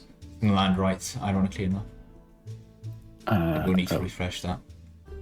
There we go. Yeah, 5% landed. So if they have 50% of the land, it's 50% more. Yeah, they start with about 57%, I think, of the crown land. So, because they wanted to make it really hard to get rid of the eunuch land. So you just nabble their money. Oh, they're instead. accepted, of course. I think if I remember rightly, you start with something like 54 ducats of income as the Ming, but without even unpausing, you can get it up to 87. Just by pulling all the estates privileges, and it's quite strong. Definitely did a bit of a modifier stacking with the great projects as well. My understanding, there's many that you could build. I think you've pretty much built. Yeah, some that gave mandate, some that even global devastation was nice. But that one there, that palace is huge. The one you just went over. Yeah, that's a good one anyway. Because advisor cost usually is why it's known for. Yeah. No, dip relations, dip rep. That's what you need. That's where it's at. I mean, I believe it was normally this is the big one that you need. Yeah, IU Thai. The problem is they're so culturally homogenous. Very hard to get the animal. Yeah, definitely. It's one of the ones that got away. IV, it was probably an unlucky one. Again, I could have got them, but they slipped through the cracks. But there's also a disaster they get where they split in two due to some civil war. But they need their rulers to be I think 2-2-2 or worse. So it was. They never got that. They never got bad rulers, which, I kind of assumed that it would happen over a couple hundred years or whatever, but. Unfortunately, no. Guess the thing with Vietnam, with Viet or Vietnam, whatever you want to call it, in a weird case, it's an excellent example of I most likely have them, so I can leave them for later. I need to focus on other more important things: getting into the Ottomans, getting the HRE revoked, owning Scotland. I mean, your colonial pursuits in Imperial Peru. Yeah. So that's also another thing. Again, if you did a pacifist run, you could just colonize the Americas and call it a day, and you'd be pretty powerful. But I was like, I kind of wanted to focus on the old world. Like the new world is easy. The old world is slightly, different mechanics at play. You're not just colonizing. You didn't manage to pop America. I did pop America out. Diplomats. Yes, yeah. Again, there's a lot of weird strategies I tried with, like, supporting rebels. So this is when you hit Diptech 26. I think you can do a lot of things with that, like client states and stuff. But you can also agitate for liberty, which is the reason why I wanted it. Did you but manage yes. to have the? I just wondered.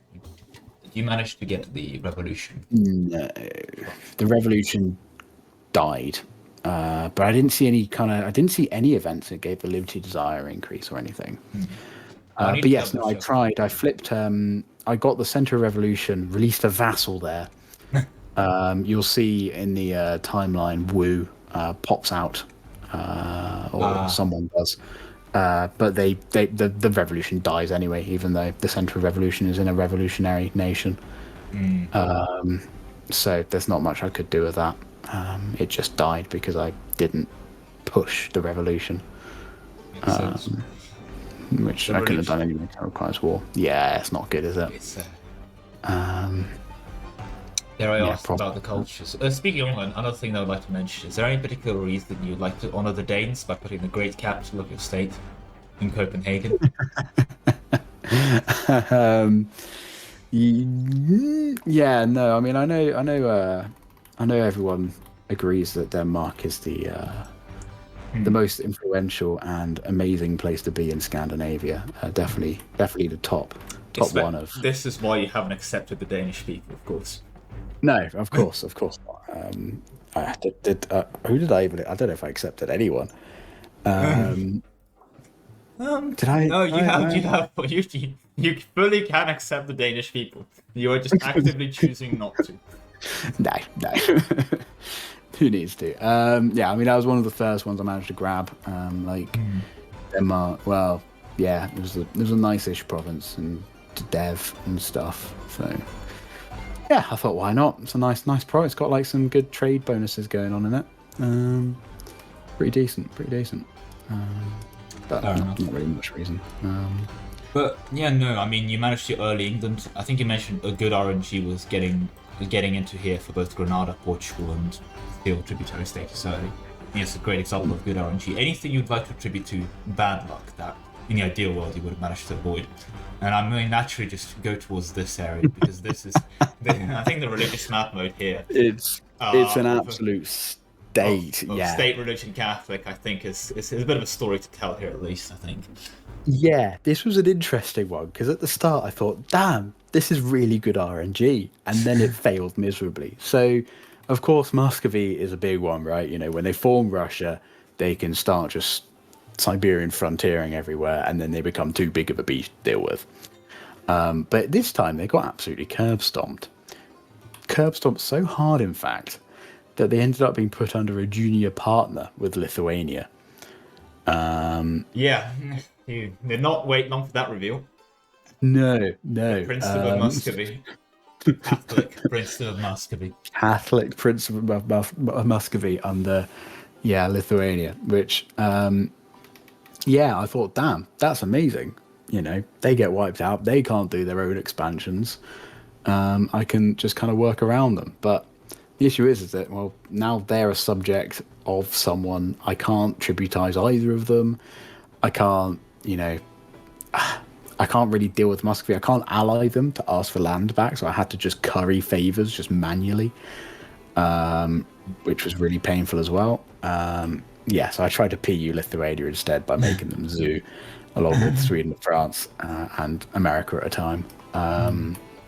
But yeah, that was very actually unfortunate in the end, because I think Muscovy would have been eatable at some point had they been independent. Because I still had to get all of this land myself, right? All of the I didn't really benefit much from them being by it being a subject. It turns out. They've helped Pskov for the end of the game. I mean, Pskov, I think, has the most boring story out of every country in this campaign. They started suppressing Muscovy and remained such. Forever. Yeah, because they were separate from Muscovy. Muscovy could never integrate them, and never chose to. So yeah, because they got beaten up so hard. So that meant they had a subject. Which, to be fair, if Lithuania wasn't to PU over Muscovy, I wouldn't be able to do anything with Muscovy anyway because of that subject. But yeah, I thought that was good RNG. That was not good RNG. I think that's so. It turns out. Just skipped out on Sweden. I think they devved a bit too much as well. And there's something that's a story that can be told, but pretty much most countries don't have here. Kilwa, Persia, Jean-Paul. Mamluks, maybe not. You did get Syria out of them. Yes, that went quite well. But yeah, again, Egyptian is so culturally homogenous. There's no little mini subjects I can rip out of them. But yeah, but just to bring it back around to the weird rebel stuff I did, if you look in southern Syria, there's Azraq. Yeah. You'll notice that it's Bedouin, but also a core of Najd. So this is one of the things I did manage to do, a very pathetic thing, but yeah, basically by playing the rebel games, I could release Njadi separatists, and then use that to eat the rest of Najd out of Mamluks. Again, this is still 3 provinces in the desert. You would think that's nothing. I haven't devved this. This is still 35 dev of land. Oh, absolutely. This is the AI loves to dev pretty much anything in the late game once they get the opportunity to. It's one of the reasons why islets can be so overpowered, because they have. It's basically you can release loads of OPMs in Arabia. You'd never get much out of a 3-dev desert, but by the 1700s, all your little islet OPMs are basically 30-dev cities that you can just gobble. Yeah, it's absolutely huge. That's what became very hard by the late game, was just the sheer deving. I mean, if you look at Venice, again, just as another example, they don't own any of their islands anymore. They are just effectively mainland Venice. You know, what, 5, 6, 7, 8 provinces. And there's 250 in the state of Venetia alone. Yeah, exactly. They are 156 mandate to integrate. 100 mandate is 250 dev. As a ratio, chance. So that's over, that's 380 dev at least that they just seem to have a hold of somewhere. I guess they must have some islands somewhere I haven't noticed, but yeah, again, not many provinces and just sheer, utter, massive dev. There's nothing you can do against that. I think this is an example of just how impressive this run is, how much he's managed to get despite things like this. You'd think this Venice would be very easily absorbable. But bear in mind, you just can't. Like, this Venice is gone forever now. Assuming Mantua is not really a wall you can have access to. No. So, unfortunately, again, it's to do with primary culture. Accepted culture places can't release rebels of separatists if they have no separatism. But if you look at Ferrara, for example, you'll see that the Ferrara, the nation, has cores on 3 provinces now. One over in Milan area. Yeah. Again, that's one of the other rebels I could force out of me, because Ferrara is the primary tag for the Romagnol nation, for the Romagnol culture. So again, I could eat a little bit out of Venice, but again, this still 100 dev I ate out of them with these 2 provinces, Medina and Ferrara. Yeah, just for the record, this is like. This would be almost too big to Vassals.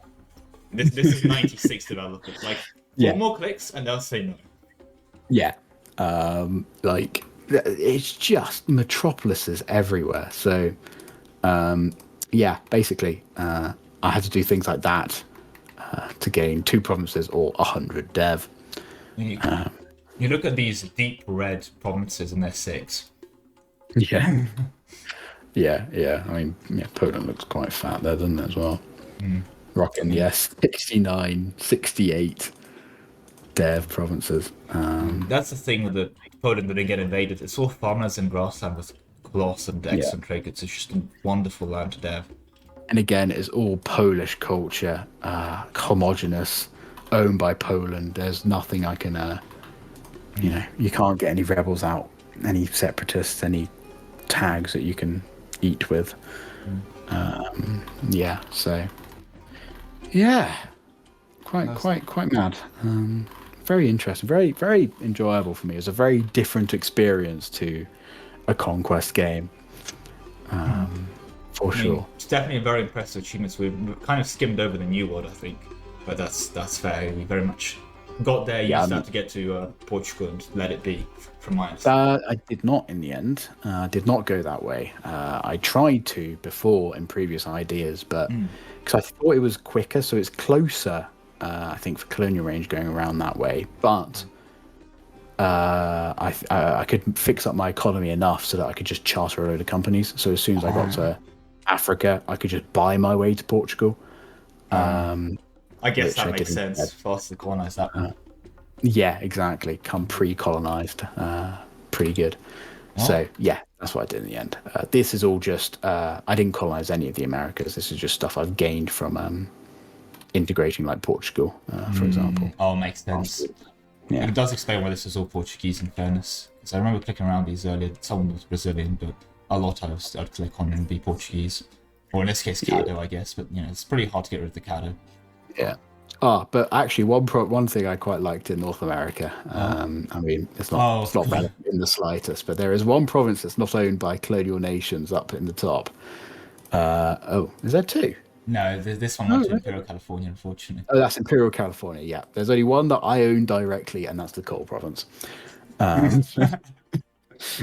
is some good RNG. Directional rule over the one coal mine, Canadian coal mine, the rest, of course. Exactly. Yeah, but you see those Swedish colonial nations. That's why I couldn't integrate Sweden. Makes sense. They managed to get this before I got to them. They do have a colonial past now, like a lot of countries, weirdly enough. But yeah, no.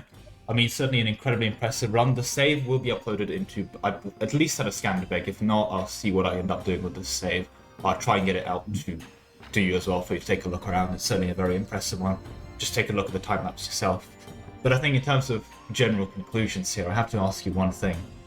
Now that you are probably the premier expert in pacifism within EU4, what is your opinion on pacifism itself?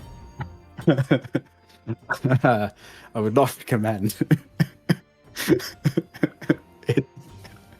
It's definitely a challenge. It's a unique experience.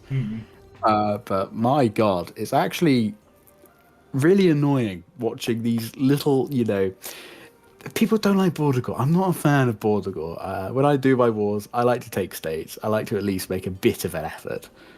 And then Jaunpur and Ottomans and Persia exist. Look, they really watched the mosque, okay? It was crucial to Jaunpur's success to have this. It's truly disgusting. And the worst part is it's me. I'm sitting there. I'm like, I could leave them like that, but there are two provinces I can get a hold of that do bisect them, and it's like I have to do it. I have to get as much land as possible. Every province counts. More border gore it is. Yeah, but no, I did. I thoroughly enjoyed it. To be honest. But yeah, it's a shame that it's now old patch only. Yeah, if this was something that still existed in 1.36, would I have been trying more and more? Maybe potentially. I don't think this is world conquest possible. If anything, it's because of Fiji. Yes, in the most unironic case, the islands, I think, is where this falls down the true world conquest. Yes. So yeah, the ones further down near New Zealand way or Hawaii. Hawaii is probably the best example. It's so far away from anyone, you cannot ask them to come over, to vassalize them. And you can't charter a company or anything because they're all OPMs. You can't charter anything. So honestly, I would say that those are the reason why it's entirely impossible to do that. Because there's a lot of things you can do. Like England's very hard, for example, but France has, southern France, they have Gascony that never disappears. They've got Burgundy, which I managed to get a hold of to rip them out. Yeah. You know, you've got Provence, I think is the other big one. I was trying in to the remember. Occitan region. There's a lot you can do to actually dismantle France. I can't remember for who example. else is there. I think there's usually some people up here. I mean, Provence again, in fairness, but I mean, Yeah, Brittany is. yeah, exactly. Again, this is very much- a lot of them have disappeared by now, but yeah, there's a lot you can do with these guys. Castile as well. Like if the Yes. RNG is right, it's theoretically possible for like a lot of Europe to be eaten alive. Hawaii, though, Hawaii is the great Right. bastion against Chinese diplomatic imperialism. I have still yet to find a way. If anyone knows how to politely take over Hawaii without them protesting, I would do love let to us know. Yes, but yeah, that is the pacifist run. Of course, any questions that people may have, I'll be happy to answer. Any proof that people would want that this is truly Iron Man, I can give at least, you know, some sort of proof towards that. But yeah, I think that's all I've got to say on this. fair enough. I think it shows in the weirdest way possible. The map speaks for itself, and again, looking at the player map mode as well might look a bit nicer. Well, of course, a lot of obvious holes, but Southeast Asia looks a bit cleaner. won't say it's and much bits of an like improvement for me. Fair enough. I think the wastelands make it worse because they're not visible. Oh, good point. Yeah. So, So what I'm the looking game- at, I didn't color them in, so it looks better on my screen. So, Good point. You've gained some holes and lost some others. Yes, true that. But yeah, again, to confirm, 0 wars ended in glorious victory, 0 wars ended in disgraceful defeat. From 1444, China did not engage in warfare until 1820. Yeah, I mean, any white pieces you would make as well count as a win or a loss. There is no way you can get out of a war without this number going up, from what I can tell. So, Of course, if anyone knows how to Explain actually that. make that number go up, let me know. Because I would like to, you know, if I could keep that number at 0, and yet still manage to do some war shenanigans, that'd be great, like enforcing rebels and stuff. Oh, that'd be beautiful. would be amazing. But yeah, thank you very much for popping in. It's been a pleasure to talk to you, and hopefully see you around more in the future. Thank you for having me. I know it's a very different type of video, but yeah, no, it's been a pleasure. Perfect. Thank you very much. See you soon. See ya. Well, I hope you enjoyed the interview section, but I believe it's time to finally show the timeline. I know I personally watched it like 5 times over already at this point. So much is going on at the same time, it's incredible. There's always a new thing to keep an eye out for. So I hope you enjoyed as much as I did. So before I say my goodbyes, if you liked the video so far, well, a like would be appreciated. And if you were to subscribe if you haven't already, that would be amazing. But enough self-shilling, I'm going to say my goodbyes here, and leave you with a time lapse starting now.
Now that was a crazy campaign. For that, hats off to the sick man of Europe again, a massive inspiration for all things EU4 for me. And this was a real true pacifist campaign, no funding foreign wars on your behalf, just honest, genuine, polite asking for people's land. It took him God knows how many restarts to get a run this good, a couple of version updates and a Ming DLC giving new missions, but art was achieved this day, or frankly over 6 months. Unfortunately, the patch they nerfed favor gain on tributaries, making it only gain on allies, making the entire build not possible on modern patches, but it was started with the old rules in mind, and hence completed on time, and I think it's fair enough. Coalitions, this is how you say no.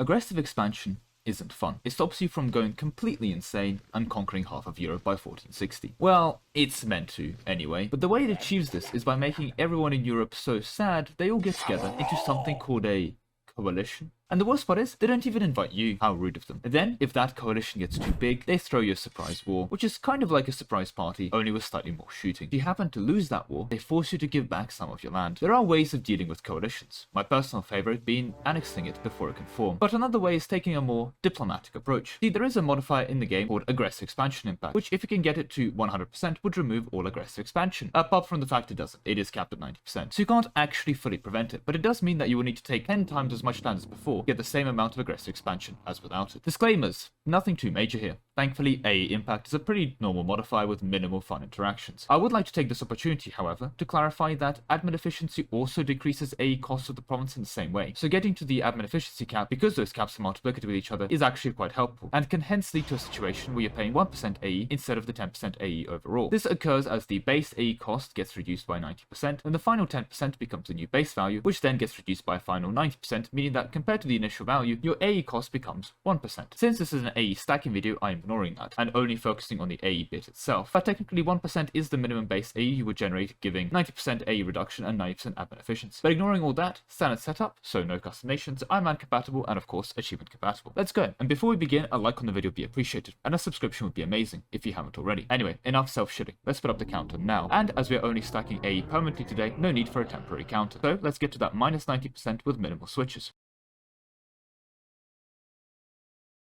First, start as Ryukyu, as Ryukyu has access to minus 25% AE inside of their ideas. This is actually the highest possible AE reduction in any idea set, and even custom nations can only get it up to minus 20. In fact, the rest of the Ryukyuan ideas consist of things that are surprisingly good if you have a large global empire, like potentially one going for a world conquest, with access to both trade efficiency, trade range, and in your ideas, trade steering. All things excellent when you have a large global empire with a lot of trade. Furthermore, you gain access to some unrest reduction, as well as some prestige decay and prestige gain, which again is very helpful if you're trying to stack prestige for a world conquest. So why is prestige helpful? Well, among other bonuses, it also gives you access to another minus 10% AE impact, which is quite useful in the grand scheme of things, and the morale of armies never hurts. However, after this we need to go ahead and become Catholic. And this is going to give us two things in terms of our AE reduction. First of all, we can go ahead and become Papal Controller, which is going to give us an immediate minus 20% aggressive expansion impact. We may be able to combine this with excommunications to get even more AE against the target, but I'm not going to rely on that, as that is more of a way to get more AE against a single person. However, you'll then be able to combine it with a Papal Bull Ilius Crucero Pro Divini, aka the minus 10% AE one, which will also give you access to Crusades during the last 2 ages in the game. But so far, we'll now have a pretty impressive minus 65% AE reduction. We can then go ahead and improve this by getting ourselves espionage ideas for the final 20% reduction in those, which will leave us with 5% to go, or 15% if you're not in the final age. So now we have a couple options. First of all, we can go ahead and grab ourselves the Grand Palace of Bangkok. At the maximum level, it gets access to minus 10% AE impact. Another option is the Defensive Port Policy, the Sturdy Arguments Act, which will give you access to the minus 10% aggressive expansion impact, as well as some round damage received. Or if you're not a fan of that, you can go ahead and grab Innovative followed by Influence for a final 10% aggressive expansion impact from foreign advisors, which will also make your advisors cheaper. As you may have noticed, a lot of these options give you access to more than just minus 5 AE, in fact minus 10 AE, which will mean you don't have to rely on 100 prestige all the time. However, if you start stacking these leeways, this means we have other options. For example, going Catholic may not be the easiest thing in the world, and we have another alternative. Hinduism can give us access to Shiva for both core creation cost as well as aggressive expansion impact, and that core creation cost cost is going to be quite useful if you're actually using the aggressive expansion impact. But on top of that minus 5% from Shiva, we can also use this temple here for another minus 10% aggressive expansion impact and a further minus 10% core creation cost, since we're Dharmic. And this is quite useful as we'll be able to get minus 15% aggressive expansion from our religion all the time without needing to micromanage the Pope. However, for another minus 15%, we have a more exotic choice. Down in Australia, there's the native Australian religion, which has this cult here. I'm not even going to try and pronounce it, which gives you access to a minus 15% aggressive expansion from just running that cult, which again is pretty much the same as going Hinduism, or almost the same as becoming the papal controller. So with that said, that is the theoretical limit reached, with a lot of leeway for fun side stuff. I think a more practical way to enjoy AE stacking is to do so in an environment where the average player struggles the most with AE, Germany and Italy. Now, as a formal disclaimer, the things I'm going to be mentioning here are not going to be easy. It is genuinely doable, but it is a very hard open. And I will be honest, I can name quite a few people in the EU4 community I know personally with a couple thousand hours who can attempt this and will fail. So if you can pull off the things I'm about to mention here successfully, and you're still not convinced you're a good player, then I promise you, here's your lemon cake seal of approval. I've called much worse players than you good at the game. Anyway, enough context. What is this run? As I mentioned before, it aims to stack a reduction in an area where it is most useful. See, you can't be both in Germany and northern Italy at the same time. However, that means that the place you want to be at is actually going to be Saluzzo, as Saluzzo has access to minus 15% aggressive expansion right off the bat inside of their ideas, and we're going to finish our ideas with quite a nice and pretty useful 15% core creation cost. What else can we do for aggressive expansion? What we need to go ahead and do is make sure we get the Curia controller.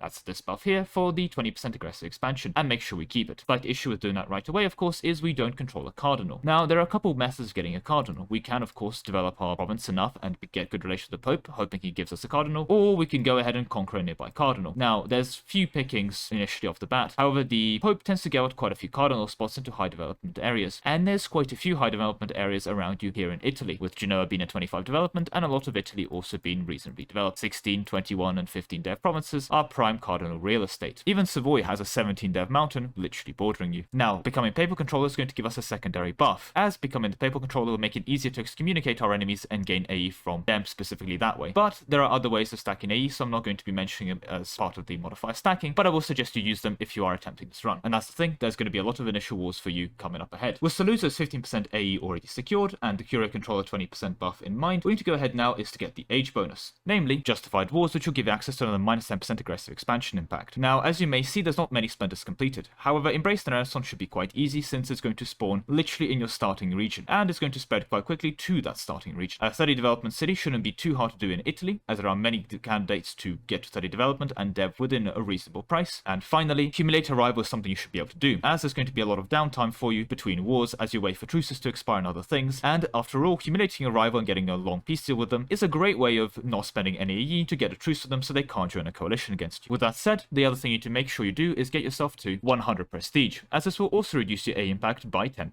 Saluzzo is actually quite good at this, as they have the access to the mission Italian Renaissance, which is going to give you a yearly prestige tick, as well as -2 prestige decay, which is going to be very helpful for maintaining this high prestige. You'll now be looking at a pretty impressive 55% reduction. We can of course combine this by grabbing the first two things in espionage, which will give you a further reduction of 20%, which puts you at 75% for the first stage, which is already quite nice. However, there's more that you can push here. Try and get our next ruler, or whoever we end up having in charge, the careful trait, as this will reduce AE by a further 10%. Another thing to bear in mind is influence ideas. While they don't help with AE directly, there is an influence pulse event for -20 AE impact, and that can be quite useful to just try and grab it early and try and fire it. In fact, one strategy involves not actually picking up espionage ideas and holding influence for a bit and just trying to get the -20% AE impact from influence ideas and then filling out espionage to try and get your AE reduction that way. However, if you do the influence idea route for 20% from the event, combined with everything else mentioned before, you'll actually be sitting at 95% or 5% over the cap. Well, the careful trait should be pretty much there at -85% as well. But this is why Saluzzo is actually a pretty unique run, and one I would recommend, as it's quite fun to stack a reduction, and you're in an area that could very right to use it, with Northern Italy up for grabs, as well as Germany to go for as well in the grand scheme of things. And with that as an excellent place to establish a power base, you can then move out further to the rest of Europe, using your AE reduction and your vassal pope throughout your campaign. Another thing to bear in mind is, of course, most of the people you're killing here in the early game are going to be Catholics, and more importantly, you're killing them early. With a lot of these Catholics dying by your hand, what's going to happen is there's going to be less Catholics to give you Reformed Desire. You might actually be able to prevent the Age of Reformation entirely, allowing you to stay in the Age of Discovery for the entire game, which will allow you to maintain that -10% AE forever. With that said, this concludes the video. I hope you found it useful, and if you want to attempt the AE reduction on yourself, good luck. Feel free to keep me updated in the comments. As always, thank you very much for watching, and I'll see you in the next one. Bye! The first of the Kaiser videos, it took around 3 weeks in editing alone. A work of art sure, but let's be honest, overkill for a modifier stack in EU4 channel. Still though, AU reduction stacking is neat, you do get to just ignore a part of the game. I like this video. Infantry 2.0. The sinews of war are not gold, but good soldiers. Machiavelli, Age of Discovery. This quote is actually really helpful. I recently checked the financial statements of my country, and I've been informed by the top scientists in said country that we're currently in the process of inventing a new number to quantify our debt. So if we don't have gold, I guess we better have good soldiers. Now how does one become a good soldier? One could argue it depends on the purpose of the soldier. If it is to absorb enemy damage and stay alive, shock and fire damage received modifiers are what we're looking for. If we need to stay in the fight, to not break the line, and fight to the death, morale damage received is what we need. However, that is way too advanced and nuanced, so let's just go stack infantry compatibility, since it has infantry in the name, so I guess it makes the infantry better. Disclaimers: we are aiming for maximum possible infantry compatibility. I'll be using temporary buffs for this as well as permanent ones. Otherwise, standard setup, so no custom nations. Achievement compatible, I'm uncompatible. Let's go. Here we are in the world, and before we begin stacking infantry compatibility, or ICA, feel free to head on down below and stack the like button, as well as the sub button if you haven't already. Furthermore, before we conclude today's shilling, I also decided to finally start my own Discord server, so if that is something that interests you, head on down below for the invite link in both the description as well as the pinned comment. With all that said, the counter is going up now, so let's finally get into the game.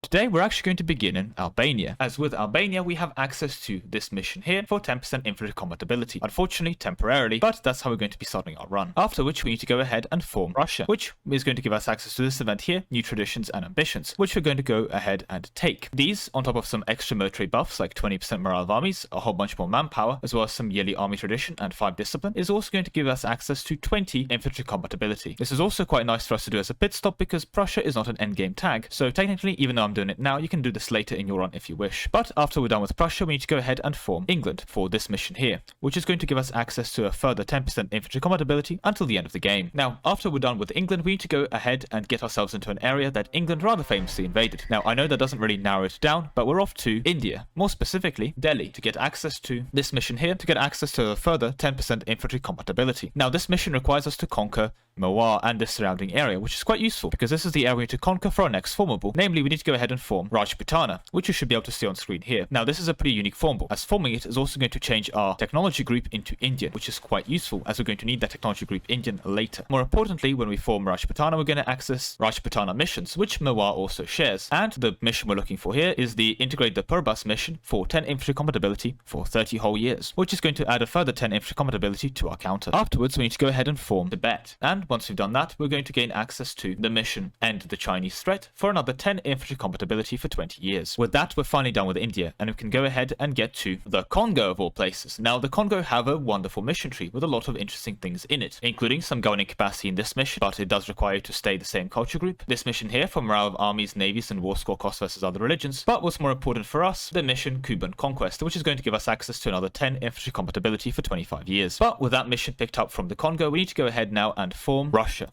Now, when we do so, again, make sure you don't take New Traditions and Ambitions. We cannot abandon our roots after all. And having done so, we also need to make sure we have changed our religion to Orthodox, as this means that we now have access to the Tsardom government form. Now, this government form is quite interesting. It's going to allow us access to the Streltsy infantry, and what's more important, when we pop the mission Equip the Streltsy, we'll be able to give that Streltsy 10% infantry compatibility for a short period of time. Now, another thing with Russia is you're going to gain access to the decision to proclaim the Emperor title. And that's quite interesting because it's going to give us the event, the formation of the Russian Empire, as well as unlock a very interesting mission right at the end here, where we get the Great Imperial Ambitions. This is going to upgrade our government type from the current Tsardom that we have into a very different type of Tsardom, fully modernized. Once that is done, however, this new modernized Russian government only has one requirement, that we obtained it by event, meaning that we can change our religion and our primary culture and all those other things away from Muscovite and Orthodox and still maintain access to this government reform. This is important because, for example, our current government reform requires us to well be Muscovite and Orthodox, and if any of those two things don't happen, we actually lose access to it. For example, becoming Catholic means that the reformed Tsardom no longer becomes viable and gets abolished automatically. So make sure you stay Orthodox and you stay your Russian culture group while you get those missions completed. We're not done yet. See, that extra mission is also going to unlock an extra government reform that we can take it to tier 5. Namely, we'll be able to get the new order regiments for an extra 15% compatibility instead of 10 every time we press the button. More importantly, we can now go ahead and change our religion and primary culture. What are we going to change them to? Well,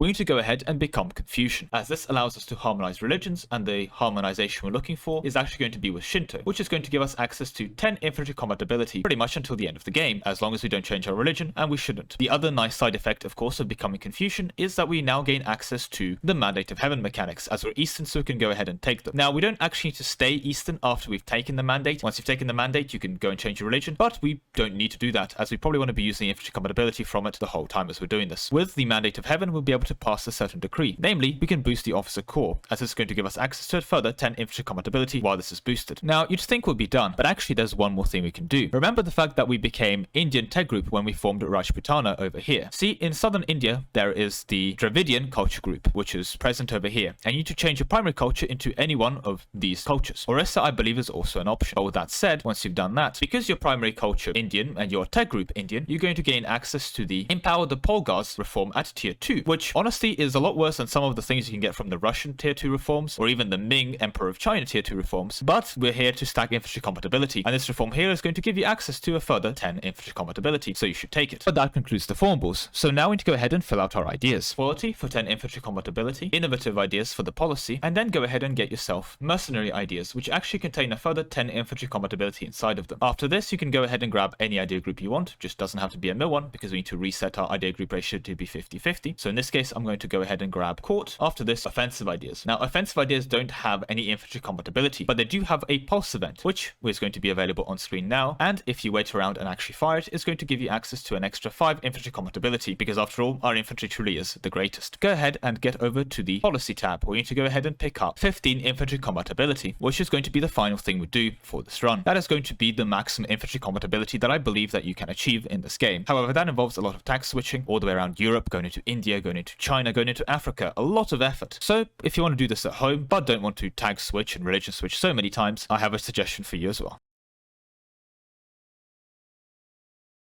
Sweden. While Sweden has access to 20% infantry compatibility right away. Now, as Sweden, you have pretty standard opening moves. You need to go ahead and get your independence from Denmark, go conquer Norway, but maybe hold off on Norway. You need to go east into Muscovy and Novgorod. And while you're doing that, try and improve relations with the electors. More specifically, if you care about achievements, this might be a way of getting a cool achievement. With that said, however, go ahead and form Russia. Feel free to not take new traditions and ambitions. Don't abandon your roots. After all, we're playing for the Swedish ideas here. But we're going to abolish a bunch of our reforms. After you've abolished these reforms, you will notice that we have access to very few unique things, because we have to be Russian primary culture to form Russia, but we should stay Catholic or whatever we need to stay to get control of the empire. Now, we do lose access to Tsardom for now, but we'll get that back later. So just go through your missions and everything else as normal here. Again, trying to get to the great imperial ambitions, and found Tsardom is something you can still do if you are just Russia. You don't need a government reform. And once that is done, we can begin setting up. Make sure you go ahead and grab yourself quality ideas for the previously mentioned infantry compatibility, followed by innovative, and finally mercenary ideas. Nothing too special there. However, I would actually suggest not going for offensive ideas, as even though it does technically give you access to a further 5% infantry compatibility from a pulse event, in practice you're not really going to be playing around that much, and it's only 5%. You can get a further 15 from the policy as before. Now, as Russia, go east, and you need to go ahead and get yourself to China. Before you flip Confucian, you need to go ahead and get the Great Imperial Ambitions mission to unlock the Russian government type. You may have to flip Orthodox for this process at some point during here, so bear that in mind. And while you're doing that, the Holy Roman Empire, which you should be emperor of at this point, should get a bunch of their reforms done. Namely, the reform you're looking for is this one, which means that the Holy Roman Empire will A, sign a treaty of religious peace if it hasn't already, but B, the HRE will now always be inherited by the same country. This is very important, as when we change our religion away and change our reforms away, people are very unlikely to vote for us when we stop being the most important religion in the empire. In this case, Catholic, or it might be Protestant. And I'll be honest, they're probably not electing a Confucian, which is what we need to go ahead and become. So the only way to maintain control of the empire once you are ready to become Confucian is when you've passed this reform. With that said, go ahead and become Confucian, which will give you access to taking the Mandate of Heaven out of Ming, or whichever Chinese person owns it at that point. And once you've taken the mandate, you'll be able to go ahead and boost the officer corps as previously planned, as well as get the religious harmonization over Japan to get another 10 infantry compatibility. So as you may have noticed, you are the Emperor of China, you are Russia, and you are the Emperor of the Holy Roman Empire. So with that said, congratulations on getting yourself a very out of the way triple the Rome achievement, as well as a rather interesting campaign, if I do say so myself. You'll be running around with some very strong infantry, as after you reform into the Russian government type, after doing all of these flips, you'll be able to do the things previously mentioned. Get another 15 infantry compatibility on your Streltsy. With that said, however, that is all I have time for you today. Thank you very much for watching, and I'll see you in the next one.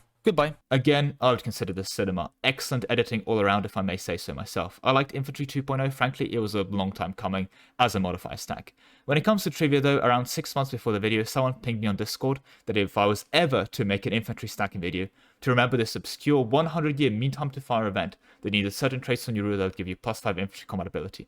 I said yes, of course I won't forget about it, and then promptly forgot about it 6 months later when I was making this video, so there was a bit of an awkward DM later that day. Making shock damage optional. Shock damage is scary. In fact, most problems in life can be attributed to taking too much shock damage, and hence can be resolved by getting a 100% shock damage reduction. Invading Mongol hordes, shock damage received. Ottomans at the gates of Constantinople, shock damage received. France, shock damage received. Truly, the ability to just say no when receiving shock damage is a pretty underrated one, and it's going to make anyone running a cavalry, or just any generic shock build, regret their choices. And if they're not doing that, well, at least the soldiers get to take a break during half the battle. Now, disclaimers. Can you completely prevent shock damage? No. It is capped at -90%, and hence while that does make it easier for me to stack, since I need to get it to -90% instead of -100, you can't fully prevent shock damage. But 90% reduction is enough to pretty much shut down the shock phase, if I do say so myself. Okay, this is going to get technical, so before we begin, let's get some Subway Surfers on screen. In fact, honestly, EU4 combat mechanics in general are quite dull, but let's throw in some parkour as well. I mean, screw it, this is a Lemon Cake channel. Let's go above and beyond. Chest splits, 1-minute videos, there we go. Now, make sure you behave. Otherwise, next time I'm going to be doing this, there's going to be a Family Guy funny moments compilation. Now, do I have at least a quarter of the screen left? Perfect. Explanation time. So, the first thing the game does when we enter combat is calculate something called base casualties dealt. Now, the game actually does a lot of other things while this is going on, but thankfully those other things don't matter for this example. After calculating this value for base casualties dealt, it needs to calculate two new values for casualties dealt, so how many troops we are going to be making meet their maker, and it also needs to calculate morale casualties dealt. What is interesting here is because the shock damage received applies to the casualties calculation and not to the morale damage dealt calculation, the morale damage our enemy deals to us is not actually affected by shock damage received. Now this is quite interesting because basically, even though we are functionally immortal in the shock phase, I guess our troops don't know that, so they're still going to be losing morale pretty much as normal. Which I guess makes sense. I mean, Mongol hordes, Ottomans, and even French people all tend to be pretty scary. So while you won't be taking any actual casualties, you will be taking morale casualties, so it's important to bear that in mind. Otherwise, yep, that's it. We don't need any more of those attention aids, so yeah, we can just get rid of those. But before we do get into the video proper, standard stuff, a like would be appreciated if you haven't already, and a subscription would be amazing.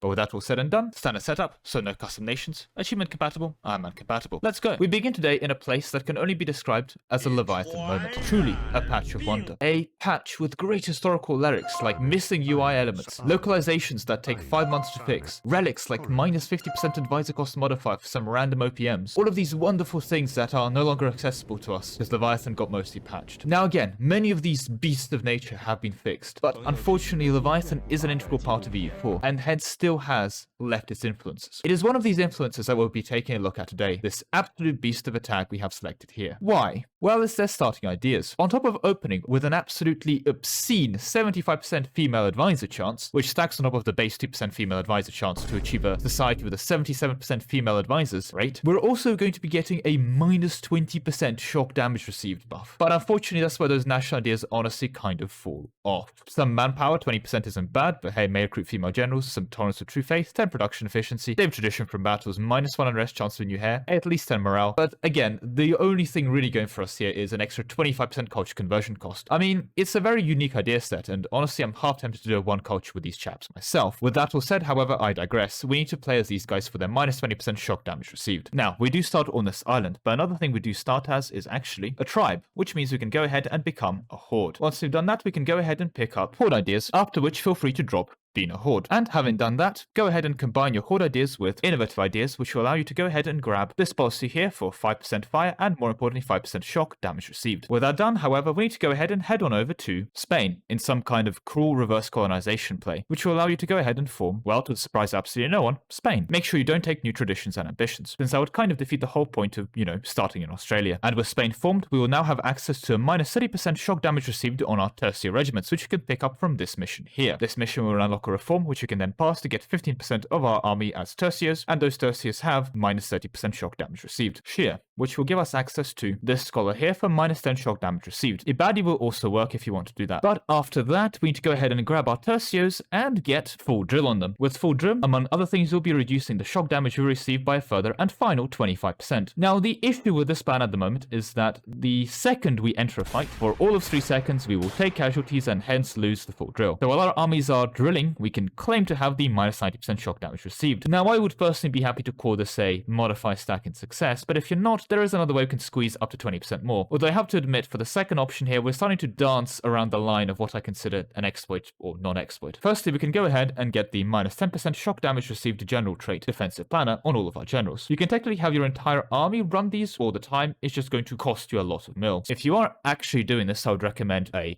50% general cost reduction from full professionalism. That's going to save you a lot of mil, and there's some nice general costs you can pick up, again, if you're attempting this for whatever reason. However, another thing we can do is go ahead and change our religion to Anglican, and this is where it gets interesting. At 200% church power, we can go ahead and militarize religious icons, which will give us 10% morale, and also decrease our shock damage received by 10% for 15 years. Now, when we press the button, we gain it as a country modifier, and what's interesting about this country modifier is it doesn't go away when you change your religion. So let's become Shia again. So we've gone ahead and become Shia. We've kept this modifier, which means we can then go ahead and take the scholar yet again. To demonstrate this modifier does not go away, here we go, we're now in the 2nd of December, and this modifier is still here. It doesn't go away over the month tick, we just get this for the next 15 years, which means we can change religion and keep this modifier to our heart's content. With that said, however, that is all I have time for you today. Thank you very much for watching, and I'll see you in the next one. Goodbye. Fine damage was removed almost a year ago compared to this one, so I am proud to say there was a return, and if you combine both, which isn't possible, you are now immune. Woo, still a cool video, and we get to showcase cool Australian tribes. Yeah, shame they're in Australia, their ideas are quite unique, but I'm not going to be playing in Australia. All power cost stacking is broken in Anbennar. Anbennar. A very popular request for places for me to stack modifiers, but the issue is, well, it's a mod, and granted my videos can give the impression that vanilla is some kind of overpowered playground where you can construct super broken things every playthrough, but in truth, a lot of the fun is in the limitations. Things like end tags, conditional modifiers, and other restrictions mean that actually it tends to be quite painful to get most things to 100% reductions. However, while Anbennar and other well-developed mods tend to at least try to be balanced, that is not always the case. I'm looking at you, Antebellum, and that minus 10% dev cost advisor. But as a point of demonstration, today I'm going to be routing something stupid. Over 100% all power cost, something inconceivable in vanilla. But here in Anbennar, well, let's just say they are more generous with unique modifiers. That is a good thing, I want to be clear. That as to the uniqueness of the countries, and honestly, I think that Anbennar can be treated as a gold standard for how big mods should be run. But at the same time, I hope after what I show you today, you understand why I don't usually do modifier stacking runs in mods. Nothing against Anbennar. In fact, I'm a big fan of the mod itself, and I've played quite a few hours in it. I'm not just saying that for relatability. Let's pop into my current Anbennar campaign. So here we are in Anbennar. This has been played on the current bid bucket. I'm also playing with Zrome AI and the Zrome AI Anbennar compatibility patch. So we are on the same page. Zrome AI works by making the AI a lot better at developing, building up their armies, and, well, actually fighting. You can tell because countries like this Laurent are running around with 500,000 troops. They're around 1 million before I beat them up earlier, as you can tell by the truce. But if we zoom out in the rest of the world, you can start seeing the other mega tags running around with their ridiculous amounts of troop counts. Looking at you, Dahao, and your almost 1 million troop counts. But again, there's a lot of other consolidated tags with some pretty impressive militaries. I've also not been stacking around. I have a reasonably sized economy, could be doing a bit better. I've only recently moved my trade and capital into the Ambon cost node, but I'm unable to retain full control of it. That's something I've been working on. However, I still have a reasonably sized army and a decent amount of morale and discipline to boot. You can tell that I'm having to fight properly. I have full cannon back rows and proper reinforcement stacks. Now, is this some super optimal run? No. In fact, I lost a coalition war earlier. It was a pretty fun war, but losing a war can't really go in hand with some super sweaty over the top run. And as you can tell by my lack of admin efficiency stacking and honestly complete lack of absolutism, you can probably tell that I'm not exactly going for a world conquest here. With that being said, I would still recommend Zrome AI and the Anbennar AI Zrome AI compatibility patch for anyone interested in a more challenging experience in single player, because in this case I find that the AI tends to actually fight back, and it makes sense to take military idea groups and not just completely neglect them to take diplomatic and administrative every single time. I've still taken administrative here, but that was mostly for the gov cap, and I'm a big fan of the reinforcement sweep policy with administrative quality. Anyway, with that preamble out of the way,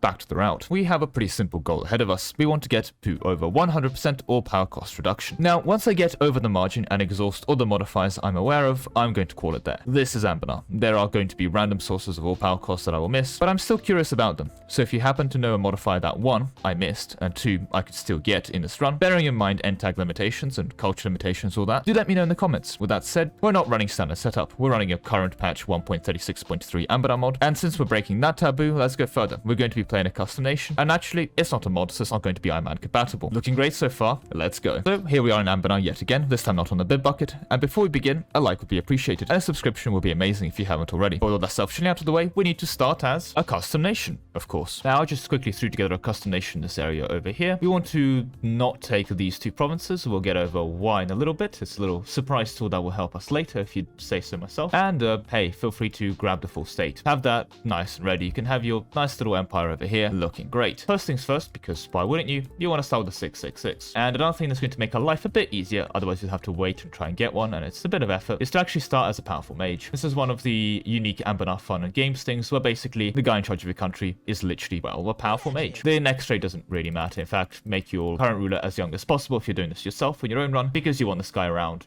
for a while, at least long enough to either become functionally immortal or make any magical offspring. Now, after this, we want to change the government, and this is where it gets interesting. There's a fun theocracy over there in the east. They have this government at the start, so if you want to avoid custom nations, you can technically play as them. We're just going to make a custom nation, make our life easier, and just start with it. And the unique government reform that they have access to, the oracular order. Basically, they're all about predicting the future. With that being said, however, it does lock us at the bottom government tier and decrease the governing capacity by quite a bit, but it does give us minus 10% all power costs, so that's quite nice. There's a lot of religions you can choose here. There's a lot going on. If you want to be a goblin religion, sure. Want to be a fae, sure. If you want to LARP as an atheist, there's 4 options of atheist for you. With that being said, I'm just going to stick with Regent Court because we don't need the all power cost from it. If you are, however, looking at something that's going to be more all power cost, I believe there's these little fun looking chaps over here. They seem nice. They come with some prestige decay as well as some more power cost reduction. Let's move on. We're going to be grabbing in our first idea over here. We're going to grab the all power cost minus 10% because why wouldn't we? No one can complain. All fun and games. You want 10% admin efficiency? Sure, why not? With that being said, however, we move on to the least relevant part of this, how you look on the map. All up to you. Go press the random button a couple times, go design your nation, and let's tag into our, well, country. Just so we're on the same page here, because we have a human military and more importantly a human administration, this human administration is going to give us minus 2.5% all power cost as well, just for, you know, having fun. What that does mean is that in terms of our government, we're going to start with minus 22.5% all power cost before we even need to unpause. That's just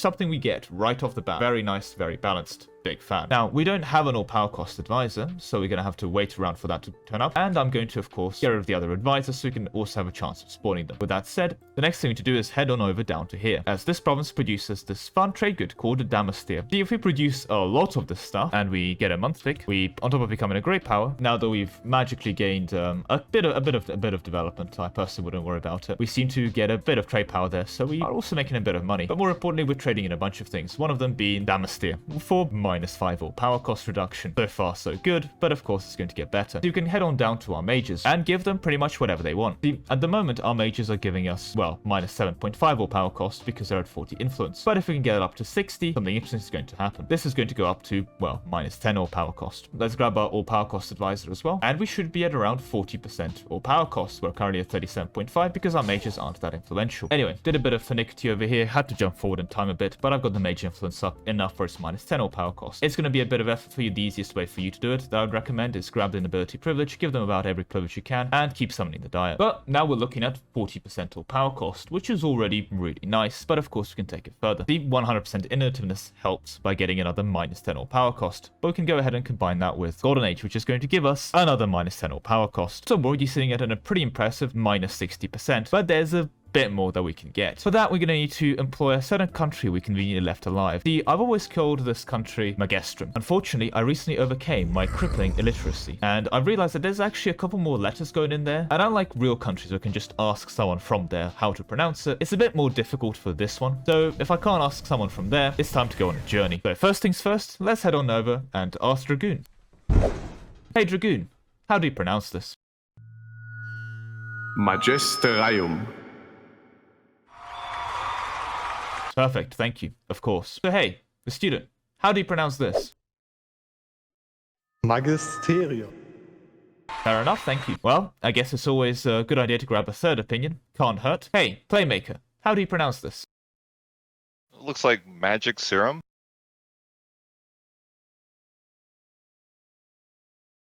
I see, thank you. To avoid any confusion or any disambiguations, that's just going to be Mozambique from now on. There we go. We're going to call this Mozambique. So, the thing with Mozambique, they have a pretty cool mission tree. They have a lot of things going on to them. And one of the things that they can do in the center of the mission tree is build a tower. And this tower at the end is going to give this Isle of Aderail a little buff. A tower of 8-fold eminence that's going to give them, among other things, -10 all power cost. Basically, what we need to do is make them build this tower. Now, to do this, they're going to need to have access to Damastir, which they're going to get through this mission here. That's something they will do, but bear in mind, it's going to require at least the year 1500, and it's going to require them to, well, press the button, so vassalize them and make sure they have all the resources they need. They're also going to have access to relics. This is where the Damanith expedition comes in. You need to make sure they serve this province, because then they can press this button here to prepare the expedition and launch the expedition to go and find the relics in this province here, which is going to allow them to keep going with these missions. Now, as for gems, this is where the Moonmount expedition comes in. You want to give them this province here, they'll be able to go on a Moonmount expedition. They're going to spawn gems on Moonmount. You can also give them any other gems province or any other relic province, but once they've done all that, they'll be able to go through these mission trees, more specifically, while still being your subject. And once the Radiant Rock has been fulfilled, it has become a Damastir province as part of their own doing, and they've built the 7th tower, they'll be able to do the 8th-fold mission. So let's get that prepared now. The requirements aren't that awful. They need to be at peace, they need to complete the previous missions, they need to have that province at 40 development, you can dev it for them, they need to save up 150 of each monarch point, the AI tends to do that, they need to have money, you can send them a gift, and the most difficult part I find is making sure they have a good ruler. Now, their unique government type means that their rulers are pretty old. The side effect of that is, of course, that they're going to get a new one relatively soon. It's more of a waiting game until they eventually just get a 555. And once they do, they can get the 8th fold and build this fun tower. Now, once this happens, well, they have the tower. Now, of course, I've cheated this in, so there's no Damastir in this province, but it would also be Damastir. Regardless, with that tower now here, something interesting can happen. See, if we go back to our previous country, and we integrate them, or take them over, the tower doesn't disappear. Whoever conquers the tower can keep it, which means that at the moment we have -70% all power cost, which is already pretty obscene.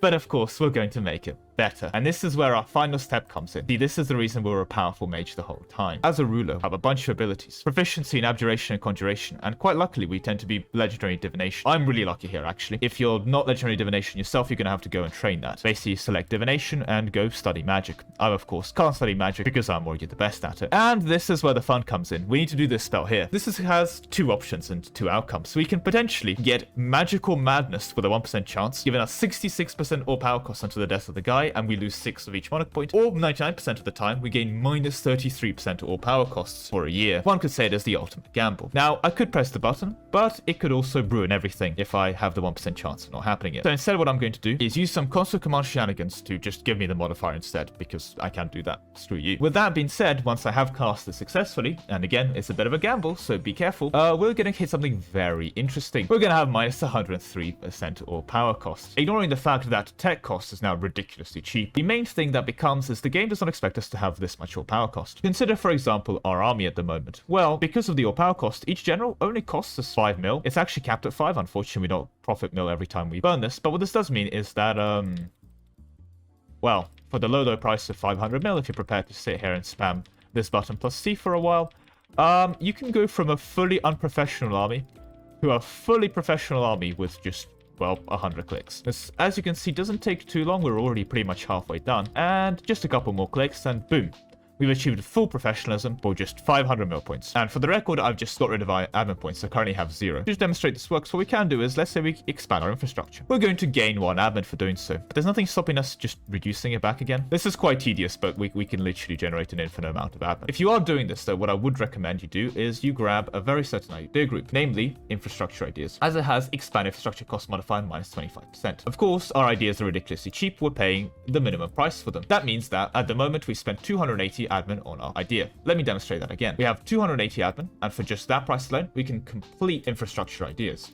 But what is fascinating with that is that even though we're on 0 admin now, if we were to delete it, we get a full refund. So we can just have whatever ideas we want, delete them, run quantity ideas while we recover our manpower, switch all of them over to quality by the time we go into a battle, etc, etc, etc. Whatever you can do, all these ideas are your oysters. Flip them around as much as you want. But the reason, again, I'm mentioning infrastructure ideas is, well, we get a further discount to expand administration. And by further discount, I mean we get 14 admin every time we press the button now. This is why they cap modifiers. People ask, like, oh, why? Well, if shock damage received wasn't capped, the way the formula works is that you would just gain men in the battle. Like, your army would increase in size. Very fun, very broken, can recommend. And honestly, if we're already using Dustin Nations, there's not exactly too much all power cost shenanigans which we can do. The only temporary buff that we can really get is the Golden Age, and that's going to last for 50 years anyway. Bear in mind, you're going to have to gamble for the Realm Magic Foresight every time you do this, because it does only last for a year, but it's a 99% chance of success anyway, so you should really be fine. With that all being said and done, that's all I have time for you today. Thank you very much for watching, and I'll see you in the next one. Goodbye. See, I love Anbennar, but yeah, there's a reason I avoid it for the modifier stacking routing. It does contain a lot of super broken stuff, which I think is good. I mean, let's be clear, Persia, etc. these days also walks around with win buttons. But yeah, it's more interesting to do things in vanilla, I find. Still, all power cost modifier stacking is completely overpowered. Enjoy your admin printer. Definitely up for making more Anbennar videos in the future, but my main issue with Anbennar, I find, is it has quite a loud vocal minority when it comes to my viewers. So people are very passionate about Anbennar. I will get comments asking for Anbennar, and those people do love it. But a lot of people just don't care about Anbennar and ignore those videos, so I just see all the people saying, yes, I love Anbennar, and then the video doing terribly, and YouTube telling me to delete the channel because you're throwing. So yeah, that doesn't help. Cavalry 2.0. Never attempt to win by force what can be won by deception. Machiavelli, espionage ideas enjoyer. That is a wonderful quote, but it quickly encounters issues. What if what you desire cannot be won by deception? There is, after all, no spino exercise that can get someone to give you a province. There is no lie you can tell a player to make them give you all of their land. In fact, there is no deceiving a revolt that has already risen up. To achieve victory in this situation, one must use force. But what force should we use? Well, one could try and achieve victory through constructing a well-balanced large army with artillery, infantry, and even some cavalry, reinforcing properly, picking your battlefield to optimize the terrain, and defeating your enemies honorably with a well-balanced mix of both discipline and morale. Or one could ignore all of those things and go stack cavalry combat ability to such an extent it makes Genghis Khan's armies look about as threatening as the Swiss Navy. Disclaimers: cavalry combat ability is only one element of a strong cavalry army. Other fun buffs you can get towards your cavalry include, but are not limited to, 0.5 cavalry fire from the Scandinavian idea set, or +1 cavalry fire in the Siamese ideas. Furthermore, things like the Wind Hussars have buffs like +1 cav shock and 50% morale damage. And furthermore, if we include all special units, we can go ahead and do things like play the Mamluks, grab their mission for 5% discipline on their special units, and build those special units as cavalry. Basically, there's a lot of things that can make your cavalry better that aren't actually cavalry combat ability, and all those things I'm ignoring in this video. With that said though, standard setup, so no custom nations, achievement compatible, I'm man compatible. Let's go. So here we are in the world, and as always, before we begin, a like would be appreciated, and if you haven't already, a subscription would be amazing. With that said, we're going to begin our journey today in Lithuania, as this will enable us to release and play as Zaporozhye. Now Zaporozhye has access to this fun decision here, the Call of the Steppes, but before we press it, there's a couple things we need to do. See, this is going to make us a republic and get rid of our ability to take aristocratic ideas and some other stuff. Before we get there, what we need to do is go ahead and grab the aforementioned aristocratic ideas. Now we don't need to complete them yet, we just need to open them to have them ready for our further endeavors. And after we've done that, go ahead and grab 4 reforms, and at tier 5 that you would have unlocked with that, you'll be able to get the Boyar's military service. This means that you'll be able to go to the Boyars and give them this privilege here, the Boyar's landed army, which will decrease your cav cost by 10% and give you 25% cav to infantry ratio. It's also going to give you up to 20% cavalry combat ability, scaling with the influence of the estate. Make sure you always have the Boyars at 100% influence. Now that we're on the topic of estates, let's talk about the Cossacks. Go ahead and get them to 60% influence or higher as well as 60% loyalty, and this will give you an extra 20% cavalry combat ability, 20% cavalry cost, and 10% cavalry to infantry ratio. And with all that finally done, you'll finally be able to go ahead and call the steppes. This will enable Horde as well as plutocratic ideas, which we'll get to in a bit, but more importantly, at tier 1 we'll gain the Sick Rada reform, giving us access to a further 25% cav to infantry ratio, 20% cavalry combat ability, and minus 20% cav cost, and a pretty massive 25% Cossack force summit fraction. As you can see, we don't need to worry about cavalry to infantry ratio, which is quite impressive considering we're about to get quite a bit more cav to infantry ratio as well. So with that said, let's fill out our ideas. We need to go ahead and finish aristocratic, which will have 15% cavalry combat ability, minus 20% cavalry cost, and a further plus 10% cav to infantry ratio, which we're then able to go ahead and combine with espionage ideas to make Machiavelli proud, and grab Horde. Now if you thought our cavalry was cheap before, at this point it's pretty much free, and we get another 10% ratio. Furthermore, with Horde we get another 25% cavalry combat ability, and with these 3 ideas we can take a look at our policies. We can get psychological warfare for some cavalry flanking ability and 10 cavalry combat ability, as well as the Noble Loyalty Act for 10% cavalry combat ability and 10 Boyar loyalty equilibrium to keep our Boyars that are 100% influential loyal as well. With that done, however, you need to go ahead and grab yourself a placeholder idea group, and then grab quality for 10% cavalry combat ability on top top of everything we've got so far. And after that, you need to go ahead and grab, you guessed it, another placeholder before you finally finish off with offensive. Now, offensive doesn't contain any cavalry combat ability directly. However, you can go ahead and grab this event here for 5% cavalry combat ability for 10 years, and this introduces our first temporary buff. After that, you can go ahead and form Poland, which will give you access to new traditions and ambitions. Now, this is the first time we're going to be getting this event, and this should be the last time we click yes please, as these Polish ideas will give you access to 30% cavalry combat ability again until the end of the game, as well as give you access to Wind Hussars. And you won't believe it, you can also discount your cavalry by a further 10%. But hey, free cavalry is free cavalry. But Poland is only the start of our formballs journey. Thankfully, Poland isn't an end tag, considering it can form the Commonwealth. So, what we need to do is, after Poland, we need to go ahead and form Pomerania. I've tagged into Stettin here, as they have access to Pomeranian missions, and where we can strengthen old ties, which will give us 10% cavalry combat ability until the end of the game, followed by Sardinia-Piedmont. Again, I've tagged into Savoy because they have access to Sardinia-Piedmont missions, where, on top of the 5% admin efficiency and 10 goods produced until the end of the game, we can also conquer Burgundy to get access to 10% cavalry combat ability for 20 years. With that, now, we are properly entering the temporary section of all of our buffs. So let's keep going, because after this we need to leave Europe and make our way over to India, where first of all we need to go ahead and form Delhi for 10% cavalry combat ability for 20 years, Orissa for, you guessed it, 15% cavalry combat ability for 20 years, Rajputana. Mewar again has the Rajputana missions, and when you form them, you'll get access to this mission here for 10% cavalry combat ability, this time for 30 years, as well as some further cavalry costs, like you needed that. Finally, our end tag of choice today is actually going to be the Mughal Empire. Now, again, make sure you don't take the new ideas, but you'll gain access to 15% cavalry combat ability here for 25 years, as well as another 10% here for 20 years. Finally, don't forget to fire this event here for a final 15% cavalry combat ability for 20 years. Now, the best part about all of this, well, we should have still retained Polish ideas, so we should still have access to the Wind Hussars or the ability to recruit Wind Hussar regiments, so we can have some elite cavalry on top of our already very elite cavalry, and the rest of our army, well, we can probably have as a Cossacks, so we can flash out our cavalry combat ability buffs that we've stacked so far with a bunch of other bonuses from those unique units. With that all said, however, this does conclude the video. Thank you very much for watching, and I'll see you in the next one. Goodbye. Right, a little bit of an oopsie here. Normally when I test things, I give them a month tick. Fun fact about losing boyars to the Cossack government, that takes 2 month ticks to be removed. So actually that makes it an ultra rare 2 months temporary modifier. So I'm technically only slightly off, but yeah, okay, oops. Now this could certainly be worth a revisit, ironically enough, with the Timurers now gaining a lot of cavalry combat buffs in the most recent updates, and they are absolutely formidable, so number can go even higher. Teleporting diplomats and colonists. Generals in EU4 have the ability to teleport. They can be assigned to an army in Siberia, and the next day reassigned to South America, and they will travel there without issue. No enemy blockade can get in their way, no weather conditions, not even puny limitations, like the speed of light, can stop our generals following orders. The same can be said for our missionaries. They can convert a province in Central Australia, and then make their way across to Canada. But not all figures in EU4 are blessed with such power. Diplomats do need to actually travel to places. But what if they didn't? What if they could also learn to teleport? Disclaimers, we're stacking envoy travel time. This route has multiple possible solutions.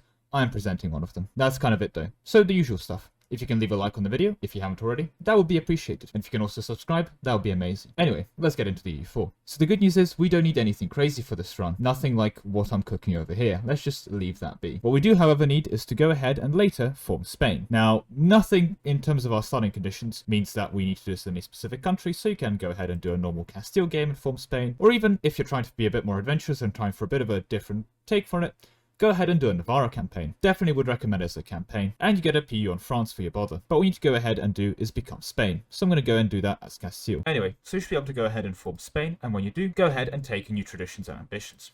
Now, as Spain, your standard expansion paths are to go south into Africa and get control of this land, as well as your colonial ambitions into the New World. And you're going to be doing both of those. We can also, of course, go expand into Europe, which is basically expanding in every direction. But in this campaign, we don't need to focus on Europe at all. So with that, with your ideas, make sure you take exploration. It's not going to make your envoys travel faster at all, but let you, well, play the game. And it's going to let you colonize provinces in the New World, which is probably something you want to be doing anyway. After that, go ahead and grab expansion, where we're going to gain our first minus 20% envoy travel time. After which, we can go ahead and grab influence. Now, influence is going to contain a further 25% envoy travel time, meaning that combined the expansion ideas will give 45% envoy travel time, but we are after all playing as Spain, so we're going to pick up another 33% envoy travel time. Furthermore, this is actually a really good idea group for Spain, because one of the things that influence provides is 100% vassal force contribution, as well as ways of making sure that your vassals remain loyal. Minus 15 liberty design subjects is quite helpful, as well as some vassal naval force contributions on top. You are going to be able to get a lot more troops out of your crown colonies as with influence ideas. And this is where it gets interesting, because all you need to do is to complete this trio is to conquer Egypt, which I've done now, and when you've done that, you can go ahead and accept the Bedouin culture group. Once you've accepted the Bedouins, you can go ahead and build Petra. See, Petra's going to be quite amazing, giving you an extra 2 dip rep and a dip relations for keeping your colonies in check, but more importantly, going to give you a final minus 33% envoy travel time. And with that, congratulations, your diplomats are now instant. Do you want to ally the Austrians? Go ahead, it's going to take you 1 day to travel to them. Building a spy network on Russia? Changing your mind? Again, 1 day, they're back. I'm not sure you can even get a direct flight between New Zealand and Spain, but in this universe, that trip only takes us a day. The same, of course, can be said for Hawaii. Stop building spy network, and again, we're back in just 1 day. So, a relatively short video today. I hope you enjoyed. It's a pretty standard Spain campaign, to be honest. Just do those very specific things and pick up instant envoy travel time. It's surprisingly useful for Spain as well, because you are going to be sending your diplomats all around your empire. So it's not even something that gets in your way. With that all said and done, thank you very much for watching, and I'll see you in the next one. Goodbye. A neat little one, routed and handed over to Kaiser while I was working on other projects.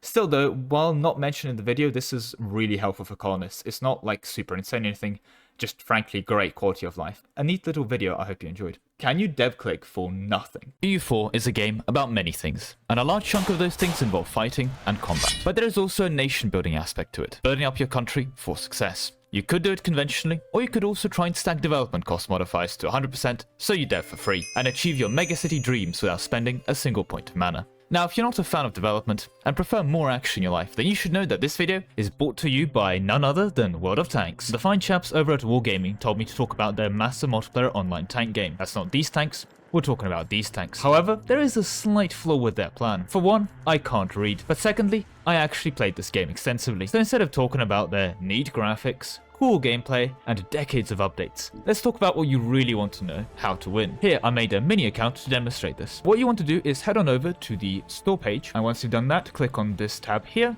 to go to the collector's vehicles. Select Germany, and what you will have is, if you scroll all the way down to the bottom, this little thing here. This is called the Hetzer, and you will need a tier 4 German tank to actually unlock it. Furthermore, it's going to set you back a decent chunk of credits. Here is where I come in. I have a fancy code for you in the description and the pinned comment, which you can redeem for $20 worth of in-game stuff, which you can spend on other items, sure, or you can dump straight into credits and unlock this thing pretty much right away. This is a monster. You have a great gun for its level, and probably the best frontal armor at this tier as well. Half the tanks you'll be fighting will literally do 0 damage to you if they hit you in the front. Furthermore, since you'll be playing at the lower tiers, advanced tactics like not shooting the front of the tank and moving into cover have not been discovered by the player base at these levels, so your main weaknesses will be mitigated. Enjoy! Now, at some point, you probably want to try some other tanks.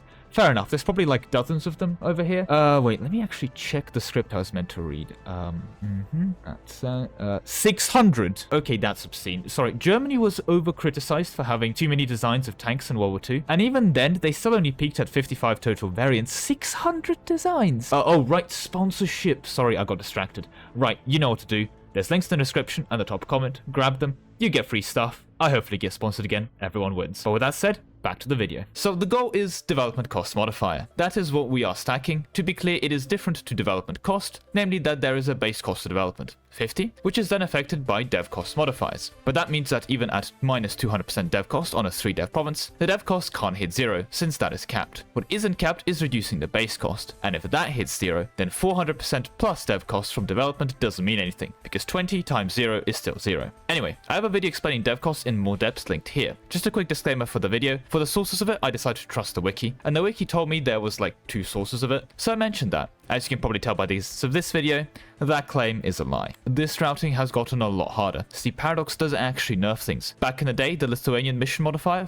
of urban centers gave them 25% dev cost modifier. Today gives minus 5. The development of Lubeck mission gave minus 20% dev cost modifier as well. Today, that is at minus 5%. As such, compared to what Flory had in his run back in the day, we are already down 35% dev cost modifier. Regardless, today we try, and we hope to succeed. Right, before we get into the video, a like would be appreciated, a subscription would be amazing, and if you want to chat with me in a more casual sense, I spend too much time on Discord, so go click the link in the description to join that. Anyway, that is about it. So standard setup, meaning no custom nations, achievement compatible, Iron Man compatible. Let's go. And our journey today actually begins with Karakiunli.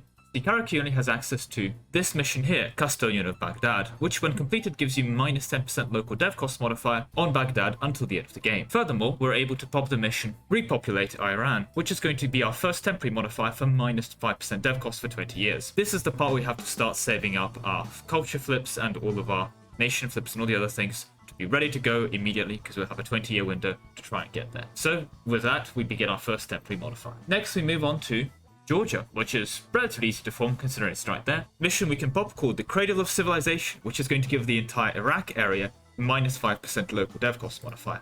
That's this area here, which is obviously going to also include Baghdad, meaning that on the Baghdad province itself, we're now at minus 20%. The next formable is going to be a bit further away, as we need to go ahead and form Lubeck for the aforementioned minus 5% local dev cost modifier until the end of the game. When we do this, however, make sure that Lubeck does move its capital to Baghdad to get that local dev cost modifier on Baghdad, as this is a province modifier, not a global modifier. Now, let's address the elephant in the room.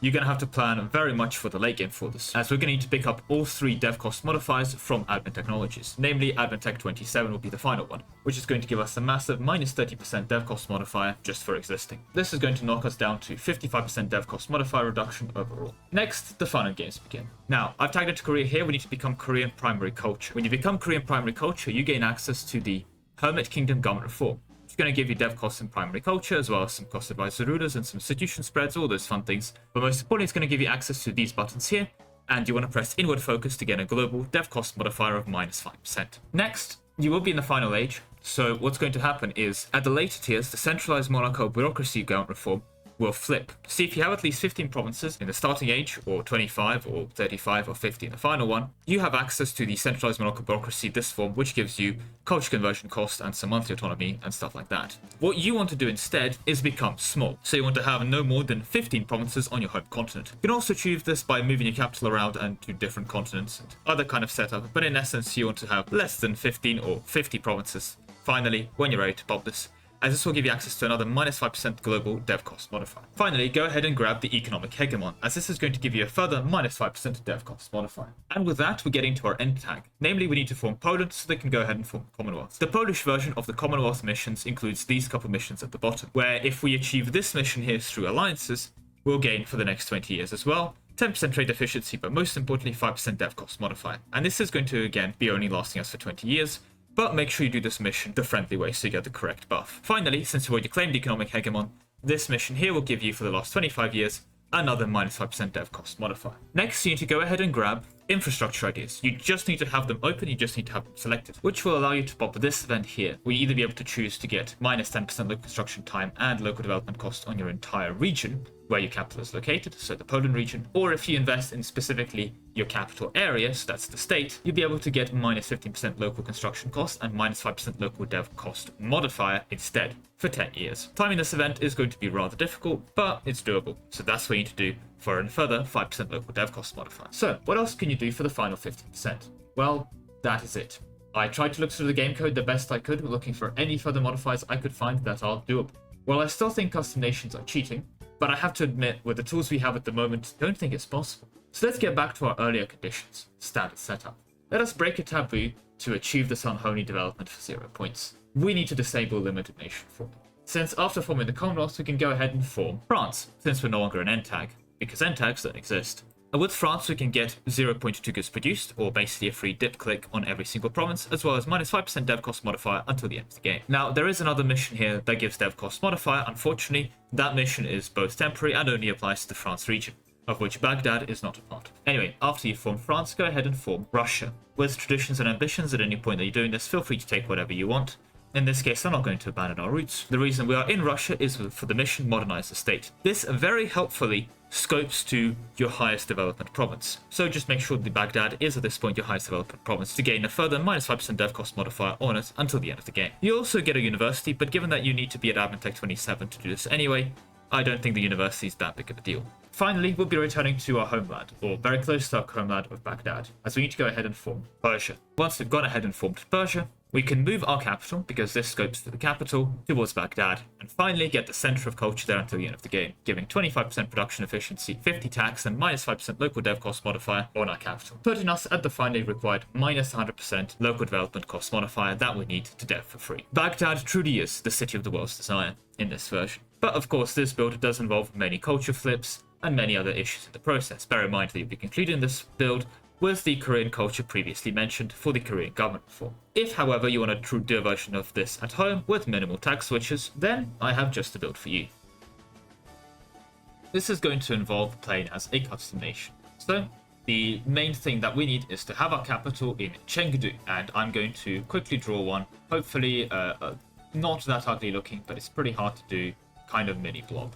Whatever version of it you want to do, you can. I personally think you can, if you're being very brave, do it as the one province minor thing. But up to you really, call it whatever you want. Make sure your capital isn't Chengdu though, although you can just move it later anyway. And of course, become your primary culture as Korean, which does even rename it. So there we go, it's now Sengdu. Cool. Go ahead and take the Hermit Kingdom reform. And finally, let's talk ideas, because you want to pick up minus 20% dev cost modifier. And since you're in the area, may as well grab a further 20% dev cost, and for good measure, make sure you grab all power cost minus 10%, as that's basically a further minus 10% dev cost. The rest of the ideas are really up to you. Another thing I would strongly suggest is grabbing a bunch of advisor costs to run really cheap advisors, as well as, of course, the flat goods produced. This is, of course, really powerful at +2 in a wide empire, but even for something like you, it's still a lot of free development, namely 20 dev just for existing. Although at this point I'd also recommend a 20% goods produced to grab as well, since you'll be going super tall. Anyway, the reason we're here in Chengdu is that we can of course build this project, and at level 3 it's going to give us local development cost minus 10%. So there it is at level 3, giving us another minus 10% local dev cost, which we're combining with our promoted urbanization for minus 30%. Eventually we pick up another 30% dev cost modifier from our technology, taking us all the way down to minus 60% base dev cost. However, make sure you don't forget the inward focus for dev cost modifier minus 5%, and of course the centralized bureaucracy for another dev cost modifier of minus 5%. And would you look at that, our base dev cost is now reduced down to 15. We can of course go ahead and grab economic hegemon, which is going to give us a further minus 5% dev cost, taking us down to minus 75%, and naturally holding infrastructure for this event is always a great idea. That would get you with the event down to 80%, so certainly not perfect, but it's most of the way there. And don't forget, you still have your dev cost in primary culture from the Hermit Kingdom reform for another 10% there, the infrastructure dev cost on the finisher, and I'd suggest taking defensive ideas followed by economic, as not only will this give you a lot more money, it's also going to give you access to this policy here, which includes a further minus 10% dev cost in primary culture. Now, this is certainly no dev cost modifier build for sure, and it's going to apply very locally to a province, but it should be a fun campaign nevertheless, and you have a mini final boss with the Ming on your doorstep, so enjoy that as best as you can. But with minus 80% dev cost modifier on your province, as well as those aforementioned dev cost buffs, enjoy building your dwarven hold outside of Anbennar. Anyway, that is all I have time for today. Thank you very much for watching, and I'll see you in the next one. Goodbye. First sponsorship, woo! But yeah, this was miserable to round. Paradox is not generous with dev cost modifier or dev efficiency. See, dev cost, sure, easy, it's everywhere, but dev cost modifier is incredibly hard to get, and damn is it overpowered though. You do love to see it. The thing is, people really do not understand the difference between dev cost and dev cost modifier, which granted makes it sound like the same thing, thanks Paradox, but they are insanely different. I had comments telling me aristocratic had minus 10% dev cost. Yes, it does have 10% dev cost, but that's not dev cost modifier, like come on guys. Infinite development, Winds of Change Bohemia. Some of you have already probably seen this Bohemia mission here, which every time you expand infrastructure increases development in Prague by 3. This is really strong, as it basically lets you get 3 dev clicks for 50 admin, since there is absolutely nothing preventing you from, well, expanding infrastructure and then immediately unexpanding it. Well, the admin points, that's what stops you in practice. So, since it does cost us 50 admin, how does this allow us to get infinite development? Well, the cost of expanding infrastructure isn't even capped, and 2 things affect it. Expand infrastructure cost modifier, for example from this idea here, as well as of course all power cost. Best part, it's not even capped at minus 100%. So at the moment I've modded EU4 where I've given England minus 200% expand infrastructure cost modifier. And as you can see here in London, expanding infrastructure actually gives us 50 admin, which means that we can technically expand and reduce it indefinitely to gain an infinite amount of admin points, without ever having to unpause the game. But I'm not here for infinite admin, although I'll show you how you can get infinite admin. But I'm here to show you how you can get Prague to literally infinite development, by getting the cost of this button press down to 0. Anyway, before we begin, the usual stuff. A like on the video would be appreciated, and a subscription would be amazing. But with all that said and done, let's begin with the main thing. How can we get expand infrastructure cost? Well, as previously mentioned, we can get minus 25% from infrastructure ideas here for minus 25%. Again, an excellent start. However, it's a relatively new modifier. There's not that many sources of it. More specifically, there are actually only 3 other places in the game where you can get it. First one is Hungary. So Hungary has a mission, more specifically a strong government, which can give it minus 25% expand infrastructure cost for 10 years. The issue, of course, with this mission is you can never get it if you're playing Bohemia. Well, while keeping the modifier, since you can't ever form Hungary, and you can't ever form Bohemia. So, if we start playing as Hungary, we can never become Bohemia to enable our free development every time we click the expand infrastructure cost button. And if we start as Bohemia so we can enable it, we can never form Hungary to get access to this mission. we have the exact same issue with the second source of expand infrastructure cost, and that is either AQ or QQ. Both of those tags are not formables, meaning that the mission Turco-Persian architecture, which would give us minus 25% expand infrastructure cost modifier for 25 years, is also completely unattainable, as we did have to start as AQ and QQ, meaning we can never become Bohemia, or we have to start as Bohemia and then we can never form either QQ or AQ to get access to this mission. But what about the third option? Well, that one we can take up, and it involves becoming revolutionary France.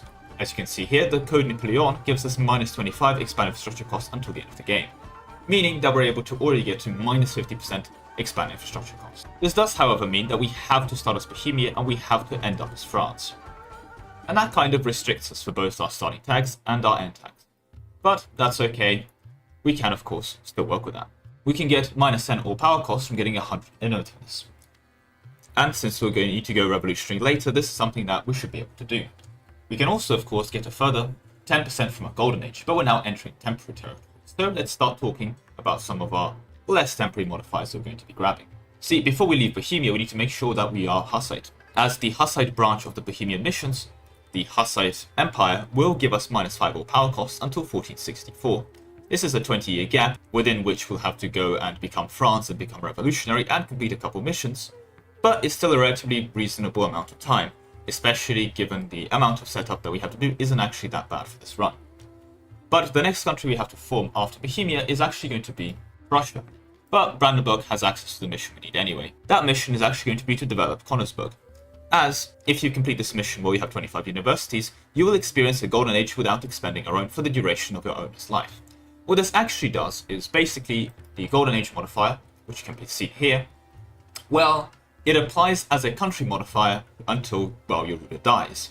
This means you can basically double dip the golden age, getting the all power cost of minus 10% twice. This means that within double golden age and our innovateness, we're now reducing our all power cost by a further 30%.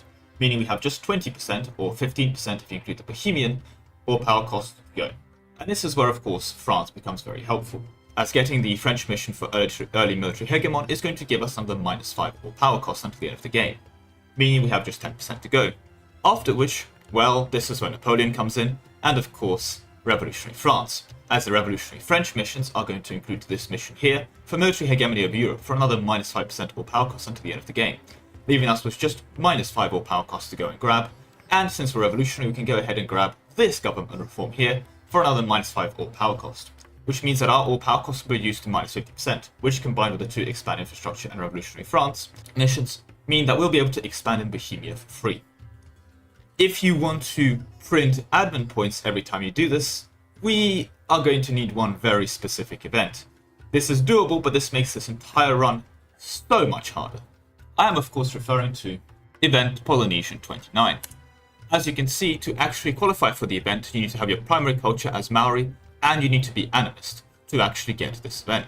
Now, it has a mean time to fire of 800 months, however, the condition for this event is that it has to be May and June. So even though the mean time to fire is 800 months, you're only getting progress towards that mean time to fire in May and June, because that's the only time you're actually completing the requirements for this. But if you do actually manage to get this event, and that's, you just have to get lucky within that 20-year group, you can get a minus 10% all power cost for a year. Meaning that if you ever do all those things and have it all lined up, you can pause the game and get your infinite amount of admin points. So here I've just set the development to 10,000. This does require you to click this button and then unclick it 10,000 times, so of course it starts getting a bit tedious, but you have to be careful. The gov cap is going to start adding up, as capital state is only going to reduce it by minus 100%. But here's where the fun begins, since of course we can actually expand our infrastructure and keep expanding it. And this of course is going to really increase the amount of governing costs this province is going to cost. Quite a bit, as you can probably tell. And of course, not only are we building things pretty much instantly, and, well, for free, not that you'll struggle with money at this point, our governing cost of the province starts going up a lot. Which can, of course, lead to some hilarious situations where, you may be making way too much money each month from, well, Prague, which is printing absolute bank at the moment. However, if you ever were to, hire an advisor, he's also going to cost you an arm and a leg. Have you ever seen a level 1 advisor costing 800 ducats? Also, forget increasing stability because you're going to be slightly over gov cap, and you're not going to be expanding, right? Let's be clear about that. That's just not going to be something that happens. Eventually, though, you can keep this going. if you keep going with this enough, you're going to actually stack overflow the amount of governing cost required. And when that happens, well, it's going to stack overflow to 0. So you're going to have all these issues disappear. Another fun thing that's occurred at this point, of course, is you've stack overflowed the dev cost. It's so expensive to develop this province, it is yet again now free. Well, free development.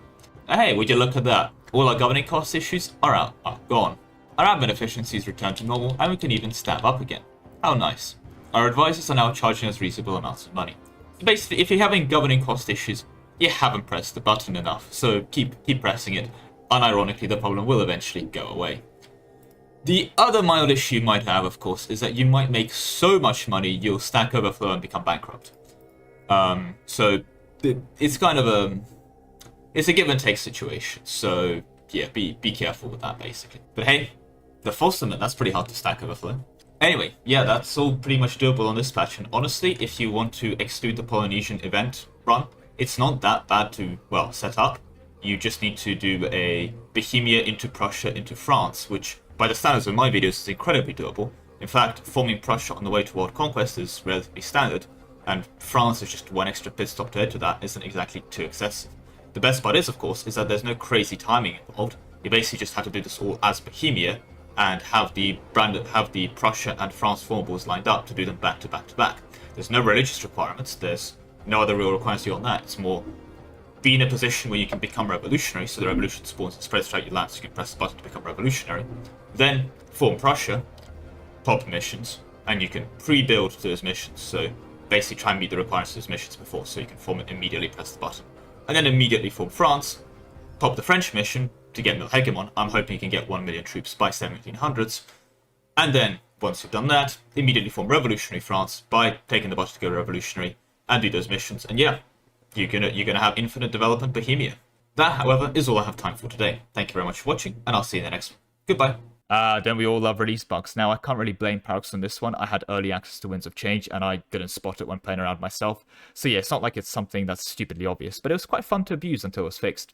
And routing a 100% reduction to expand infrastructure cost was neat. Why is no one talking about Rome in Winds of Change? So Winds of Change is here. It's been here for so long, actually, we got a bug fix update out. And while I have seen a decent chunk of discussions around a bunch of the new content, one thing that I think has skipped a lot of people's radars, including mine, is Italy. The actual missions for them are really good. Like, you get some insane buffs to the Italy region. If you aren't a 10k hours EU4 enjoyer that does a very hard world conquest by 1500s for fun, consider a chill campaign in something like Tuscany to Italy, because I'll be honest, the national idea is still kind of stuck. One thing, however, that has been brought to my attention by Ark from my Discord, by the way, speaking of my Discord, go join that if you haven't already, I do read that, as you can tell, is this very specific mission here, which gives Italy minus 25% dev cost modifier on Rome. And well, that's really, really good. Now, before we do get into the rest of the video and show what we're going to do with this information, we have to get some things out of the way. A like on the video would be appreciated if you haven't already, and a subscription would be amazing. You guys have been killing it recently, and we're now insanely close to 10k. But, self-shitting aside, dev efficiency. Before we get into our fun and games, let's make sure we properly explain it. So why do I want to talk about dev efficiency, what I'm calling it, or dev cost modifiers as referred to in the game files? Well, last time I made a video about talking about development cost modifiers, or dev efficiency, whatever you want to call it, a lot of people didn't realize there was a difference between dev cost or dev efficiency, especially in the comments, with a lot of people telling me like, aristocratic is minus 5 dev costs in their ideas. That's dev cost, not dev efficiency. So to demonstrate it, and so we're all the way on the same page of what's actually going on with dev efficiency and dev cost, I've modded the game where England's first national idea is minus 100% dev cost, while their second is minus 70% dev cost modifier. And I'll show you what I mean with this when we get into the game proper. Right, so here we are, and without any modifiers, if we take a look at London, we can see that the base cost of developing the province is 50 monarch points. That 50 monarch points is then modified by other things. So, for example, the fact it's a capital city, based on our total development, decreases a bit. It's a farmland, so minus 5. But of course, there's already some development on it, 20 to be exact, so that increases it by 36%. Let's say, however, London had a lot more development. So here I've set the base production of London to be 100. That means that, of course, because the development of London is so high, we're going to be paying an extra 178% to develop it. So, if I first take 3 pretty useless ideas within Innovative, so that we can get access to our first 100% dev cost, we can see that despite having access to an extra 100% dev cost, yes, we've decreased this dev cost quite a lot, from 919 to 866, and you can see it in the total cost there, But of course, we're still not exactly deving for free, we're deving for 866. That's the big difference between dev cost, which applies to the second calculation after the base value is calculated, and development efficiency. Now, development efficiency, or dev cost modifier, when we take the 3 more useless ideas from Innovative, as you can see now, that 70% dev cost is going to be applying to that base 50%. So as you can see there, that 50% dev cost is being reduced by 70%, which significantly decreases the total dev cost. And if that dev cost goes down to minus 100% from development efficiency, we'll be able to dev from 0, because 0 multiplied by 178% from development is still going to be 0. And of course, the other 30% that we can get is from technology. As you can see here, you get a development cost modifier, or development efficiency, from technologies here. So if we go and tech up to tech 27, of course, I'm going to achieve this with the console, so we can achieve, as you can see, another minus 30%. We've just reduced the base development cost down to 0, meaning that despite all this development here, dev clicks are still going to be costing us 0, despite all the other modifiers there, right? And so we're on the same page here. No innovative ideas? Dev cost goes back up. The moment we take enough ideas to unlock this ability for minus 70% dev cost modifier, we are deving for 0. And this is real dev, we can do it, as you can see. This basically does mean at this point you probably want an auto-clicker for this game. I mean, a surprising amount of things in EU4 are made easier by auto-clickers. For example, sending people money. The unironically best way of sending people money in multiplayer when it's above like 1k is genuinely just offering them a loan and at like 0% interest, and then just for 1 month, and then not paying back the loan. Because sending it through the 25 ducats at a time come late game is really annoying. Anyway, as you can see, you can dev as much as you want at 100% dev cost modifier. And the game can be paused, you're not spending any monoc points, you can go have fun with this as much as you want. Right, this is why dev cost modifier is so much stronger to stack than development cost normally. As when you get it to 100%, you're deving for free. It does not matter. The second development increase from development does not affect it. Okay? Bit of a weird way of doing a guide, but there we go. Now that we've established that, development cost modifier. How can we get it? Well, honestly, it's a very painful thing to get conventionally. For example, even things like missions that normally do have global modifiers tend to be pretty restricted because Paradox, for obvious reasons, doesn't want to give it out too much. For example, missions like the Fertile Lands of Pannonia does give us minus 5% local dev cost modifier, but it's on specifically the Carpathia region. And another example of this is, for example, the Chengdu Monument, which at the maximum level does provide 10% local dev cost modifier, but that's on provinces in the area. And unfortunately, this state here doesn't exactly overlap with Carpathia for our modifier stack and enjoyment. However, as always, we shouldn't give up hope.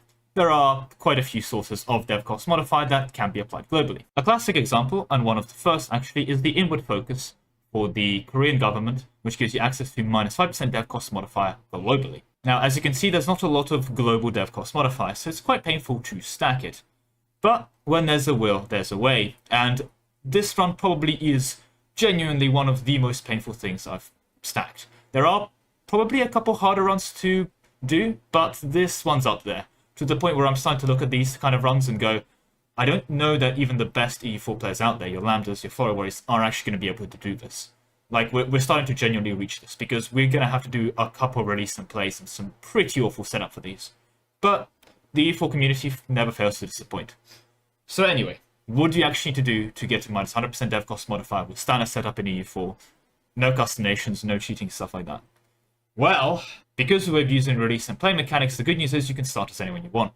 So if you're trying this yourself, I guess you can go for Austria for an easy early revoke. But it does mean that you have one extra culture flip to do. Although again, you'll be doing quite a few of these, so really up to you. But again, what you want to do is go ahead and form Italy, as you can see here. And once you've done that, we need to go ahead and look at our pretty fancy missions. Again, these things are quite strong. Highlights include some pretty powerful things, like minus 25% local dev cost, unfortunately not local dev cost modifier, on a bunch of your states, as well as 25% goods produced on them. And how about a further 10% local dev cost and 15% goods produced, and even some prosperity growth on the whole of the Italy region, just for the fun of it. As well as some dip rep and your legitimacy. Who also doesn't like getting really strong mercenary buffs just for the fun of it, or trading mercenaries in altogether for 10 land fire damage? Definitely can't complain. But no, of course, we're here for the mission, a real Roman Empire, to go ahead and grab ourselves Eternal Rome. So Rome's going to get ourselves a conditional modifier or Rose Elite to Rome, given the following effects of minus 25% dev cost modifier. As well as, of course, some power projection for your permitting, but you're not going to be able to keep that. Now, I'm not about to spend half an hour making the Roman Empire against the consul commands, because you have to annex those with smaller OPMs. So I'm going to make my life a little bit easier with that, of course, and just pop the event. Woo! Glory to Rome. So yeah, the first part of this does literally require you to restore the Roman Empire. And as you can see, if you have 3 stability, minus 25% local dev cost modifier. The issue, of course, is let's say you were to hypothetically release yourself as someone like Naples, and then take over the province. Well, it doesn't go away. You still get to keep the dev cost. Right? There we go. See, we're Naples, the monthly has happened, and everything's fine. This does mean that we can get 25% local dev cost modifier, and then release ourselves as another country so that we can go form a different NTAG instead of the Roman Empire. And the country to release ourselves for our first round of releasing, yes, there's multiple release and plays out today, is actually going to be Muscovy, or honestly anyone else who can go ahead and form Russia. Why Russia? Well, this mission here, modernize the state.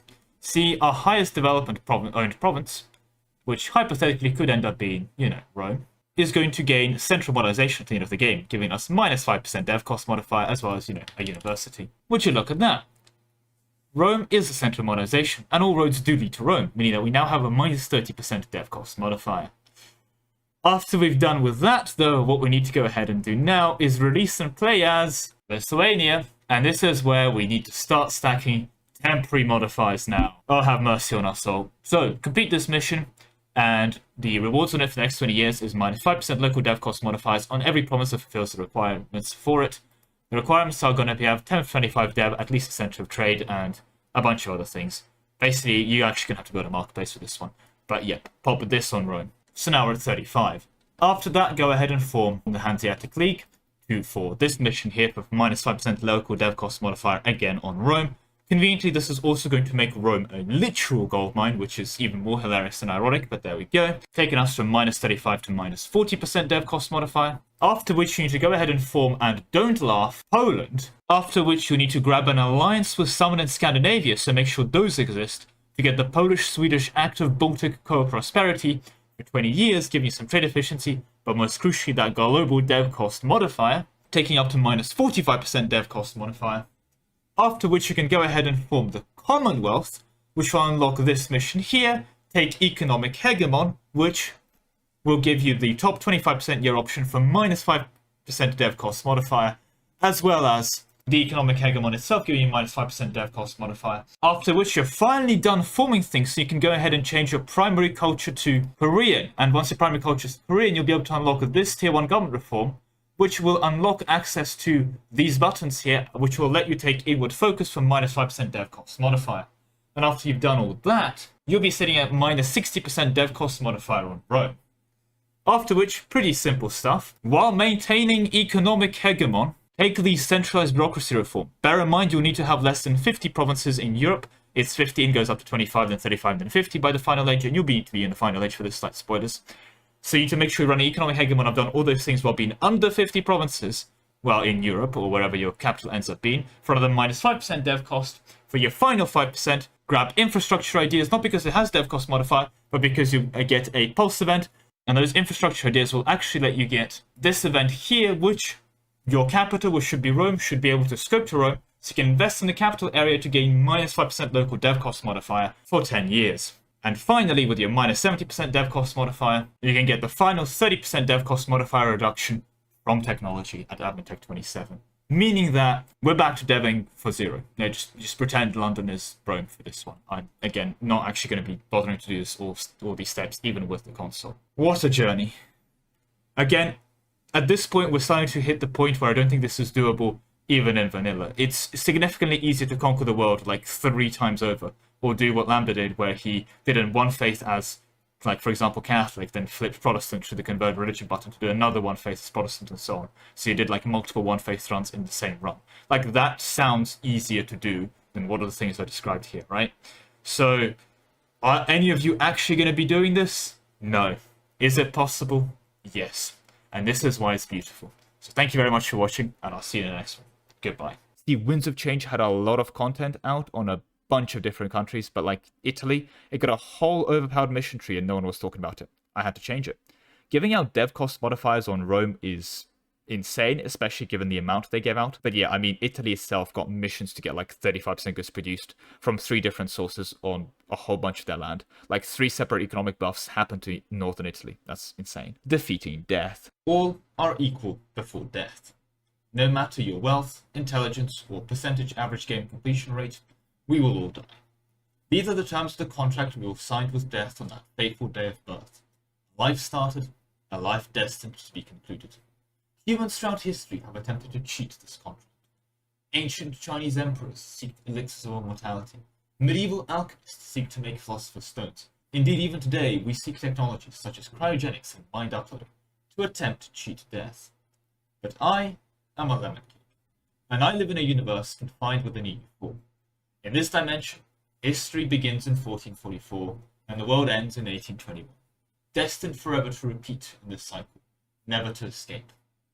But this reality in itself offers hope, for I do not need permanent immortality. I merely need to live until the universe itself ends, and with that I have a date, 1821. With life itself also beginning in 1444, that means I only need to survive on average for 377 years. Since my average life expectancy at birth is only 50.4 years, that means to get to live to 377 on average, I need to get average monarch lifespan to 748.01%. Okay, I'm not getting there, but let's see how far I can get there in standard setup, achievement compatible, IMAC compatible game.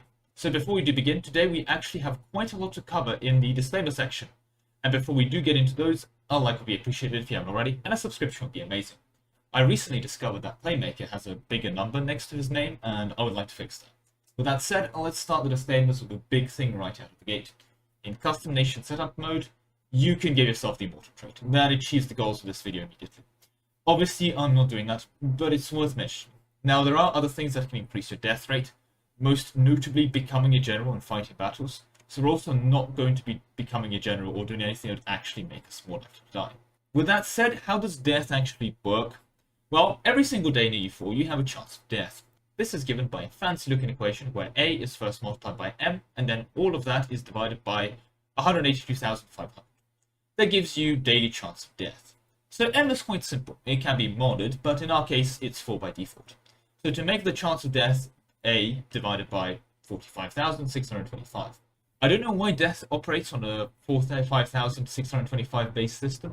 The best I could see is that 45,625 divided by 365 is 125. And remember, EU4 has no leap years, so that is exactly 125 years. Anyway, what is the A value in the above equation?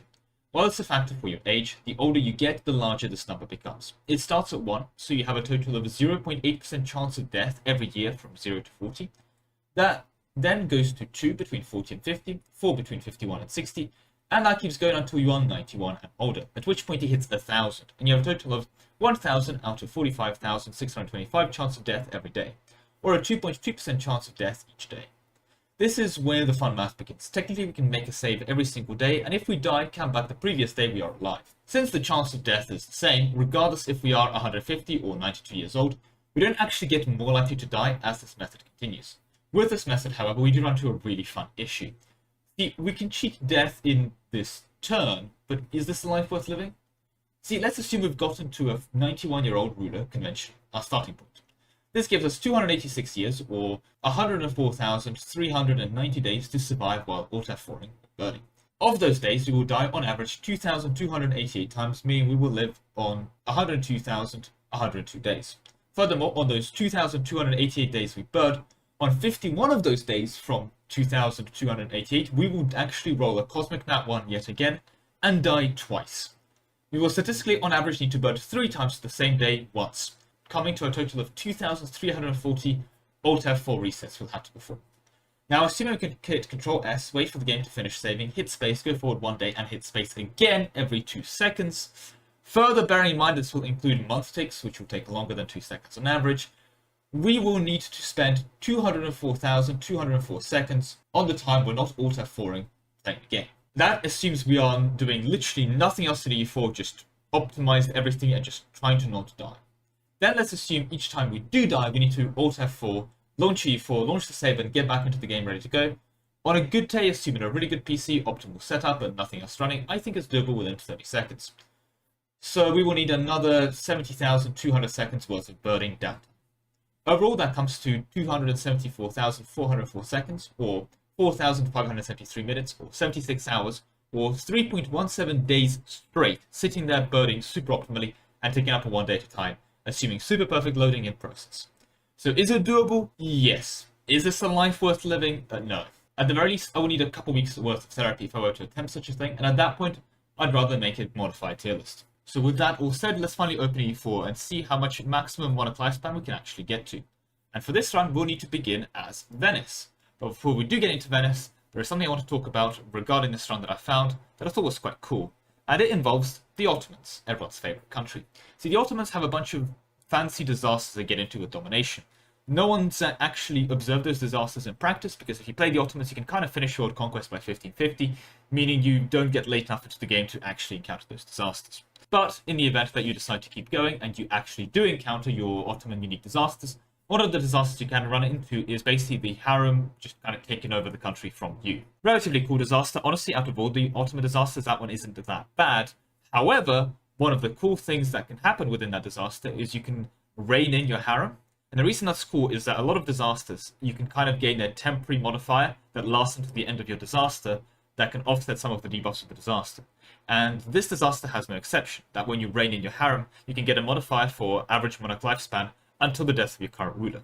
What's unique about that one is, unlike other disasters, this modifier lasts until the end of your current ruler, meaning that if you then end the disaster, which includes a decrease to your average monarch lifespan, you actually walk out of that disaster with more average monarch lifespan than you started, namely from the modifier, which lasts until the end of your ruler.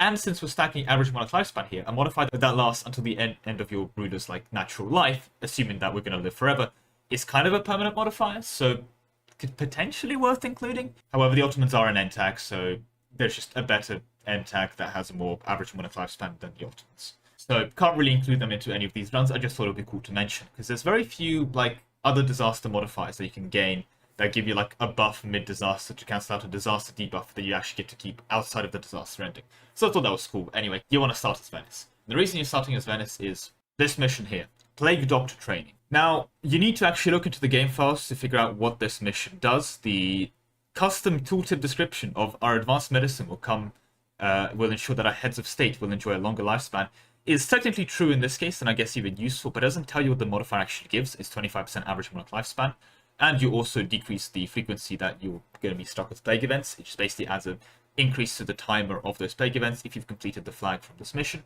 Again, at least this description is at least somewhat useful, but honestly, I have to say, whoever made the Venice missions, I appreciate what you were going for, but Event Insight, the event will paint the story of Tiziano, Venice's most celebrated artist during the Renaissance. What modifiers does this give me? What does this do? What am I meant to do with this information? I'm going to get an event called Venice's Renaissance Champion. Okay. And the event insight is that I'm going to learn about Venice's Renaissance Champion. But this is like reading someone's code, and then you come across a section in the code which says where we're multiplying A and B together, and the code comment says, here we multiply A and B. It doesn't tell me why I'm multiplying A and B. What am I meant to do with this information? What does this event insight actually help me in my run? Does this give me institution embracement cost or power cost, idea cost reduction, 20 discipline? Anyway, sorry, completely random tangent. You can really tell that a lot of the missions now, because they tend to be made by different people, both the power levels between them are quite different, and especially the event insights being written by these. Let's just say some of them are very single player oriented, and even in those cases, again, what do I do with this? The event will increase Republican duration, allow administration advisor to generate spender. How much spender?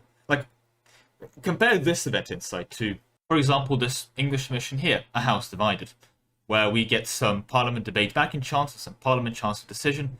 And we also get an event insight that every estate will no longer raise any rebels when their land gets seized if their loyalty drops below 30. Incredibly helpful.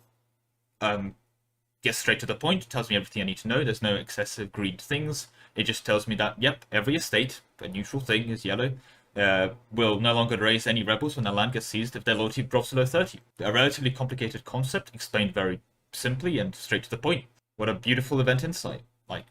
I really can't complain. Meanwhile, this event will expand the church in Venice. What do you mean expand the church? Does this grant me a church too? Does this give me a cathedral early? Does this give me a province modifier saying plus 25% tax? What do you mean expand the church?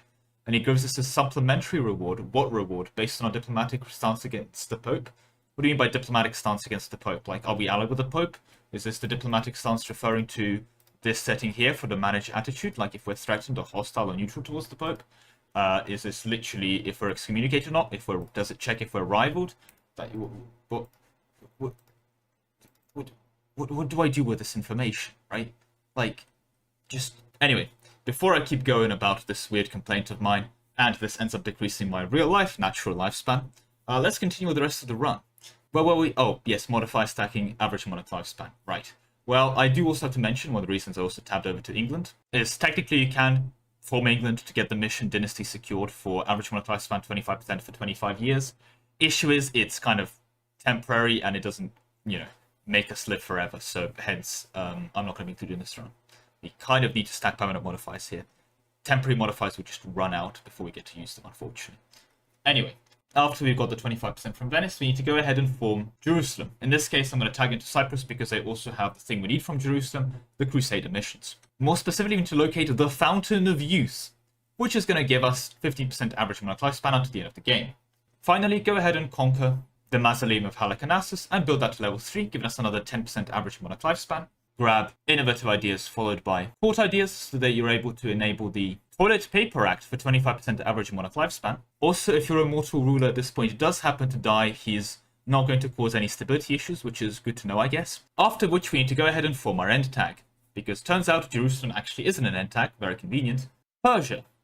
There we go. You can feel free to grab new traditions or ambitions or maintain your Crusader route. Oh, and by the way, when you're forming Jerusalem as Venice, make sure you stop being a republic. So you need to reform out a republic, because republics aren't allowed to restore Jerusalem.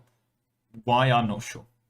Anyway, new traditions and ambitions, whatever you want. The reason we're in Persia, again, is for the missions. And what you're looking for are your very unique estates. In this case, we do already start with the Kizilbash. Yeah, sure, we'll go with that. The Kizilbash. And what you want to do in your missions is you want to establish the Kurchi, and you also want to create the Tupchi. Excellent naming. But when you establish the Kurchi, you'll be able to give them, as well as the Kurchi, you'll be able to give the Gilman and the Kizbalash the Kurchi services estate privilege.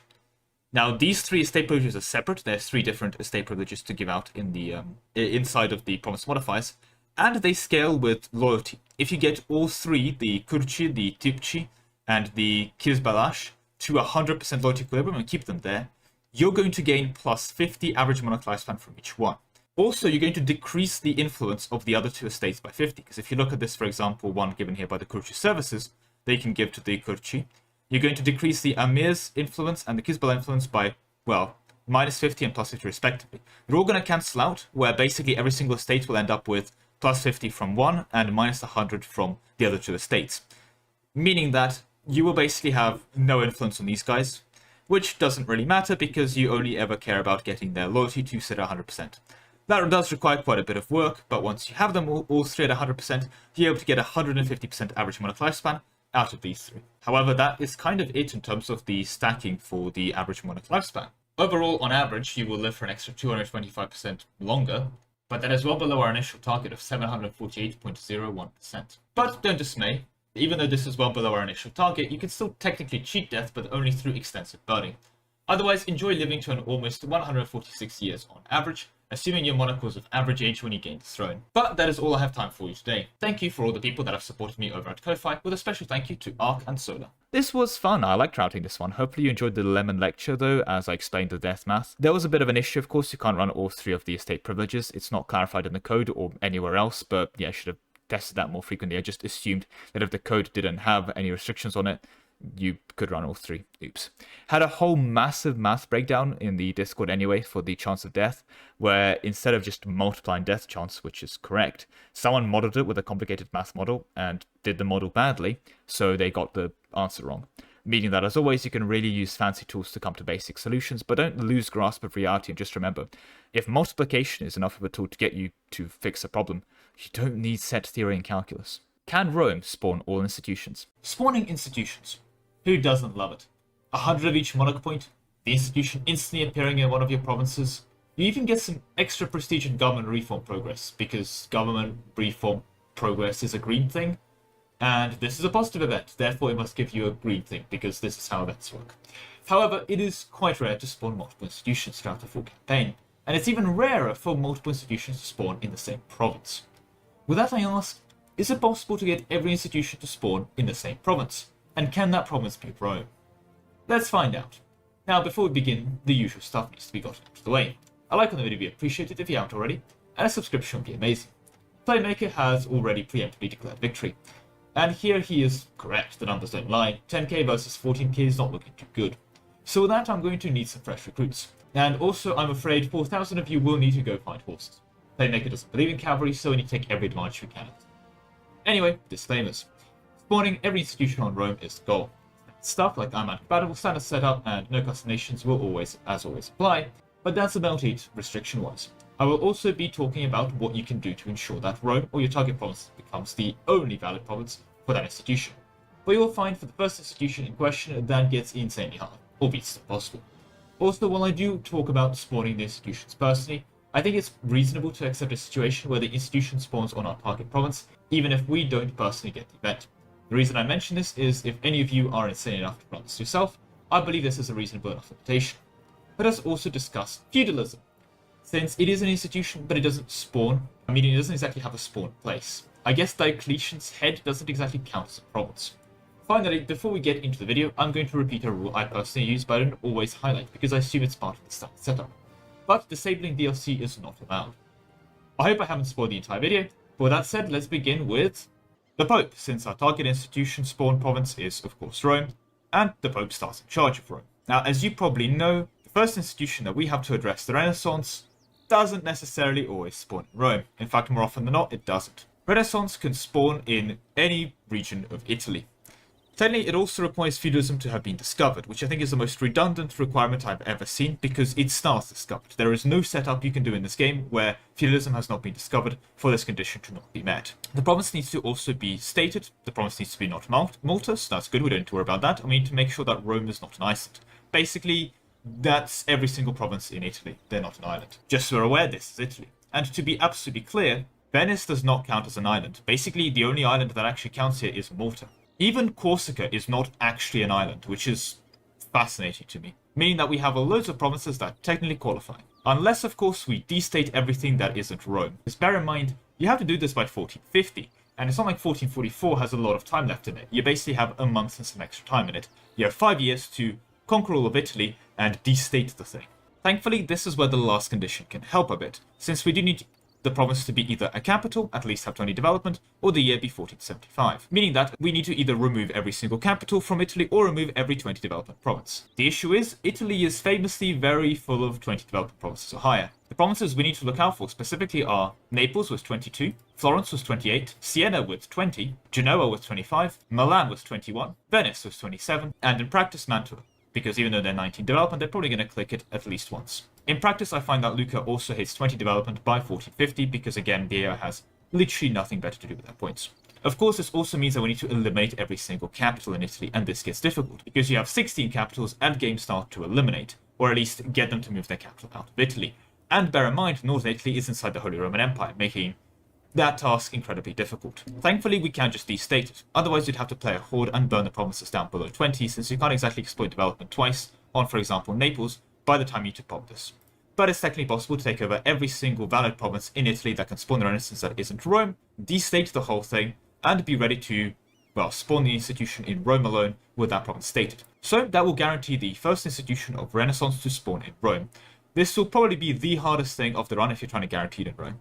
If, however, you're just happy to basically bird until you get it in Rome, that shouldn't take too long. It'll be quite annoying, and you're probably not going to have a fun time doing it, but it is possible. With that, though, we move on to colonialism. This one's surprisingly simple. Kill every single colonizer. Okay, that's not that simple, because in practice that basically means remove Castile and Portugal from the map, and probably England, France, Scotland as well in the process, and making sure you keep the Irish in check as well, because they sometimes pick up colonial ideas, as do the Dutch as well.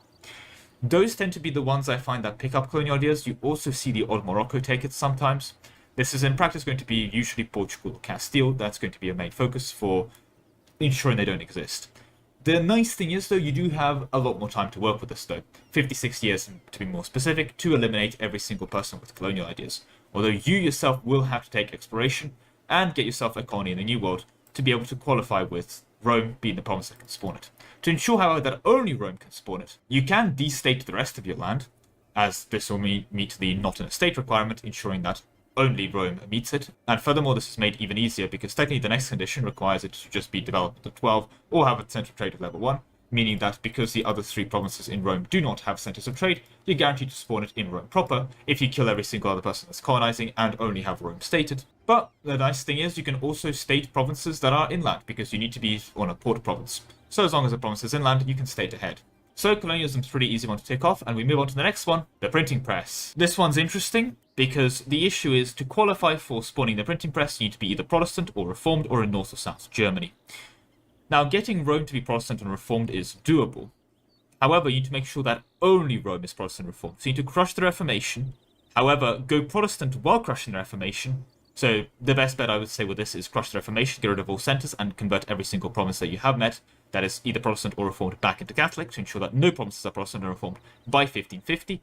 And then convert to Protestant and only convert either or Reformed, and then only convert Rome to Protestant Reformed. Convert no other provinces, keep them Catholic, so goodbye religious unity. After you've done that, well, it's quite simple. Own all of Germany and destate all of Germany, because again, you can't spawn in a state. So as long as you own North and South Germany, and you've got all of North and South Germany unstated, you can't spawn the institution. This is quite painful. North and South Germany is a massive amount of land, but considering you've conquered all of Italy in the previous run by 1450, having North and South Germany done by 1550 shouldn't be that bad, although again, incredibly painful. That will guarantee the spawn of the institution, however, on Rome. The nice news with that is, of course, you're going to be able to change the trade grid to paper by event. So, yay, although it's already paper, so it doesn't really do much. After that, we get the easiest institution to spawn out of all of these in terms of guaranteeing that it spawns on Rome, and that is, of course, global trade. Make Genoa the highest value trade node in the world, and make sure that Rome is the center of trade level 2. You can actually restate your land at this point if you really want, and yeah, have fun with that. Because as long as no other province in Genoa has a level 2 or level 3 center, and all have level 1s, and you can downgrade them manually, you're guaranteed to get it in Rome, since the requirement is that there has to be a level 2 or level 3 center of trade to spawn the thing. So that's going to give you global trade on Rome. And with that, though, we move on to manufactories. And by this point, conquer the world.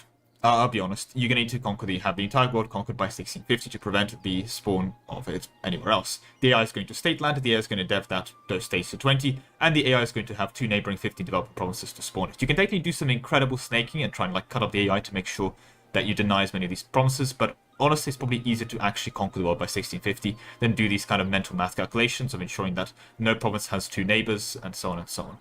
It does mean that you can kind of ignore the odd islands here and there, so you don't need a true world conquest, just most of the relevant parts of the world conquered, basically.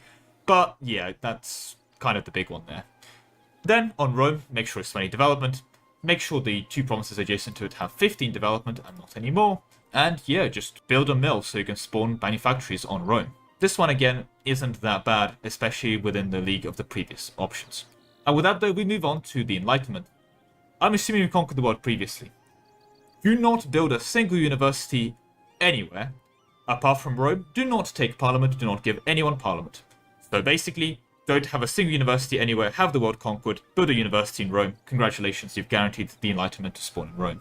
The difficult part of that is, of course, the world conquest, technically, but if you've done everything previously to guarantee spawning in Rome, then I'm assuming a world conquest by 1700, where you just delete any university that you've conquered, and building a university of Rome is probably one of the easiest things to achieve at this point. Another thing that must be mentioned is that, of course, you're going to be on the continent of Europe. So any province on the continent of Europe, if you have a 555 ruler, you actually qualify every province in the continent of Europe. That is 30 development instead of the university requirement. So then you can bypass that by making sure you have no 30 dev provinces, or just make sure your ruler isn't 555 or better. So if you have a 646 or anything of that nature, that's fine. That's probably easier than making sure that every single province in the entirety of Europe has been undevved. Again, being a horde for that helps, as you can burn a province, then release a vassal, and then grant that vassal independence, and then burn the province again on some kind of a loop to ensure that the land is thoroughly burned. But again, just don't have a 666 or a 555 or anyone better than that 555 in charge of your country. That works as well. Then we move on to our final institution, industrialization. We can't get this one. We need to build a furnace in Rome. Rome is not a coal port. Now, this is where we have to bring in our earlier requirements. What you can technically do, and this involves two semi-dodgy things, one that I've used before in videos and considered fine, but the second one, I mean, I've mentioned earlier that you can't. We can disable Rule Britannia DLC. Once you've disabled the Rule Britannia DLC, the requirements for spawning industrialization change to have either a weapons manufactory or a textile manufactory or a naval equipment manufactory on the province. The issue, of course, is we have neither of those because we're, well, Rome. And we produce paper, which is neither of those three manufacturers. So within DLC disabled, what you'll then need to do is use a certain native trick to uncolonize the province. Now, I'm still not going to be describing the trick, but if you're really curious about it, it's already been covered like 5 months ago by students. Don't quote me on that. It might be 3 months, it might be 10. I'm not keeping track. And even Playmaker did a video on it recently, so I'm assuming it's out there at this point. There's some native shenanigans you can do to uncolonize specific provinces. I mean, I mentioned this exploit before. It's been in the game for quite a while at this point, but that's a separate debate entirely. The uncolonizing Rome gives us a chance to technically, hypothetically, roll a trade good that will allow for one of the manufacturers to be built. More specifically for fish for naval equipment manufacturing. If you don't get fish and get something like grain, keep re-rolling. Painful? Absolutely, but doable. Meaning that technically you can get it on Rome, but you have to use a dodgy strategy as well as kind of an exploit by disabling a DLC. So is this it? With every DLC disabled? Can you not get Rome to have every institution? Well, no. But that doesn't mean there isn't a province you can legitimately get every institution to spawn in. And that province, of course, is Second Rome. No, not Byzantium. I'm of course referring to the Sardinian coal mines of Cagliari. An incredibly equally painful campaign can be done to force the Renaissance to spawn on Cagliari. It'll be even more difficult than Rome, but doable. Good luck with that. And once you've done that, the rest of it isn't that much harder compared to the previous things. Same, kill everyone who isn't a colonizer, and get this province here that isn't actually a center of trade to 12 development, while ensuring the other two provinces within the state are not reaching 12 development and you haven't got anything else stated, to spawn the colonialism institution. Then for printing press, do the exact same thing as you did for Rome, but just make sure Cagliari is the only Protestant or Reformed kind of province in the entire game. That is unstated. Then for global trade, it gets a bit more difficult because you can't get a center of trade on that province. So you're going to have to make it your capital, as this will qualify by having at least one center of trade level 2 or 3 or being your capital. So congratulations, that requirement will just be met. And again, make sure that every other province that you know does not have higher level centers of trade. Then for manufacturers, the exact same thing can be done. You can build a weapons manufacturer because it is a copper province, and its two adjacent provinces can be devved to 15 development respectively. Finally, for the Enlightenment, again do the exact same setup. Basically, just build a university on Cagliari and only Cagliari. And finally, for the industrialization, build your furnace and trade in 3 trade goods. Or wait until 1770. With that said though, that is all I have time for today. A big thank you to all the people that supported me over at Ko-Fi, with a special thank you to Ark and Solar. This was a topic I wondered about myself for ages, so very happy to make this video. Such a shame about the final one, but I frankly was quite impressed with how far you can go. Now, to do that in a rail game though, ouch, honestly Renaissance would probably be a birdfest, and I'm not sure if it's better to go Pope and flip out of Catholic with an exploit, or do something like Florence for an early Pope stab and then go Protestant or something. It'll be an interesting campaign for sure. 9 ducat coffee is completely balanced. Coffee, the world's greatest addiction. Starting the game at a very neat 3 ducats per, it trades up to 4.5 when Europeans figure out that coffee is good actually. Thing is, ever since Kings of Kings happened, we can bump it up by another 25% due to the Yemen missionary. Thing is, much like all the other price change events, this makes very little sense. Why does the Brazilian coffee plantation start making 25% more money because a chap in Yemen figures out how to coffee harder? I mean, this is the general issue with price change events. Sweden or something can pop a mission increasing the price of copper, and suddenly the Congolese copper mines are 25% better, despite never meeting the Swedish or anything. But I'm not here to complain about price change events. I'm here to get you 9 ducat coffee. So how do we go about getting it? Well, before we do, standard stuff. A like on the video would be appreciated if you haven't already, and a subscription would be amazing. Playmaker continues to taunt his numerical superiority, while also saying he will learn trade if I win. So if you want to see Playmaker suffer, make sure you help that happen by hitting that sub button. Anyway, enough self-shitting, let's get into the setup. Well, first, credit where credit is due, I did not actually discover this. This was brought to my attention in my Discord by an individual under the name of Alabaget, who showed this to me, so thank you very much for bringing this to my attention. There's some fun things you can pick up with this entire build, like a workshop to county house upgrade on a certain province, as well as 10 free production development on it, and some other small buffs, depending on how far you're going to go with it. So, if you get the province to, say, 10 tax, 20 production, 10 manpower dev, which in fairness would be a decent commitment since you need to dev to 40, well, you can get 10 free production dev to get up to 30 production too. Or, 6 base get produced, as well as some of the other buffs you can pick up from this mission tree. What mission tree am I talking about? Well, as you probably guessed, I'm referring to the Yemen mission trees. I'm going to start as the Rassids for this example, as I'd recommend them if you're doing this at home to be, well, the person you're doing for this run. The Rassids have the majority of the Yemen version of the mission tree, as well as some extra ones over here, with the Zaid Caliphates and a couple extra small missions on the left. The main highlight, however, of this mission tree is of course going to be the port of Mukah, as well as the Kava Monopoly missions. So, the way these guys work is you're going to need to complete this mission first before you can progress to the next one, and this requires you to build a workshop or counting house in this province here, get it to 20 dev, own the province, and have a shipyard or grand shipyard building it. So the shipyard requirement does kind of block you off from getting this before Dip Tech 8, but it's not exactly the worst thing in the world. You can do this quite early is what I'm trying to allude to. Then for this mission below it, you're going to need to start getting access to a bunch of the coffee market, which is kind of part of the same requirement as the next step of getting at least 10 units of coffee produced. It's not the easiest task in the world, but quite doable, and weirdly enough this gets easier to do as you keep doing these missions, and I'll show you what I mean later. As well as getting your mercantilism to 40%. The way I'd recommend the last thing, by the way, is yes, you will need to build up your mercantilism to 40%. Whether you use a mercantilism exploit or not is up to you, but bear in mind, subjects inherit your mercantilism, which is quite convenient. See, what this mission does is it gives you a price change of coffee by 25%. Now, normally price change events, when they occur, set a flag to prevent the price change event happening again. And that's good because that means price change events can only happen once. However, mission tree price change events don't have that flag requirement, well, attached to them. And the reason is most of the time they occur in countries like Sweden, where Sweden has a specific mission to increase the price of copper, or something similar to that regard. Then Sweden pops that mission, and then even if Sweden gets fully conquered and then released or formed or something within that nature, that mission has already been completed, so it can't be completed again.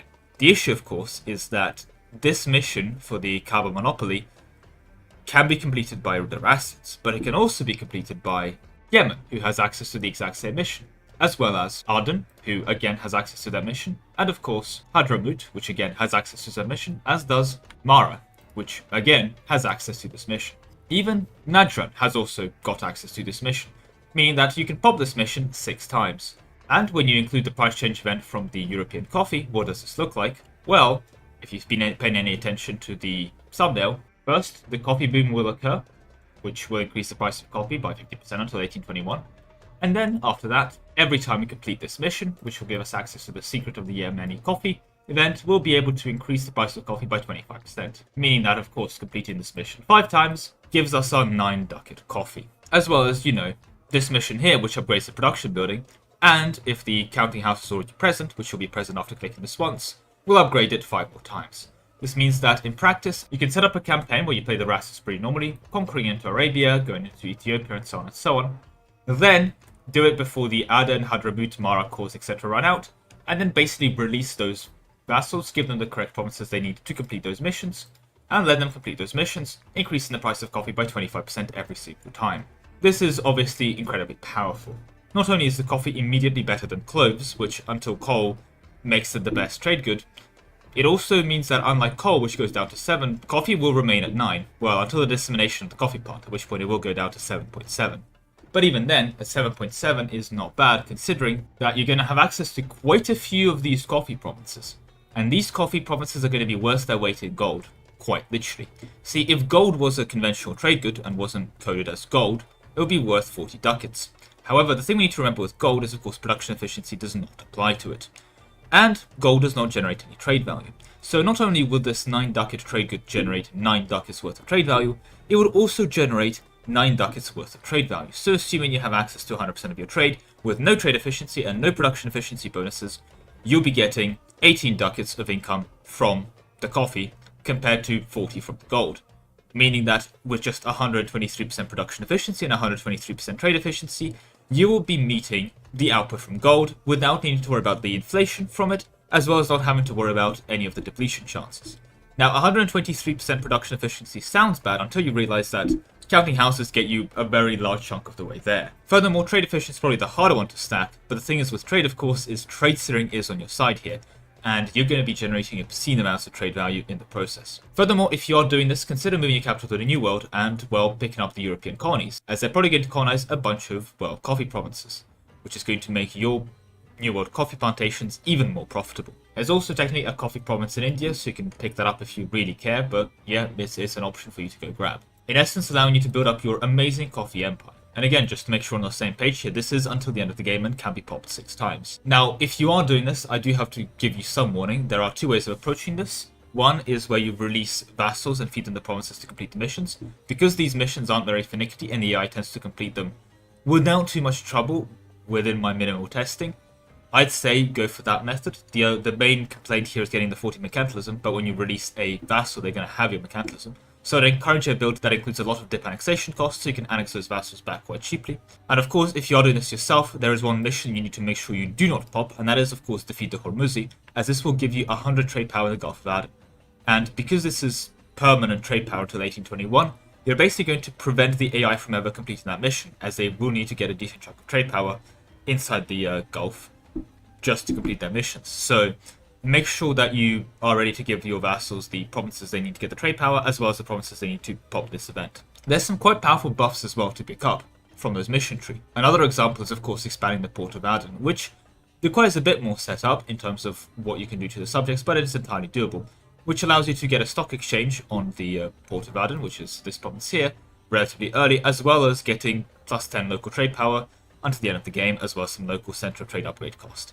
Unfortunately, there is a slight flaw with this. It does only apply once, so there's no much point getting it multiple times, unless of course you want to get the base tax, base production from it. The same can be said for Tays, which everyone has access to building up the City of the Monarchs, which lets you initially upgrade the tax building from a church to a cathedral. You should build a church when you do it once, and then let the AI do it 5 more times to gain 10 tax just for free. The Yeti tax income doesn't double, unfortunately. And this mission here also just gives development in Tays just to really rub in how insanely strong this can be as a build. But yeah, if you haven't given a campaign in this area a go, definitely give it a go. And this is one of the more interesting builds you can get away with doing if you're feeling up for the challenge. It's not that bad, I've done worse modifier stacking runs, but it's incredibly powerful. At the end of the day, 9 ducat coffee is a hell of a drug. Anyway, that is all I have time for today. A big thank you to all the people that support me over at Ko-Fi, with a special thank you to Ark and Solar. The madlad that showed this to me actually did it in a casual MP game with some of his mates. It is so busted, but so powerful you do love to see it. A bit of a spoiler for an upcoming video on this list if you're watching them in order. But anyway, usually price change events set flags preventing them from being fired again. With the exception being, yeah, these missions. I guess they never expected you to do this, meaning it is an exploit. But let's be honest, by those definitions, the entire channel up to this point is basically one long exploit. I have a video on what is considered an exploit, and I touched upon it in more detail there. If I manage to get YouTube to cooperate with me, I should come up in the end cards right about now. The objectively worst national ideas in EU4. Ages ago, we're talking multiple years ago now, I, with the help of a close friend of mine, created a spreadsheet, which included every single unique national idea in EU4. That in itself was a monumental task, since we did it in a really stupid way, which made us spend loads of extra time on it, basically making it manually. First, we made a list of every single tag in EU4, then found what specific ideas each tag would have. Then, with the sheet constructed, we gave every single idea there a score between 0 and 10, where 10 is the best and 0 is the worst for both MP and single player. And then we simply summed up to get a score for every single nation. This naturally took an insane amount of time. I mean, who would spend hours of their life overanalyzing such a massive amount of things in EU4? I mean, that would be incredibly stupid. Who would do such a... anyway, for single player, we actually defined it as how useful for an optimal world conquest this would be, which is actually where the definition I used for the rankings mentioned in the previous step were born. For single player anyway, but that's a little bit of a side trivia. That said, however, this list was constructed for a purpose, to give a score for both single player and multiplayer for nations based on their national ideas. Now this ranking now is hilariously out of date, with like 20 DLCs happening between it and massive updates and reworks all around. Furthermore, at the top, all the nations were pretty close to each other, like a couple points or half points between them at most. However, this list had a secondary function. Sure, I could sort it by the highest score, but could also sort it by the lowest. And there was one country, one nation that had a set of unique national ideas that put it insanely firmly in last place. And no, I'm not talking about the default ideas, those are bad, but these ideas were even worse by a massive margin. Like, not even close to the runners-up. They were demolishing the rankings in all the worst ways possible. Frankly, it was impressive with just how much they dominated both the single-player and multiplayer negative rankings. Recently, I remember this whole project existing, and after the 50th comment about the "oh, make a national ideas tier list," I decided to check on my favourite little disappointment. And sure enough, there it was, a complete failure and useless, just like the day I left it. So what is this beast of embarrassment? Well, it's none other than... Okay, fine, it's not France. I would have loved to take this opportunity to bully the French, but not only have they got really good national ideas, I mean, just look at these. They also got changed in the domination update, and that was well before the spreadsheet got made. So, you know, that doesn't even work within that narrative. But no, the country in question is none other than Maharayana?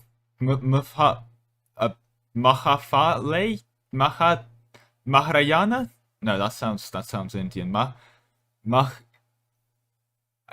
They never normally exist for me to actually know their name. Mahafaha. Mahafafa. Mahafala. Mahafale? Mahafale. There we go. Got there eventually. So how is this country so incredibly incompetent? Well, their ideas open with minus 10% stability cost modifier and minus 20 lightship cost. Now the stab cost modifier is probably one of the more useful things inside their entire idea group. The lightship cost is useless for a world conquest. And when we complete their ideas, we get a 25% naval force modifier, which is useful for naval hegemon, which was both not a thing during the previous aforementioned rankings, hegemons weren't added yet, and also is not the best hegemon. You normally want to take the military or economic, because what am I going to do with national sailors and global naval engagement? I mean, artillery damage from back row isn't very useful in single player, but anyway, sure. 25% national force, naval force limit, that's something. What about the rest of the national ideas of this absolute beast? Well, we pick up 15% fort defense.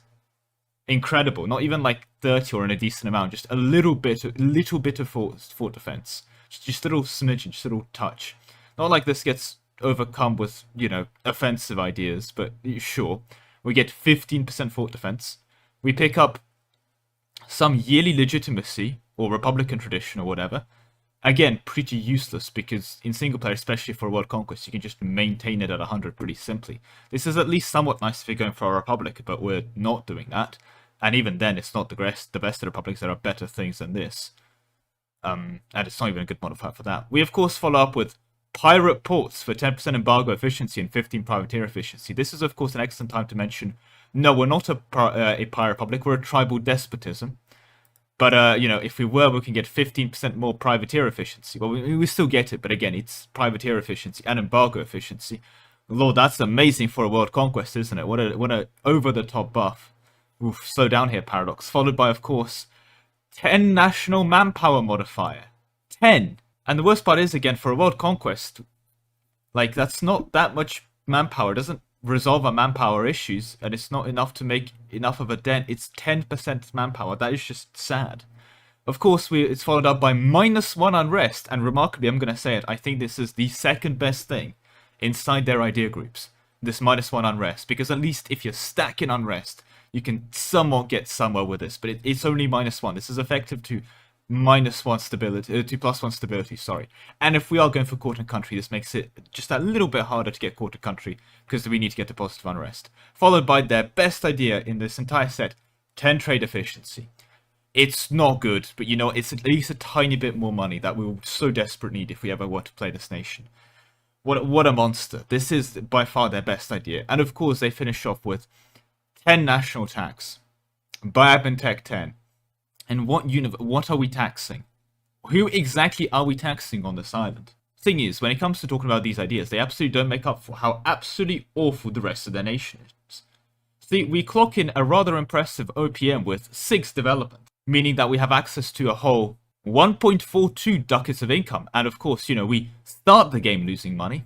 We also happen to sit on arguably, if not the worst, one of the worst trade goods in the game, and to just really rub this everything in, we don't have feudalism. in fairness, neither do our neighbours. But you know who does have feudalism? Kiowa, who, fun fact, starts hostile towards us basically every single time. And that is, of course, because we are fetishist, bordering other bigger fetishists and a Sunni tag right on our border, just to really make life easier for us. And so, there we go. Mahafale.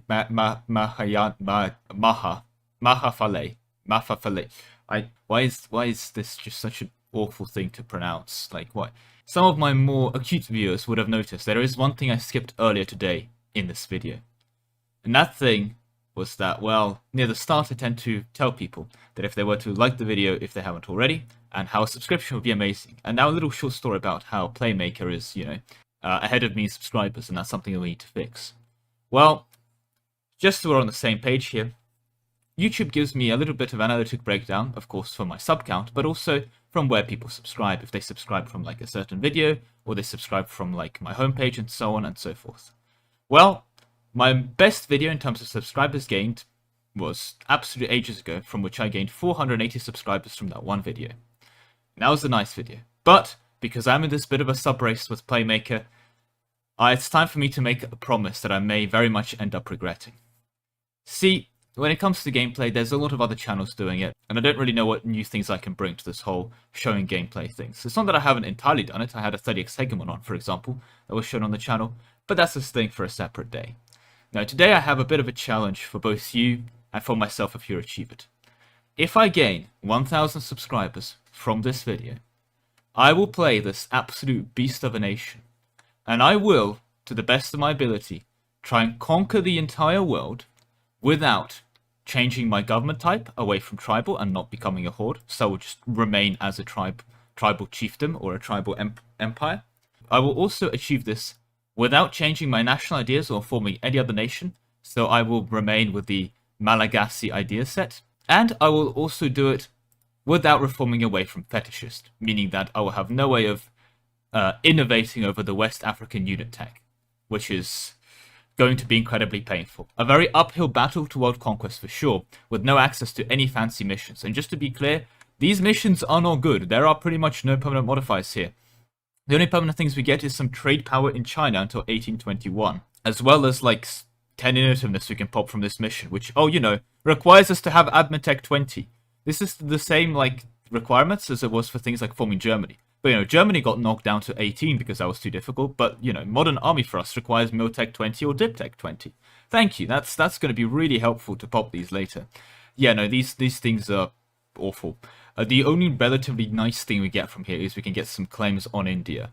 On the Coromandel trade region, we get some random claims. So that's kind of all we're really getting out of this mission tree. It's awful. So no fancy missions, no fancy national ideas, no fancy government types, no theocracy, province war score cost abuse or anything of that nature. I will play this country and I will try and conquer the world the best as I can, just to show you that it can be done. So that is my deal with you. 1,000 subscribers from this video, and a series where I will bring the world under heel for this absolute beast of a nation. With that said though, that is all I have time for today. A big thank you to all the people that supported me over at Ko-Fi, with a special thank you to Ark and Solar.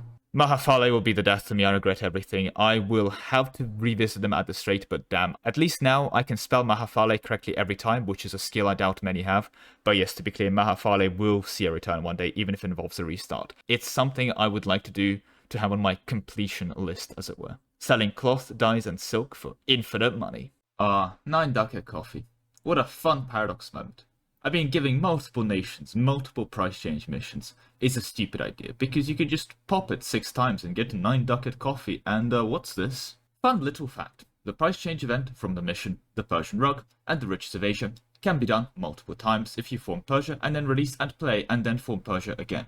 So silk, cloth, and dyes have pseudo near infinite value Lamel. Now, quick context, as you can see the comment is edited, it mentioned release and play and then forming Persia. Initially it mentioned just releasing Persia, which is what I tested when I first saw the comment, well, the first time around. So let's do a quick demonstration of why a straight release build doesn't really work. Here I am in a jam right now, and as you can see I can now go ahead and form Persia. And let's say I do the mission secure Khorasan. Neat. If I then go ahead and do something like play Sistan, absorb Persia, and then release and play as Persia, As you can see, this mission remains popped. I can't double pop missions. If they've been popped before, can't pop them again. Which is why the initial method described here doesn't work. And this is how I assumed missions would work. Once you've popped a mission, you set a flag or some other condition within the game to prevent you popping the mission again. However, the comment has been amended, and well, this video exists, meaning that there's a very fun situation going on. See, if I form Persia instead, surely that doesn't mean I get access to this mission again. But just to double check, I mean, it's a price change event. It can't apply multiple times, right? I mean, here I have the setup completed. So, pop riches of Asia. And, yeah, neat. 5 ducats. That's neat. That's nothing too special. It's really strong, but that's a thing.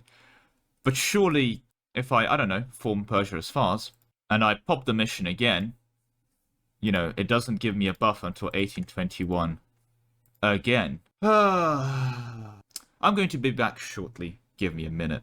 6.5 hours later. Okay, as you can see, we've slightly grown since this point. I mean, there was a bit of setup, as I mentioned previously. Now, a nice fun fact about this, of course, is that any country can form Persia. They just need to change their primary culture to Persian. And, well, I need a bigger UI mod, guys.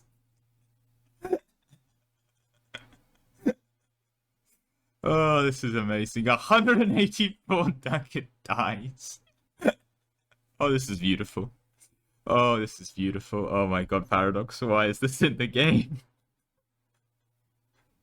This is 184 Ducat. The best part about this, of course, is it's global. So, you know, you've been doing some shenanigans over in Persia. You've been doing some fun and games, and you're selling dies for basically worth their weight like 5 times in gold. Well, not 5 times, more like 4 times in gold, right?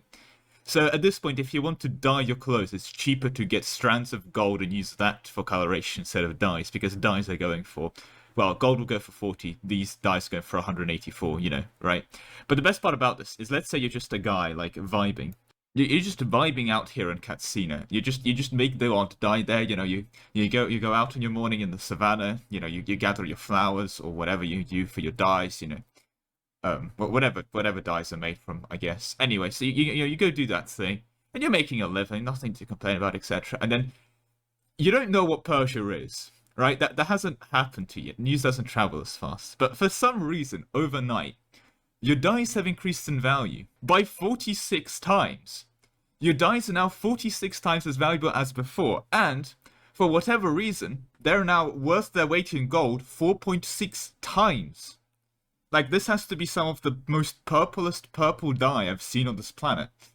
Like, we have to be redefining purple for how incredibly valuable these dyes are. I mean, you can tell the UI isn't meant to have, like, a trade good value that goes beyond this number, because the 1 is clipping into the next UI element.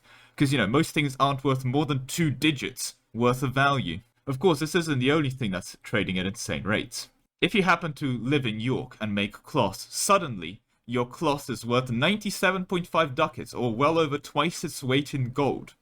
I mean, that's insane. Who would spend so much money on...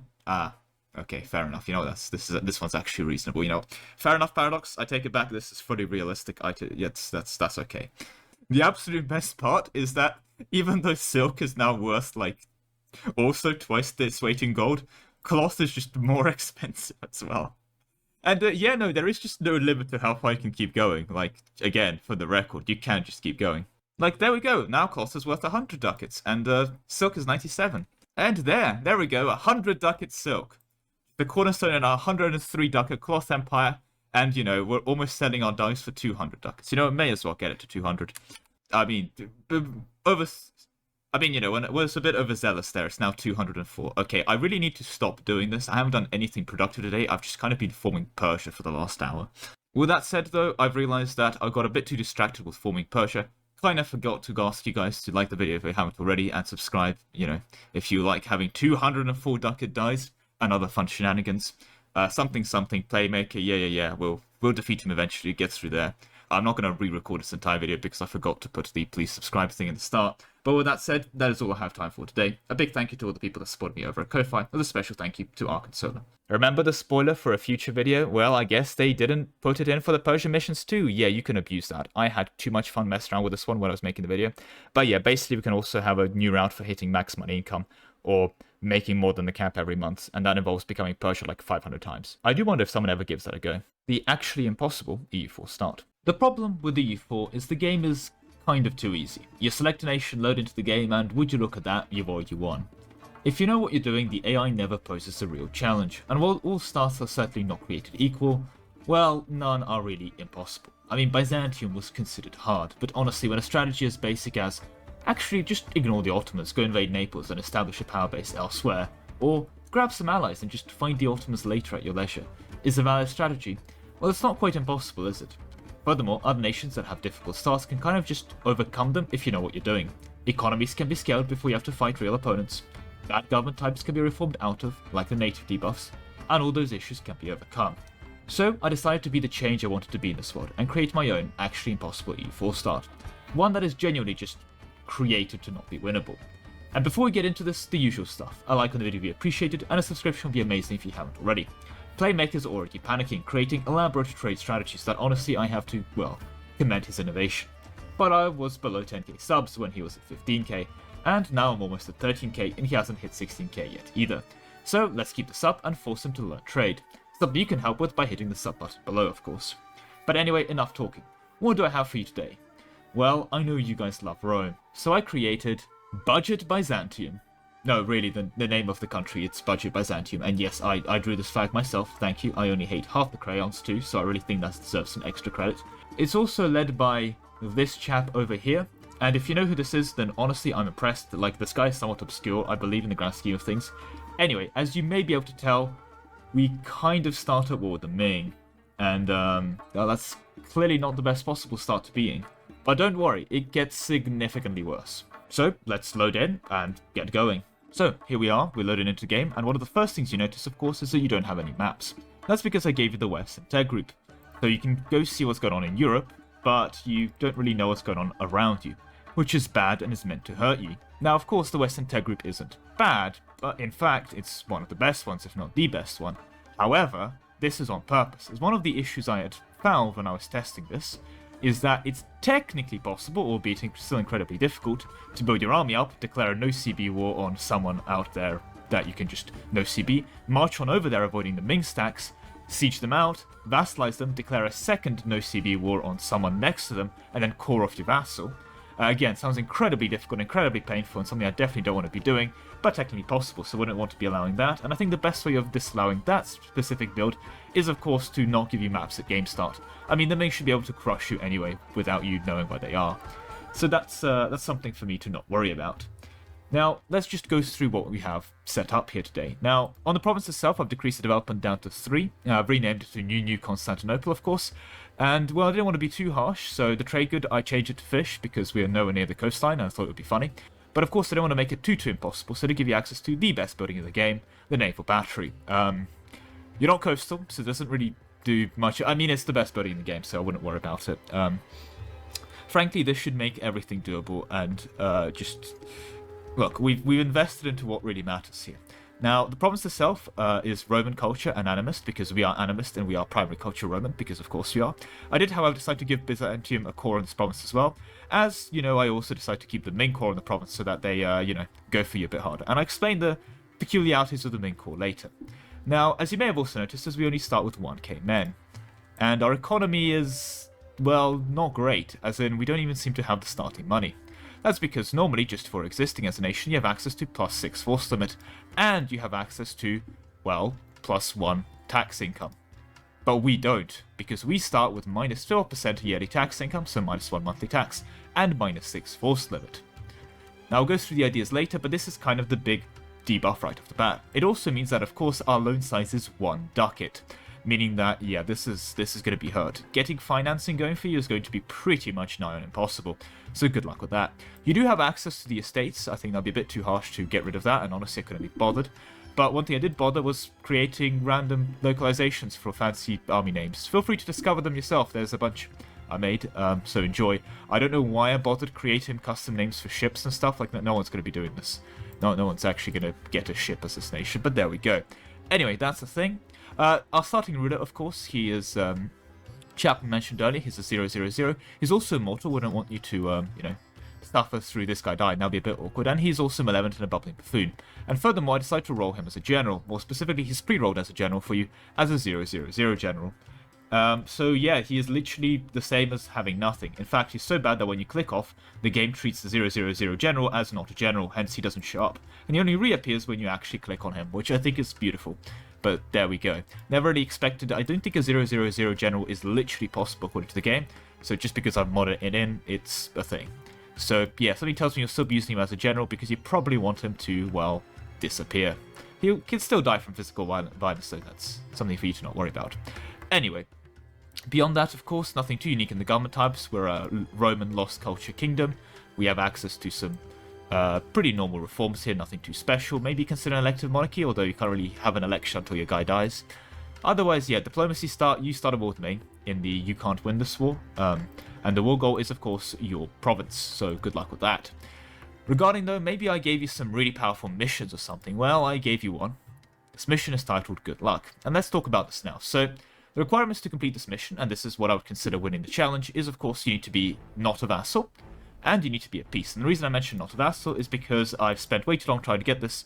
There's no way I can get Ming to actually desire to, well, take your land. They always want to constantly vassalize you. However, at the end of the vassalization period, because they have a core on you in 1454, they just annex you in one day, hence ending your campaign.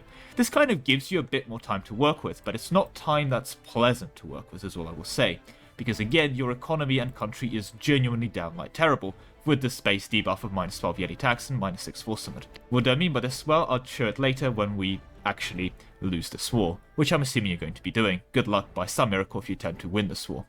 But yeah, let's talk through ideas, because I spent some time on making this. So, as you may have already noticed, you do get 20% admin efficiency if for whatever godforsaken reason you want to keep playing this nation after you've won the start. But the first idea you unlock is you want to overcome your incompetence, so you actually get your tax and your land force limit back. So congratulations, enjoy that to your heart's content, you know, just... The first idea kind of cancels out the debuff. Then I thought that reinforcing things just kind of sucks. So we got rid of the reinforcement cost, don't worry about that. Afterwards, though, turns out Roman tactics were really good, so have a mill tactic point. This is completely balanced, trust me. As is the next thing, Roman disciplines, because as we all know, beatings will continue until morale improves. And as it turns out, we are doing a lot of beatings here with this 100% discipline, so we actually gained 10 fat points of morale. See, the morale did improve. Trust the system. The problem, of course, that I've also realized when I was testing this with plus 10 morale is your rebels got plus 10 morale. So that was a bit awkward. And I thought that if you're getting this far into your ideas and so on, you'll probably overcome the challenge. You shouldn't have to deal with rebels. So here's minus 20 unrest, so you didn't have to, you know, deal with the rebels. It's a bit annoying to deal with them, to be honest. And then I was like, what else is annoying in this game? What else, like, kind of sucks in vanilla EU4? Sieges. Sieges take forever. So, you get plus 10 leader siege and plus 4 max general siege pips. So every single general you roll has 10 siege pips. Enjoy. That's very balanced, trust me.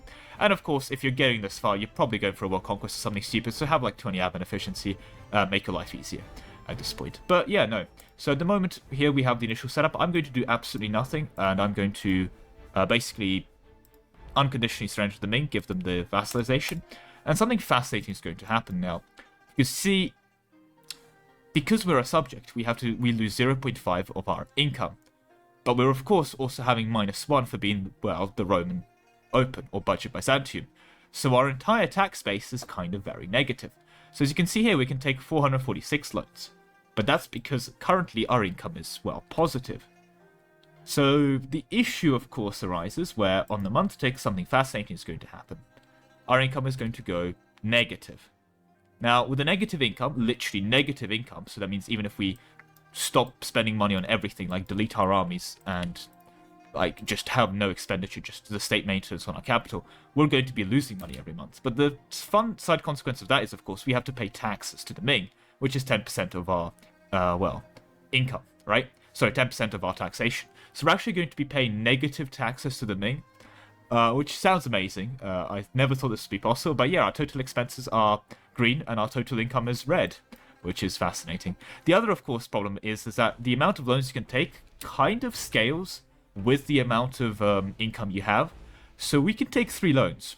Like, taking burger loans bankrupts us, right? This pressing this button gives us an instant bankruptcy. We can only have 3 loans because, of course, our income is straight up negative. Oh, Minx being nice and gives the royal marriage. Yeah, they're just trying to keep you on their side until they can just annex you for free because they have a core on you. Good luck with that. Which is why, again, we get back to this mission here for the good luck mission. If you are at PC, to not be a vassal. And I'm going to consider being able to complete this mission, which will give you 25 permanent power projection, a win.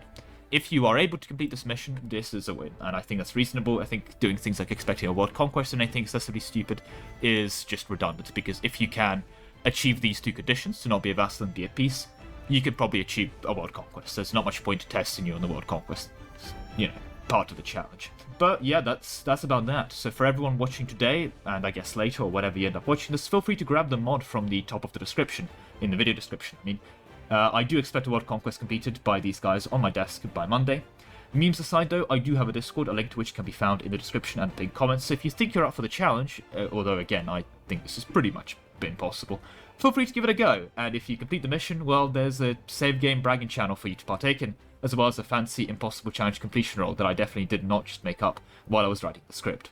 Anyway, that is all I have time for today. A big thank you to all the people that supported me over at Ko-Fi, with a special thank you to Ark and Solar. Technically, this is not a modifier stacking video, but I wanted to put it into a playlist, and I jigged that the modifier stacking today was a negative one with those starting debuffs. Still, this was quite fun to make. Shame about the whole one-day tributary. The bug literally didn't work on my PC, but I know that's a terrible excuse for anything programming. However, that bug also made the entire challenge trivial.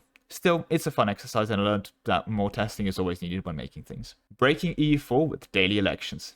Assuming all 192 countries in the world are democratic, which, for 1, assumes 192 countries, and 2, assumes them all as democratic. Well, with an election every 4 years on average around the world, we have 48 elections a year. Or 1 election, give or take, every 7.5 days.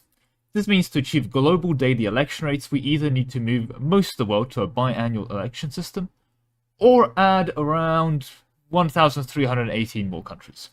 Now, naturally, neither of these things seem easy, which is why I propose restoring the Holy Roman Empire, now with 1,330 states, the extra 12 coming to, well, make up for the modern countries that unfortunately have to be reabsorbed to make the difference.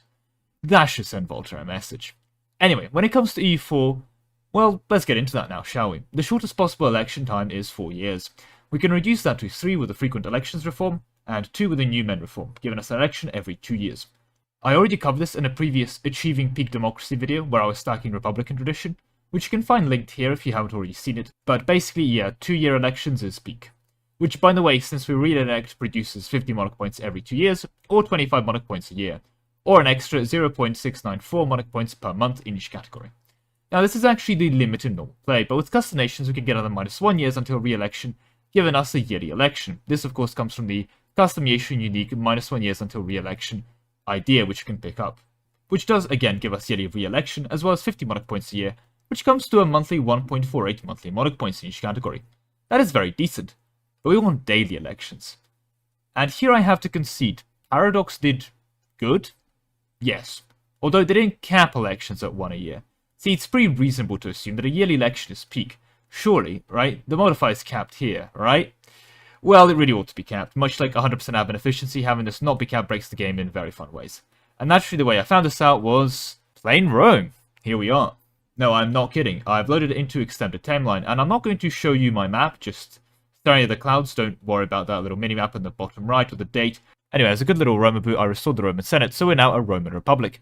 And as you can see from that, we have, well, we're fixed in Empire rank, but we have a term duration of 3. We also have 40% dev cost because this is a mod and numbers go up. I mean, this is balanced, trust me. I remember the time that the Romans turned up to the Arabian desert, looked at it, decided it was a terrible place to develop, and then remembered, oh right, we're a Roman Republic, and just built a Dubai version 0.0 without any issue because the Roman Republic reform existed. Anyway, I'm getting distracted. See, with a 3-year election term, we're able to combine it with another fun extended timeline feature called, and yeah, it takes us a while to get there, but basically, it's very frequent elections, which, as opposed to frequent elections, knocks our election term down by 2 years, meaning that with this reform, we're already re-electing every year. Now, the issue, of course, with this is that new men didn't go anywhere. We still have the new men government reform. meaning that election term is reduced by a further 1 year. So what does that mean when we unpause? We have an election, which means we have an election, which makes the day go past, giving us an election, which means you can have another election. Please keep an eye on my monarch points.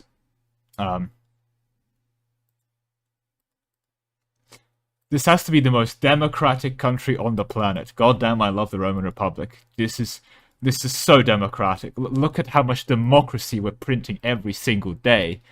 This is incredible. This is so democratic. Now, for those wondering, by the way, the 50 monarch points per re-election comes to 500 of each monarch points a month on average. It also means that even if you put a literal baby in charge with 000, in the space of 6 days they will go from a 000 to basically Albert Einstein, meaning that it takes 6 days in charge of this government to basically become a genius. There's also other fun implications here at play. And then we have to realize something fun happens. Well, see, we don't have an election every day. As far as the game's concerned, we have an election every 0 days, and that distinction is actually very important for one very key thing. See, Paradox doesn't want to divide by 0. In fact, dividing by 0 creates a lot of problems in many cases, and since the calculation for how much, well, Republican tradition we spend on our election is tied to how long the election term is, well, basically a division by the length of election kind of occurs there, well, days until the next election. Because their division is 0, Paradox has decided that any time any number is divided by 0, the answer is always 0, which is certainly one way of interpreting mathematics. What this does also, however, mean is that re-elections cost us 0 Republican tradition, meaning that, remarkably enough, this is perfectly democratic. Yep, trust the system. The other thing to bear in mind as well is that if you ever do get like a bad trait, like I don't like this indulgent chap, we could just switch to bureaucratic candidate, and then we can keep him every day. And in the space of just a very, very short 5 days, he's already back to 666. And when you look at that, he's strict, so he gets to stay around. Congratulations to this new consul.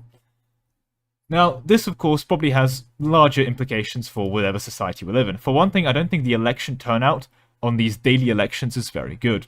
And furthermore, I don't think any politician can ever claim that the next election tomorrow is going to be the most important election of their life, which they seem to love to do in real life. But I don't think they'll be able to get away with that one inside this game, considering that the most amount of damage any politician can do literally lasts a day. Now, this means that in practice, most people are probably not going to be turning up to vote. So they'll probably devise some kind of system where there'll be people that would vote for their needs, basically, for whatever they represent, like on some kind of permanent basis. Where either these, whatever you want to call these, like representatives, they could either be paid out by the central government to represent their like group of people, and they would vote on their behalf for them. Some kind of like election type place. They could all meet in like this big building where they all get to have a daily election and decide who gets to be in charge. And in fact, because this democracy is so perfect and amazing and has daily elections, what might eventually happen is that instead of having to have a daily election, all the citizens kind of just write down their ideas for what they want to happen, like what they believe in and their ideology on like a piece of paper, and then eventually we can get like a super smart AI to like basically decide on what the people actually wanted from their personality thing. Some kind of managed democracy, if you will.